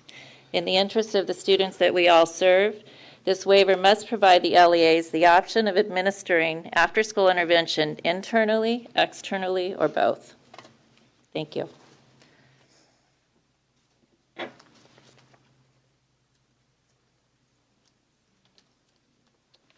Hello, my name is Sally Sanchez. I'm actually a mother, and I've got an older son that's in high school. I heard some of the concerns here. I'm going to address one of them really quick, and I didn't intend to, but I'm going to. As for the laptops, I've been to the fairs. Parents choose. I choose. I choose who I want as a provider, not them. This is my son. I choose. It's my choice. Okay? They chose the laptop. That was their choice. Nobody forced them to choose it. Now, I would like to discuss the issue of parent choice. Under the Title I, school districts are responsible to notify parents of their rights under this program, as outlined in No Child Left Behind. School districts do not have the decision or the choice to make the choice for me. They need to notify the parents, and I want this noted, please. Parents need to be aware they have the right to choose, and they should be able to be notified and be informed to go to these meetings. The school and ask for daycare. My son doesn't need daycare. He's 17 years old. He needs help to pass the CASI. Does not need daycare. And I have a niece that's in daycare. They do not help her with her homework. I help her. It's a 30-to-1 ratio for homework. There is no help. So in every level, there are problems, no matter where you look at it. And I know there's problems. The thing is, at every level, let's address it and work together, not slander each other. But as a parent, I am entitled to make my choice. And if I want to opt out, that's my choice because I don't need daycare, and my son doesn't need a bus ride. He drives. Thank you.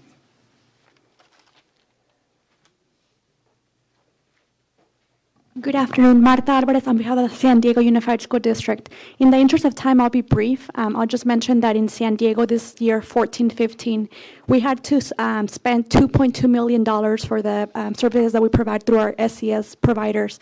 We think school districts are in a better place to be able to determine the local interventions to support at-risk students. We think this is aligned with the local control accountability plan and all of the efforts in identifying the right interventions. We urge the State Board of Education to adopt this waiver, and hopefully the U.S. Department of Education will accept it. I'll be submitting a letter in case you want to submit it as a document with your waiver. Thank you.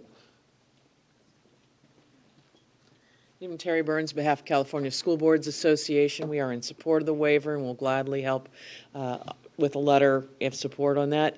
I'll associate my comments with Superintendent Torlakson, who made my case perfectly. Thank you for that. My first call when I read the item was to Mr. Storelli to ask if districts could in fact continue to contract with quality providers.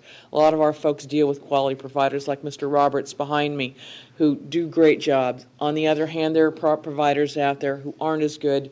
We would like to ensure quality programs for all our children. Thank you.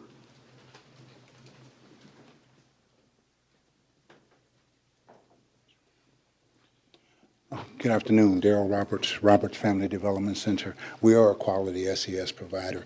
Thank you, Ms. Burns, our school board member, as well. this is the discussion to me that we should have already had. The challenge, in my opinion, Superintendent, is that there's an adversarial relationship that exists between school district and SES providers that really denies our children an opportunity to succeed. I was looking at the report, and it talked about the 211, 212 CST data and the fact that many of our kids were not doing well who had been a part of the SES process. Reality is SES providers can't use CST data as a pre or post instrument. So when we're talking about CST scores or statewide test scores as an evaluator for SES providers, it's unfair. Our pre and post test is achieved. It's approved by the state of California, and we do quite well. We have exceptional relationships with many of the districts that we work with.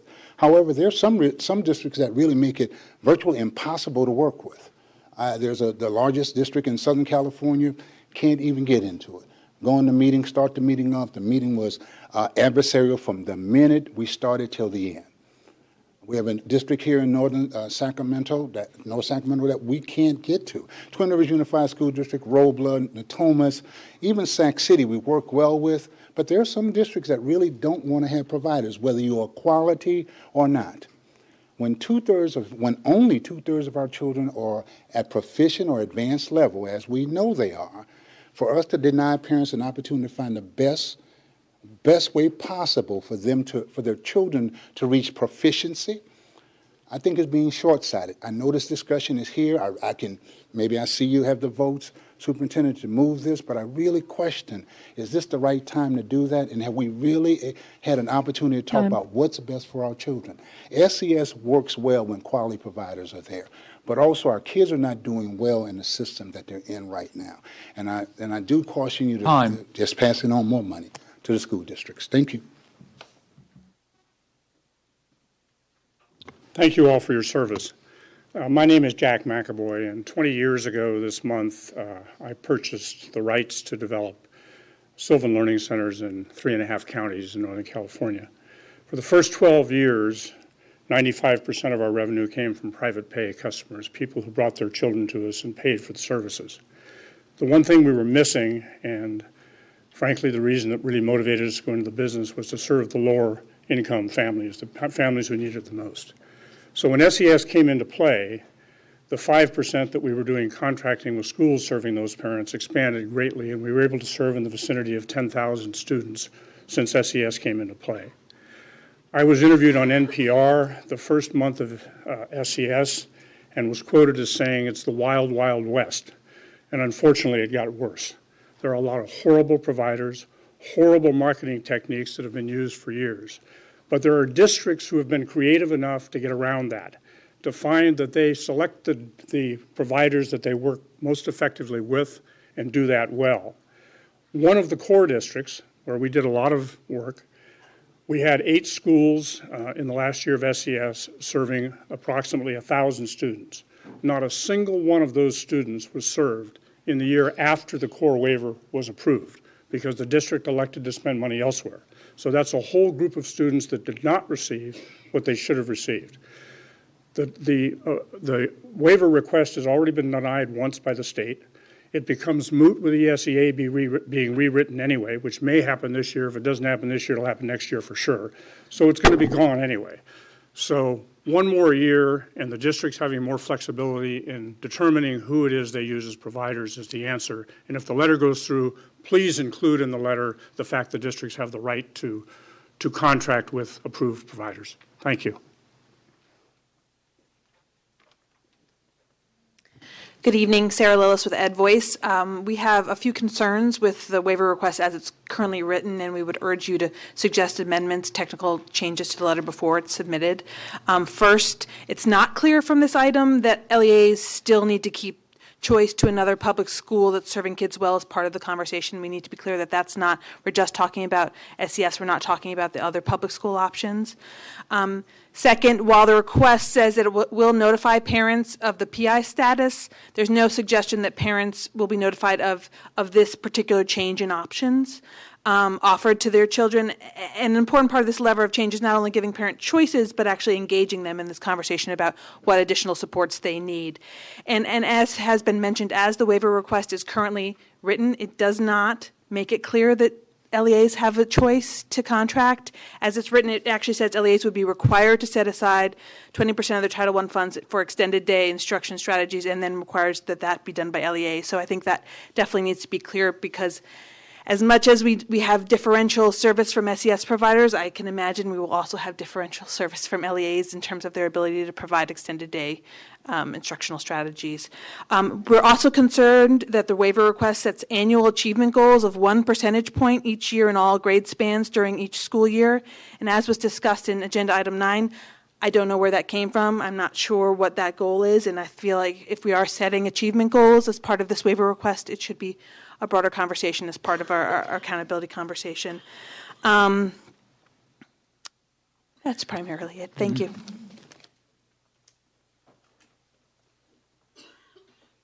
Hello, I'm Kim Ferran from the Livermore Valley Joint Unified School District, and I'm here in favor of the waiver. We have had experiences similar to what many of the other district people have spoken about, people getting laptops and having no support with them, people trying to contact the service providers and not being able to get anybody to respond to them, students that are not performing any differently after the services than they were before. We've had it was our understanding that we could not provide feedback to parents about which providers they should or shouldn't select based on our feedback, that we were supposed to open it up to everybody who was welcome.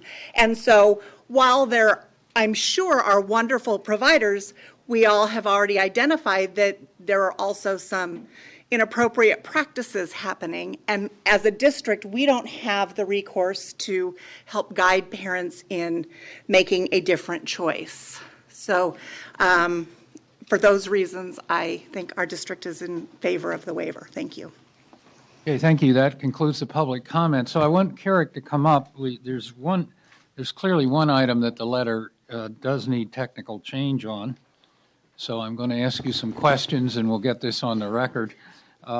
If the waiver is granted, will the LEAs still have the option of retaining an SBE-approved SES provider to provide the services if the LEA wishes? Yes, and we can add that to the letter. Yeah, and we can, and the motion would have technical changes. Second question, if yes, how will the SES provider be selected? Through a state-adopted list, or will each LEA have to make its own determination? No, every LEA would have the option of what provider to work with. With the experience that they've had now with the SES providers that have been available to them, they certainly can make a judgment as to which ones have been successful for them and which ones have not. So no, there would not be a state-approved list that they would have to choose from. And finally, can you address the 1% achievement goal? Is that in there? Right. As we were having discussions with our federal liaisons, there was a suggestion, not a strong suggestion, that we needed some sort of a goal to make this waiver, to give this waiver a better chance of approval. And so we did connect with our psychometricians here at the department to come up with that goal. Okay, so any open for board comments and so on? Yes, go ahead. So we know that we've submitted waivers in the past and we don't always hear back right away. So what's your potential, when would you expect, based on our experiences with the waiver process, would we know, and how would that impact district planning for the coming year? So it's very difficult to predict of when we'll hear from the U.S. Department of Education. Sometimes it's very quick, and other times it's months and months. And there have been other times we've sent letters and have not heard back at all. So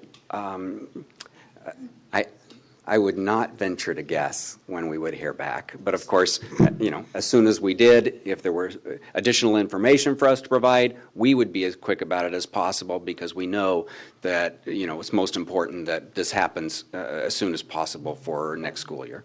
So if we approve this, then we proceed, and we are business as usual until we hear about the waiver possibly. That's correct. Okay. Board Member Rucker, then Board Member Shimasaki. Okay, so let me just say, first of all, to the gentleman from Sylvan who identified himself as the one who participated in that interview with NPR, I remember that interview, so it's nice to connect a face with a voice. And so a lot of the comments that he made during that interview I've actually seen and actually been involved with trying to address or correct. So there is a problem with not only the quality of program delivery, but as was pointed out by Mr. Roberts, there is an issue about the tension between SES providers and LEAs. This waiver is not intended to address the problem of the disputes or the tension between LEAs and SES providers. This waiver will also not mean that districts who can contract with SES providers will continue to make maybe some bad choices. What this waiver is intended to do is to put to rest, or at least create some norms to assure some of the problems that are endemic to the industry of SES providers and the problems that are not unique or isolated to a few districts, but seem to be a pervasive problem across the state. This is intended to give districts some control over what happens with those funds, because ultimately, even though for the providers it's a contract issue, for districts it is an accountability issue, because those students still need to improve and make gains. This gives districts an opportunity to wrest some control into that process they previously have not had, to address some issues that we all are aware of that have been a problem. And if they make mistakes, it's on them to correct those mistakes.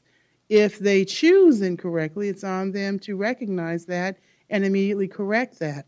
The current situation does not give them that control or that opportunity.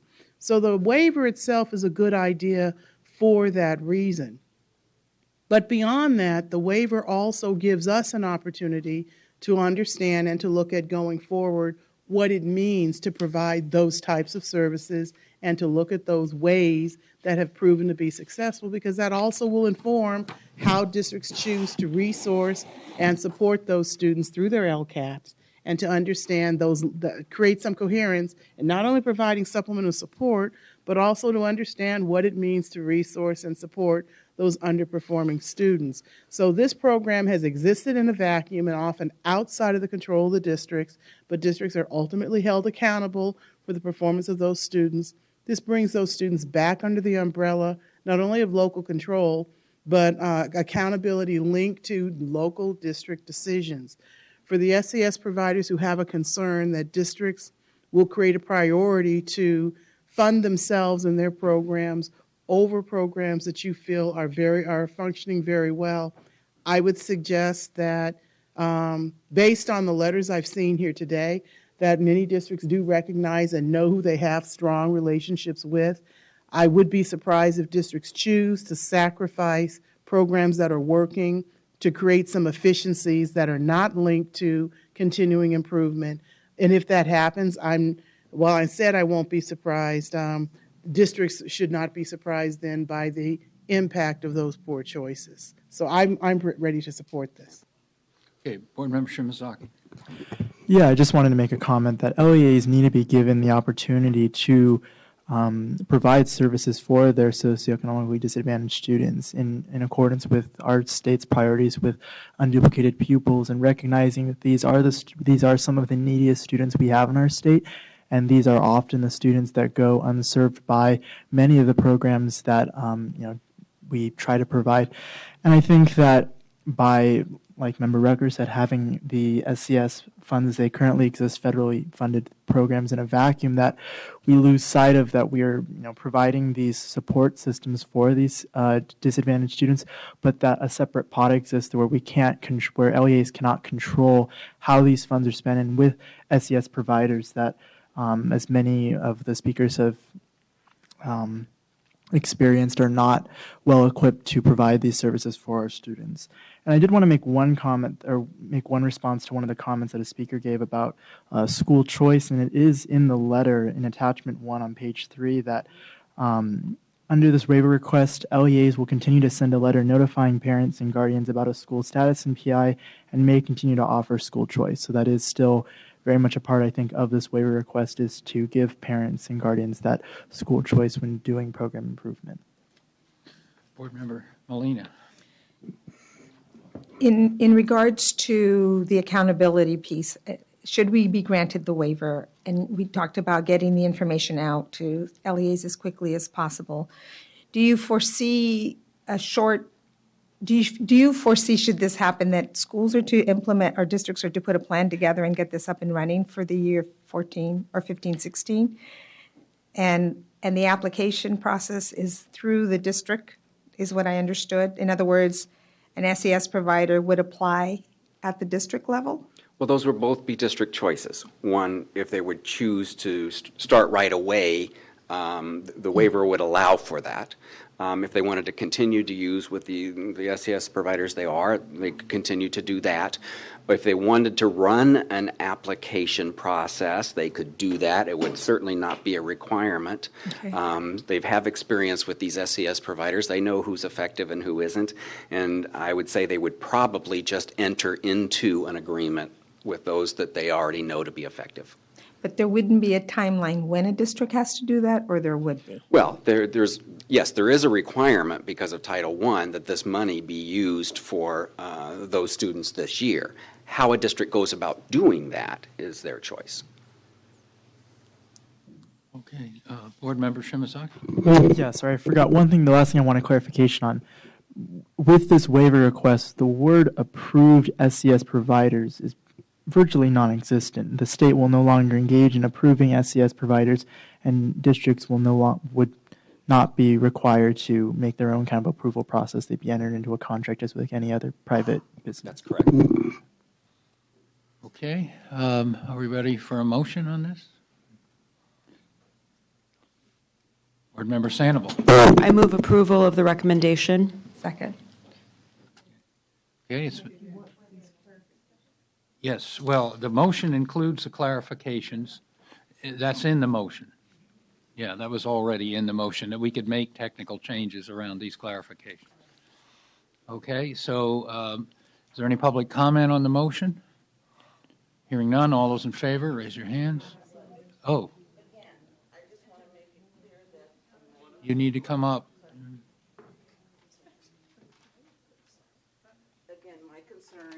You need to identify yourself, please. Sally Sanchez. My concern, again, making sure that the school districts are aware that under the No Child Left Behind federal Title I, we are entitled to be notified. They do not make the decision for us parents. I'm not trying to be rude or, pushy. Again, my child doesn't need after school daycare. My son doesn't want to stay 2 hours at the school every day and wait behind 30 kids. I'm not trying to be offensive or to any school, okay?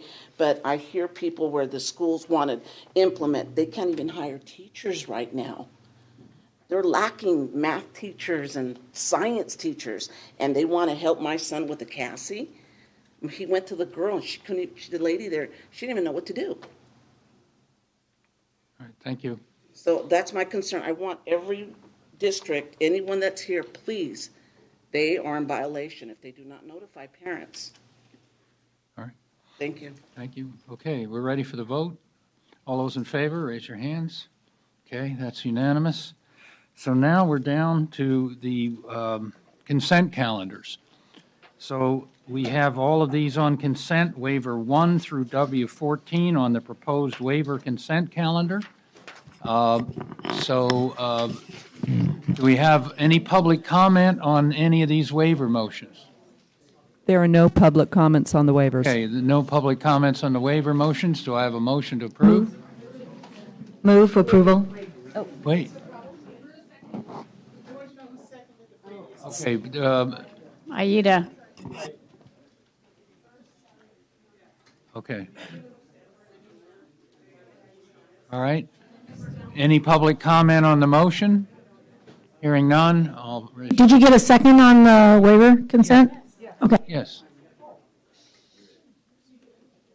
Okay, all those in favor, raise your hands. Done there. Okay, now we have the regular proposed consent calendar, items 17 through 25. I move approval. Second. Okay, is there any public comment on these waivers, on the proposed consent calendar? No, there's not. No public comment. We're ready for vote. All those in favor, raise your hands. Okay, we did SBE priorities, so we're down to item 16, general public comment. I think we have some. These are for items not on our regular agenda. There is no public comment. Oh, there's no public comment. Oh, with that, the board's adjourned.